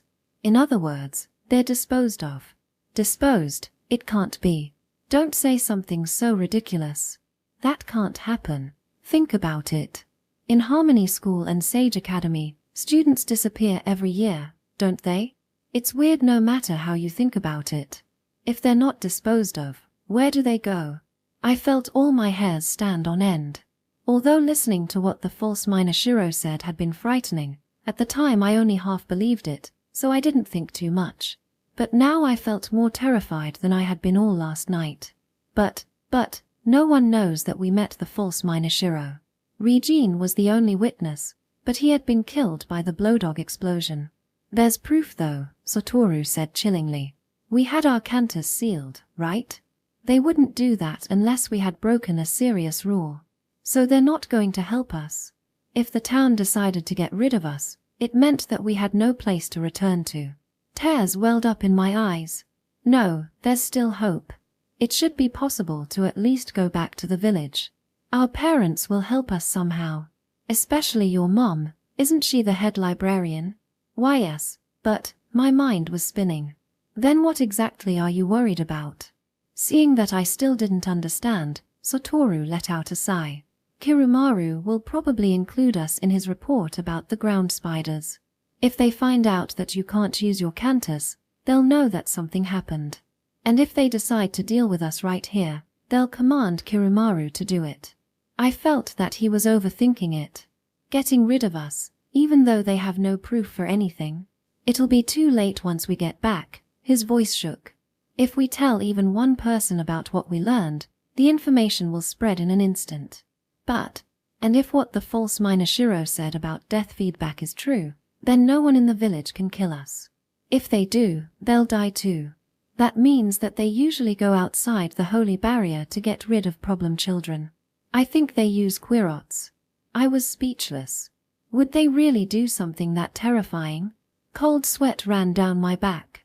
Did the initiation at the temple take place outside the holy barrier for the same reason? Kumaru probably sends his reports by carrier pigeon since that's the fastest. If the pigeon is quick enough, it can get to the village before sundown. Then the committee will discuss and send back a response by the next morning at the earliest. Then we have to get out of here now. Yeah. It's obvious they'll send someone after us, but if we can make it to where the canoes are hidden, we may have a chance. Soon after, the worst possible situation became reality. Although Satoru had recovered a bit after sleeping, he was still far from being able to use his cantis like he usually could. Just concentrating on a target made his head hurt, so it was as if his powers were still sealed. So how should we deal with the two guards outside? This situation was completely different from when we were trapped by the ground spiders. We left the hut as nonchalantly as possible. The two guards bowed deeply and sent us off. Slowly. Don't act alarmed, Satoru hissed. If we just look around like this, it'll look like we're taking a post-meal walk. It's not like we ate enough to need this though. The camp was made of 20 to 30 small huts. Of course, the entire troop would fit in the huts, so most of them probably spent the night underground. The path between the huts were lit with braziers, around which fluttered enormous moths. After our battle with the ground spiders, the sentries seemed much more relaxed around us. They bowed silently when they saw us pass by, but made no other movements. Then, it should be easy for us to slip off into the night without too much difficulty. That was the plan. But a commotion erupted behind us and we froze. Gods! Where are you going? Squealer. We returned slowly. You've woken. Have you eaten? Yes, Satoru said, smiling stiffly. It was quite good. Is that so? Our food is completely different. All they have here is that bland miso porridge. The giant hornets are not used to entertaining guests. Just for reference, what did you eat? How should I answer? Why was he asking such unnecessary questions anyway? I was starting to get annoyed. That aside, what are you doing? Well, I was working until just recently. I'm not complaining. Since the giant hornets saved us and all. General Kumaru was injured in the explosion and writing reports is difficult for him. Speaking of, in such a huge army, General Kumaru is the only one who can actually read and write Japanese, if you can believe that. What report? Satoru asked sharply. A simple account of the subjugation of the ground spiders was sent to Kamisu 66. Squealer looked blankly at us as we both started asking him questions. Saki, you go first. Okay. What did you write about the subjugation? Of course, the details of the entire battle. From us being attacked by poison gas until the part where reinforcements arrived. Did you write about us too? Squealer looked suspiciously at us. I mean, if you write something weird, our teacher will get mad at us when we go back. Don't worry. I will not write anything dictionarying the two people we are most grateful to. But, what exactly did you write? Well, about how the gods were lost and met the robberfly colony by chance, and after that, how the gods helped us escape safely from the ground spider's ambush, stuff like that. Nothing other than that? I asked, relieved. Of course not, just what? Since the two of you seem to have exceeded your physical limits, I thought you needed extra care, so I made a request out of concern for you. What do you mean, we're not well? Well, in this fight, the male god seemed to be the only one using his power. The male god is no doubt fatigued, and I thought perhaps the female god was ill. This meddlesome rat. Despair and anger clouded my vision. I looked pleadingly at Satoru. Squealer. You said you were working until just now? Why was Satoru asking about something so irrelevant? Yes. I finished just a while ago. Then how are you sending the report? It's too dark now to send it by carrier pigeon, isn't it? Yes. The giant hornet colony uses pigeons for emergency communications during the day, and bats at night. We looked at each other. If they used bats, then the town's reply might come before the night was even over. By the way, some colonies have recently started using falcons instead of pigeons, which is against the rules of the original pact. And although using bats is supposed to be safer, I've heard that some colonies have started training horned owls to capture the bats. Squealer seemed determined to continue talking for the rest of the night. Hey, Squealer, I said as neutrally as possible. We kind of want to take a walk around there. Where are you going? Squealer looked surprised. It's already 3 hours past sundown. It's dangerous to go far. 3 hours past sundown was approximately 10 o'clock. It's fine. After all, the ground spiders have been exterminated, right? Satoru's jovial tone was much more natural than mine. But if anything were to happen, we'd be entirely responsible. I'll call for some guards right now. No need. The two of us just want a change of scenery. Okay. We'll be back soon. So there's no need to tell anyone, Satoru said, taking my hand and pulling me away. When we turned back, Squealer was still standing in the same spot, watching us go. Won't he think it's weird? I whispered. We can't help if he's a little bit suspicious. Anyway, we have no choice but to run away, right?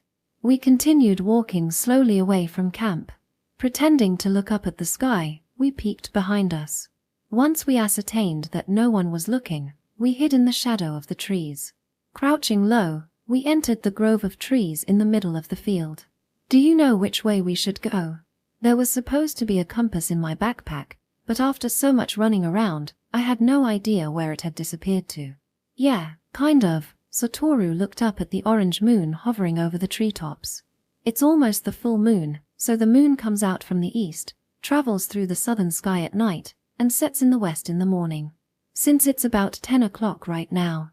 Satoru's vague mumbling wasn't exactly comforting, but since I knew almost nothing about astronomy and had no sense of direction, I had no choice but to listen to his judgment.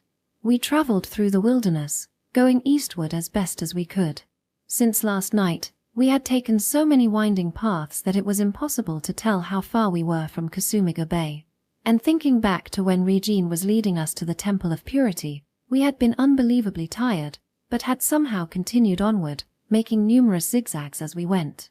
Yet for some reason, I was convinced that if we just kept going east, we would make it to where the canoes were hidden before sunrise. After 3 hours of hurrying through the pathless forest, I was starting to lose stamina. My feet hurt and my head spun. I was starving, but more than that, I was so thirsty that it was almost unbearable. But since we had not prepared any water bottles, I had no choice but to endure it. Anyway, we took a break, choosing an area where the grass was wet with dew. We've gone pretty far, haven't we? Yeah. More than halfway there, probably, Satoru assured me confidently. I didn't think he had any basis for his claim, but I also didn't think there was any good in questioning him, so I accepted his words quietly. How were Shun, Maria, and Mamoru doing at this moment? I glanced unthinkingly behind Satoru as I thought, and jumped. What? Nothing. I just thought that looked like a blowdog. I pointed at a piece of rotting wood. Satoru smiled. It does kind of look like one. You weren't scared though.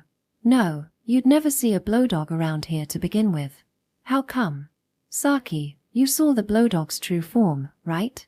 It was hard to say that I didn't now that he had asked. Well, kind of. Satoru laughed. There's only one self-destructing animal that lives in the wild. All the other ones have been modified by the quarots to be domestic animals. Isn't there a possibility? For one thing, it's impossible.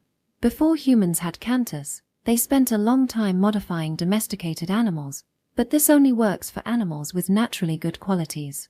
For example, mellow animals, or animals with good milk production, or those who can be modified to have good meat. Domesticating an explosive animal is extremely unlikely. Satoru was being a know-it-all again. I wanted to argue, but my blood sugar was too low from hunger to come up with anything. I surrendered. Then what's a blowdog? Ancient biology books talk about a self-destructing animal just like the blowdog. What do you think it is? I was quickly losing interest in the topic. It could be whatever it wanted to be. A tiger globefish or a black-spotted pond frog. I was starting to worry about the other three people. Ants, Satoru said triumphantly. There's one type of ant in Malaysia that tears itself apart when an enemy approaches and releases a volatile substance into the air. It supposedly warns the nest that an enemy is nearby. I was now going from hungry to dizzy. If we kept sitting here, I probably wouldn't be able to stand up again. Anyway, that's what it is. If normal animals blew themselves up one by one in order to repel an enemy, they'd wipe themselves out because they wouldn't have any offspring. But it's different for social animals like ants. Since an individual has no reproductive powers, it's beneficial for them to sacrifice themselves to protect the nest and queen.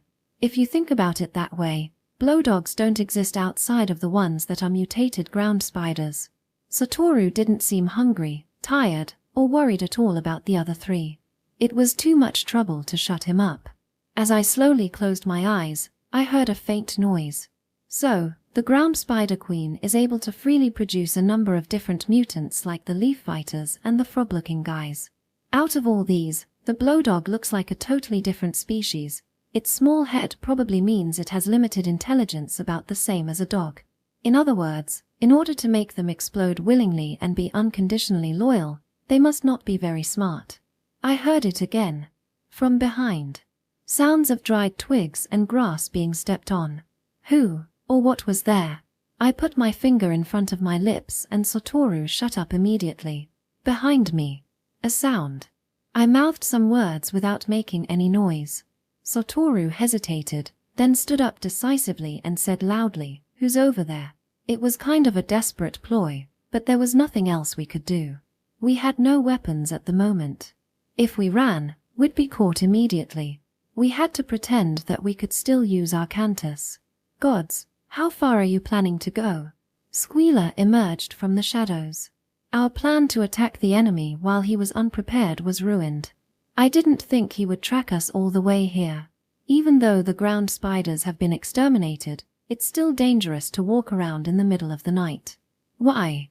Why did you follow us all the way here? Squealer cocked his head at my question. If he were human, he might have shrugged his shoulders. If anything happened to the gods, I wouldn't be able to explain.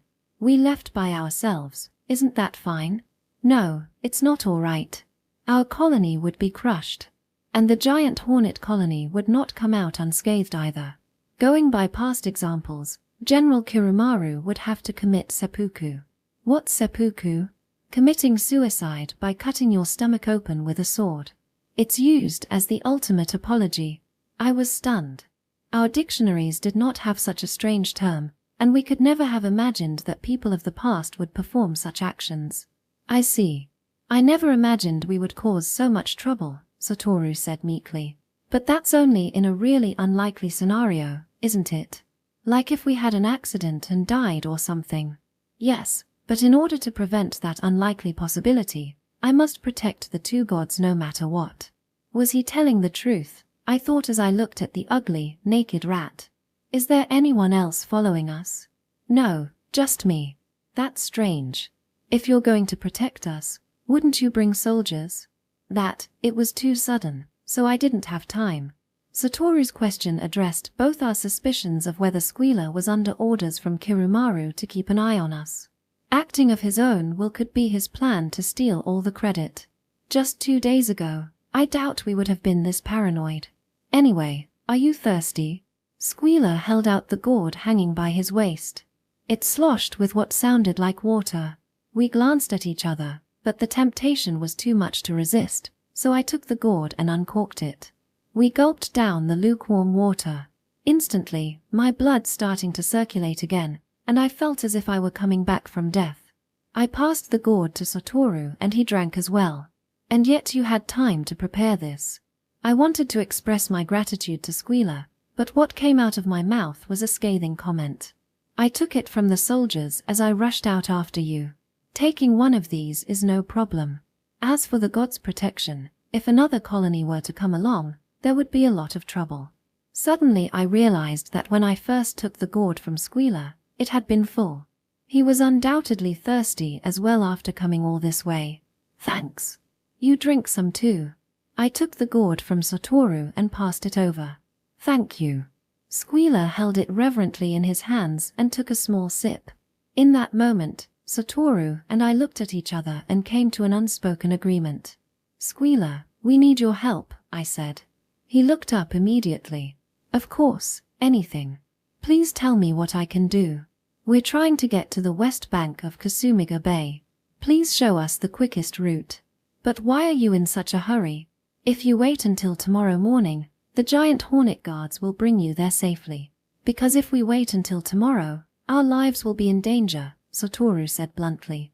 Squealer had probably been sold by Kumaru's promise to rebuild the robberfly colony, but unless we revealed everything to him right now, there was no chance of him coming to our side. What do you mean? Kumaru might kill us. That will never happen. As the Quirats, and as the general of the largest colony, he would never think of harming the god. I can't explain, but trust us. I took Squealer's hands. He seemed surprised, but didn't pull away. If that wasn't the case, we wouldn't be trying to run away in the middle of the night. Squealer thought for a moment, then nodded gravely. I understand. I will show you the route. However, pursuers will probably use the same path, so we must hurry. Walking along the river running through the bottom of the valley felt much better than creeping along the precipitous mountain paths. Thanks to this we made good progress, but we were still under enormous pressure. In the mountain, we never knew what was going to pop up in front of us, and it took considerable courage just to keep walking forward. But in the valley, our backs were exposed and there was nowhere to hide. It was unexpectedly frightening. Moonlight barely reached the bottom of the valley. The river was black as ink, only the sound of rushing water could be heard. It drilled into my consciousness, until I couldn't tell if it was coming from the river or from my own mind. The sound changed until it was like the war cries of an infinite fleet of Quirats, or the roar of some other beast. Satoru and I kept turning to check behind us to make sure there was nothing there. But far from assuaging our fears, the invisible river seemed to beckon us to the underworld. What's this river called? Satoru's voice came from far away. The gods have not given it a name. We call it I.T. In Japanese it would mean, let's see, the Forgotten River. Why is it called that? I asked. My voice was strangely hoarse, as if it were someone else talking. I'm not completely sure, Squealer said, sounding as though he was somewhere deep underground. But there are a lot of rivers that empty into Kusumiga Bay, like the Sakura River, and other larger and safer rivers. So it may just mean that the river has been forgotten.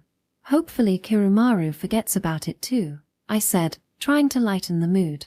You can hope, but a great commander like him would never forget. Squealer's response was unexpectedly bitter. The Forgotten River is full of shoals and stones, so usually no one travels on it at night. That's one reason I chose this path. However, although this is a path General Kumaru doesn't often travel, He has won many battles here.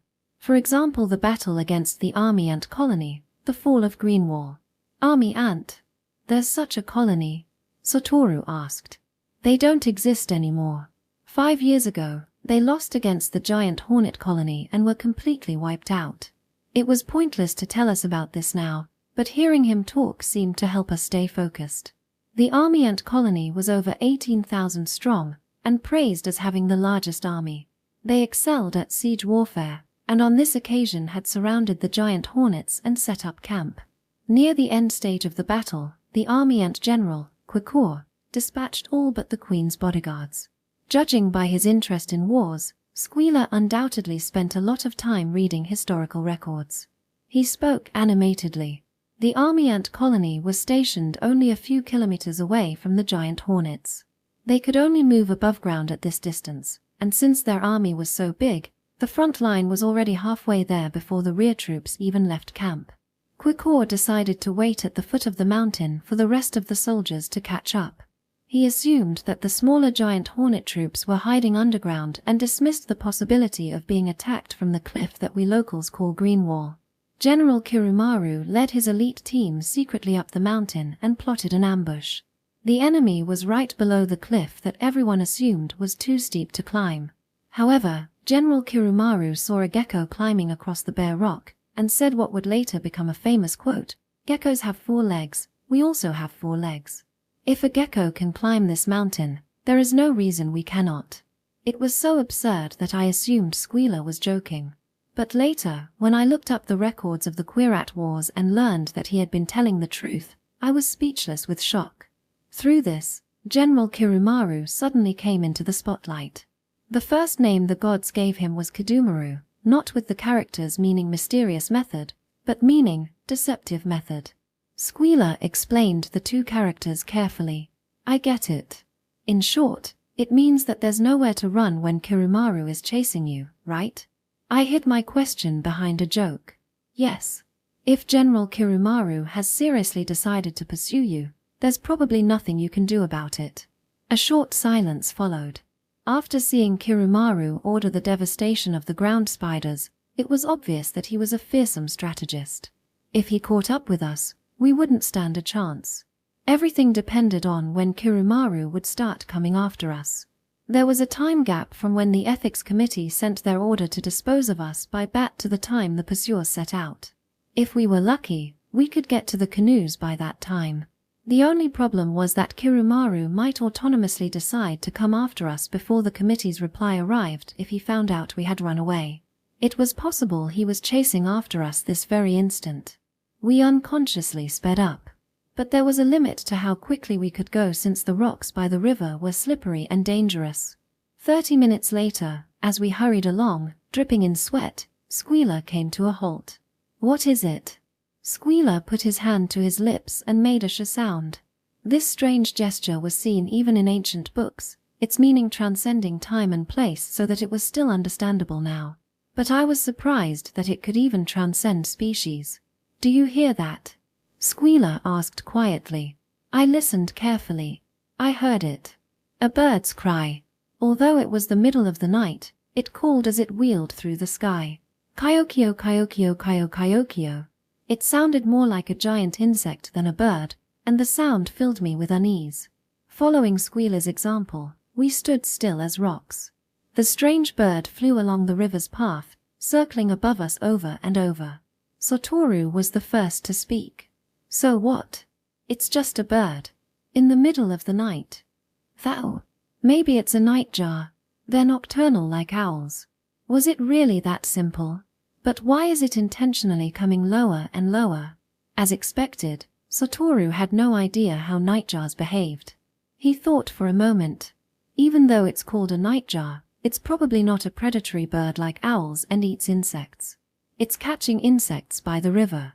Squealer, who had been silent until now, cleared his throat. This could be just a wild nightjar, but I strongly believe that it isn't. What do you mean? General Kumaru tends to use birds as scouts. I've heard he uses nightjars because they have good night vision. I was surprised. Now that I looked at it, the bird did seem like it was looking for something. Really? It's kind of hard to believe, Satoru said suspiciously. How would a bird report that it had found something? I'm not clear on the details either. But honeybees are able to transmit information about where flowers are, so I'm sure it can be done with the right training. If Squealer's theory was right, then Kumaru might be nearby already. We hurried forward under a heavy silence. Kumaru was probably close by, tracking us noiselessly. The reason he hadn't attacked could be because the committee's response hadn't arrived yet, or that he wasn't yet aware that Satoru couldn't use his cantis anymore. Or he might simply be waiting for a better place to carry out his attack. The more I thought about it, the more I felt the pressure of an unseen enemy. But just as there is no unending night, all hardship must also come to an end. As we continued walking east, the sky began to lighten. Dawn. Satoru suppressed a shout. Kasumiga Bay will be visible soon after we cross that, Squealer said, pointing to a large snaking river about 200 meters ahead. So maybe that really was a wild bird earlier. Just another part of our delusion that Kumaru was coming after us. I felt relief for an instant. What is that? Satoru had noticed something. We stopped in terror. There on the sandy banks of the river, as if expecting our arrival, were a line of silhouettes.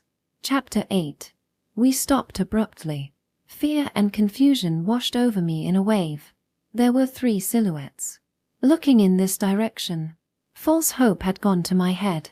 Statistically speaking, there was only ever a fleeting, 1 in a million chance of escape. But hope is like a flame, more prayer than logical thought, stronger than fear that drives us to action. Satoru and I looked at each other simultaneously and nodded. Slowly, we walked forward. Any path we could take would bring us closer to escape. This particular path would be to expose our weakness, the fact we couldn't use our cantis. Right now, all that mattered was to see who our enemy was. As these thoughts ran through my head, I took one step and another. Looking at the black shadows, the desire to run away flared inside me once again, and my knees shook. Was I walking into the jaws of destruction? No, it can't be. Those shadows. I definitely recognize them. I'm positive. I kept telling myself this. But they stood without moving and I couldn't make out their identities. A little closer and I would be able to tell. Just then, golden light spilled over the mountain ridge, blinding me with its rays. The 3 figures were swallowed by the light. I froze. But then, Saki, Satoru. I heard a shout. A voice I instantly recognized that I'd been longing to hear. Shun. Satoru dashed forward. Shun. Maria. Mamoru. I ran forward in a daze, stumbling toward the light. The 5 of us hugged and clapped each other on the shoulders, laughing and crying deliriously like idiots. In that instant, all the pain we had experienced, and all the suffering that was to come seemed a universe away. We reveled in the miracle that we were all unharmed and reunited. I wished time could stop at that moment. If time had frozen then, our group of 5 wouldn't have lost so many members. So, anyway, let's get to the canoes. Shun was the first to get a hold of himself. We can take our time to tell our stories then. His words made me swallow the mountain of questions I was just about to ask. Maria was startled by something behind me. What's over there? I patted her gently on the arm. Oh, that's Squealer. He showed us the way here. Honored to meet you. I'm Squealer, from the robberfly colony. The 3 were astonished at his fluent speech. The robberflies lost many of their soldiers while fighting the ground spiders and were one of the forces behind the ground spiders' defeat, Satoru explained. They looked surprised. The ground spiders are gone. Really? Mamoru asked, his eyes wide. Yeah. The giant hornet army came and wiped them out. But we'll talk about this later. There's no time. Right now, we need to get to the canoes as soon as possible. Wait. Even Shun appeared to be having trouble wrapping his head around the situation. If the ground spiders are gone, then isn't there no need to run anymore? No. I'll explain later, I urged them forward. Then what in the world are we running from? Maria asked, glancing at Squealer as he led the way forward. The giant hornet colony. From General Kumaru, Satoru answered. But The giant hornets are loyal to humans, aren't they? Mamoru asked with a dubious expression on his face. That's why they're dangerous, Satoru said, then fell silent abruptly. Squealer was within earshot. We needed to be careful not to let slip exactly why we were going to be eliminated. I'll explain everything later. Just trust me. The three of them looked skeptical, but nodded wordlessly. We had unwavering trust in each other. This was the first time I found that fact so reassuring. Soon, we rounded a bend in the river. As Squealer had said, our field of view widened considerably. Just a little farther, the valley would end in a flat plain. And another kilometer after that, we might be able to see the lake of Kasumiga Bay, its water glittering in the sunlight. Our spirits rose considerably, but it was too early for that. Ahead, Squealer suddenly stopped and cocked his head, listening carefully. We soon realized why. From the valley behind us came a strange bird call. Kyokyo kyokyo kyo kyokyo. The nightjar. My earlier assumption was proven correct. That was no wild bird. It was a spy sent by Kumaru to follow us. Run! Satoru shouted. Although there's no point in criticism after the fact, I still wonder whether the decision Satoru made at that moment was the correct one. Kasumiga Bay was still quite a distance away, and even if we got there we would need additional time to find the canoes we had hidden among the reeds. Plus, running away would make us look guilty, thus giving our pursuers even more reason to come after us, and it may as well be an announcement to the world that we couldn't use our cantis. But since we had already started running, there was no time to stop and discuss this. We fled down the valley to the plains, running until I thought my lungs would burst. Wait a minute. I can't run anymore. Embarrassingly, I was the first to stop. I was never a distance runner to begin with, and after all things I had gone through in the previous days, I was completely exhausted. 5 humans and 1 quat stopped, panting wildly. Just a bit more. I kind of remember this area. The shore should be behind those trees. Shun pointed to a grove 200 or 300 meters ahead. Let's keep moving. Even if you can't run, just keep walking, Satoru said, taking my backpack from me. I started forward, leading the way. What was that thing that sounded like a bird cry? Maria asked. A nightjar. Spying for the giant hornet colony. Maria looked like she doubted what I said. It's true. They have good night vision, so they're used for night reconnaissance. She seemed to accept Squealer's explanation. I thought it was kind of terrible of her to believe that ugly creature over her best friend. But it's already bright out. Mamoru looked up at the sky. Under our feet, blue dayflowers were starting to bloom, still wet with the morning dew. They use different birds during the day, right? Satoru asked Squealer. The woods were starting to come alive with various bird calls. Correct. I've heard they use crows during the day because they're more intelligent. As if to interrupt us, a crow cawed loudly. Where did it come from? Satoru looked around wildly. There. On that tree. Maria had the best vision out of all of us. 100 meters ahead was an ominous black shape perched on a withered tree. Are you sure? Is the crow really watching us? Shun whispered doubtfully. Upon closer inspection, the crow didn't seem to be paying particular attention to us. Anyway, let's just hurry. If we can get to the canoes before Kumaru shows up, we'll be okay. Satoru hurried to walk next to me. Traveling through a grove of oak and chestnut trees, we heard the faint sound of splashing water. The breeze changed directions and we smelled the unique odor of the lake coming from the east. We rushed recklessly onward. Finally we arrived on the shores of Kasumiga Lake.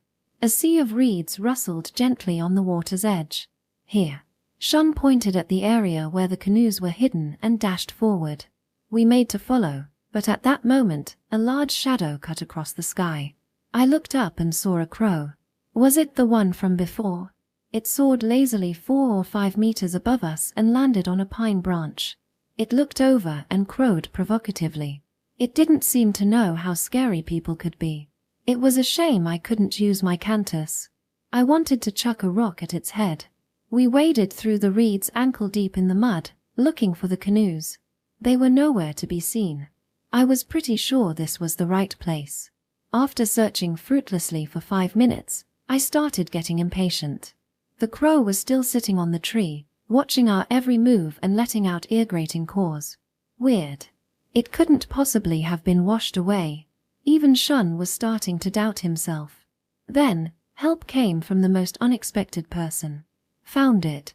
Mamoru's voice had never sounded so promising to me before. We extracted ourselves from the mud and ran in the direction of that jubilant voice. The canoes appeared to have pulled free of their moorings and been blown around by the wind. If it hadn't been for the anchors sunk into the mud, they might have drifted away altogether. We promptly raised anchor. As when we arrived, Satoru and I were in Sakuramasu 2. Maria and Mamoru were in Hakuran 4 and Shun was in Komaruchi 7. Well, then. I will be departing. Squealer stood on the shore to watch us leave. Thank you. We couldn't have come this far without you. I thanked him sincerely. At least, my feelings at that moment were real. I wish you a safe journey. Squealer stood respectfully as the canoes moved slowly away from the banks. Let's go, Satoru said. I turned around and put my paddle in the water. This time, no one could use their cantis, so we had no choice but to manually row our way across the bay. We started rowing clumsily. Once we reached the Tone River, we could just ride the current downstream. But to get there we had to rely on our own strength. Unfortunately, we made the mistake of overworking ourselves early on. There was still quite a distance to go, but we were all exhausted. My arms were painfully sore and my palms were blistered. It wasn't yet noon, but we were already burned from the unrelenting sun. The water I splashed on my face to cool myself evaporated within 5 minutes. Hey, let's stop a bit, Shun called, looking worriedly back at us. Although he was rowing by himself, he was still a lot faster than the rest of us. I'm doing fine, Satoru yelled back. We have a long head start. We should take a break while we can. Even though I was impatient to get out of here, it was true that we hadn't had a good rest since yesterday. We decided to take Shun's advice and take a break. By a stroke of luck, the clouds came out and drifted across the sun so we could look up at the blue sky as we lay back to nap on the canoe. The rhythm of the waves lulled me half to sleep. But after narrowly escaping from the jaws of death, part of me was still too wound up for me to fall asleep completely. What were we going to do from now on? We had learned the forbidden truths. If Satoru's theory was right, we were now targets for removal. Was there any way to escape this fate? I felt something slipping down my chest under my shirt. Reflexively, I held it down with my right hand. I pulled it out and stared at it. It was a charm on a purple string. Protection against karma demons was embroidered in a complicated design on the front. This past spring, everyone from Sage Academy had gone to visit the shrine and received a protective charm. The teacher had told us never to open the charm, but it's human nature to want to do things the more you're told not to do them. Out of all the students who had been given a charm, I was the quickest to submit to curiosity. I waited impatiently until I was alone, then opened the charm. The charm wasn't sewn shut, but simply tied with string so I could easily take out its contents. Inside was a folded piece of white paper and a glass disc. Written on the paper in black ink were strange words that looked more like pictures than writing. It gave me a creepy feeling, so I quickly folded it again. I looked at the glass disc for a long time. It was made of clear glass about 5 centimeters across and looked like a small galaxy. In the background were faint golden threads in woven geometric designs, and different images seemed to float up to the surface. I saw small bamboo stalks that upon closer inspection also had tiny leaves and intricate red fruit. Next to it, pencils, cups, flowers and other familiar items floated by. And under all of these was a purity mask. Purity masks are masks made of damp clay and white chalk that children wear during the demon-chasing festival. It resembles a human face but has no expression or individuality. But this mask was different. As I stared, I somehow saw my own face in it. Lying in the canoe with my eyes closed, I felt the glass disc through the charm. I turned quietly and peeked at Satoru. He was using his backpack as a pillow and seemed completely relaxed, rocking with the rhythm of the boat. Judging from his even breathing, he seemed to be dozing. Although sticking your nose into things you're not supposed to see is a bad habit, at times it helps to calm me down. I opened the charm and took out the glass disc. The light reflecting off the glass might attract attention from the others, so I cupped the disc in my hand and looked into it. How should I describe the uneasy feeling I had then? That is, at first glance it seemed indefinably different. But I had looked at it enough that its composition was branded into my brain. But since I wanted the comfort it provided, I stared at it as if I wanted to eat it. No, there was something different. It wasn't just my imagination that made originally perfectly balanced bamboo stalks seem crooked. Rather, it was the geometric designs in the back that were askew. Then, when I focused on the purity mask, a shiver ran through my body. It was melting. It was such a tiny change, and the result still looked like me, but the purity mask seemed to be slowly changing into a karma demon's face. Instinctively, I threw the disc away from me, into the lake. Hearing the splash, Satoru raised his head. "What's up?" "Nothing," I said, forcing a smile. "Shouldn't we get going?" "Yeah." Satoru called out a loud signal to the other canoes and we set off again. What was happening to the face? The feeling weighed heavily on me. Why was that face melting? No, was it really melting? Doubt washed over me. Was it my imagination? Just an illusion caused by accumulated mental fatigue? I suddenly regretted throwing the glass disc into the water. If I could just get another look at it, I'm sure it'd be back to normal. No, it wouldn't. The chill I felt when I had seen it wasn't just my imagination. The face in the glass disc was indeed crumbling. Then, why was that face, my face, changing? No, wait. That wasn't my face. The resemblance was just a coincidence since the charms were given out at random. But, was that really true? I stopped rowing and thought. Although it looked unintentional, could the truth be that it had already been decided which charm each child would get? If not, then there was no need for us to line up in seat order and receive the charms one by one. They could have just passed the box around and had us each take one. "Hey, Saki, row properly," Satoru complained. Given this theory, then the contents of each charm were different. The fact that the purity mask in my charm looked like me was no coincidence. Would the purity mask in every glass disc resemble the student it belonged to? "Saki. All right. I heard you." I stuck my paddle in the water and lost myself in thought again. Even so, what was it for? Every face was in a student's likeness. Was there some sort of meaning behind it? No matter how hard I thought, I couldn't come up with an answer. All I could think of was that since they had put so much effort into this, then the charm wasn't just a charm, there must be something else to it. Ever since we had run into the false minor Shiro, my attitude toward the adults has changed completely. I suspected all their instructions to us were secret ways of screening us. Even the charm could be a tool in controlling us. Saying that it protects against karma demons was just an excuse. I dipped my handkerchief into the lake and put it on my head. Cold water ran down my forehead and evaporated before it got to my cheeks. I barely noticed, still deep in thought. Unfortunately, I didn't get to ask the false minor Shiro what the truth about karma demons was. But like the fiends, they seemed to be a real threat. I began to understand. It was just a feeling, an instinct that I couldn't put into words yet. Got it. Could the charm possibly be a karma demon detector? It could warn us if there was danger, if we were near a karma demon. Or, Saki. My train of thought was broken by Satoru's shout.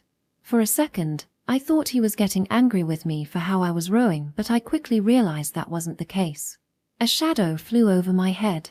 I looked up and realized with a jolt that it was the crow from before. It let out a long cry and wheeled around, going back the way it came. I turned around and scores of boats filled my vision, speeding toward us at full sail. At the center was a huge warship, at least 3 times longer than our canoe. The gunwale was filled to the brim with quat soldiers. Saki. Satoru's sigh was filled with resignation. We've been caught. Look, there's Kumaru. We held each other's hands and waited for the quat ship to approach. Satoru's hand was damp with sweat. Mine probably was too. We stared silently at the scenery of Kasumiga Bay. The canoes sped across the lake much quicker than when we had been rowing them. The 3 canoes were tied with thick ropes to the quat warship. A group of strange triangular sails were raised as the ship sped forward across the water. I didn't know their ships were so advanced, Satoru said. Could it be that they're more advanced in this area than humans? Well, we have cantis. We don't need sails to propel a ship, right? No matter how big your sails are, there has to be a limit on how fast you can go. There's no such limitation with cantis. That's true. Satoru crossed his arms and looked off into the hazy mountains. Who cares about the quirrots? About what we were talking about earlier. Yeah, Satoru pulled out the charm from his collar. Check it. Satoru opened it without hesitation. Have you looked at it before? Isn't it obvious? Who hasn't taken a peek at it? He raised the disc to his eyes. So. Satoru's face went pale. Let me see. No, he said, grasping the disc so hard his knuckles went white. Is something different about it? Yeah. Satoru didn't elaborate, but I felt a little better. At least mine wasn't the only one that had changed. Could it have melted because of the heat? I asked without conviction. No matter how hot it is or how weak the material is, it's impossible. Plus it's been in the sachet the whole time and hidden from the sun. Then why? I dunno. His expression darkened. Whatever it is, it can't be good. He fell silent, looking at the opposite bank. I guess throwing it away is the best thing to do. Without a second's pause, he took off the charm and threw it in the lake. Dragged down by the weight of the glass disc, the cotton sachet sank slowly into the water. Wait, what are you doing? It's fine, you did it too, Saki. Why? If they find out when we get back, something bad might happen. The fact that the purity mask is melting is definitely a bad sign. Check Shun and the others. If there's any change, have them throw it away. But then we'll have no warning when a karma demon comes. We'll just have to deal with it when it comes then. We don't even know what a karma demon really is, Satoru said, his arms crossed. How will we explain it though? It's easy if it's just one person. But if a whole bunch of people lose their charms at the same time, it's too suspicious. Yeah, you're right. No, actually, it's fine. We can just say the ground spiders took them from us when we were captured. That way, Shun and them can say that they were captured too. As expected of someone who was always up to no good. I complied, throwing the rest of my charm overboard. Come to think about it, there would have been no way to explain why only the glass disc had been thrown away instead of the entire charm. Without anything to weigh it down, my sachet floated on the water until it drifted out of sight. As it disappeared, the quat ship was arriving at its destination, our canoes in tow. A giant hornet soldier disembarked and untied the ropes. The ropes were simply looped through a ring on the end of the canoes, but you couldn't undo them from our side. A remarkably large quat appeared at the stern of the warship. Kumaru had arrived. Although his shoulder and back had been hurt in yesterday's explosion and were covered in bandages, he still moved around briskly, apparently unaffected by the injuries. How do you feel? The trip was quite pleasant, thanks to you, I said. Kumaru's wolf-like smile reached all the way to his ears. Look over there, where the sun's light dances on the water. That is the northern boundary of the Tone River. I apologize, but we cannot get any closer. Don't worry. We can make it on our own from here. Thanks to the quirrots towing us with their warship, we were able to cross the huge lake in around 3 hours. It would have been impossible to make it before sundown if we had to row ourselves. But I wondered why they couldn't go any farther. Satoru looked a little dubious as well, but said nothing. Gods. Squealer appeared behind Kumaru. This is where we truly part. I will pray for your safe journey. I wasn't sure how to feel about this. Of course, he appeared to be worried about us. But I suspected that he had been on Kumaru's orders all along. First to lead us through the forest, and then to disclose our location. You too. Take care. It'll be great if you can rebuild your colony. I squashed my suspicions and tried to reply sincerely. As we set off, I heard Kumaru's voice behind me. I have a request. What is it? Satoru asked. Once you return, please do not divulge that I towed your canoes. Why? It was an honest question. I can't say, but if this were revealed then I would be sentenced to death, Kumaru said, his eyes glinting with a seriousness he had not shown even in battle. I understand. I'll keep it a secret, Satoru said quietly. I didn't know whether it was because we had rested and regained our strength, or due to the swift currents, but the canoes traveled steadily down the river. When we looked back, the warship was already a speck in the distance. Kumaru risked his life to help us, I said more to myself than to Satoru. Yeah. I'm sure he received orders from the committee to restrain us. He sounded rather proud that his theory had been correct. That's definitely also the reason he turned back where he did. The ship's sails are visible from far away, so if there happened to be someone watching, they would know that he had his ignored orders and helped us. But why? Isn't it obvious? Satoru smiled as if mocking me for not understanding something so simple. Because we saved him yesterday. If I hadn't dealt with the blowdogs, Kumaru would be as dead as Regene right now. Hey! Shun shouted in front. Hey! We're leaving now, Satoru shouted back. Hearing his voice suddenly opened a dam inside me. It was as if the past 3 days were no more than a dream, and we were just rowing down the river to in summer camp. Hey, Saki, what's wrong? Hey. Satoru sounded confused as I continued to cry, and then started laughing at the same time. My meltdown went on for 10 minutes. We soon reached the other canoes and it spread to Maria as well, turning into uncontrollable mayhem. When I had finally cried to my heart's content, I felt much better, though the boys seemed rather tired. We entered the northern reaches of the Tone River and started going downstream. After that it was smooth sailing all the way back to the village, or that's what I would like to say, but in reality all sorts of troublesome situations kept popping up. First, we had no experience navigating down a river without our cantis. And as our mental and physical fatigue reached its peak, the sun started setting, making it hard to see. And the straw that broke the camel's back was our canoe sinking from smashing too often into the rocks and each other. It was a miracle that no one died. When the dark curtain of night fell, the river changed again. The starlight shimmered on its obsidian surface, giving the illusion that we were frozen in place, but the roar of the water made it seem like the gentle current was becoming more violent. I felt this instinctive discomfort. It was a feeling going back before I was born, an ancient memory left over from our cave-dwelling ancestors.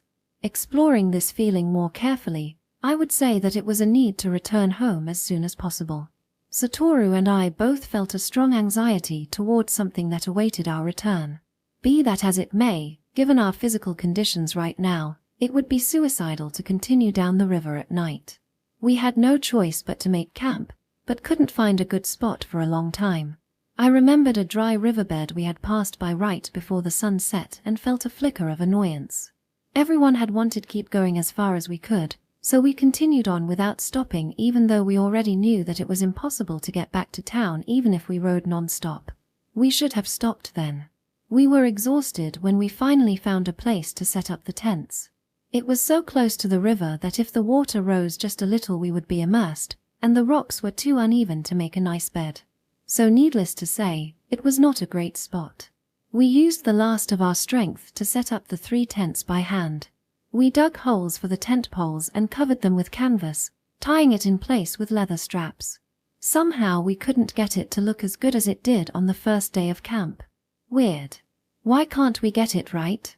Satoru grumbled tiredly. We used our cantis that time, Shun said, still struggling with the tent. Come to think of it, he was right. That was just 3 days ago, but it felt more like an eternity. Satoru, you still can't use your cantis? I asked, grasping for a ray of hope. He shook his head. I'm too tired to concentrate, but if it's just a little, I think I can manage. What are you talking about? Maria interrupted, completely lost. I told them about how I remembered Satoru's mantra and managed to hypnotize him and restore his cantis. I see. So if we know our mantra, we'll be able to get our power back, Shun said excitedly. That monk completely got us with his bluff. His hypnosis was no big deal. Even Saki could undo it. Saying even Saki was unnecessary. But do you guys even know your mantra? I only happened to know Satoru's by chance. I looked around at them. It was dark, but I could still make out their expressions. I know mine, Shun said. Ha! How? I remembered it using various methods. But no matter how many times I chanted it in my mind, my cantis wouldn't come back. I guess you still need the hypnosis to release it. Our mantras had been stolen. In other words, the goal of the hypnotic suggestion was to make us forget it, so the fact that Shun managed to remember it on his own is astonishing. Shun's explanation was that he had various mnemonic devices so that if he ever forgot his mantra, he would be able to rediscover it. I can't remember mine though, Maria said dejectedly. Did you write it down anywhere? Maria, Mamoru, and I looked at each other. I did. I remembered that I had carved it on a charm and hidden it under the floorboards. Me too. Me too, it's in my diary. Each syllable of our mantra was sacred, so we were forbidden to let anyone else know what it was. Strictly speaking, we weren't even supposed to write it down. But the three of us didn't trust something so important to just our memories and had all recorded it in some form. And Satoru and I showing each other our mantra was so egregious as to be unthinkable for any other team. In hindsight, this was further proof that our group was made up of special students. Then we'll be fine. When we get back to the village, Satoru and I will show them that we can use our cantis. That way they wouldn't think that we had it sealed. The rest of you can say you're too tired and go back home. Then after you've found your mantra, find Saki and she'll restore your cantis. Shun's words cleared away all my worries in an instant. Although I wasn't happy that Regene had been killed by the Quirots, I couldn't deny the fact that dead men tell no tales. We cheered up considerably at this. With Satoru levitating the canvas, we set up the 3 tents. We gathered dried branches, built a fire, and cooked a meal of rice gruel. The food was even more tasteless than the dinner we had made the first day we arrived, but it seemed like the most delicious thing in the world. After we ate, we sat around the fire and took turns talking about what happened while we had been separated. Shun, Maria, and Mamoru's story was completely unexciting. After Satoru and I had been captured by the ground spiders, they followed in an attempt to rescue us, but soon realized that there were too many guards and decided to go back to the village for help. They tried to travel during the day, but were so startled by the sounds of war that they spent most of their time hiding in the bushes. When everything fell silent at night, they hurried toward Kasumiga Bay. When we caught up with them, they were so overjoyed that, in Maria's words, I thought I was being tricked by a tanuki. In contrast, our story kept them mesmerized the entire time.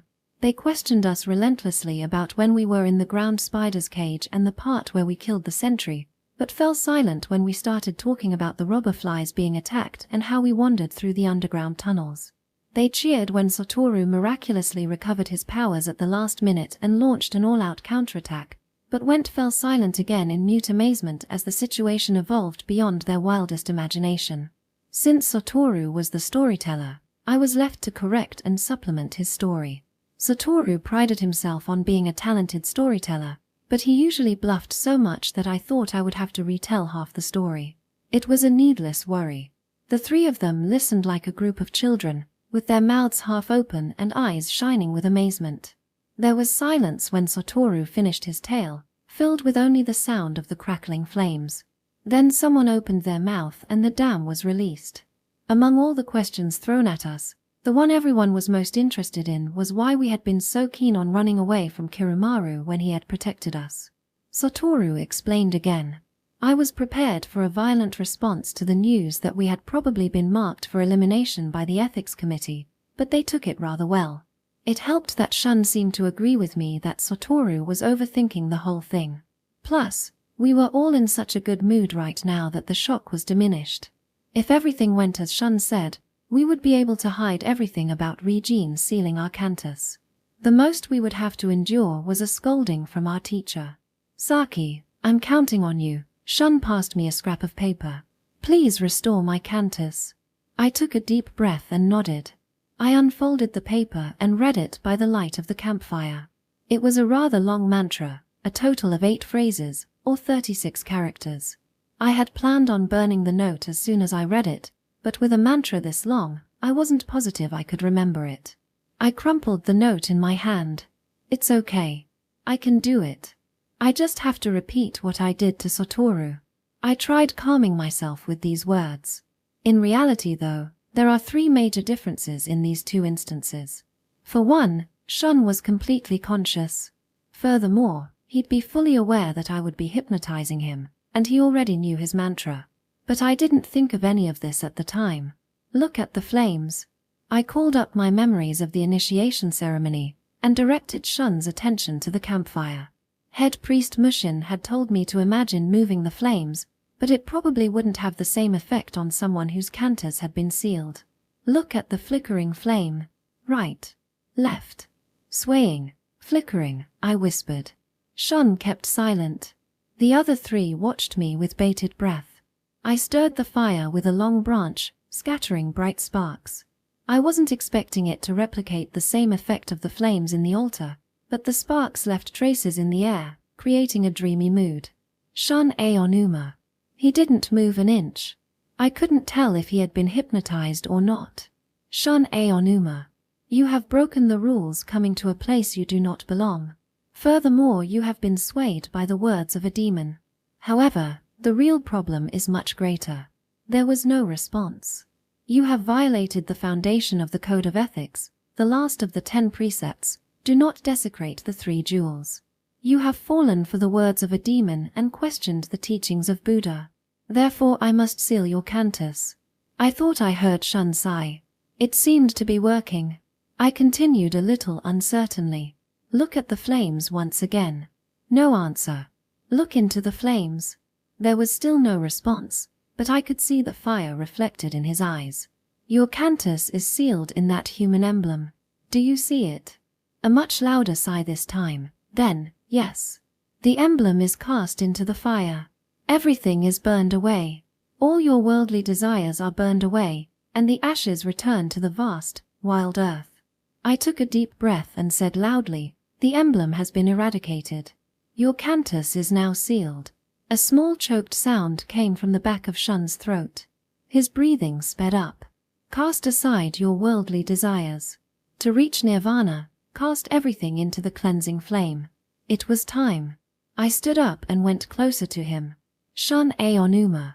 In your devotion to Buddha, you have abandoned your cantis. By the compassion of Buddha, you will receive a new mantra, a new spirit, and your cantis will be returned to you. I hit him on the shoulders and whispered the words written on the paper. Oh? Amoga Virokana Mahamudra Ma. I Padma Javala Pravatya who. Later I found out that these words came from the Buddha himself. It was the mantra of light. This alone was a clear indicator of Shun's talents. He was born with the expectation of becoming a future leader. Suddenly the fire flared up to 3 times its previous size and fanned out like an 8-headed serpent, twisting and meandering through the air like some strange dance. Shun was smiling, looking up at the fire. We broke into applause, clapping, stamping, and whistling. The cheering didn't stop for a long time. Shun had recovered his cantis. End of Volume 1.